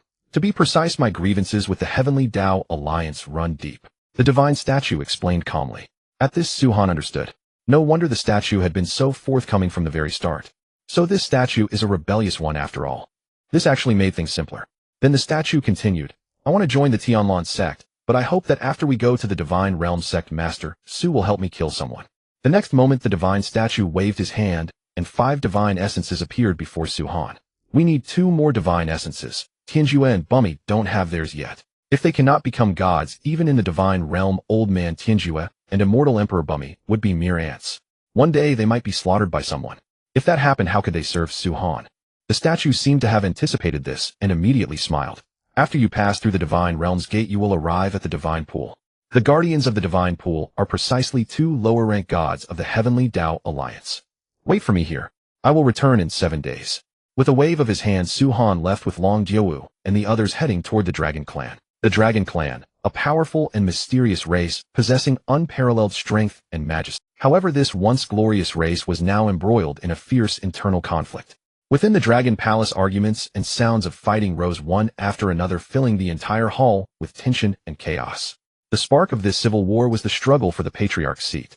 At this moment, Second Elder Long Chun led thousands of powerful warriors as he stormed into the Dragon Palace, directly threatening the current Patriarch Long Feng. His gaze was icy, his voice low. Long Feng, hand over the position of Patriarch, or don't blame me for facing Long Chen's pressure. Long Feng, though severely wounded, stood his ground firmly, sparks of rage flashing in his eyes. He ground his teeth and snarled, "Long Chen, you deserve to die. If I weren't severely injured, I'd take your miserable life right now." As the standoff between the two sides escalated, battle was on the verge of breaking out. The entire Dragon Palace was engulfed in flames of war as countless powerhouses engaged in life-and-death duels. Every attack carried boundless force, causing the palace structures to totter on the verge of collapse. This internal strife plunged the Dragon Clan into an unprecedented crisis and made the outside world reevaluate this race that had once shaken the heavens. Who would become the new Patriarch? Where would the Dragon Clan go from here? It was all still unknown. "You old fool, you refuse a toast only to drink a forfeit. Die!" Long Chun roared in anger, flicking the long sword in his hand. A dazzling sword light streaked across the sky, slashing toward Long Feng with a fierce sword aura. This strike was astonishingly powerful. If it hit Long Feng, he would surely die on the spot. Yet just as the sword light was about to descend, a dazzling golden radiance suddenly flashed forth, repelling Long Chen's flying sword in an instant. Immediately after, violent ripples spread through the void, and Long Jiawu and several of her guards material. Long Chun was momentarily stunned, surprise flickering across his face.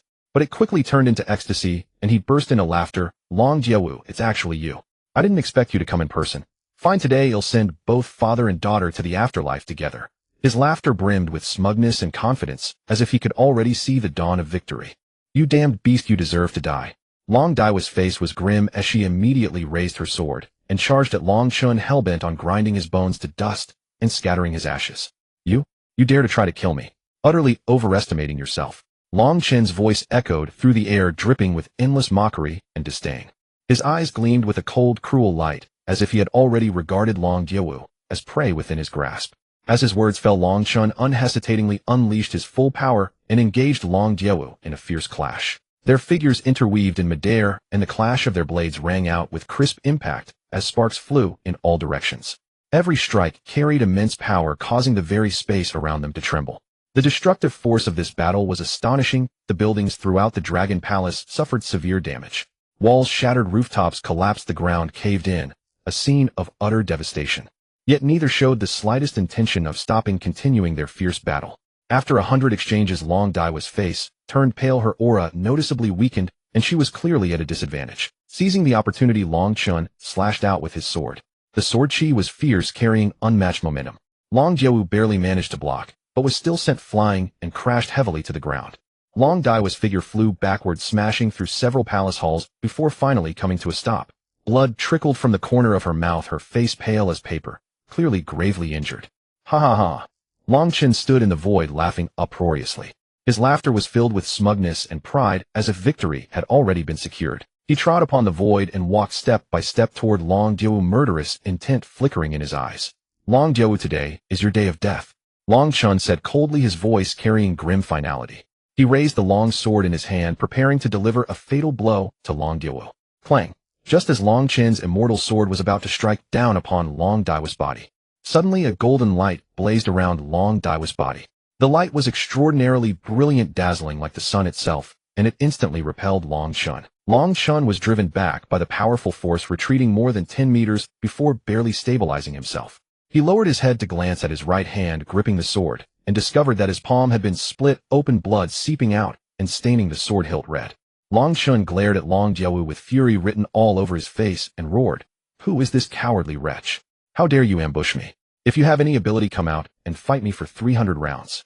His voice resounded throughout the void, filled with boundless rage and authority. However, despite his firm tone and outwardly tough demeanor, his heart was actually stretched to the breaking point with tension. Long Chun was well aware of his own strength. As an expert at the immortal sovereign realm, his mastery of the laws of space had reached the pinnacle. Throughout the immortal realm, there were very few who could match him. Yet faced with the one who had just struck, Long Chun was unable to detect even the slightest trace. This situation filled him with unprecedented shock and unease, because if the opponent remained hidden in the shadows and continuously launched sneak attacks, he would inevitably fall into a passive beaten position. At this thought, Long Chun decided to use provocation to force the opponent to reveal himself. Only when the enemy appeared before him face-to-face would he have a chance to fight and strive for the hope of victory. He believed that with his own strength he would not necessarily lose to the opponent in a heated confrontation. Therefore he continued to provoke. "You skulking coward, do you not dare to step forward? Or are you nothing but a rat-hearted coward, only daring to ambush others from dark corners?" Bang! However, before Long Chun's words faded away, a powerful force suddenly descended, causing the space before him to churn violently.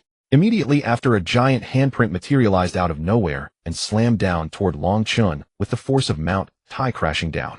With a thunderous noise, Long Chun, utterly unable to resist, was smacked flying by that single slap and slammed violently into the plaque of the Dragon Palace. In an instant, that plaque symbolizing the dignity of the Dragon Clan burst into countless fragments, turning into a cloud of ash. Long Chun then crashed heavily to the ground, blood spurting from his mouth and staining the ground red. Just then, ripples spread through space once more, and a void gate slowly materialized. From within the gate, an extraordinary white-robed man of unparalleled bearing stepped out, followed by several breathtakingly beautiful women of peerless allure. This white-robed man descended like a god, his entire body radiating an aura that struck dread into. Long Chun struggled to his feet from the ground, enduring the intense pain racking his body, his gaze locked tightly on the white-robed man. In midair, his face filled with wariness. He took a deep breath and said in a low voice, "Who exactly are you, sir? Why do you interfere in the internal grudges of my Dragon Clan?" Long Chun secretly speculated in his heart. The mysterious man before him possessed unfathomable strength. He could not see through the man's cultivation realm or the power behind him at all. Therefore, he decided to first gauge the other's attitude. If he could persuade the man not to interfere, that would be best. After all, the Dragon Clan was currently at a critical moment of life and death. Any unexpected variable could lead to total defeat. "Suhan, Lord of Tianlan," the white-robed man said with an indifferent expression. Hiss! At the sound of this name, every member of the Dragon Clan present drew in a sharp breath. Their eyes widened, faces filled with disbelief. What?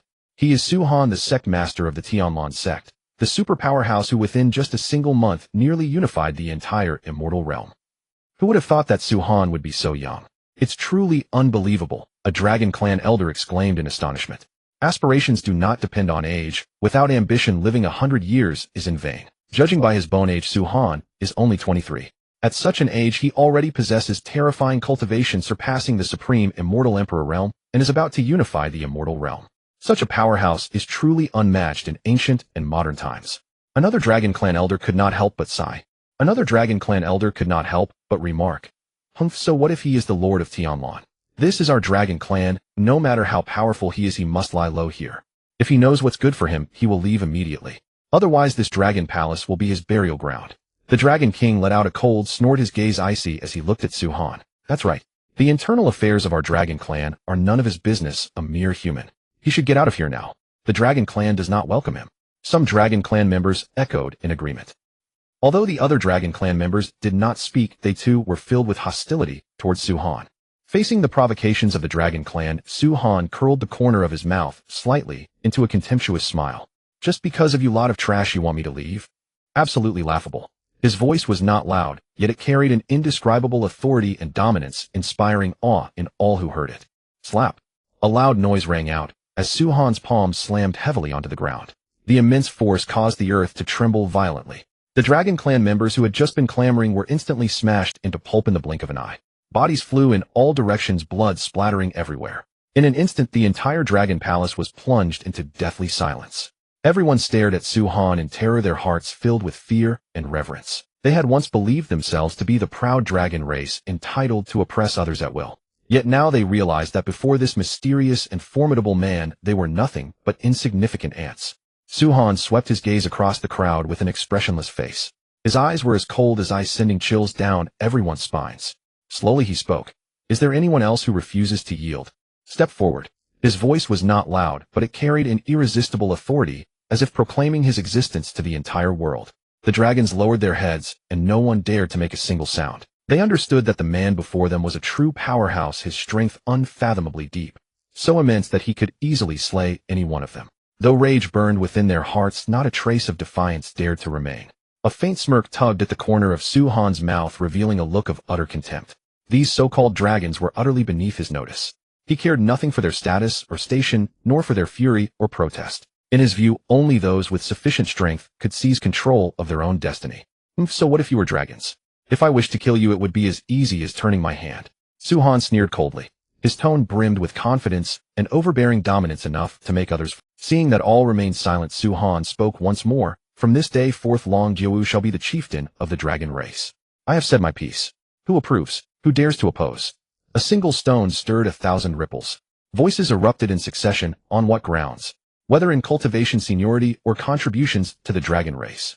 Pick any one of us, and any would outshine Long Jiawu.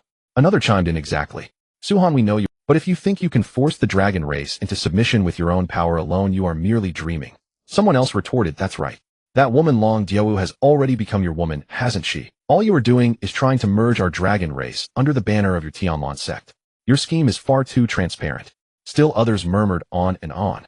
For a time, clamorous debates rose and fell, filling the air. At that moment, even Long Daiwa's father, the chieftain of the dragon race Long Feng, could no longer sit still. He stepped forward and directly interrogated her. Long Jiawu, so your true purpose was to seize the chieftain's seat, was it not? He had originally believed that Long Jiawu had brought people here to help him.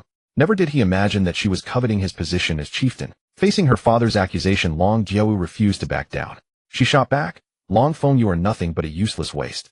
It is precisely because of incompetent leaders like you that the dragon race has fallen into today's state of disintegration and chaos. An incapable man like you is utterly unworthy of being chieftain of the dragon race. Hearing such disrespectful words, Long Feng flew into a thunderous rage and roared, How dare you? How dare you speak to me with such insolence? Do you have any idea of the grave crime you have committed?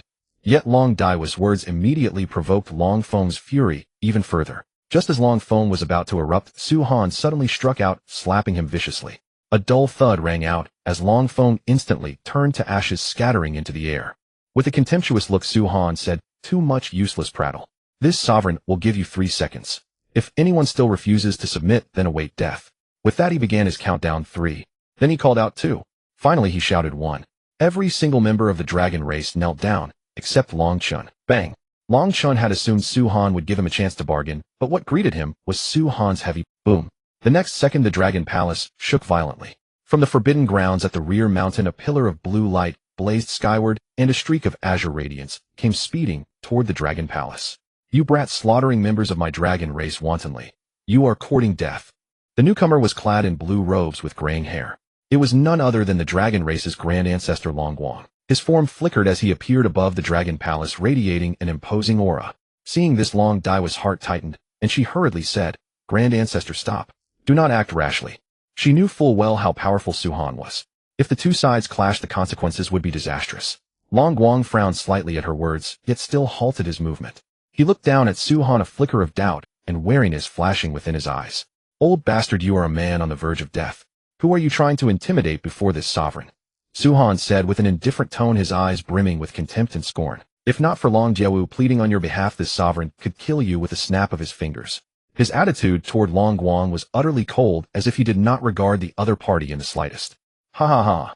Hearing Su-Han's words, Long Guang burst into laughter, the sound filled with endless mockery and fury. He felt he had been gravely insulted, a mere youth daring to look down on him so. You brat, quite the big talk. Today this seat would like to see just how you will kill me with a snap of your fingers. Long Guang gnashed his teeth, a vicious gleam flashing in his eyes. He was determined to teach Su-Han a lesson and make him understand just how formidable he truly was. Bang! At that very moment, a crisp sound rang out. Su-Han lightly flicked his finger, and an invisible force erupted instantly. That force surged forth like a volcanic eruption, mighty and ferocious. Before Long Guang could even react, he was struck by it. His body instantly exploded into countless fragments, blood splattering everywhere in an extremely gruesome scene. Not only that, but his divine soul was utterly obliterated by that force, scattering into nothingness between heaven and earth. Su-Han's strike was far too swift and ruthless, so sudden that no one could even brace themselves. Everyone present widened their eyes, unable to believe what they had just witnessed. Long Jiawu said with some indignation, Su-Han, is it not excessive that you killed our dragon race's grand ancestor so casually? Noisy. You ungrateful wench, since you do not know your place, go die as well. Suhan raised his hand and slapped Long Diawu, smashing her into flying ashes. A woman who knew not her own good had no right to remain by his side. Even in death, Long Diawu could not believe that Suhan had killed her so casually, all because she had misspoken a single sentence. Immediately after, Suhan raised his palm, and with a single strike reduced the entire dragon race, from the mightiest dragons to the smallest dragon eggs, to drifting ashes. In that moment, the dragon race was utterly extinguished. Never again would dragons exist in this world. Elder Tianjue and Immortal Emperor Bummy, who witnessed it all, looked at each other and saw profound terror mirrored in one another's eyes. They simply could not fathom that the dragon race, which had shaken the immortal realm for hundreds of thousands of years, had been casually annihilated by Suhan in an instant. The strength Suhan displayed filled them with shock and dread, as if they were facing an unfathomable mystery that defied all comprehension. Let's go. It's time to head to the God realm, Suhan said calmly, as if everything that had just happened was nothing more than a trivial matter to him. With that, he casually tore through the void and stepped into it, with Murong Chiodi and the others vanishing from everyone's sight in an instant. All that remained was a dead silent space, along with boundless shock and awe. In the blink of an eye, Suhan and the others had returned to the divine forbidden land. Noticing that Long Jiawu was no longer by Suhan's side, the divine statue immediately asked with curiosity, "Sect Master, Su, why is there one fewer person beside you?" "She's dead." Suhan's tone was flat, as if he were merely stating an insignificant fact. The divine statue paused briefly, then quickly regained its composure. It knew that in this world life and death were unpredictable, and everyone had their own destiny. Qingshuang, Chiodi, Feishuan, Bummy, and Tianjue, the five of you shall fuse with the divine sparks here and ascend to godhood. Suhan's voice rang out, carrying an irresistible majesty. Yes. Shimin, Qingshuang, Murong, Chiodi, Meng, Feishuan, Immortal Emperor Bummy, and Elder Tianjue answered in unison. Their faces radiated anticipation and excitement, for this meant they were about to become gods endowed with boundless power and glory. Suhan waved his hand casually, and 5 divine sparks descended respectively onto the heads of Shimin, Qingshuang, Murong, Chiodi, Meng, Feishuan, Immortal Emperor Bummy, and Elder Tianjue. The divine sparks radiated brilliant light, dazzling like stars. The 5 were instantly enveloped by the light of the great Tao in different colors, sinking into a state of enlightenment. Their bodies began to transform, and their auras steadily grew mightier. Shimin Qingshuang's figure flickered with azure light, and her temperament became ever more elegant, and sacred Murong Chiodi was surrounded by violet radiance, her beauty so captivating that one could not help but be spellbound. Meng Feishuan was bathed in blue glow, her gentleness and kindness shining ever brighter, bringing warmth to all. Immortal Emperor Bumi's body emanated golden luminescence, his majesty and overpowering boldness making it impossible to look straight at him, and Elder Tianjue was cloaked in black light, his mystery and profundity unfathomable. At this moment, they had transcended the limits of immortal emperors and become true gods. Tianjue thanks the Sect Master for this great kindness. I will follow the Sect Master unto death in this life. Bummy thanks the Sect Master for this great kindness. I will follow the Sect Master unto death in this life. The first thing Elder Tianjue and Bummy did after they regained their senses was not to rush into joyful celebration, but to hurry to their feet, walk before Suhan, kneel, and kowtow in gratitude. Their eyes overflowed with gratitude and loyalty, as if they would devote their very lives to this great Sect Master. For cultivators at the Immortal Emperor realm, becoming a god was like sweet rain after a long drought, a grace higher than the heavens. Had it not been for Suhan, the 2 of them would have been destined to remain in the immortal realm for this entire lifetime, only to die with resentment. Rise. Suhan lightly flicked his sleeve, and a gentle force lifted Elder Tianjue and Bummy to their feet. His voice was calm and gentle, yet it carried an undeniable majesty.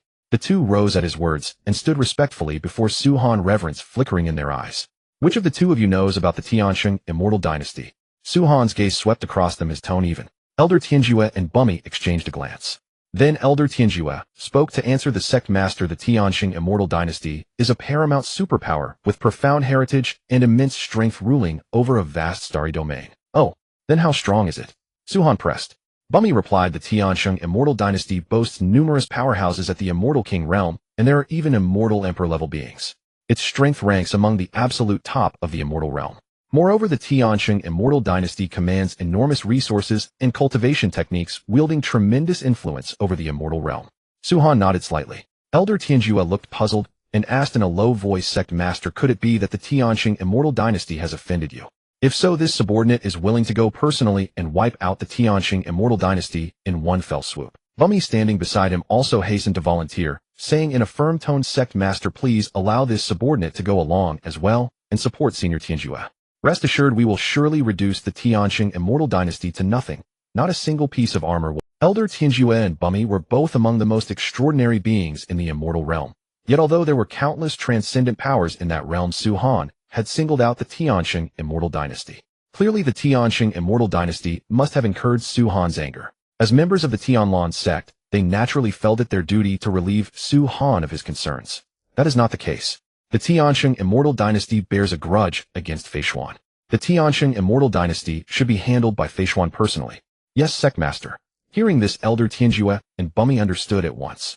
They knew well that the three madams of the Sect Master would need to be served with wholehearted devotion from now on and could not be slighted.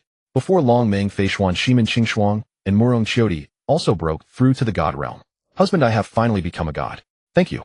Shimin Qingshuang looked at Su Han with a face full of happiness. Husband, I never imagined that Murong Qiudi would one day become a god. Thank you, husband. Murong Qiudi likewise turned towards Su Han with immense joy. Husband Feishuan is endlessly grateful. Meng Feishuan gazed at Su Han affectionately, her eyes filled with love and gratitude. All three women were tremendously happy, but if anyone was the most deeply moved, it was Meng Feishuan.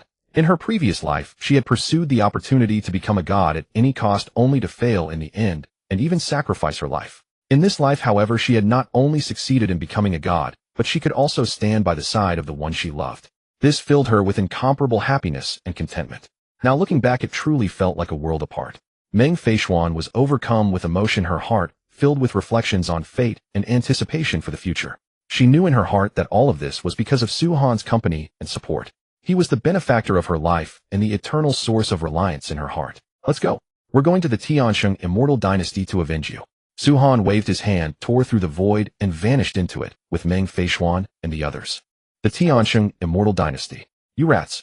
How dare you kill the guards of my Tianqing Immortal Dynasty? Are you tired of living? With a single move, Meng Feishuan slaughtered hundreds of thousands of guards from the Tianqing Immortal Dynasty, instantly alarming every high-ranking figure in the entire dynasty. In an instant, experts of the Immortal King Realm, Immortal Sovereign Realm, and even Immortal Emperor Realm kept rushing toward the Immortal Palace of the Tianqing Immortal Dynasty. Tens of millions of cultivator soldiers from the entire Tianqing Immortal Dynasty surrounded Meng Feishuan and her companions in an airtight encirclement. No matter how many ants there are, what use are they? Meng Feishuan sat icily, her body radiating a formidable aura that made no one dare meet her gaze. Presumptuous wretch! How dare you run amok in my Tianqing Immortal Dynasty? Today you shall come and never return. An expert at the Immortal Emperor realm stepped forward and bellowed. His voice was like crashing thunder, making everyone's ears ring. Oh, then try it. Meng Feishuan sneered.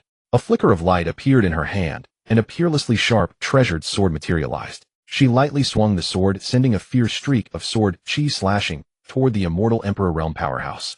His expression changed abruptly, and he hurriedly cast a spell to defend. However, Meng Feishuan's sword chi was so fierce that it broke through his defenses in an instant and killed him outright. What? Everyone was stunned by the sight. They had never expected Meng Feishuan to be so powerful. One sword strike had actually slain an expert of the Immortal Emperor realm. Who else wants to come up and die? Meng Feishuan sneered. Her eyes were full of contempt, as if the people before her were nothing more than ants. Everyone attacked together. We must take this madman down. At that shout, countless attacks surged toward Meng Feishuan. Her figure flickered, and she evaded most of them. The treasured sword in her hand swung once more, unleashing wave after wave of sword chi in all directions. Every streak contained terrifying power, easily slaughtering a host of enemies. Meanwhile, Shimin Qingshuang and the others also made their moves, engaging the experts of the Tianqing Immortal Dynasty in fierce battle. For a time, the entire scene descended into chaos. Only Su Han took out a chair, sat in midair, and leisurely sipped tea while enjoying the show. Meng Feishuan gave a cold snort, and her figure vanished in an instant. The next moment, she appeared within the Immortal Palace of the Tianqing Immortal Dynasty. This was the core stronghold of the dynasty and the place where its emperor resided. Who goes there? How dare you intrude upon the Imperial Palace? The guards defending the palace turned pale with shock and charged forward to stop Meng Feishuan. Yet Meng Feishuan merely waved her hand, and a tremendous force sent the guards flying. She advanced onward and soon arrived before a grand palace. The palace was resplendent and imposing, clearly the imperial bedchamber of the Tianqing Immortal Dynasty's emperor. Your Majesty, terrible news. Someone has broken into the palace. A guard rushed frantically into the palace to report. Before he could finish, a blast of power sent him flying out. Who dares to make a scene in my bedchamber? A majestic voice came from within the palace. Immediately after, a middle-aged man in a dragon robe walked out. The powerful aura radiating from him made it clear that he was an expert of the Immortal Emperor realm. Are you the emperor of the Tianlan Immortal Dynasty? Meng Feishuan looked at the middle-aged man and asked calmly. Indeed I am. Who are you? Why have you broken into my imperial palace? The emperor asked with a dark expression. Tell Xian Wuxing to come out. Meng Feishuan said. How dare you? To show such disrespect to the grand ancestor of my Tianlan Immortal Dynasty. Are you tired of living? The emperor roared. You filthy dog, you're asking for death. Meng Feishuan made her move at once. If she killed this dog emperor first, she refused to believe that Xian Wuxing would still remain hidden. As she spoke, Meng Feishuan swung the treasured sword in her hand again, sending a fierce sword chi slashing toward the emperor. His face changed drastically as he hurriedly cast a spell to block. However, Meng Feishuan's sword chi was too ferocious. It shattered his defenses in an instant and slew him on the spot. Your Majesty. The surrounding guards were horrified and rushed forward to protect the emperor. But Meng Feishuan merely gave a light wave, and the guards were blasted away by a powerful force. After killing the emperor of the Tianlan Immortal Dynasty, she turned and left the imperial palace. By then the battle outside had already ended. Nearly all of the Tianlan Immortal Dynasty's experts had been killed, and the remaining soldiers surrendered one by one. Xian Wuxing, if you still refuse to come out, I will leave not a single person alive in your Tianlan Immortal Dynasty. Not even a chicken or a dog. Meng Feishuan stood on the void, her voice ringing out over the entire Tianlan Immortal Dynasty like thunder. Rumble. In the next moment, the forbidden grounds at the rear mountain of the Tianlan Immortal Dynasty were engulfed by wild thunder and lightning. Amid the flashing bolts, a blue-robed old man covered in crackling lightning shot over like a meteor and landed firmly not far from Meng Feishuan. Meng Feishuan, I truly never expected that you would be reborn. It seems you really are blessed with a charmed life. The blue-robed old man stared at her in shock, a faint trace of barely perceptible fear flickering in his eyes. He never imagined that Meng Feishuan, who had once been surrounded and slain by them, would appear before him again, and her strength seemed even more formidable than before. There are many more things you never expected. Die. The moment her words fell, Meng Feishuan struck, first moving like lightning. The long sword in her hand flashed with cold light as it slashed toward Xian Wuxing with terrifying speed. Xian Wuxing's heart jolted. He hurriedly raised his weapon to block, but he never could have imagined that his strength at the peak of the Immortal Emperor realm would be so utterly fragile before Meng Feishuan. A thunderous crash rang out. Meng Feishuan's long sword easily sheared through Xian Wuxing's defenses and left him gravely wounded. What terrified Xian Wuxing even more was the powerful divine force of decay that surged upon his chest. Like a plague, it spread rapidly, corroding his body and life force. He tried to resist, only to find himself utterly unable to withstand this mysterious and overwhelming power. I truly never imagined that you have already become a god. Haha, my Tianlan Immortal Dynasty's defeat is not unjust. Xian Wuxing stared at the scene in terror, his heart filled with despair and regret. But it was already too late. All he could do was watch helplessly as his life faded away. Xian Wuxing died, and the entire Tianlan Immortal Dynasty turned to ashes. Meng Feishuan's great vengeance, nurtured over thousands of years, had finally been fulfilled. Sect Master, where should we go next? To the Divine Pool. Since Meng Feishuan's revenge was complete, Su Han and the others naturally had no reason to remain in the immortal realm any longer. Su Han casually tore open the void and headed straight for the Divine Pool. The Divine Pool. When Su Han and the others arrived at the Divine Pool, the divine statue was already waiting. However, upon seeing the Divine Pool before them, which appeared utterly ordinary and unremarkable, Murong Chodi could not help but ask with a puzzled expression, Divine Statue, this divine pool looks no different from an ordinary spring. Is there something special about it? The divine statue smiled faintly and answered patiently, that is indeed so, but that is only because it has not been activated yet. Once activated, the entire secret realm of the divine pool will be covered by divine power. Murong Chodi continued to press. Then how should we activate the divine pool? She looked around for a long while, yet found no mechanism or guardian related to activating the divine pool. The divine statue then explained, activating the divine pool requires a special key, and that key is in the hands of the divine general who guards the divine pool. After saying this, he displayed a unique summoning art. The sky suddenly split open, a beam of golden light descended from above, and a golden gate slowly appeared. Two golden-armored divine generals holding giant swords abruptly stood before everyone. One of the divine generals spoke with arrogant pride, failing to bow before a god. Do you know how grave a crime this is? Divine General Wuxin, I am Xianyi. These people are all my friends. They have come to undergo the baptism of the divine pool and ascend to the rank of lower gods. Although annoyed, the divine statue forced a smile and explained. Unexpectedly, seeing that Su Han and the others showed not the slightest sign of reverence, Divine General Wuxin said coldly, Xianyi, rules are rules. These ants are utterly ignorant of the rules. I will not activate this divine pool, and they are destined never to ascend as lower gods. The cultivation system of the God realm is divided into the lower God realm, middle God realm, upper God realm, heavenly God Tai, true God, God, venerable God, King God Emperor, and Supreme God Emperor. If Moron Shodi and the others could not receive the baptism of the divine pool, they would not be true gods. Their godhead would be incomplete. At best, they could only be called false gods. At best, they were merely false gods. Bummy immediately flared up and retorted, "You bastard, you really have no shame. Before our sect master you still dare to spout such arrogant nonsense. So what if you are a divine general? Do you truly believe no one can kill you?" To put it pleasantly, these two were divine generals. But to put it bluntly, they were nothing more than dogs guarding the divine pool. If he was trying to assert his presence before them, Divine General Wuxin had truly chosen the wrong targets. "You ain't daring to show disrespect to a god. Your crime deserves death. I have divine punishment, annihilate." Divine General Wuxin instantly flew into a rage and roared. His third eye suddenly opened, radiating dazzling golden light. A powerful and scorching ray shot forth from his divine eye, bearing boundless pressure and destructive force, and struck directly at Bummy. Bummy hastily deployed his defensive techniques, but that golden ray was too powerful. It easily shattered his defenses and sent him flying violently. Bummy's body was severely injured. He coughed up a mouthful of blood, and his face turned pale. "Bummy, are you all right?"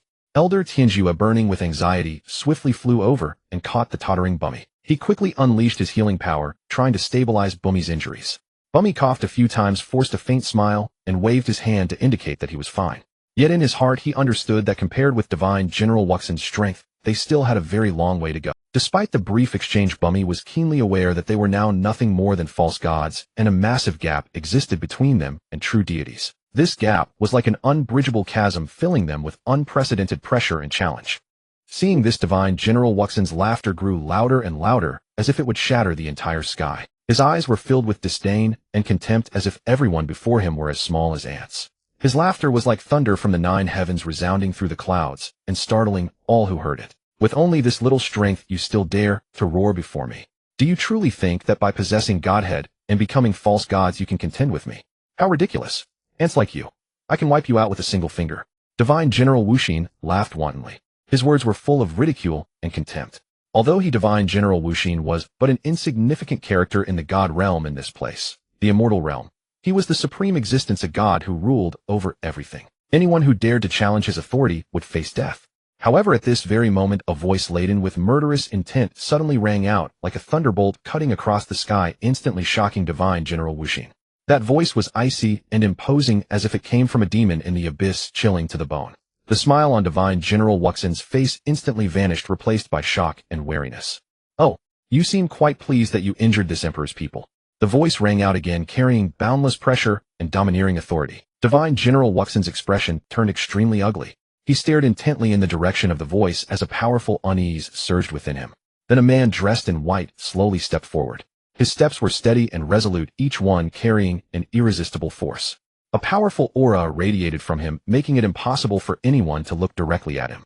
This man was none other than Su Han, the Lord of Tianlan. "Who are you? State your name. I do not kill the nameless."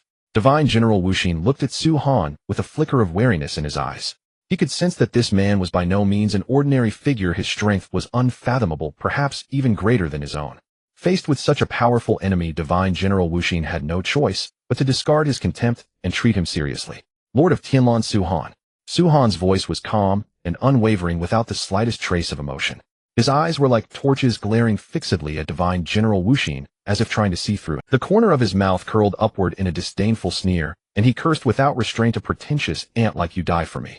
With that, he unhesitatingly unleashed his ultimate technique once again, the Eye of Divine Punishment.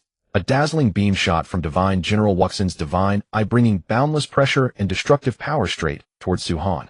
Yet faced with such a terrifying attack, Su Han remained perfectly calm and composed, as if he did not deign to pay it any heed. He slowly raised his right hand, extended a single finger, and tapped lightly. In an instant, a power that could destroy heaven and earth surged out from his fingertip, like an overwhelming torrent sweeping toward Divine General Wuxin. Wherever it passed, space ruptured, the great Tao was extinguished, and heaven and earth turned pale. Divine General Wuxin's proud divine punishment, I was instantly shattered before that formidable force, reduced to a puff of ashes. Immediately afterward, Divine General Wuxin himself was struck by that power. His body burst apart in midair, reduced to ashes, and vanished without a trace.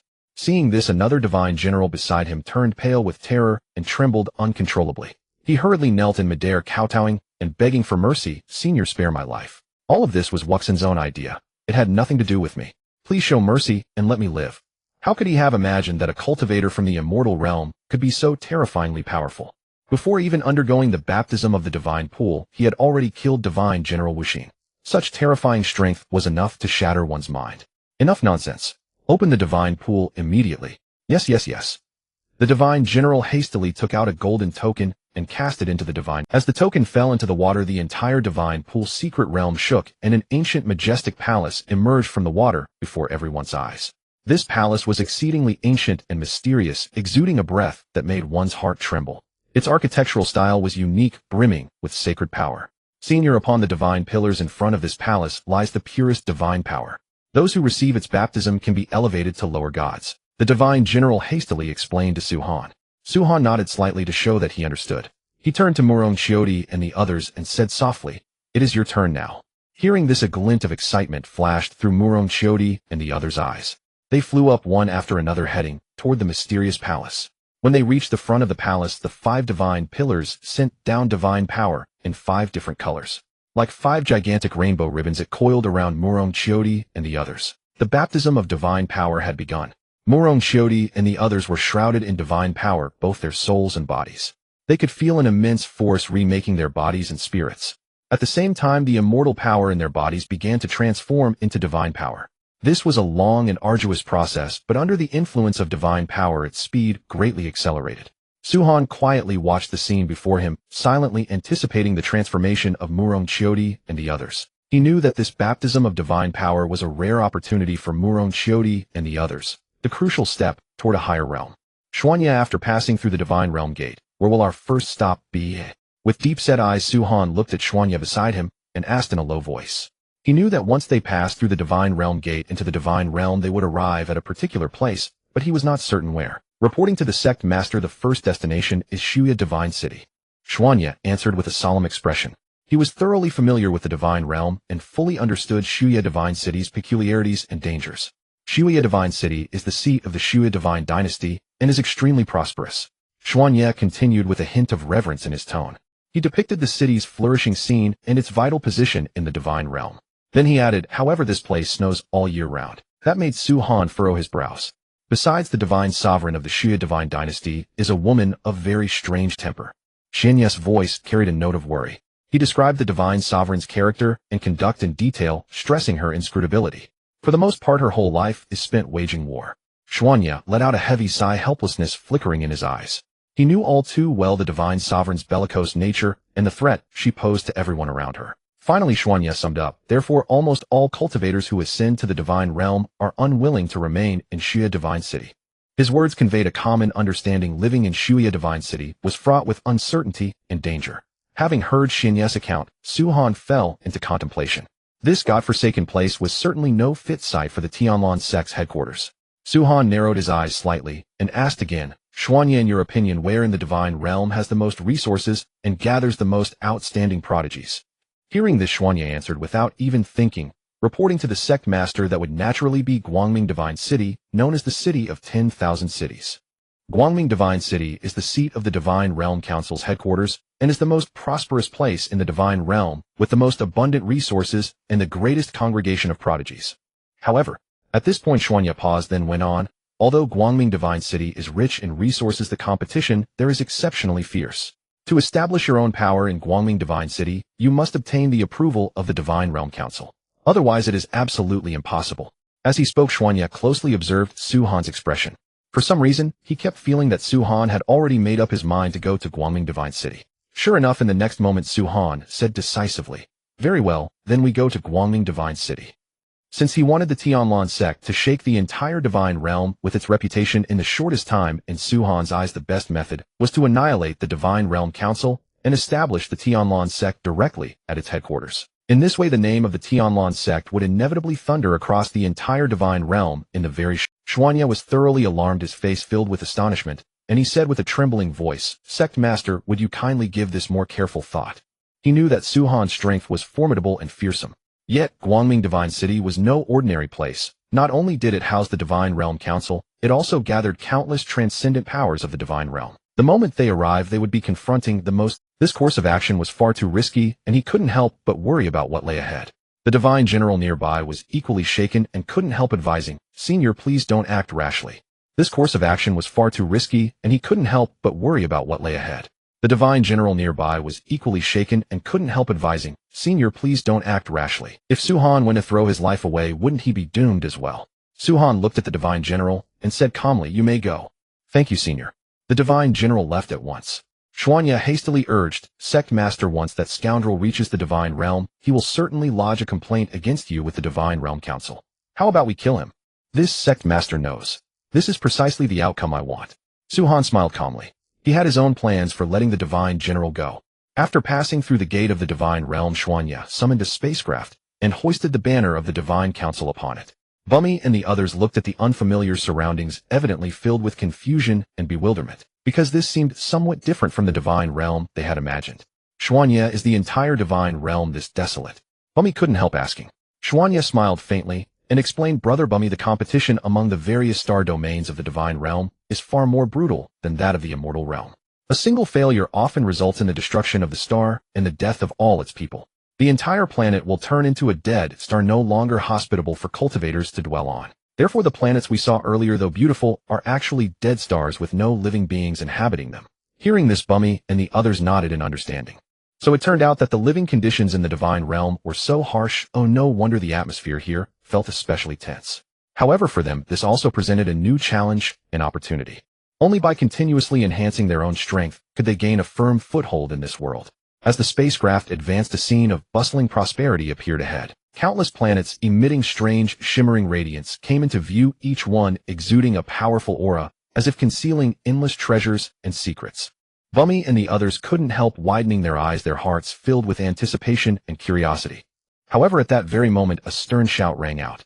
A massive spacecraft far larger than theirs came speeding from the distance and blocked the path of Suhan and the others. This spacecraft was pitch black like ink, its hull shimmering with mysterious runes, giving off an aura of enigma and power.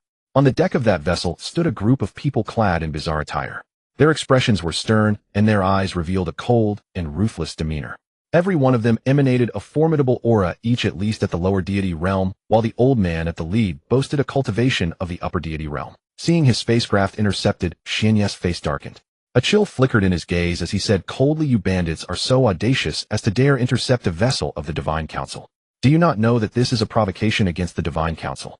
Despite being only at the lower deity realm, his words were full of authority and confidence, with not a trace of fear. Upon hearing this term, Murong Chodi felt a surge of curiosity and couldn't help asking, "Bandits? Does the divine realm also have such bandits who rob and plunder?" Xuanya smiled and replied, "Yes, Madam Sect Master. They make a living by robbing and plundering passing ships, causing immense harm to the divine realm." "Ha ha ha." Hearing Xuanya's rebuke, the gray-robed old man at the bow laughed wantonly, his laughter filled with mockery and disdain. He declared loudly, "This is the Wasteland Star Domain, the lowest 18th grade star domain.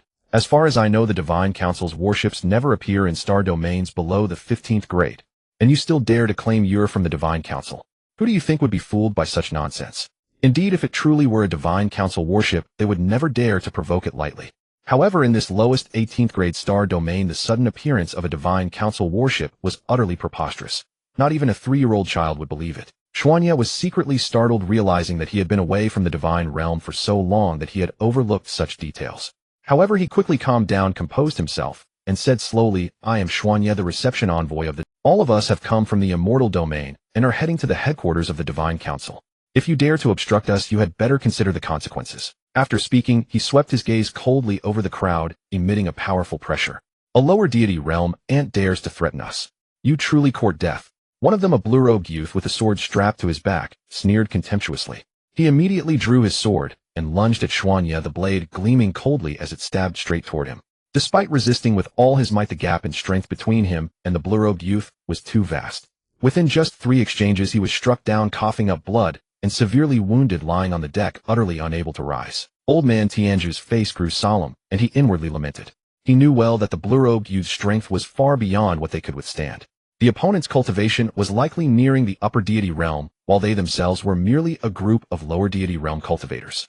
Facing such a formidable enemy, they had almost no chance of victory. The blue-robed youth held a divine weapon, his expression haughty, his eyes brimming with contempt. He looked at the crowd and declared loudly, "Listen well. My name is Quang Zhan. I have always prided myself on reasoning with others. Today, if anyone on your vessel can withstand a single strike from my sword, all of you may leave safely. Otherwise, except for those 3 women, every one of you will become a dead soul beneath my sword." With that, the blue-robed youth's figure flickered as he appeared before the vessel, the divine sword in his hand radiating dazzling light and an aura of terror. "He'll take your strike," Bummy said with murderous intent. Though he was only at the lower deity realm, a warrior would rather die than be humiliated. The honor of the Tianlan sect must not be lost at his hands. The blue-robed youth tapped a finger on his own left shoulder, and his cultivation instantly dropped to the lower deity realm. This sight left Bummy utterly baffled. "Kuang Zhan, what is the meaning of this?" Kuang Zhan smiled calmly and said, "Very simple. I want to make you understand that even if we are at the same cultivation level, you are still no match for me in even one move." "What arrogance!" Bummy's sword Dao slash. Bummy summoned his Immortal Emperor weapon and unleashed his most powerful Bummy sword Dao, slashing at Kuang Zhan. Wherever the sword intent passed, space shattered and debris flew in all directions. However, Kuang Zhan effortlessly blocked Bummy's ultimate killing move with a single casual stroke, then casually swung again, severely injuring Bummy. This left Bummy lying on the deck, completely unable to move. A look of boredom appeared on Kuang Zhan's face as he said indifferently, "Do you see now? This is the gap between the so-called powerhouses of the immortal realm and the cultivators of the divine realm. Even though you have achieved godhood, you remain pathetically weak. The immortal realm, in a certain sense, is also a star domain. However, the Divine Council has explicit regulations. No cultivator of the divine realm may arbitrarily travel to the immortal realm so as not to disrupt its order. However, to put it frankly, a star domain like the immortal realm was simply too small, so small that it could almost be ignored. It had no hierarchy to speak of. Even the lowest wandering bandits and pirates disdained to go there and scavenge for resources. To the cultivators of the divine realm, the immortal realm was a negligible existence. They would never even deign to look at it. Meanwhile, the powerhouses of the immortal realm appeared so powerless and fragile when facing threats from the divine realm. This gap inspired helplessness and grief. "How audacious! I will fight you." Hearing Kuang Zhan humiliate the immortal realm in such a manner enraged old man Tianjue to the extreme. Even if he had to fight to the death, he intended to protect the immortal realm's dignity. Unexpectedly, Kuang Zhan shook his head slightly and refused. "Everyone aboard your entire vessel is only at the lower divine realm. Moreover, there is an ant at the chi refining stage. Even if all of you attacked at once, you wouldn't be enough for me to defeat with one hand. This contest has already lost its meaning. Tianjue, stand down." As those words rang out, old man Tianjue, towering like an iron pagoda, immediately answered in deference, "Yes, Sect Master." At the same time, Su Han, who had been quietly sipping tea in his rocking chair, finally began to speak. Seeing a lower divine realm cultivator obey every word of a mere chi refining ant filled Kuang Zhan with astonishment, and a hint of curiosity welled up in his heart. Accordingly, a mocking smile crept onto his face. "You, an ant at the chi refining stage, are somewhat unique. State your name, and perhaps I might consider giving you." Before Kuang Zhan could finish his sentence, however, a dazzling golden light suddenly flared and shot toward him at an astonishing speed, sending him flying backward. With a thunderous crash, Kuang Zhan slammed heavily into the ruins of the wasteland star domain, raising a thick cloud of dust. Kuang Zhan let out a furious roar. Struggling out of the ruins, he soared back above the vessel. By now, Kuang Zhan was utterly disheveled. Su Han slowly rose from his rocking chair. His form moved like a phantom. One step, and he was already standing opposite Kuang Zhan. That uncanny speed and teleportation-like footwork left Kuang Zhan and the others gaping, their faces filled with shock and disbelief. They stared wide-eyed, numb, as they watched everything before them, their hearts full of confusion and upheaval. Is this a joke? Am I seeing things? A mere chi refining cultivator can actually walk on air. Even more astonishingly, it seems he has mastered the Tao of space. Kuang Zhan's voice trembled, exposing the fear and confusion within him. You're not seeing things. This is the truth. This white-robed youth is utterly unlike any chi refining cultivator we have ever seen. The feeling he gives me is terrifying, as if he's unfathomably deep. Another cultivator chimed in, vigilance flickering in his eyes. How strange. He hasn't deliberately concealed his cultivation base. It truly is only the chi refining stage. Yet his actual battle strength is by no means that of a chi refining cultivator. Otherwise, he could never have wounded Kuang Zhan so severely with a single strike. Another person said, his tone tinged with deep astonishment. Kuang Zhan, be very careful. This kid is by no means simple. We must not be careless. Everyone cautioned him, one after another, their faces taut with anxiety. That blow just now was to repay the favor of your not killing Xian Yi and Bumia. But next you will die. Hearing that, Kuang Zhan said with an icy gaze, aren't you being a bit too arrogant? I admit you are strong, but I, Kuang Zhan, am no pushover. State your name. I do not kill the unnamed. Kuang Zhan truly lived up to his name. Warlike, by nature, the more powerful the cultivator he encountered, the more excited he became. Lord of Tianlan, Su Han. Quang Zhan frowned and racked his memory, trying to recall if he had ever heard the name Tianlan, but in the end found nothing. His heart filled with doubt and wariness, he let out a thunderous cry, "Quang Zhan, I will fight you." His voice rang out like a clap of thunder across the entire sea. Yet the instant Quang Zhan's words landed, a terrifying force erupted from Su Han's fingertip and struck Quang. Bang! With a mighty crash, Quang Zhan's body turned to ashes in an instant without him even having. This stunned everyone present, especially the pirates. Their eyes bulged as they refused to believe what had just. A sharp gasp ran through the pirates. Quang Zhan's death filled them with fear and unease, and they began to look upon Su Han with dread and reverence. Heavens, what exactly is this Su Han's origin?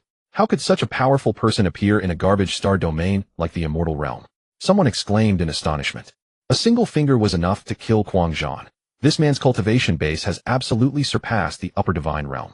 We must leave here at once, or the consequences will be unimaginable. Another spoke anxiously. That's right, hurry, leave now? The others chimed in assent. The gray-robed old man's face turned pale and cold sweat beaded on his forehead. He realized that remaining any longer might lead him to the same fate, so he hastily turned the vessel around and tried to escape. Regret flooded his heart. If he had known Su Han was this formidable, he would never have provoked him so carelessly. At the moment, he only wanted to flee this dangerous place as fast as possible, avoiding Quang Zhan's fate. But no sooner had the vessel picked up speed than Su Han pointed at it. A dazzling ray shot out and forced the vessel to stop in its tracks. This Sect Master has not said you may leave. Seeing Su Han block the way, the pirates boiled with rage. Their eyes blazed with fury and their hearts churned with resentment and hatred. Su Han, you brat. You've gone too far. If that's how it is, well, die together. One pirate howled, his voice filled with despair and grim determination. Attack together, everyone. Kill Su Han. Another pirate shouted, brandishing his longsword and rallying the others to charge. Kill, kill, kill. The pirates chanted in unison, raised their weapons, and rushed at Su Han.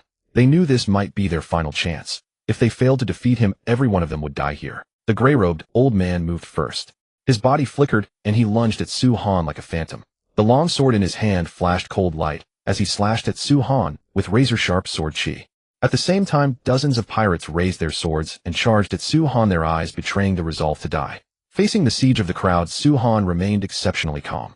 He raised his right hand slowly, and a mighty aura radiated from him. Then, with a single palm strike, countless world-destroying sword intents came down from the heavens, covering the entire space like a rain of swords. These sword intents bore boundless might, as though they could rend the very void.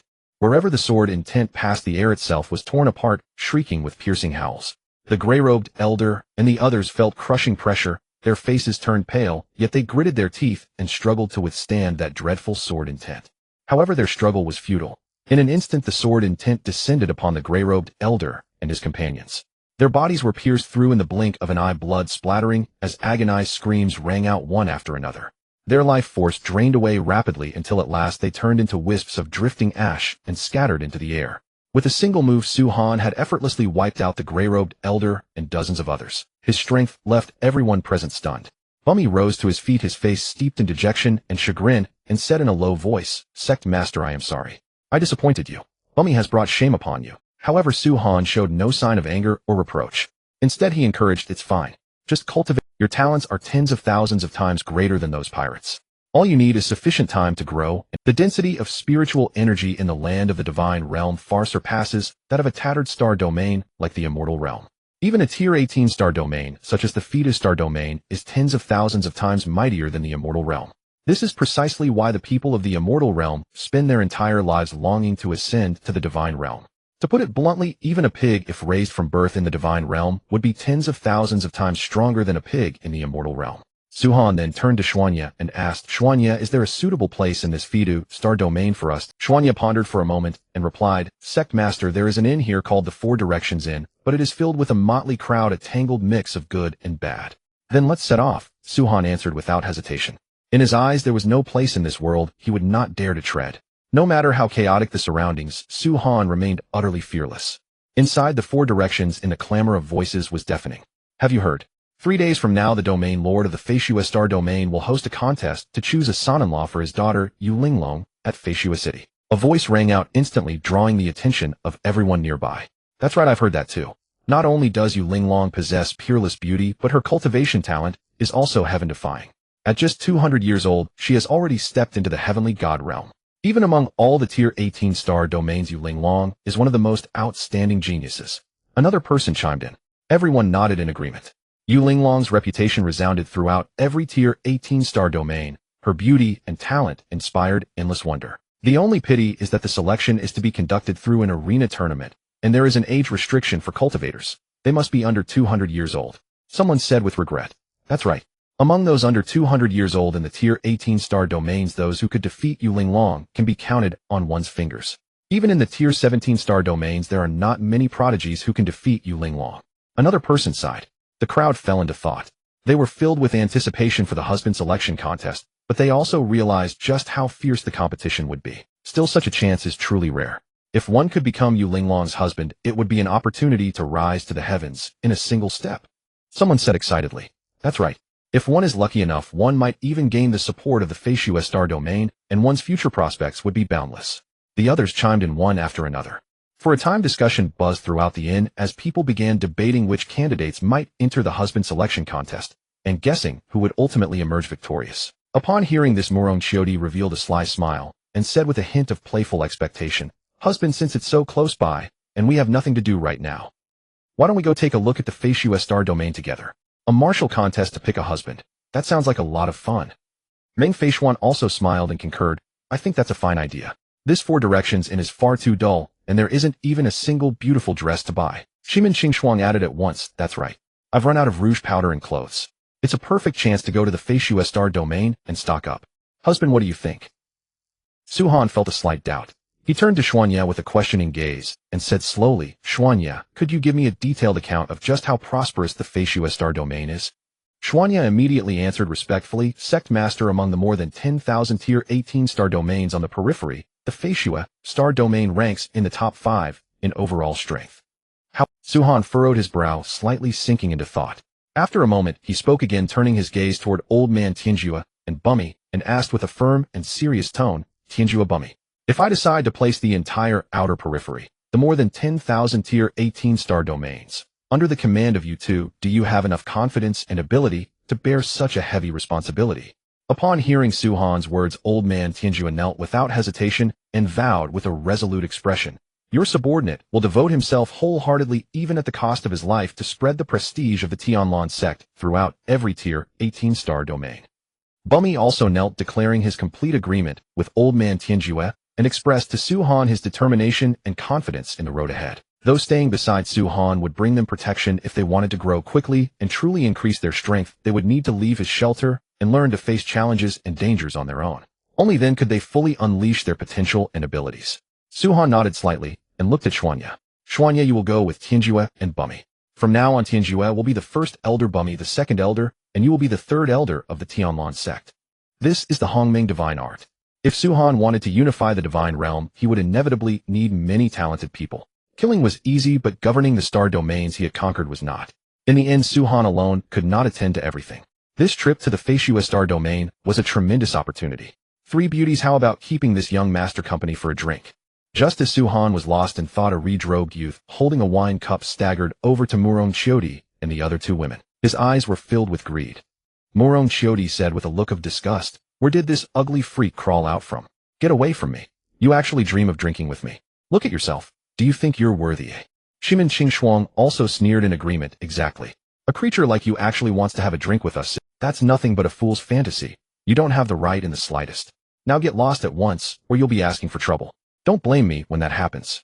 Meng Feishuan likewise threatened, her face brimming with disdain. Hearing such ruthless words from Murong Chiodi and the other 2 women, the many cultivators in the Sifong changed their expressions drastically and started muttering among themselves. They were greatly startled by this sudden turn of events. These 3 women have fiery tempers, but provoking that madman Feng Hong, that's asking for a calamity to strike. A bystander whispered, a hint of fear flashing in his eyes. "What is that red-robed young man's background? Why do you all seem to fear him?" Another asked curiously. "He is Feng Hong, the 3rd young master of the Feng family, one of the 8 great clans in the Feishue star domain. Throughout this 18-level star domain, he is infamous. Countless young girls and beauties have died by his hand." Someone lowered his voice to explain. "Exactly. Feng Hong appears refined, but he is ruthless, vicious, and inhumane. Those 3 girls are probably in for a disaster," another chimed in. The crowd discussed animatedly, yet no one dared to step forward to speak for those women. They all knew Feng Hong's background and methods, and were afraid of attracting trouble. By then Feng Hong had already walked up to the three women, a lewd smile on his face. Why are you three beauties so angry? Why not come with me? I guarantee you a life of wealth and luxury. As he spoke, he reached out to touch Murong. Get lost. Murong Chiodi unceremoniously slapped Feng Hong's hand away. If you won't accept the toast, you'll drink the penalty. Feng Hong's expression changed, and he abruptly lashed out with a palm, sending Murong Chiodi staggering backward. Seeing this, Shimin Qingshuang and Meng Feishuan immediately rushed over to support Murong Chiodi, glaring angrily at Feng Hong. How dare you hurt her? We will not let you get away with this.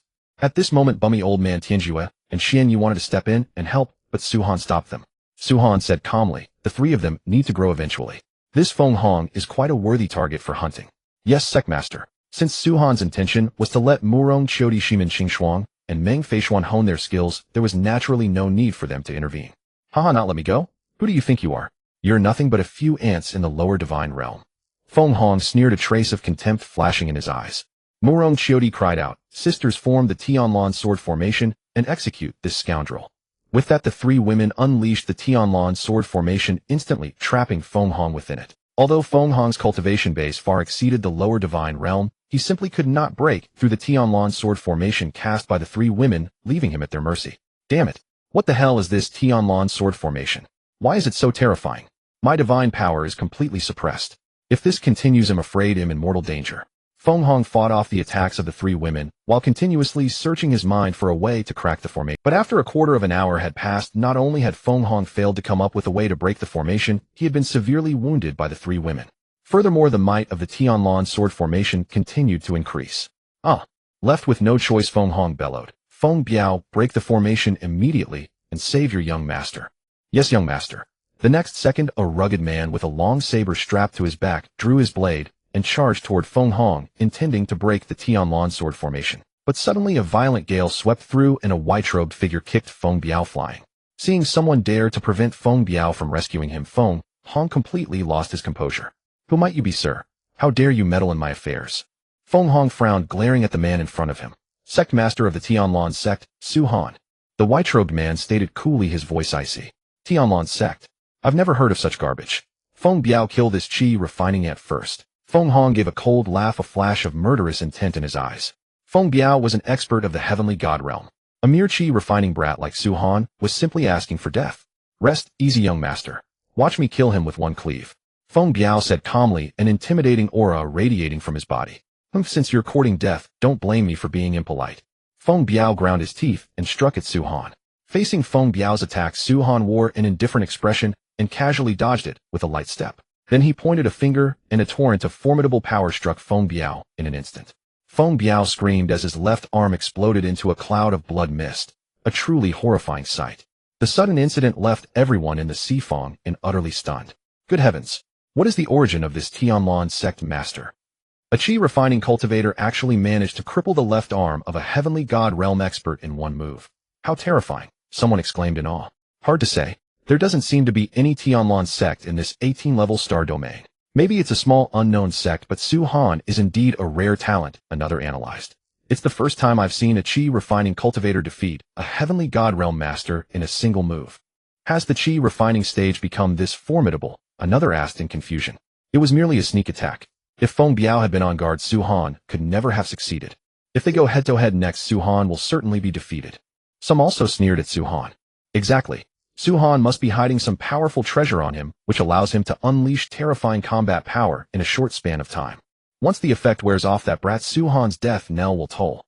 Feng Biao, who had been somewhat fearful at heart, suddenly felt his momentum return upon hearing the surrounding crowd's remarks. He roared, "Brat, how dare you destroy my arm? Today is the day you die." Having said that, he once more raised his large blade and unleashed his signature technique, sweeping 1,000 soldiers. This single slash possessed immense force, blasting many of the hall's structures to pieces. Yet despite the astonishing power of Feng Biao's blade aura, it vanished into thin air the moment it approached within 3 feet of Su Han. If that is all the skill you possess, then stop wasting time. You may die? Su Han said calmly, then stretched out a finger and gave a light tap. The long blade in Feng Biao's hand instantly turned to ashes, while Feng Biao himself exploded on the spot, scattering into a mist of blood with not even a bone left behind. At that, the hall fell silent. Feng Biao's death made many people understand that Su Han's strength was not something they could ever fathom. Damn it! Absolutely infuriating. Having witnessed Feng Biao's death while severely wounded himself, and still unable to break through the Tianlan sword formation, Feng Hong broke down completely and shouted, "Su Han, this is all a misunderstanding. I am after all the third young master of the Feng clan. Please spare me. We can pretend today's events never—" Regardless, Feng Hong did not want to die. He only wished to flee this dangerous place as quickly as possible. As for revenge, that was a matter for another day. However, Su Han replied with an indifferent expression, "Don't worry. Before long your entire Feng clan will be going down there to accompany you, so rest assured. Feng Hong, accept your death." Murong Qiudi Shimin Qing and Meng Feishuan showed no mercy as they relentlessly attacked Feng Hong, and in this manner they wore him down until he was utterly exhausted. In the end, with his divine power completely exhausted and no strength left to resist, Feng Hong was cut down by the chaotic swords of Murong Qiudi, and the other two his body hacked into a gruesome pulp. The servants Feng Hong had brought were now thoroughly panicked. Staring in terror at what had just happened, their hearts were filled with fear and despair. One of the servants said with a trembling voice, "Su Han, you actually dared to kill our young master. You're doomed. If you have the guts, don't run." He tried to intimidate Su Han with threats, but inwardly he was utterly flustered. Another servant chimed in, "That's right. Wait until we go to the Feishua Star Domain for reinforcements. The Feng clan will surely kill you. By then it will be too late for regrets." They hoped that by saying such things they could frighten Su Han and keep him from laying a hand on them. Yet Su Han remained unmoved. He looked at them coldly with not the slightest fear in his eyes. Another servant shouted, "Su Han, if you really have skill, come with us to the Feishua Star Domain. Didn't you say you wanted to wipe out the Feng clan's 9 generations? Now here's your chance to prove it." He wanted to use provocation to lure Su Han to the Feishua Star Domain, but this was only their final struggle. The others chimed in as well, trying every word they could to provoke Su Han into making a wrong decision. Su Han, however, remained calm, fully aware of their intentions. With that, he waved his hands lightly, and several faint strands of divine power shot out, like shooting stars, striking the bodies of those servants with unerring accuracy. The divine power, like tiny seeds, quietly merged into their bodies without causing any noticeable change. Yet only Su Han knew that these seemingly insignificant forces contained enormous power and menace. The servants felt a mysterious and overwhelming power surging into their bodies, and a wave of fear and awe involuntarily rose in their hearts. They dared not delay and immediately turned to leave, hurrying away as if something dreadful were chasing them. Watching their retreating figures, old man Tianju's face showed a hint of confusion, and he could not help asking, "Sect Master, is the divine power you just sent into their bodies capable of controlling their life and death?" A faint smile crept onto Su Han's lips as a sly glint flashed in his eyes. He said softly, "Of course not. I simply left them a small surprise. Once they see the high-ranking members of the Feng clan, their bodies will instantly explode and turn to ashes. Perhaps before we even reach the Feng clan, it will already have been crippled with countless dead and wounded. Wouldn't that be immensely satisfying?" Hearing this, old man Tianjue saw the truth of it and felt deep admiration for Su Han's schemes. He knew that this move would not only weaken the Feng clan's strength, but also place enormous psychological pressure on the enemy. This strategy was both ingenious and ruthless, plunging the enemy into the depths of fear. The next morning, before the sky had fully brightened, Su Han and the others left the Sifang early and set out on the road to the Feishua Star Domain. After half a day of flight, they finally arrived at their destination, the Feishua Star Domain. However, when they reached the gates of Feishua City, they discovered that certain special rules were in place. It turned out that without purchasing a temporary identity token, one could not enter Feishua City. Just then, a Taoist in a shabby Taoist robe holding a wine gourd drew everyone's attention. He was callously tossed several meters away by the guards of Feishua City, yet he did not take offense. Instead, he smiled and said, "For this poor Taoist to enter Feishua City is an honor for Feishua City. Talk of money would be far too vulgar." Hearing this, one of the guards roared angrily, "Get lost, you filthy Taoist. If you don't leave now, I'll chop you into pieces and feed you to the dogs." The Taoist's behavior instantly stirred intense resentment and ridicule among the onlookers. "You've got no money, yet you still put on airs. Get out of the way now. Don't block our way into the city. This stinking Taoist is truly disgusting." One person cursed without restraint. Indeed, from that godforsaken star domain of the immortal realm, someone actually made it to the Feishua Star Domain. What a joke. Another person chimed in, "These lowborn wretches are all the same. Even after coming to a prosperous place like the Feishua Star Domain, they are still lowborn wretches. Their fate cannot be changed." Someone else sneered sarcastically. The crowd jabbed fingers at the Taoist, their words steeped in contempt. Facing the crowd's jeers and accusations, the Taoist remained perfectly unruffled. He smiled faintly as though their opinion meant nothing to him. Yet inwardly, he muttered, "You self-important fools. Once I finish my task, it'll make you see me in a complete..." The Taoist knew all too well that in this world, strength was the only thing that truly mattered. Though he was penniless at the moment, he believed that as long as an opportunity arose, he could carve out his own place in the Feishua Star Domain. So he decided to find a place to rest and bide his time. Just as he was about to leave, a white-clad figure blocked his path. The figure tossed out a divine crystal and said flatly, "I'll pay his fee." The Taoist's smile faded, and he said gravely, "Thank you, young master. May I ask your honorable name?" A favor of a drop should be repaid with a gushing spring. One day he would repay it 1,000-fold, 10,000-fold. Lord of Tianlan Su Han. As his voice fell, he was about to step into the city gate when a guard suddenly blocked. Seeing this, Murong Chodi slightly frowned and asked in an icy tone, "You'd better have a good reason for otherwise, you damned cur, you're going to be in serious trouble." The leading guard, however, sneered and retorted disdainfully, "If you want my life, you'd better have the skill to take it. The reason I stopped you is that you only paid 4 divine crystals, yet there are 4 of you.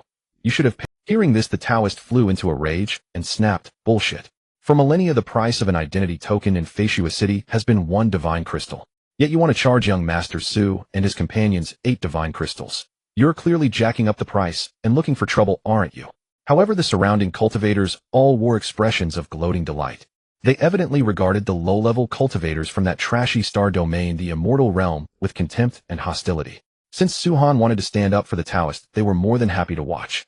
Unexpectedly, the leading guard said calmly, "The price of identity tokens is decided by our city lord's mansion. If I say it's 2 divine crystals, then it's 2 divine crystals. If you can't produce them, then get the hell out." At that, the surrounding cultivators grew even more excited and began "Exactly.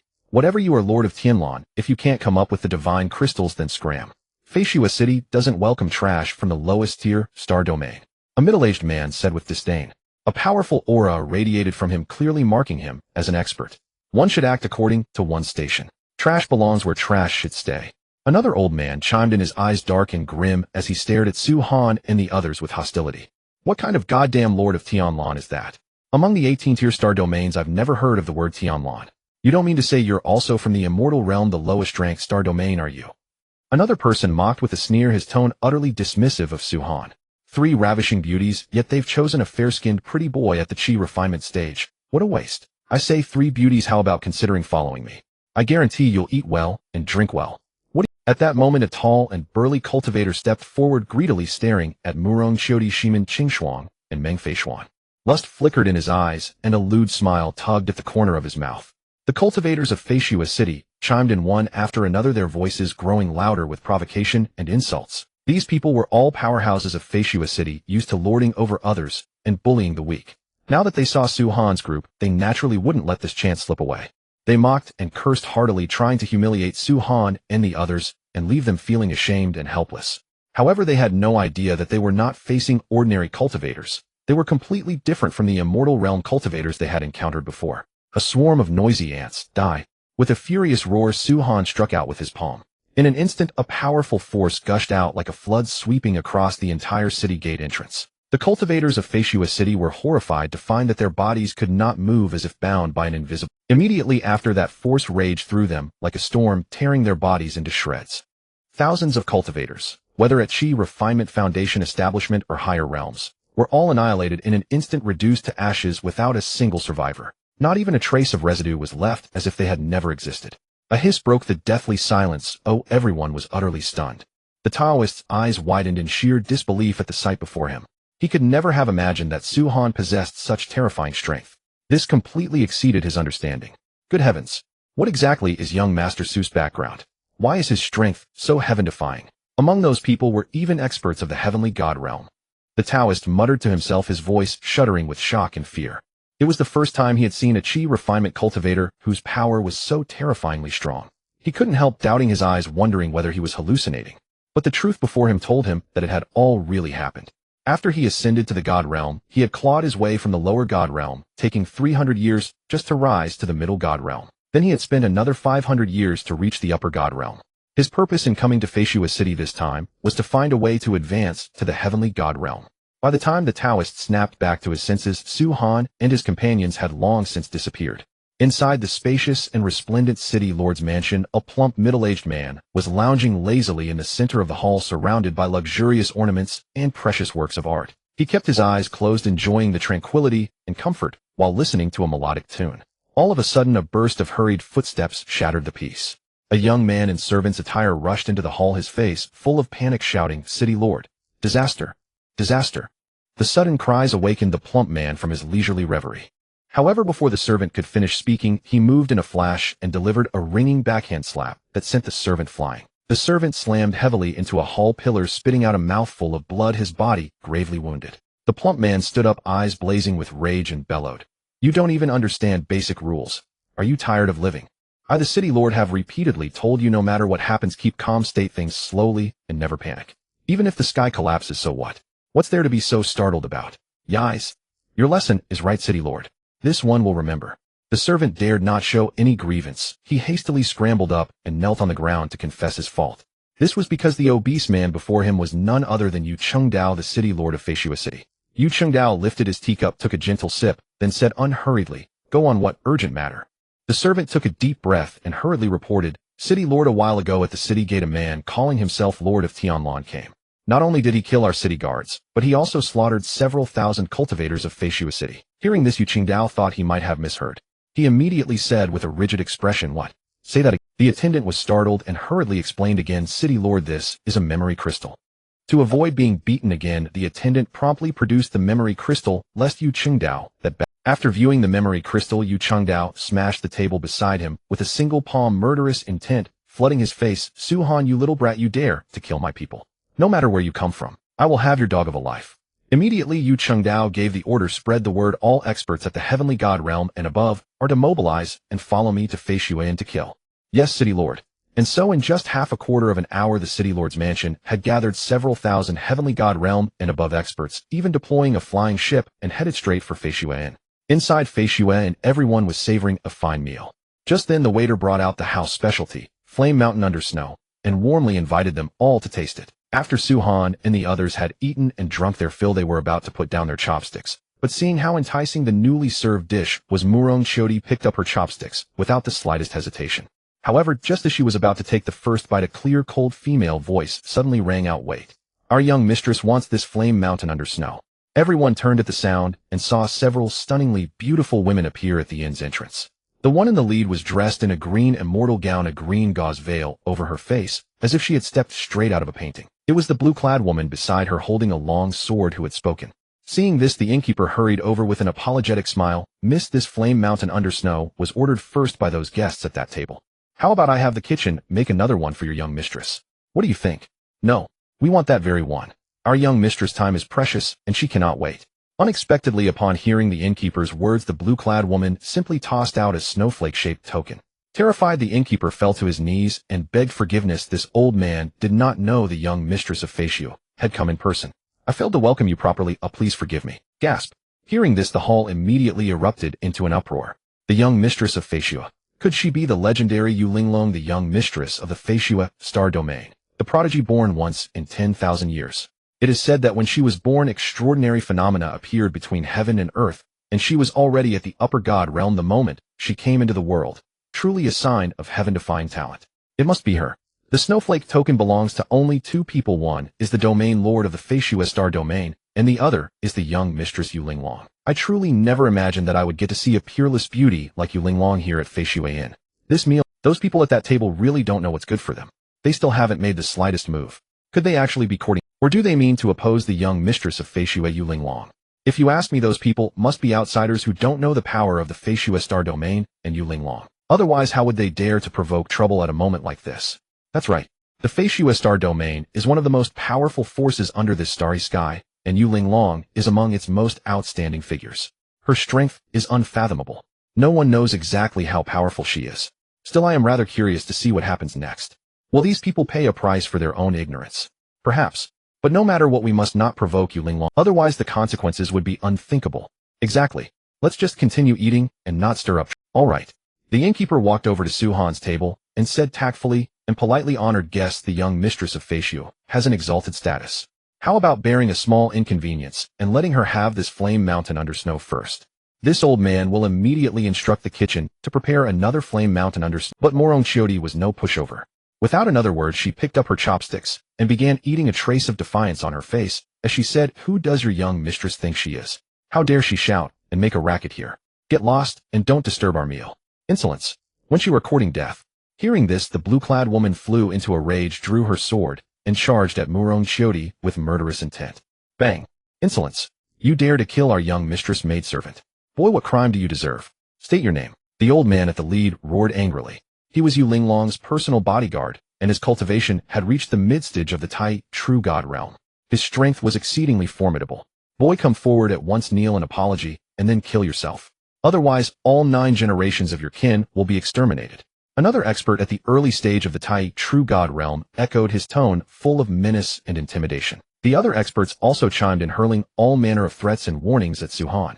In an instant, the dozen-plus Heavenly God Realm and Tai True God Realm experts brought by Yu Linglong surrounded Su Han and his group. The powerful auras radiating from these experts made the surrounding air grow heavy and oppressive.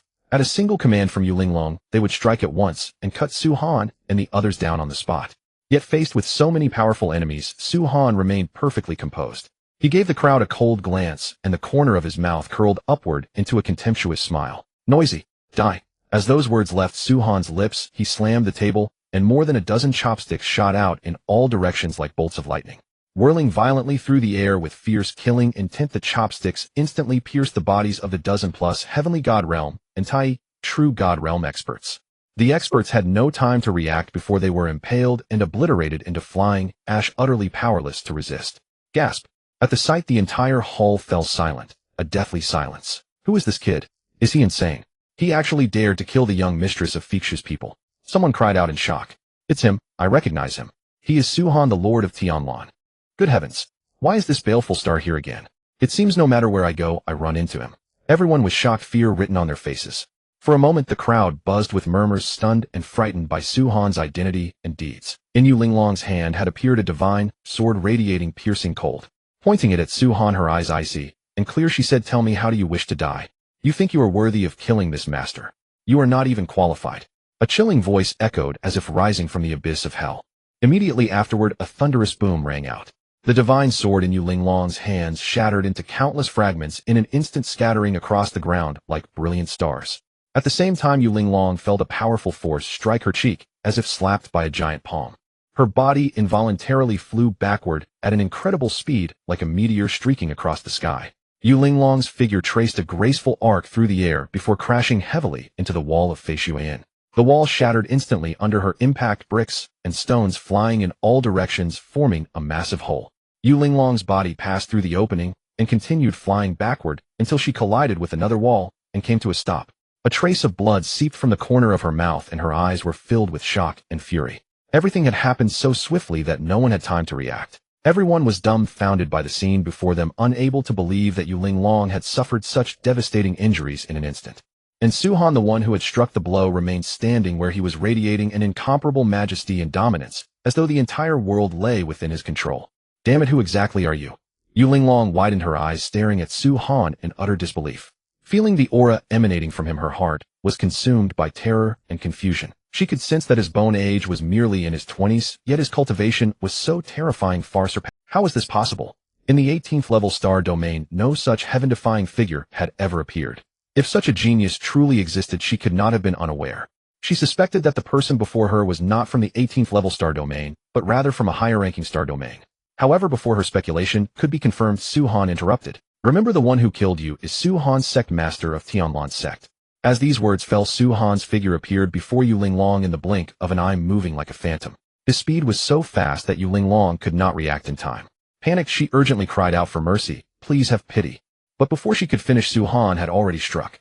He raised his hand and gave a casual wave, unleashing a devastating surge of power. This force swept over her like a violent storm, reducing Yu Linglong to ashes in an instant, leaving not a single remnant behind. Gasp! Su Han had killed Yu Linglong, leaving the cultivators in the end dumbstruck. Good heavens! Has Su Han lost his mind?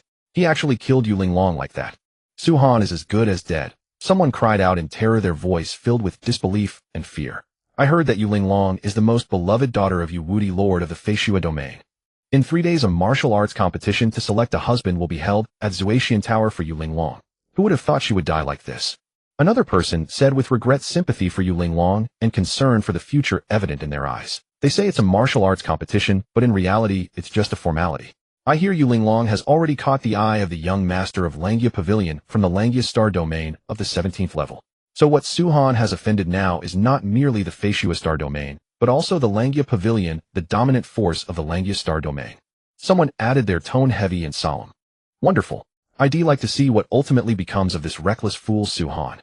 Someone said with schadenfreude, a smug expression crossing their face. Indeed, he has stirred up a massive trouble this time. No matter how capable he is, he will hardly escape punishment. Others chimed in, expressing their pessimism about Su-han's situation. For a moment, people around burst into heated discussion, voices rising and falling, the scene in utter chaos. Yet amidst this clamor, no one noticed Su-han, who had just killed Yu Linglong. At this moment, his expression was as calm as still water, as though what had just transpired had nothing to do with him. Only the deep glint in his profound eyes revealed a subtle radiance, leaving one to wonder about his true thoughts. Shall Er go to the Yu Manor and tell Yu Wudi to come to Feishua Inn and kneel to beg for forgiveness? If he does not arrive before sunset, there will be no need for your entire Feishua star domain to continue existing. Su-han returned to his seat and resumed tasting his tea. Hearing Su-han's words, an elderly man in the Tai True God realm in the inn immediately sneered contemptuously, his aged voice echoing through the air. Boy, you speak with great audacity. How dare you threaten our entire Feishua star domain? Do you think you have the strength to do so? However, before the old man finished his words, a shocking incident occurred. A chopstick flew out like lightning, piercing the old man's skull in an instant. His physical body and divine sense were annihilated into nothingness in that split second, leaving him no chance to even scream. Su-han slowly scanned the entire room, his gaze as cold as ice, as if telling everyone that he was the master of this place. His tone was calm, yet full of authority as he said, "Is there anyone else who disagrees? Feel free to step forward. I am always a reasonable person." The entire Feishua Inn fell into an eerie silence, and endless fears surging within everyone's hearts. The strongest among them only reached the Tai True God realm. The gruesome death of the old man just now made everyone deeply realize that Su-han's strength far exceeded the Tai True God realm, likely having already reached the divine Venerate realm. Facing such a powerful existence, even if they all attacked together, they would by no means be Su-han's match. As the saying goes, a wise man does not take unnecessary risks. No one was willing to lose their life over a moment of impulse. Therefore, despite the fear they felt towards Su-han, no one dared to challenge his authority again. After all, life was the most important thing. Shao Er immediately knelt on the ground, kowtowing and begging for mercy. "Honored guest, please spare me. If I go to the Yu Manor to deliver this message, I will surely die." Everyone in Feishua City knew how much Yu Wudi doted on Yu Linglong. Once Yu Wudi learned of her death, he would undoubtedly tear him apart. At this moment, Shimin Qingshuang spoke up and pleaded, "Husband, this Shao Er serves adequately. Why not spare?" Su-han nodded, slightly pressed a finger to Shao Er's brow, and said, "Fear not. I have engraved a sword intent within your divine sense. The people of the Yu Manor will not have the ability to kill you." "Thank you, young master." With words at this point, Shao Er could think no further. He immediately left the inn to deliver the message to the Yu Manor. Inside the Jade Manor, Yu Wudi had just returned from an outing hunt. He searched everywhere for Yu Linglong, but could not. A sense of unease rose in his heart, and he immediately turned to a maidservant and asked, "Shao Lan, where has the young lady gone?" Shao Lan answered hurriedly. "Patriarch, the young lady said she wanted to eat something delicious, so she went to the Flying Snow Inn. By my calculations, she should be back soon." Yu Wudi nodded and decided to wait here for Yu Linglong's return. He then walked into the parlor and savored a cup of clear tea alone. Yet time passed minute by minute, and Yu Linglong still had not returned, making Yu Wudi feel that something was increasingly amiss. Just as he was about to rise, the guard watching the Jade Manor's front gate suddenly rushed and flustered. "Speak. What happened?" The guard bore a panicked expression. Upon hearing this, the guard hurriedly cupped his fists and bowed. "Patriarch, a waiter from the Flying Snow Inn is outside and demands to see you by name." "Speak. What happened?" The guard bore a panicked expression. Upon hearing this, the guard hurriedly cupped his fists and bowed. "Patriarch, a waiter from the Flying Snow Inn is outside and demands to see." Enraged beyond measure, he immediately barked, "Insolence! In this day and age, do even stray dogs and cats think they can request an audience with me? Tell him to get lost, and if he won't, kill him." As the domain lord of the Flying Snow Star domain, Yu Wudi's position was supremely revered, and no one dared to lightly offend his majesty. A mere waiter from the Flying Snow and had no qualification whatsoever to see him, let alone call him by name. Such behavior was simply a desecration utterly intolerable. However, the guard did not seem intimidated, and instead wore a look of hesitation as if he wanted to say something, but held back. Seeing this, Yu Wudi grew even more impatient and urged, "If you have something to say, then say it. A man who acts wishy-washy in both speech and deed will never amount to much." His tone was filled with displeasure and reproach, as if condemning the guard's cowardice and incompetence. The guard continued, "The waiter said that the young lady has died at the Flying Snow Inn. The one who killed her demands that you go to the Flying Snow Inn before sunset and kneel to confess your crimes." "You miserable bastard, what nonsense are you spouting?" Yu Wudi grabbed the guard by the neck, his face contorted with murderous intent. "Patriarch, it's true. If you don't believe me, you can. Go ask the waiter yourself." The guard forced out these words with great difficulty. Yu Wuti flung the guard to the ground and charged out of the manor gate in a rush. Watching Yu Wuti's departing figure, the guard's eyes gleamed with malice as he muttered, "You old bastard, I hope this trip leaves you dead, without even a burial." Yu Wuti's fists rained down upon the waiter like a storm, beating him until he was at death's door. Yet strangely, the waiter simply could not die. A feeling of powerlessness surged within Yu Wuti. He realized that his own strength was still not enough to kill this mysterious waiter. Therefore, he decided to rally all the strong experts of the Jade Manor and march together to the Flying Snow in vowing to avenge Yu Linglong. However, just as they were about to reach the Flying Snow, something unexpected happened. A group of people clad in Langya Pavilion attire appeared ahead, led by none other than Chu Xiu, the young Pavilion Master of Langya Pavilion. "Father-in-law, where are you all rushing off to in such a hurry?" Chu Xiu asked with a puzzled expression. They had just entered the city and originally planned to head for the Jade Manor, yet unexpectedly ran into Yu Wuti and his company right here. Moreover, judging by their formation, it seemed that all the experts of the Jade Manor had been mobilized, numbering as many as tens of thousands. Hearing Chu Xiu's words, Yu Wuti halted his steps, a flash of pain and fury passing through his eyes. "My good son-in-law, something has happened to Linglong," Yu Wuti said through gritted teeth, recounting the whole incident in detail. After listening, Chu Xiu's face turned grim, his eyes bloodshot as he roared, "Everyone hear my orders. Follow me to the Flying Snow Inn. Linglong's vengeance, I will exact it myself." With that, he led the Langya Pavilion forces in a massive, mighty march toward the Flying Snow Inn. That was what he said, but in truth, Chu Xiu led a group of a true God realm experts from the Langya Pavilion and deliberately took the very rear of the formation. The gray-robed elder beside Chu Xiu asked, "Young master, this old servant suspects that so-called Tianlan Sect Master is no easy opponent. Are we truly going to provoke a powerful enemy for the sake of a dead Yu Linglong?" After all, the higher-ups of the Langya Pavilion had never approved of the marriage between Chu Xiu and Yu Linglong in the first place. If Chu Xiu were to lead all these true God realm experts to their doom in Flying Snow City, then his position as young Pavilion Master would be over. Hearing this, Chu Xiu flashed a grin and said, "Uncle Han, you underestimate me. A dead woman holds no value at all. For me to make the Langya Pavilion fight desperately for Yu Wuti, he doesn't deserve it." The gray-robed elder's face lit up with joy, but he was still somewhat puzzled. "Young master, then why are we going to the Flying Snow Inn? If they were not helping Yu Wuti, then going to the Flying Snow Inn was utterly pointless." Chu Xiu said with a grave expression, 3 years ago, I spent a fortune to invite the Pavilion Master of the Heavenly Mystery Divine Pavilion to cast a divination for me. He said that today, in this very Flying Snow City, I would encounter the greatest benefactor of my life. As long as I latch firmly onto that person's coattails, my future achievements would be boundless. Moreover, the Langya Pavilion would also have immeasurable prospects. So the young master suspects that this Su Han, the suddenly emerged Tianlan Sect Master, is your benefactor?" The gray-robed elder asked, utterly astonished. "My intuition should not be wrong." Outside the Flying Snow Inn, the crowd surged and clamorous voices rose and fell. Heavens, what in the world has happened here? Why would the Jade Manor suddenly dispatch so many experts? Are they really planning to forcefully attack the Flying Snow Inn? A cultivator asked in astonishment. Another cultivator answered, "Haven't you heard? Yu Linglong was killed at the Flying Snow Inn, and the murderer seems to be someone named Su Han, who is now hiding inside the inn." Hearing this news, the surrounding cultivators were all shocked and began discussing animatedly. Someone exclaimed, "Good heavens! Killing the daughter of Domain Lord Yu Wuti. Does this man have a death wish?" Another lamented, "Alas, this is going to be troublesome. The Jade Manor will definitely not let this go." For a moment, all kinds of speculation and discussion filled the entire scene. "Su Han, you little bastard. Come out and die." Yu Wuti smashed the inn's front door to pieces with a single palm strike and bellowed furiously. Yu Wuti was about to continue hurling curses, but in the next instant a chopstick shot through the air from inside the inn with lightning speed. Before he could even react or defend, it struck his left shoulder, and blood immediately poured out without stopping. Yu Wuti's expression changed drastically, and he hastily sealed his acupoints to stop the bleeding. He swept a glance around, and said with murderous intent, "Who is this vile rat? Striking from the shadows is no real skill. If you have the guts, come out and fight me in the open." Yet despite his words, Yu Wuti was inwardly shaken to the core. After all, he was an expert of the Divine Venerate realm, protected by Divine Firmament Chi, and possessed astonishing defensive power. Even a Divine Venerate realm powerhouse of the same level could not easily shatter his protective Divine Firmament Chi with a mere chopstick, let alone gravely wound his left shoulder. Unless the opponent's cultivation far surpassed his own, perhaps even transcending the Divine Venerate realm. If that were truly the case, then the trouble would be enormous. Impossible, absolutely impossible.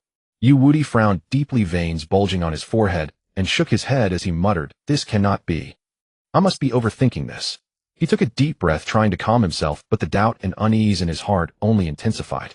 Above the divine venerate realm lay the peerless mighty figures of the divine king realm. How could such an existence appear in a star domain below the 10th level? Yuwudi closed his eyes and tried hard to recall what had just happened. Could he really have guessed wrong? Perhaps it was merely a coincidence. But that figure was all too familiar, and that aura all too recognizable. The more he thought, the more wrong it seemed, and the suspicion in his heart grew ever greater. Great powers of the divine king realm possessed strength beyond ordinary imagination. They could almost be called invincible. Such a person would absolutely not appear in a low-level star domain, nor would he casually reveal his whereabouts. At this thought, Yuwudi could not help but shudder. If it really was a divine king realm powerhouse, then his situation was extremely dangerous. He gritted his teeth and decided to put this thought aside for now, resolving the problem at hand first. But even if his opponent were a divine king realm powerhouse, Yu Linglong's death still had to be avenged, and Su Han still had to die. A sharp gasp arose as this scene left the cultivators watching from the street completely dumbfounded. Using only a single chopstick, he easily penetrated Yuwudi's protective divine firmament chi and even pierced through his left shoulder. Moreover, the chopstick was not damaged in the least. Someone who can accomplish such a feat with such ease must have unfathomably profound cultivation. Do you think the one who gravely wounded Yuwudi with a chopstick is that mysterious lord of Tianlan, Su Han? After all, throughout the entire Fei Xue, and the only person with such strength is probably that mysterious lord of Tianlan, Su Han. Very likely. It seems a fierce battle is unavoidable today. Though Yuwudi is injured, he has brought tens of thousands of experts with him, and the young pavilion master of the Langya Pavilion has even come to assist. As for Su Han, his chances of victory appear extremely slim. However, the Langya Pavilion members standing not far away were utterly shocked, sensing that something was wrong. Chu Han frowned and said gravely to Chu Xiu, "Young master, I believe the person who struck from within the inn is most likely Su Han, the lord of Tianlan we have been searching for." He considered his own strength to be no weaker than Yuwudi's, but even he could not easily take that move just now. He would inevitably be severely wounded.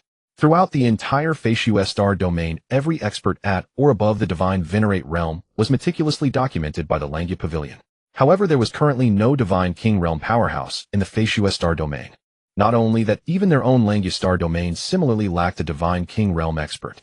The pavilion master of the Langya Pavilion was merely a half-step divine king. The ranking of star domains was intimately tied to whether a divine king realm great power was stationed there. Even the lowest ranked star domains, such as the dilapidated immortal realm or an 18th level star domain, could be instantly elevated to a 10th level star domain as long as a single divine king realm great power appeared.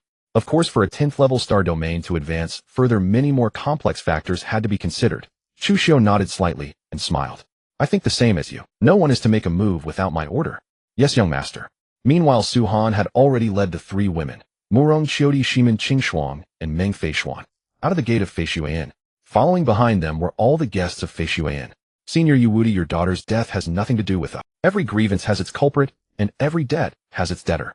You, let us leave." "That's right, we only came to Fei Xue Inn for a meal, and have no wish to become your enemy." Yet most of the cultivators in the inn stepped forward, one after another, bowed respectfully to Yuwudi, and distanced themselves from Su Han. They smiled ingratiatingly, their eyes full of fawning deference. "Yes, Senior Yuwudi, we truly have nothing to do with this. You are magnanimous and generous, please spare us." "That's right, we're just innocent bystanders. Please don't drag us into this." "Senior Yuwudi." For a moment pleas for mercy rose and fell without end. Yet Yuwudi remained utterly unmoved, his icy gaze sweeping over the crowd, as if scrutinizing everyone's heart. At this moment, Su Han remained perfectly calm, as if he had long anticipated the turncoat behavior of this. Meanwhile, Murong Qiudi Shimin Qingshuang and Meng Feishuan stood quietly behind Su Han, their gazes resolute, with not the slightest trace of fear. They knew that no matter what happened, they would face this crisis together with Su Han. In the tense atmosphere, Yuwudi finally spoke. "Humph, do you think you can evade responsibility so easily? Today no one is leaving." His voice like a clap of thunder resounded throughout the Fei Xue Inn. At this time, burning with the urgent desire to avenge his daughter, Yuwudi had no intention of listening to anyone's pleas. He roared at once, "You scum, all of you shut up. My daughter is dead. Why should you be allowed to live?" With that, Yuwudi made an immediate decision and issued the order, "Kill everyone inside Fei Xue Inn. Leave no one alive. As for Su Han and those with him, I will handle them personally." His voice was filled with ruthless cruelty. "Yes, Patriarch." Following Yuwudi's command, the tens of thousands of experts of the Yu Mansion charged at Fei Xue, and like a pack of starving wolves launching a frenzied massacre. "Damn it, Yuwudi, you old dog. Since you refuse to let us live, we'll fight you to the death." Someone shouted in fury. "That's right, don't think we're afraid of your Yu Mansion," another person chimed in. "Sect Master Su, please lend us your hand and join us in wiping out Yuwudi and these mongrels of the Yu Mansion." The crowd placed their final hopes on Su Han, but he was unmoved. He simply summoned a chair, sat leisurely on it, sipped his tea, and calmly watched the bloody battle. Shimen Qingshuang sneered. A bunch of two-faced bastards like you. Are you worthy of making our Tianlan Sect Master act? You had better look out for yourselves. And so within a mere quarter of an hour the cultivators of Feishua were slaughtered to the last by the tens of thousands of experts from Yu Mansion. The moment Yu Wudi gave the order, they would surge forward and chop Su Han into minced meat. Ha ha ha. Seeing this, Yu Wudi laughed with wild arrogance. Su Han, when you killed this sovereign's daughter, did you ever think you would come to such an end? Oh, then tell me what kind of end will this Sect Master meet? Su Han asked with an amused look. Humph. Yu Wudi snorted coldly. Su Han, you are merely pretending to be calm. With death staring you in the face, you still dare to put on airs. This sovereign has tens of thousands of experts. Even if you are at the peak of the divine venerable realm today, you will surely die. Oh, then what are you waiting for? Come on, all of you. This Sect Master is in a hurry. Su Han remained seated on the chair, showing no sign of wanting to get up. His expression was calm, his gaze cold, as if the tens of thousands of experts before him were nothing more than a group of ants. These words of Su Han completely infuriated Yu Wudi and the others. They had already been filled with anger and hatred towards Su Han, and now they were driven into a frenzy of killing intent. Su Han, you whelp, how dare you look down on us? Your life is mine. An expert roared and charged forward. The magic treasure in his hand gleamed coldly as he attacked Su Han with a ferocious aura. There are tens of thousands of us. If each of us spits once, we can drown you. Another expert immediately shouted, his aura surging violently and erupting like a volcano. Kill. Whoever cuts off Su Han's head shall be rewarded with the position of Vice Domain Lord of the Feishua Star Domain. The bait of the Vice Domain Lord position that Yu Wudi dangled thoroughly ignited the battle intent of the tens of thousands of experts. They each unleashed their most powerful attacks and lunged at Su Han to kill him. For a moment, the entire space was filled with all kinds of mighty power, radiant light, and deafening roars. However, facing all this, Su Han remained utterly indifferent. He slightly raised his right hand, then pressed his palm downward. In an instant, countless world-destroying sword intents descended from the heavens, sweeping in like a colossal torrent. These sword intents contained boundless power. Each one was enough to slay an expert. In the blink of an eye, the tens of thousands of experts of Yu Mansion were submerged by that torrent of sword intent and erased into ashes on the spot, leaving not even their bones behind. The entire scene fell into dead silence, leaving only a cloud of dust drifting in the air. Su Han's figure remained steadily seated in the chair, as if everything that had just happened had nothing to do with him. Gasp. The cultivators on the street were deeply shocked. Their eyes widened, their mouths hung open, and their faces were filled with disbelief. Good heavens. One move. Su Han used just one move to annihilate Yu Wudi and the tens of thousands of experts he brought. Among these people there were quite a few at the divine venerable realm. Someone exclaimed in astonishment, his voice trembling as if he could not believe what he had seen. How terrifying. Could it be that Su Han's strength has already reached the divine king realm? Another person speculated, his face full of awe. That move of Su Han's just now appeared to be a palm technique, but in truth it was sword Dao. Moreover, it contained destruction, sword intent reincarnation, sword intent life and death, sword intent emotionless, sword intent, and tens of thousands of other sword intents. Even a divine king could not possibly master so many great Dao powers and sword intents. The most reasonable explanation is that Su Han has already traveled very far along the path of the divine king realm. An old man analyzed, wisdom glimmering in his eyes. That's wonderful. Doesn't this mean that in the future our Feishua star domain can leap straight up to a 10th level star domain? Someone said excitedly, his heart filled with anticipation. However, someone poured cold water on the idea. Hard to say. Who can guarantee that Sect Master Su will choose to establish the Tianlan sect in the Feishua immortal domain? As soon as these words were spoken, everyone fell silent, and a feeling of unease rose in their hearts. Indeed, if Su Han did not plan to stay in the Feishua star domain, their hopes would be dashed. But how could they possibly sway Su Han's decision? For a moment, the atmosphere grew rather heavy. People began to discuss in whispers, weighing the possibilities of the future. Some suggested taking the initiative to invite Su Han to stay. Others believed his choice should be respected, and still others proposed strengthening their ties with Su Han to increase the chance of keeping him here. Just then, Chu Xiu's figure flashed as he strode forward and came to a firm stop about 10 paces from Su Han. He clasped his hands before his chest, bowed deeply, and said respectfully, Chu Xiu of Langia Star Domain pays respects to Sect Master Su and to the 3 madams of the Sect Master. Immediately after, Chu Han hurriedly led the other members of Langia Pavilion in clasping fists and bowing towards Su Han and the others, and they shouted in unison, we pay respects to Sect Master Su and greet the 3 madams of the Sect Master. However, Su Han's face remained completely expressionless. Hearing this, Chu Xiu felt a sudden pang of embarrassment and quickly explained with a smile, Sect Master Su, you misunderstand. The engagement between Yu Linglong and me was a mistake from the very beginning. Her Yu family offended Sect Master Su, so they have only themselves to blame. They deserve to die. Just then a voice rang out, Domain Lord Su, we are willing to join the Tianlan Divine Domain, but could you please take back what you just said? The speaker was an old man whose strength had reached the peak of the divine venerable realm. Why must I take it back? Su Han looked at the old man. The old man took a deep breath and said, Domain Lord Su, although your strength is formidable, the Tianlan Divine Domain does not have deep foundations. If you forcibly bring all the star domains under your banner, it will arouse dissatisfaction and vigilance among the other star domains. Once they join forces to deal with us, I'm afraid. Afraid of what? Su Han interrupted the old man. Since this Sect Master dares to say such a thing, I have more than enough confidence to face any challenge. As he spoke, a powerful aura radiated from his body. Everyone who sensed it couldn't help but gasp sharply. Even that old man's expression changed, a trace of fear flashing through his eyes. Very well. Since that is the case, we are willing to follow Domain Lord Su and build the glory of the Tianlan Divine Domain together. The old man gritted his teeth, cupped his hands, and said. Seeing this, the others followed suit, one after another, expressing their willingness to follow Su Han. Chu Xiu hurriedly bowed and said, my Langya Star Domain is also willing to join the Tianlan Divine Domain and obey only Sect Master Su's orders. The Xintian Star Domain was a vast and boundless starry world. Countless stars glimmered, containing endless mystery and power. At the very heart of this star domain stood a majestic and awe-inspiring palace called the Xintian Palace. At this moment, within the palace's great hall, the atmosphere was tense and heavy. A stooped old man stood respectfully in the center of the hall, a trace of worry visible in his eyes. Domain Lord, a Tianlan Divine Domain has suddenly emerged. Their envoy came to deliver a message demanding that all of our star domains submit to them.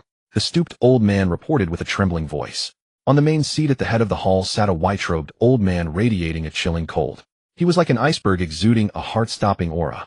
Dreadful divine power swirled around the old man like an invisible storm, displaying strength of unfathomable depth. Hearing this news, the white-robed old man's expression did not change in the slightest. He calmly looked at the stooped old man and asked in an even tone, what rank of star domain is this Tianlan Divine Domain? And what is the background of the Tianlan Divine Domain's founder? The stooped old man hastily answered, Domain Lord, according to our intelligence, the Tianlan Divine Domain is like our Xintian Star Domain. Both are ranked N star domains. As for the founder of the Tianlan Divine Domain, he is named Su Han. He knew well that a newly emerged ranked N star domain, especially one founded by an immortal king powerhouse, would inevitably have a significant impact on the surrounding star domains. And this Su Han was an even more noteworthy figure. But as soon as these words were spoken, they clearly caused dissatisfaction among the elders of the Xintian Palace. Domain Lord, in my opinion, this Su Han simply does not know his place. A man who has just advanced to the Immortal King realm is already so eager to expand his territory. We, the Xintian Star Domain, cannot sit idly by in the face of such arrogance. One old man said with a gloomy expression. His eyes flashed with anger and disdain, full of hostility towards Su Han. The fifth elder's words are most reasonable. You must know that our Xintian Star Domain governs tens of thousands of star domains ranging from rank 11 to rank 18. If we stand by and do nothing, the star domains subordinate to our Xintian Star Domain will all fall into the hands of the Tianlan Divine Domain. Another old man chimed in. His expression was stern and his tone was firm. He was clearly extremely dissatisfied with Su Han's actions. The seventh elder's words echo my own thoughts. We must strike first and annihilate the Tianlan Divine Domain. This Su Han must be exterminated. A third old man rose to his feet and declared loudly. A look of determination appeared in his eyes, as if he had already resolved to fight Su Han. Exactly. How dare he challenge our Xintian Star Domain? This Su Han deserves to die. A fourth old man also expressed his approval. His voice was icy, as if he already regarded Su Han as an enemy. The others nodded one after another in agreement. They all believed that Su Han's actions were a provocation against the Xintian Star Domain and had to be answered. Otherwise, other star domains might follow Su Han's example and bring even more trouble to the Xintian Star Domain. At this point, the Domain Lord, who had remained silent all along, finally spoke. Elders, this Su Han is indeed a troublesome one. However, we cannot act rashly. After all, the Tianshu Star Domain and the Tianquan Star Domain have been eyeing us covetously all this time. We must act cautiously so as not to be placed in a passive position. The Domain Lord's words left the elders lost in thought. They knew that the Domain Lord was right. If they acted blindly, they might trigger an even greater crisis. But if they did nothing, they would allow Su Han to continue expanding and threaten the interests of the Xintian Star Domain. After some discussion, they finally decided to first send envoys to the Tianlan Divine Domain to probe Su Han's true strength. At the same time, they would strengthen surveillance over the surrounding star domains to guard against any further moves by Su Han. In addition, they would actively prepare for war and make arrangements to deal with all possible situations. And so a conspiracy against Su Han was quietly unfolding. At that moment, Su Han was still unaware that he had already become a target of the Xintian star domain. In the Tianlan divine domain, the sun shone brightly, and a gentle breeze brushed past. Clad in a black robe, Chu Xiu paced anxiously back and forth outside Su Han's small courtyard. Hesitant and uncertain, he did not dare to knock on the courtyard gate. Just as he was lost in thought, Su Han's voice came from the courtyard. "Come in." Relieved, Chu Xiu quickly strode into the small courtyard. There Su Han lay leisurely on a rocking chair basking in the warm sunlight. "Chu Xiu pays his respects to the domain lord," he said with a respectful bow. Su Han opened his eyes slightly, looked at Chu Xiu, and asked with a smile, "What is it? Has something happened?" Since the founding of the Tianlan divine domain, Shimin, Qingshuang, Murong Qiudi, and Meng Feishuan had shouldered the heavy responsibility of managing its affairs, while Chu Xiu had become an elder of the divine domain and rendered outstanding service to its development. Su Han enjoyed a leisurely and carefree life, leaving most matters in their hands. However, he knew very well that Chu Xiu would not have come to find him in person if he had not encountered a difficult problem. Chu Xiu bowed respectfully and said slowly, "Domain Lord, the Yaowang Star Domain has sent envoys. The Domain Lord's 3 wives are receiving them with my father and the others in the Tianlan Grand Hall, but I felt that the atmosphere seemed somewhat wrong. Therefore I took the liberty of coming to find you, Domain Lord." He knew well that there were a total of 7 rank 10 star domains in the entire Outer Divine Domain. All of these star domains harbored the ambition of unifying the Outer Divine Domain. Now that the Tianlan Divine Domain had appeared as the 8th rank 10 star domain, the other 7 would certainly not sit back and do nothing. The Yaowang Star Domain was seeking cooperation in name, but in reality, it wanted to force the Tianlan Divine Domain to submit. Chu Xiu anticipated that before long the two sides would break down and conflict would erupt. However, among the visitors from the Yaowang Star Domain was a peerless expert of the Divine King realm. If a real fight broke out with Su Han absent, the people of the Tianlan Divine Domain would certainly suffer. Then let's go and take a look. Su Han naturally understood what Chu Xiu meant. The Tianlan Divine Domain simply had too little top-tier combat strength. Su Han felt that he needed to cultivate more top-tier combat strength for the Tianlan Divine Domain. Meanwhile, within the Tianlan Grand Hall, an icy aura pervaded the atmosphere, as if even the air itself was about to freeze. The exchange between the two sides was extraordinarily tense, charged with hostility. Bang! An elder at the peak of the divine venerate realm from the Yaowang Star Domain slammed the table violently. His face twisted in a ferocious sneer as he threatened savagely. "You people of the Tianlan Divine Domain had better think this through. If you refuse to submit to our Yaowang Star Domain, I fear none of you will live past 3 days." Before coming to the Tianlan Divine Domain, they had already conducted a thorough investigation and reconnaissance of the situation here. Across the entire Tianlan Divine Domain, only the Domain Lord Su Han was a Divine King Realm powerhouse. Yet the Yaowang Star Domain had dispatched as many as 2 Divine King Realm powerhouses this time.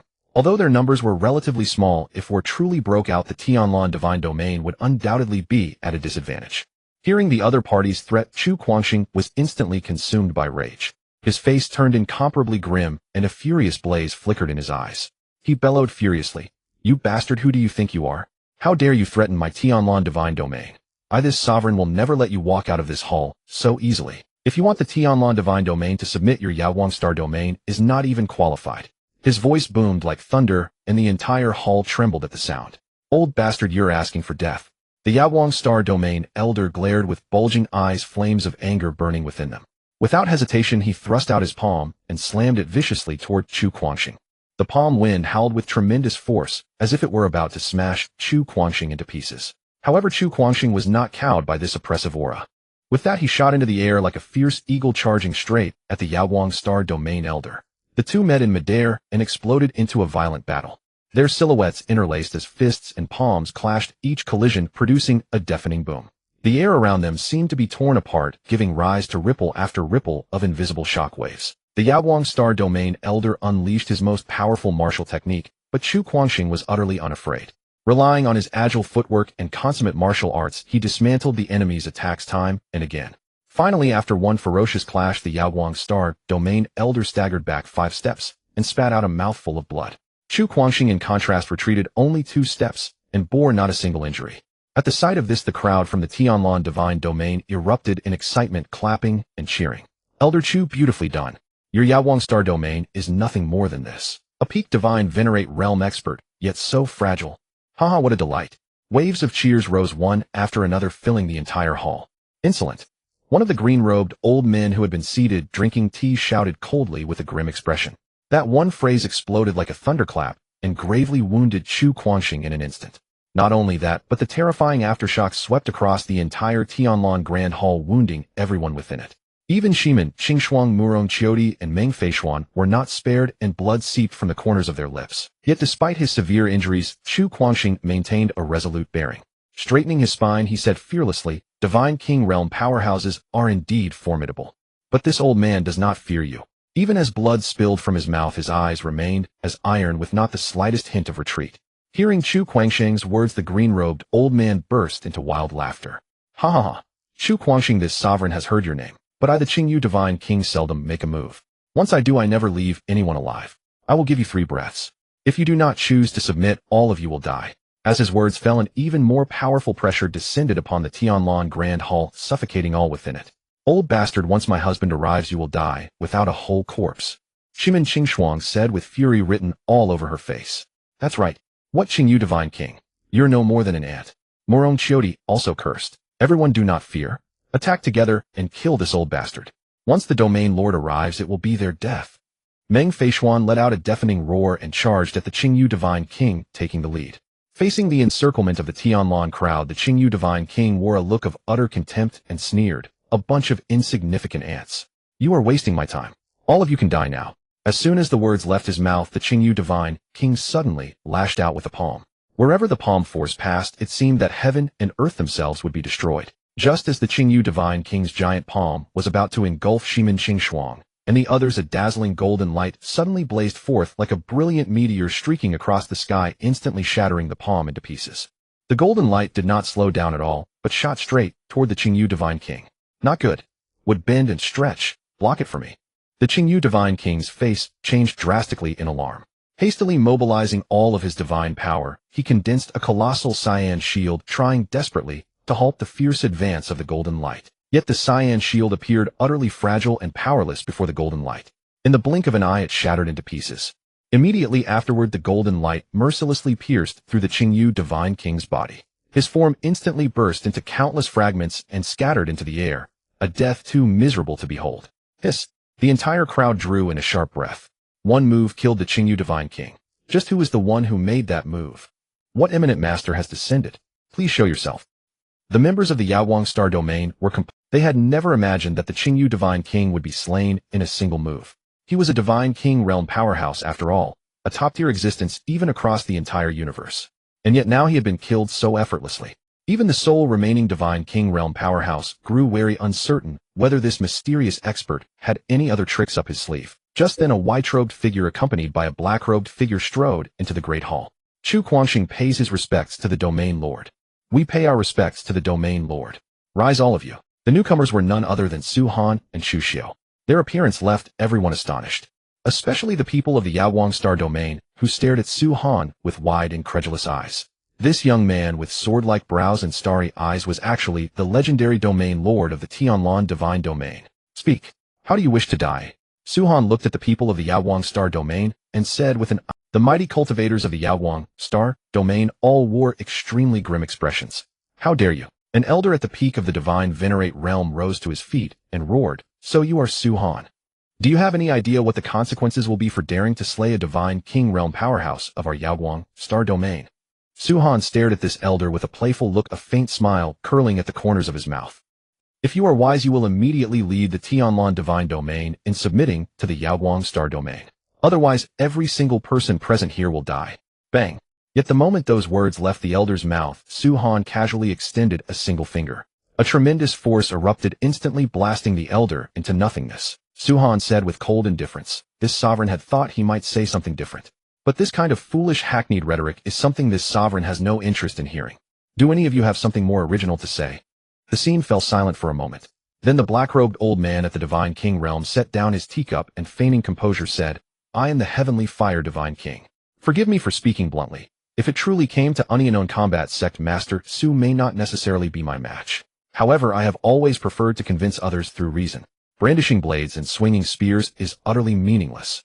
The Heavenly Fire Divine King knew full well that if he openly cowered before such a crowd, he would never be able to hold his head up in the divine realm again.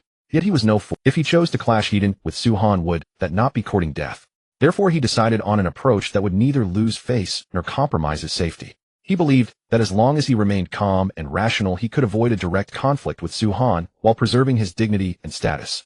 At the same time, he hoped that by this approach he could make others see his wisdom and decisiveness, thereby earning even greater respect and trust. Oh, is that so? Then today this sovereign truly wishes to witness what you are capable of. Hearing the heavenly fire divine king's utter confidence, a mocking smile spread across Su-Han's lips.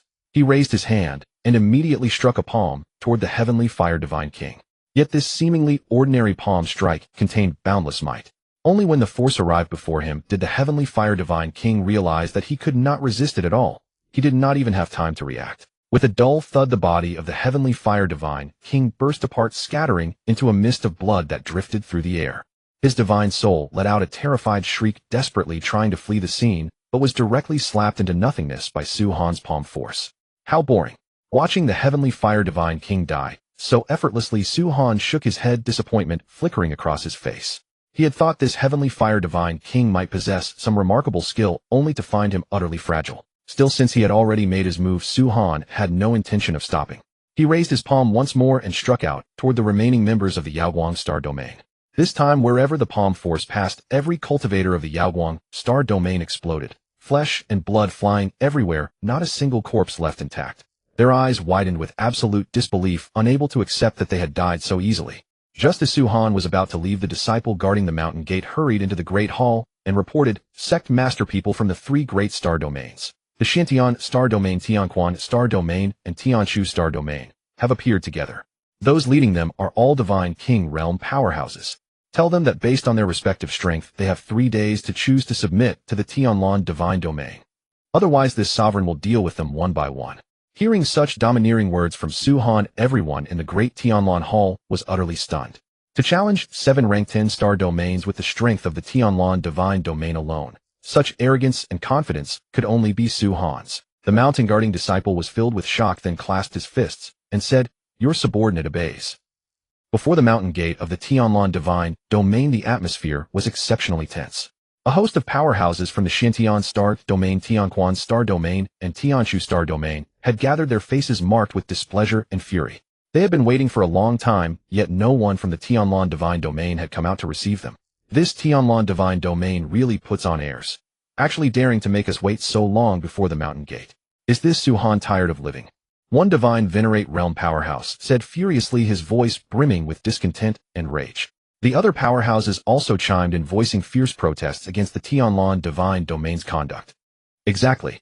Tell Su-Han to get out here and kowtow to us 3 times and 9 times this instant. Otherwise, the Tianlan divine domain has no reason to exist any longer. Another divine venerate realm powerhouse threatened directly, a hint of viciousness seeping into his tone. They felt deeply insulted and believed they were owed proper respect and treatment. A mere ant that just entered the divine king realm. Who does he think he is, putting on such airs? When I see Su-Han, I'm going to teach him some manners. Yet another divine venerate realm powerhouse cursed, rage flickering in his eyes. They believed that Su-Han, as master of the Tianlan divine domain, should have come out at once to welcome them and offer an apology. Otherwise, they would take strong measures to defend their dignity. Still others joined in the stream of accusations and abuse, and the entire scene descended into chaos. These divine venerate realm powerhouses were normally lofty figures who looked down on everyone. Being left to wait before the mountain gate filled their hearts with unimaginable fury. They could hardly wait to see Su-Han and make him understand how formidable they were.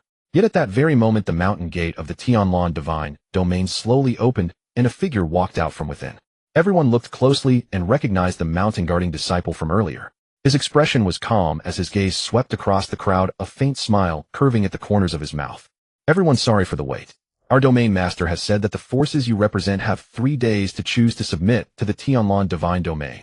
Otherwise, the Tianlan divine domain will deal with you one by one." The mountain guarding disciple spoke, his voice flat and unremarkable, yet it reached each person's ears clearly. The previously clamorous scene fell into silence at once.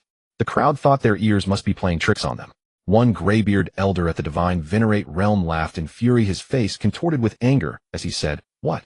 Do you dare say those words you just spoke one more time? Are your ears deaf? Our domain lord has decreed that you 6 level 10 star domains must submit to the Tianlan divine domain within 3 days or perish." The Mountain Guard disciple's voice this time was nearly a roar echoing across the entire world. At that moment, not only did the experts of the Tianquan star domain hear it, but people from other star domains also caught every word. Insolent brat. A newly established level 10 star domain dares to speak to our Tianquan star domain in such a manner. Today I shall kill you first as a warning. Amidst the crowd, an elder of the Tianquan star domain clad in gray robes let out an enraged shout and struck out with his palm. This palm strike carried terrifying power, descending upon the Mountain Guard disciple like a colossal gray mountain. Facing such a fearsome attack, the Mountain Guard disciple was filled with terror, yet he did not retreat or dodge. His teeth clenched tightly, his gaze firm and unwavering as Su Han's words echoed in his mind. Trust me, as long as you hold your ground here, you shall be unharmed. The Mountain Guard disciple took a deep breath and silently prayed, hoping Su Han would indeed protect him as promised. As foretold, just as the colossal gray palm was about to strike the Mountain Guard disciple, a brilliant golden light descended from the heavens. Immediately, a refreshing aura spread outward, condensing into a powerful protective barrier around the disciple. The gray palm crashed into the barrier with a thunderous boom, only to be effortlessly absorbed by it. In the next instant, the void erupted, and a magnificent spatial gate slowly opened. Everyone looked up in astonishment to see a transcendent figure clad in white robes stepping out of the spatial gate. His posture was upright and commanding, his aura so refined and otherworldly that he resembled an immortal descending to the mortal realm. Behind him followed several breathtakingly beautiful women, their faces as captivating as celestial maidens. They radiated an enchanting charm, drawing every gaze and leaving onlookers utterly captivated. For a moment, everyone was so stunned by the spectacle before them that they forgot to breathe. The gray-robed elder turned his gaze toward the white-clad figure in the void, a flicker of apprehension crossing his eyes, though anger and disdain dominated his expression. He demanded, "Who are you to dare obstruct the affairs of our Tianquan star domain? Have you considered the consequences?" The white-clad figure regarded the gray-robed elder with an expression of calm composure, a faint smile curling his lips into a cold sneer. "I am Su Han, Lord of Tianlan." Upon hearing this name, the gray-robed elder and the experts from all the star domains collectively gasped in horror. Their eyes widened in sheer astonishment as they stared at the white-clad figure hovering in the void. No one had anticipated encountering the domain lord of the Tianlan divine domain here. How could they have guessed that merely striking at one of his Mountain Guard disciples would bring forth the domain lord himself? Regardless, Su Han was at least a divine king realm expert, far beyond anything these divine sovereign realm cultivators could hope to match. The gray-robed elder's face turned ashen, cold sweat pouring down his brow as his entire body trembled uncontrollably. He knew deep down he had meddled with forces far beyond his comprehension, and if he did not flee immediately, his life would surely be forfeit. He hastily bowed to those around him, and then transformed into a streak of light, vanishing at tremendous speed. Seeing this, the experts from the other star domains quickly followed suit, scattering in every direction. However, just then a chilling voice rang out. "You dare strike at a disciple of the Tianlan divine domain? Do you truly believe you can escape?" Before the words had even finished echoing, a brilliant golden light erupted from the void, piercing through the gray-robed elder's body with terrifying speed before he could react. The gray-robed elder's eyes bulged in sheer terror, but resistance was impossible. In the next instant, with a deafening explosion, his body erupted into a mist of blood, scattering to the winds. Even before he could let out a dying scream, the gray-robed elder had perished. All who witnessed this were left utterly dumbfounded. They had never imagined the domain lord of the Tianlan divine domain could be so ruthless, killing on the slightest provocation without a second thought. A chill ran through everyone present, and they silently thanked their fortunes for not having acted rashly. Had they done so, their fate would have been far worse than that of the gray-robed elder. The divine king realm experts of the Tianquan star domain watched with expressions dark as storm clouds, their eyes flashing with razor-sharp coldness as they fixed their gaze upon Su Han as though devouring him with their very eyes. Gritting his teeth, he spoke coldly. "Su Han, do not push your luck too far. We have come to the Tianlan divine domain under orders from above. And you, having struck first and slain one of our divine sovereign realm elders, are you attempting to ignite a war?" Ha ha ha. Upon hearing this, Su Han threw back his head and laughed loudly, his voice brimming with mockery. Then a chilling, killing intent flashed in his eyes as he said coldly, "You guessed correctly." Before the words had barely left his lips, Su Han raised his hand and delivered a devastating palm strike. In an instant, a tremendous surge of energy erupted from his palm, sweeping outward like a raging tidal wave. The divine king realm experts of the Tianquan star domain's expressions shifted dramatically as they felt an unprecedented and terrifying pressure.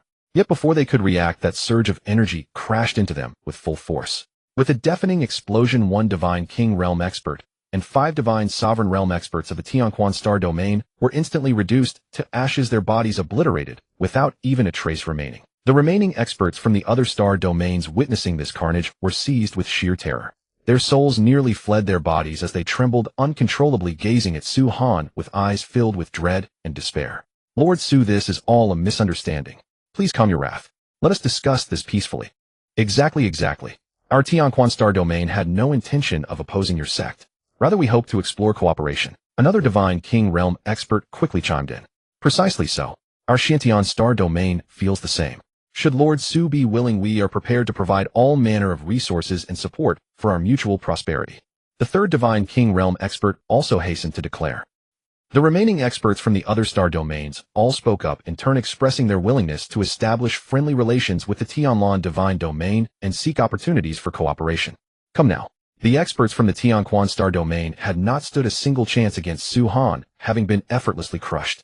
Even if they were to gather every remaining expert from the other 2 star domains and launch a combined assault upon him, the outcome would remain unchanged. After all, Su Han's power far exceeded their wildest imagination. They were no match for him. Moreover, they must not forget, this was the Tianlan divine domain, Su Han's home ground. To engage Su Han in battle here would be nothing short of seeking certain death. Once open hostilities commenced, they would have virtually no chance of emerging victorious. Surrender was the only path to survival. Otherwise, the Tianlan divine domain would become the burial ground for them all. Unfortunately, from the very beginning, I never intended to coexist with you. In your next life, be more careful. With a single point of his finger, Su Han instantly blasted a divine king realm expert into oblivion. Seeing that matters had turned irreconcilable, the others abandoned all restraint and charged at Su Han together. But with a single palm strike, Su Han annihilated them all into drifting ashes, leaving not even a single intact corpse behind. Qing Shuang, keep a close watch over the Tianlan divine domain. I am going to the Xiantian star domain. Yes, my husband. Su Han casually tore open the void, stepped into it, and vanished from sight. In the Xiantian star domain, a disciple guarding the mountain gate was idly keeping watch when suddenly his eyes blurred as a white-clad figure appeared before him out of nowhere. Startled, he instinctively stepped forward to block the newcomer's path and blustered, "Who are you? Do you know that trespassing into our Xiantian star domain is a capital offense?" Boom. Yet before the guarding disciple's words had faded, his body exploded like a bomb, bursting into a cloud of blood mist. In the next instant, his body rapidly disintegrated into a heap of ashes. Seeing this, the other guarding disciples' expressions changed drastically. But just then a terrifying pressure descended from the heavens and enveloped them all. Before the guarding disciples could even react, they were crushed to death by that pressure, likewise turning into heaps of ashes. Whoosh. As if encountering no resistance at all, the white-clad man took a single step, like a gentle breeze, crossing 1,000 meters in an instant to arrive before the mountain gate of the Xiantian star domain. With his arrival, the magnificent and impregnable mountain gate of the Xiantian star domain collapsed in an instant, turning into ruins and ashes. This sudden upheaval sent shockwaves rippling through the entire Xiantian star domain, leaving it all in astonishment. Countless people rushed over from every direction, staring toward the mountain gate with faces full of shock. This is bad. Something has happened at the mountain gate. A powerful enemy has come. Everyone engage at once. Mu Xiaoxing, the head of the law enforcement hall of the Xiantian star domain, was the first to detect the anomaly, his expression grim. He made a prompt decision and shouted, his voice resounding across the entire Xiantian star domain. Then, leading from the front, he rallied several hundred elite experts of the law enforcement hall and rushed swiftly toward the mountain gate, ready to face the enemy. The law enforcement hall existed to uphold order and stability within the Xiantian star domain. That was the heavy duty they bore. Yet at a moment of such great crisis, no one was more anxious than Mu Xiaoxing. He led his men hurriedly to the plaza, only to see an unfamiliar white-clad man strolling slowly toward the Xiantian Grand Hall. Mu Xiaoxing frowned deeply and demanded coldly, "Who exactly are you to dare intrude into my Xiantian star domain?" Su Han, Lord of Tianlan. At the sound of that name, Mu Xiaoxing and the many experts of the Xiantian star domain behind him all widened their eyes in utter shock. It had never occurred to them that the master of the Tianlan divine domain, whom they regarded as an enemy, would be so audacious as to break into the Xiantian star domain alone. Such courage and decisiveness were truly astonishing. Mu Xiaoxing secretly rejoiced. "So it's you, Su Han. Today I've finally got my chance. Since you have delivered yourself to my doorstep, don't even think about leaving easily." He could hardly wait to seize this opportunity to earn glorious merit. Without hesitation, he issued the order, "Law enforcement hall, hear my command. Act together and slay Su." Mu Xiaoxing knew very well that if he could successfully defeat or even kill Su Han, he would undoubtedly render a tremendous service to the Xiantian star domain. Perhaps his standing would rise enormously, catapulting him into a position of great importance within the Tianlan star domain. At that thought, he could not help but grow excited, looking forward to victory in this battle. Nevertheless, facing such a powerful enemy, he did not take the matter lightly. Instead, he focused his entire mind on the coming challenge. Kill, kill, kill. Several hundred divine venerable realm experts of the law enforcement hall, including some at the divine king realm, raised their divine weapons and charged at Su Han together. Yet facing the encirclement of the crowd, Su Han was utterly contemptuous. He lightly raised his right hand and pointed a single finger. In an instant, the several hundred experts of the law enforcement hall turned into corpses, torn apart limb from limb before they could even let out a scream. The scene dumbfounded the Tianlan star domain disciples who had rushed over. Good heavens! A lineup of divine venerable realm experts, and even 2 divine king realm experts, were all killed by a single move from Su Han. How terrifying! Could Su Han's strength not be merely at the early stage of the divine king realm, but already beyond the divine king realm? Impossible. The 2 supreme elders of the law enforcement hall had only just entered the divine king realm, so it stands to reason that they were no match for Su Han. Once Hall Master Mu makes his move, Su Han is doomed. At that moment, hundreds of thousands of disciples of the Tianlan star domain pinned all their hopes on Mu Shaoxing. But Mu Shaoxing wore a dark expression, neither willing to fight nor able to avoid it. Because he sensed that he was no match for Su Han. But with the domain lord and the others absent, he was the pillar holding everything up. If he were to retreat, the prestige of the Tianlan star domain would be utterly ruined. Thus, with fighting spirit written across his face, Mu Shaoxing declared, Su Han, this seat will fight you. You are not worthy to fight me. Su Han extended his right hand and clasped the air from afar. Mu Shaoxing felt the space around him completely sealed and imprisoned. No matter how he struggled, it was utterly futile. And so, like a helpless chick, Mu Shaoxing was grabbed by Su Han through the air, seized by the throat, utterly powerless to resist. Everyone stared at the scene in shock. Those Tianlan star domain disciples who had been arrogant and domineering were especially struck dumb, their hearts filled with fear and despair. Mu Shaoxing gasped for breath with difficulty, his face flushed red, yet he could not break free from Su Han's grip. His eyes bulged, filled with disbelief, rage, and a trace of unwillingness. He could not understand why he had lost so miserably and before so many eyes. Let me go, Mu Shaoxing said through gritted teeth, his voice brimming with endless humiliation and resentment. Yet the moment the words left his mouth, Su Han cut him off. With such meager abilities, you dare to clamor for a fight against me? How utterly presumptuous, Su Han said with a cold sneer, tightening his grip slightly. Mu Shaoxing immediately felt a suffocating surge of pain wash over him, nearly fainting on the spot. Is there anyone else who wants to challenge me? The entire field fell into deathly silence. No one dared to step forward and challenge Su Han. Then Su Han turned his gaze back to the disciples of the Tianlan star domain and continued his mockery. As expected, you Tianlan star domain people are all trash. Disciples are trash, elders are trash, and even the Hall Master is trash. Tell me, is there anyone here who can actually fight? His words rang out across the entire plaza like a clap of thunder. All the disciples of the Tianlan star domain lowered their heads, not daring to meet Su Han's eyes. Their hearts were filled with regret and self-reproach. Had they known Su Han was this powerful, they would never have provoked him so recklessly. Now they had not only lost all face, but might also face severe punishment. Su Han, you truly are arrogant, daring to charge single-handedly into my Tianlan star domain. Boom. With that furious roar, the void suddenly exploded open as the auras of countless formidable powerhouses descended. Each of these figures had a cultivation base no lower than the divine venerate realm, and there were several hundred of them in total. And at their head was a middle-aged man in azure robes whose strength was already at the half-step divine emperor realm. He was tall and imposing, with cold, sharp light gleaming in his eyes like a fierce lion radiating boundless majesty. We pay our respects to the domain lord. The crowd shouted in unison, their voices thundering and shaking the heart. They bowed reverently to the azure-robed middle-aged man, showing respect and submission. Domain lord, please act and slay that brat Su Han to avenge the disciples of our Tianlan star domain. An elder cried out in grief and indignation, his eyes filled with hatred and rage.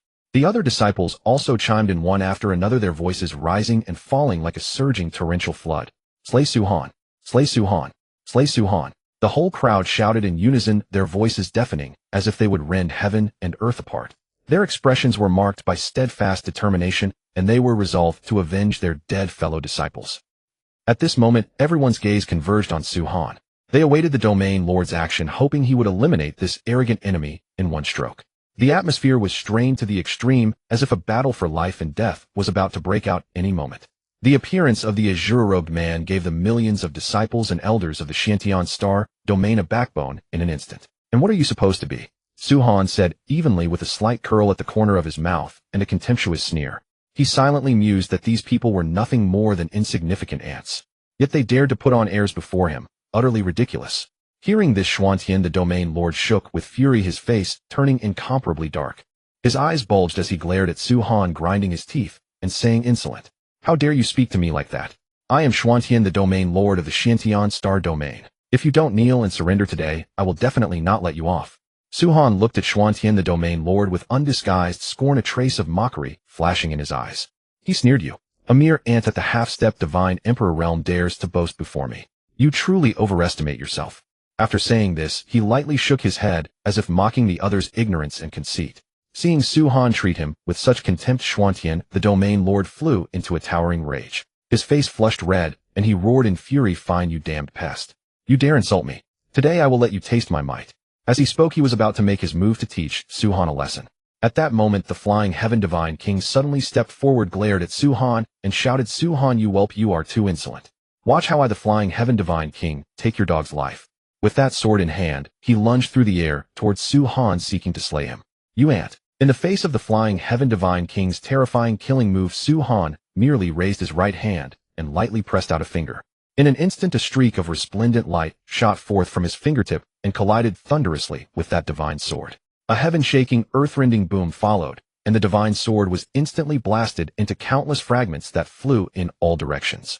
The Flying Heaven Divine King himself was hurled backward by Su-Han's unstoppable power, spitting a mouthful of blood. But Su-Han did not stop there.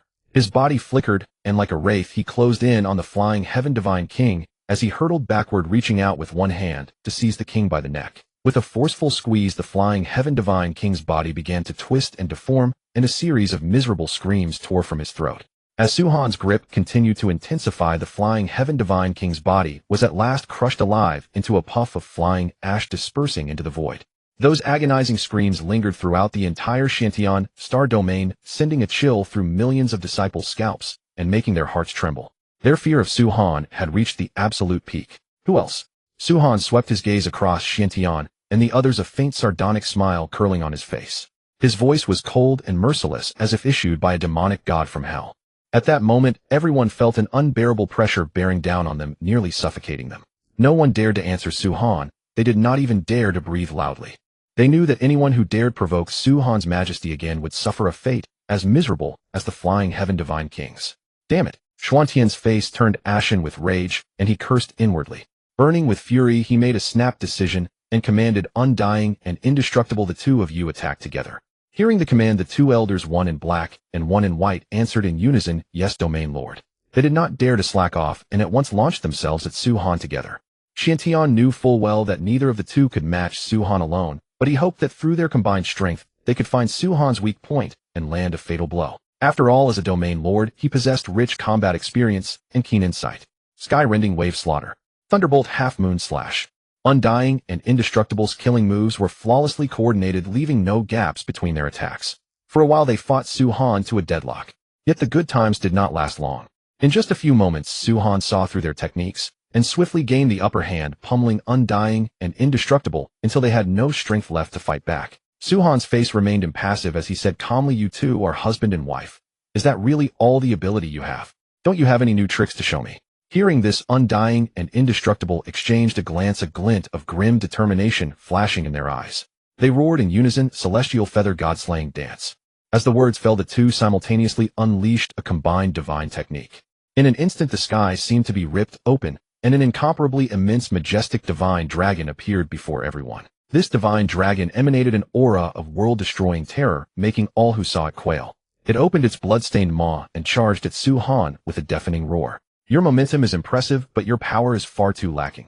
With a thunderous shout, a fist shadow swelled rapidly and swallowed the divine dragon of Undying and Indestructible in an instant. Immediately after, amid a series of crisp cracking sounds, the colossal divine dragon was shattered by that one punch, dissolving into countless fragments that scattered through the air. But this was only the beginning.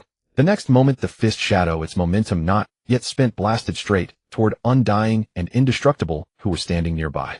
In the blink of an eye, their bodies, as fragile as paper, were relentlessly pierced through by the fist shadow, turning into a mist of blood that scattered between heaven and earth. Watching everything unfold, Su-Han was as calm as still water as if what he had just done meant nothing. His cold, deep eyes exuded a suffocating aura that made people's hearts tremble. Xuantian, I am pressed for time. All of you attack together. These words were like a sharp blade stabbing into the hearts of everyone present. For a moment, everyone's face turned unspeakably ugly. They knew clearly that the existence before them was so mighty that even a master like undying and indestructible could not contend with it. By now Su Han had already lost all interest in this Shantian star domain. These so-called experts were nothing more than a pack of useless trash in his eyes. He only wanted to end this farce as quickly as possible and continue forward to find a true opponent. Tianlan Divine Domain. Husband, something terrible has happened. Qing Wu is in trouble. The moment Su Han returned to the Tianlan Divine Domain, he learned that Yi Qing Wu had encountered disaster. It turned out that Yi Qing Wu had also broken through to the Divine Realm and ascended to the God Realm. However, she had been captured by a cultivator from a place called the Quangzhan Divine Domain. In 3 days, the young lord of the Quangzhan Divine Domain would hold a grand wedding ceremony with Yi Qing Wu. Seeing the worried looks on Shimin Qing and the other women, Su Han comforted them. There is no need to worry. I left 3 sword seals on King Wu's body. No one can harm her. Su Han guessed that Yi Qing Wu had not been captured at all. She had deliberately allowed herself to be caught. Otherwise, with the 3 sword seals, Su Han had left her. Never mind the mere young lord of the Quangzhan Divine Domain. Even if the entire Quangzhan Divine Domain attacked together, they would be no match for Yi Qing Wu. Chu Xiu, have you ever heard of the Quangzhan Divine Domain? Hearing Su Han's question, Chu Xiu quickly stepped forward and explained, Domain Lord, I do know of it. The Quangzhan Divine Domain was formerly called the Quangzhan Star Domain. Originally, it was not even as powerful as our Langya Star Domain. But all of a sudden it somehow found a host of Divine King Realm experts. Word even has it that there are Divine Emperor Realm powerhouses, though no one knows if it is true. It leapt straight up to become an 8th grade Divine Domain. An 8th grade Divine Domain was nominally a grade higher than the Tianlan Divine Domain, even though it had annexed forces such as the Shantian Star Domain. Because it had too few Divine King Realm experts, the Tianlan Divine Domain had only advanced 1 grade, becoming a 9th grade Divine Domain. In that case, I will pay a personal visit. Quangzhan Divine Domain. Young Lord, I keep feeling that there is something off about Yi Qing Wu. Inside the Great Hall sat 2 people. One was a young man in a black robe, Xiaocheng, the young lord of the Quangzhan Divine Domain. The other was Xiaocheng's guardian divine, King Qingfeng. At that, Xiaocheng raised his wine cup and drained it in one gulp, then said with a faint smile, Qingfeng, you are too wary. She is just an ant at the upper divine realm. What could possibly be wrong with her? Besides, I had my men look into Yi Qing Wu's background. She is nothing more than an ant that just ascended to the God realm with no connections whatsoever. Dealing with a woman like that would be all too simple. Xiaocheng, utterly blinded by her beauty, obviously had no intention of listening to a single word Divine King Qingfeng said. Divine King Qingfeng said earnestly, Young Lord, don't you find it strange? This Yi Qing Wu is far too calm and far too submissive. From the very beginning, before they had even made a move, Yi Qing Wu surrendered. Moreover, the moment Xiaocheng spoke, Yi Qing Wu agreed to marry him. But Divine King Qingfeng had read countless people in his lifetime. He could tell that Yi Qing Wu was definitely not the kind of woman who would curry favor with the powerful. Acting this way, she definitely has a scheme. I am a favored son of heaven, handsome and brilliant. Is it really so strange that she was won over by my appearance and cultivation? You are making a fuss over nothing. You may leave. At these words, Xiaocheng immediately became annoyed. He even suspected that the old thing Divine King Qingfeng had taken a fancy to Yi Qing Wu's beauty. Had he deliberately come before him to babble on about this and that? Right now, he did not want to hear another minute of Divine King Qingfeng's voice. Fine. Divine King Qingfeng could not be bothered to say more. He turned and left the great hall, sighing inwardly. How could he be so unlucky? To run into a fool as lust-besotted as Xiaocheng. If not for cultivation resources and escaping his enemies, how could he, a mighty Divine King Realm expert, stoop so low before a brat like Xiaocheng? The more he thought about it, the more aggrieved Divine King Qingfeng felt. He resolved that once he found a new path, he would definitely leave the Quangzhan Divine Domain. After leaving the Great Hall, Divine King Qingfeng rushed all the way to a remote mountain peak and repeatedly attacked the creatures dwelling in the mountains, clearly venting his pent-up frustration. You are, after all, a Divine King Realm expert. Attacking these weak demonic beasts is nothing but impotent rage. But at that moment, a mocking voice rang out. The voice seemed to come from all directions, making it impossible to pinpoint its location. Divine King Qingfeng's expression darkened as he looked toward the source. Atop a large tree not far away stood a man in white robes with sword-shaped eyebrows and starry eyes. His frame was tall and straight, as steady as a mountain, and he exuded a sharp and overbearing aura. Divine King Qingfeng was shaken. He had not detected this man's presence in the slightest. After all, with his strength and cultivation realm, every single movement within a radius of several hundred miles should have been unable to escape his perception. And yet this white-robed man had appeared before him like a ghost, and from such close range. What did that mean? Divine King Qingfeng dared not dwell on it. If that white-robed man had wanted to kill him, he would most likely already be dead. At that thought, Divine King Qingfeng broke out in cold sweat. He hastily tidied his disheveled clothes and hair, trying not to appear too wretched, then asked, "May I ask where your excellency hails from? And what business do you have here?" "From the Tianlan divine domain, Su Han." "Where have you locked Yi Qingwu away?" At the mention of Yi Qingwu, Divine King Qingfeng instantly understood. The man had come to rescue Yi Qingwu. But he, Divine King Qingfeng, was after all a divine king. How could he allow some snot-nosed brat to interrogate him to his face? He said with displeasure, "The tone of your words, your excellency, displeases me greatly." "Oh, is that so? Then it seems I need to change my way of asking." The moment he finished speaking, Su Han's figure vanished from where he stood like a phantom and reappeared in a flash above Divine King Qingfeng's head. Su Han suddenly stomped down hard. With force as overwhelming as Mount Tai crushing an egg, he ruthlessly stamped Divine King Qingfeng into the ground.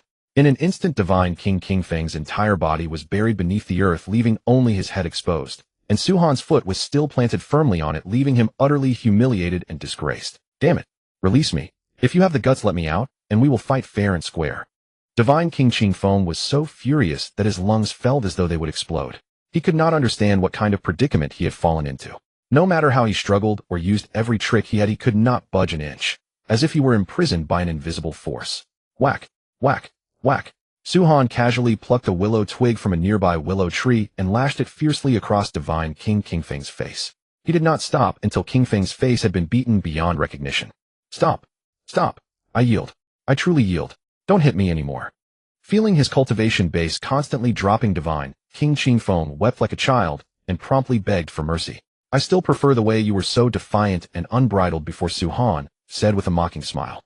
Qingfeng, Divine King, was frightened out of his wits and immediately tried to appease him with a fawning smile. "Senior, it was a misunderstanding, all a misunderstanding. Miss Yi Qingwu is at Qingyin Pavilion. I will take you there now." The words had barely faded when a giant palm came crashing down, reducing Qingfeng, Divine King, to ashes in an instant. His body destroyed and his Tao extinguished. "Our sect has never given anyone a second chance." Su Han's figure vanished from where he stood. "Quangzhan, who exactly are you, and why have you forcibly intruded into our Quangzhan divine domain?"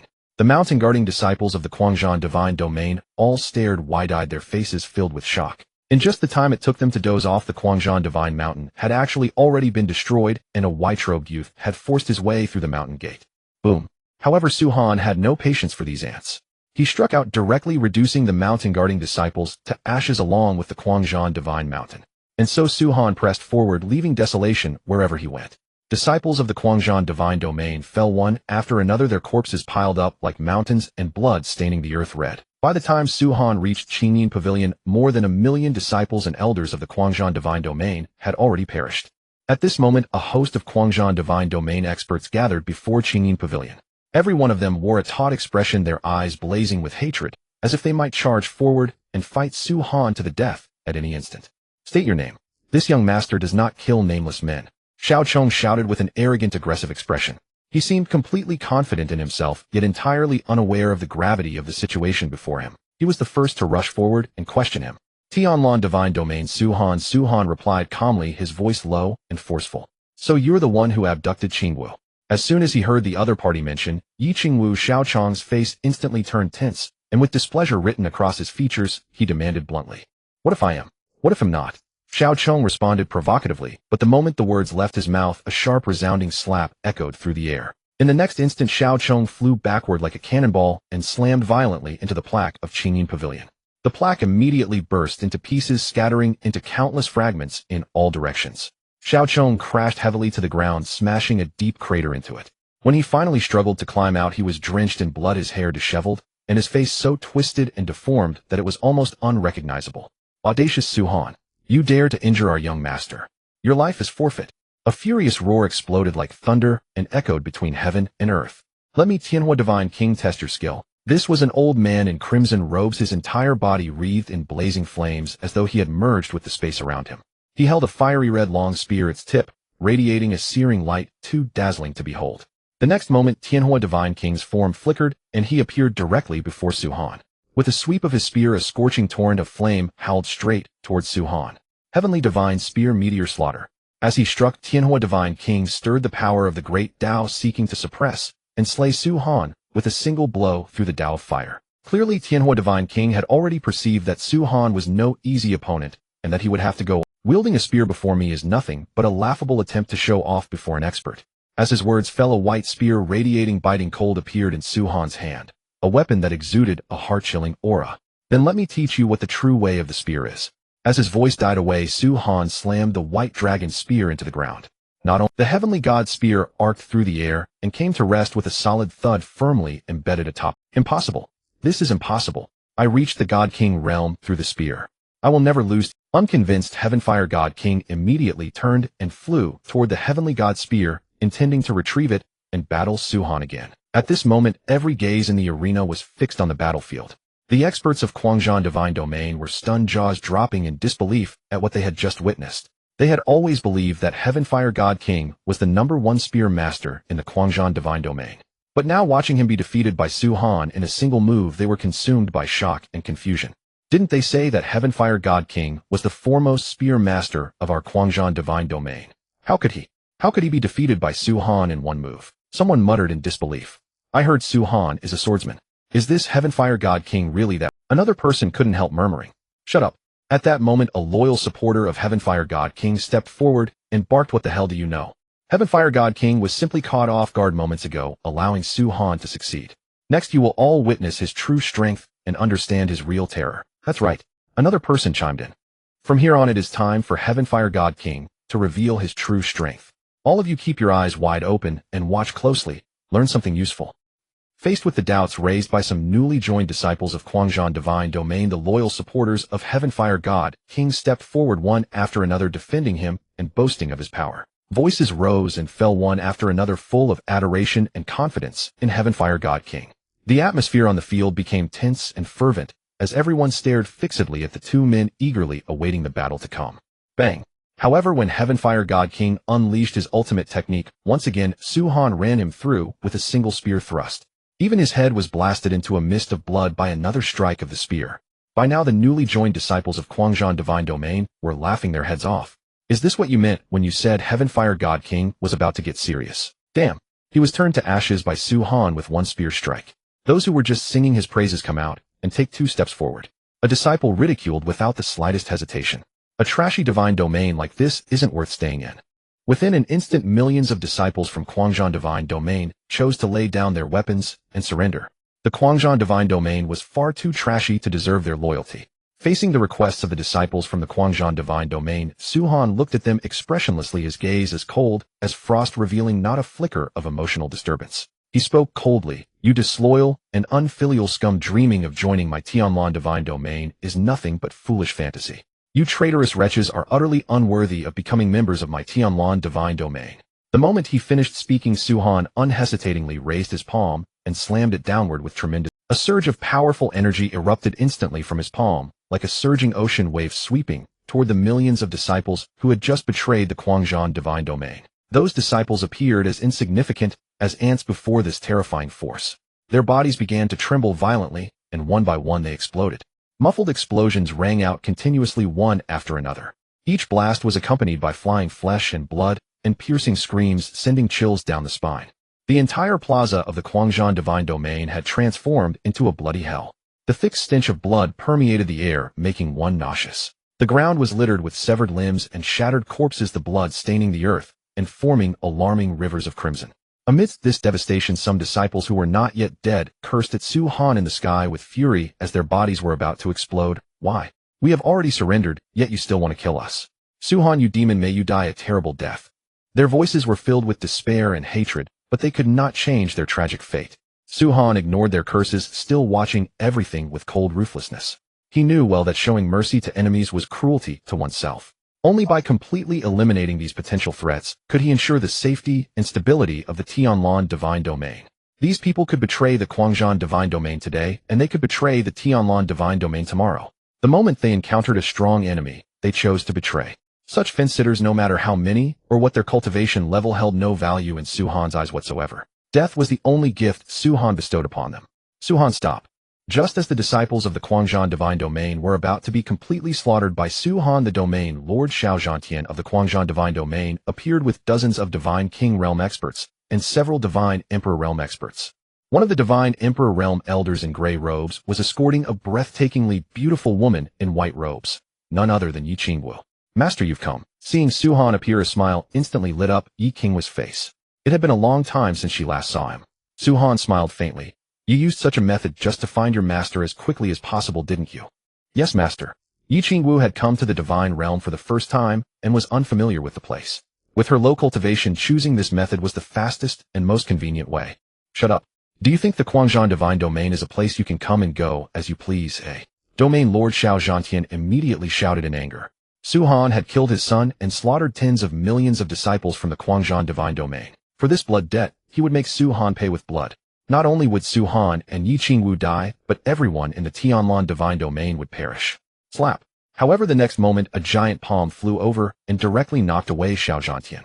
Despite the protection of his divine armor, Xiao Zhantian was severely injured by the palm strike, and his divine armor shattered into pieces. This scene made all the elders of the Quanzhan Divine Domain gasp in shock. How is this possible? The Domain Lord is a powerhouse in the late stage of the Divine Emperor realm, yet he was severely injured by Su Han in just one strike. An elder said with a face full of shock, completely unable to believe it. This youth Su Han is absolutely extraordinary. Could it be that he has already touched the threshold of the supreme Divine Emperor realm? Another elder proposed this speculation. Impossible, absolutely impossible. The Divine Emperor realm is illusory and intangible. How could it be so easily reached? But this youth Su Han is indeed too bizarre. Everyone be careful, don't let him ambush us. An elder at the Divine Emperor realm hurriedly warned everyone. Enough. I've had my fill of fun. Now you can die. With that, Su Han raised his palm and struck toward the. In that instant, heaven and earth shifted color. Innumerable dazzling beams of the great Tao cascaded down from the sky, unfurling before all eyes like a magnificent radiant painting. The tens of millions of powerhouses in the Quanzhan Divine Domain stared at this scene in terror. They had no time to react at all, not even the chance to flee. The myriad beams of Tao light pierced through their bodies in an instant, reducing them to ashes and leaving not a trace of bone behind. The scene was exceptionally gruesome, as if doomsday itself had arrived. Watching from the side, Yi Qingwu felt both shock and pride. She could not help but exclaim, Master, you're still as formidable as ever. Yet deep within her heart, Yi Qingwu was filled with envy and longing. She did not know when she would ever possess cultivation as terrifyingly powerful as Su Han's. Su Han smiled faintly and said softly, Your strength truly is too weak. The instant the words fell, he extended a finger and gently touched the center of Yi Qingwu's brow. A mysterious and formidable force surged into Yi Qingwu's body, all at once making her dizzy. In the next moment, her cultivation base soared like a rocket. In the blink of an eye, Yi Qingwu broke through realm after realm, leaping directly from the divine venerable realm to the supreme Divine Emperor realm. Feeling the surging, overwhelming power within her body, Yi Qingwu flushed with excitement and said passionately, Master, I feel terrifyingly strong right now. With a single slap, I could shatter thousands of Quanzhan Divine Domains. Hearing this, Su Han smiled and shook his head. All right, it's time for us to return. Killing these mere ants is truly boring. With that, he and Yi Qingwu flickered and vanished from the spot, returning to the Tianlan Divine Domain.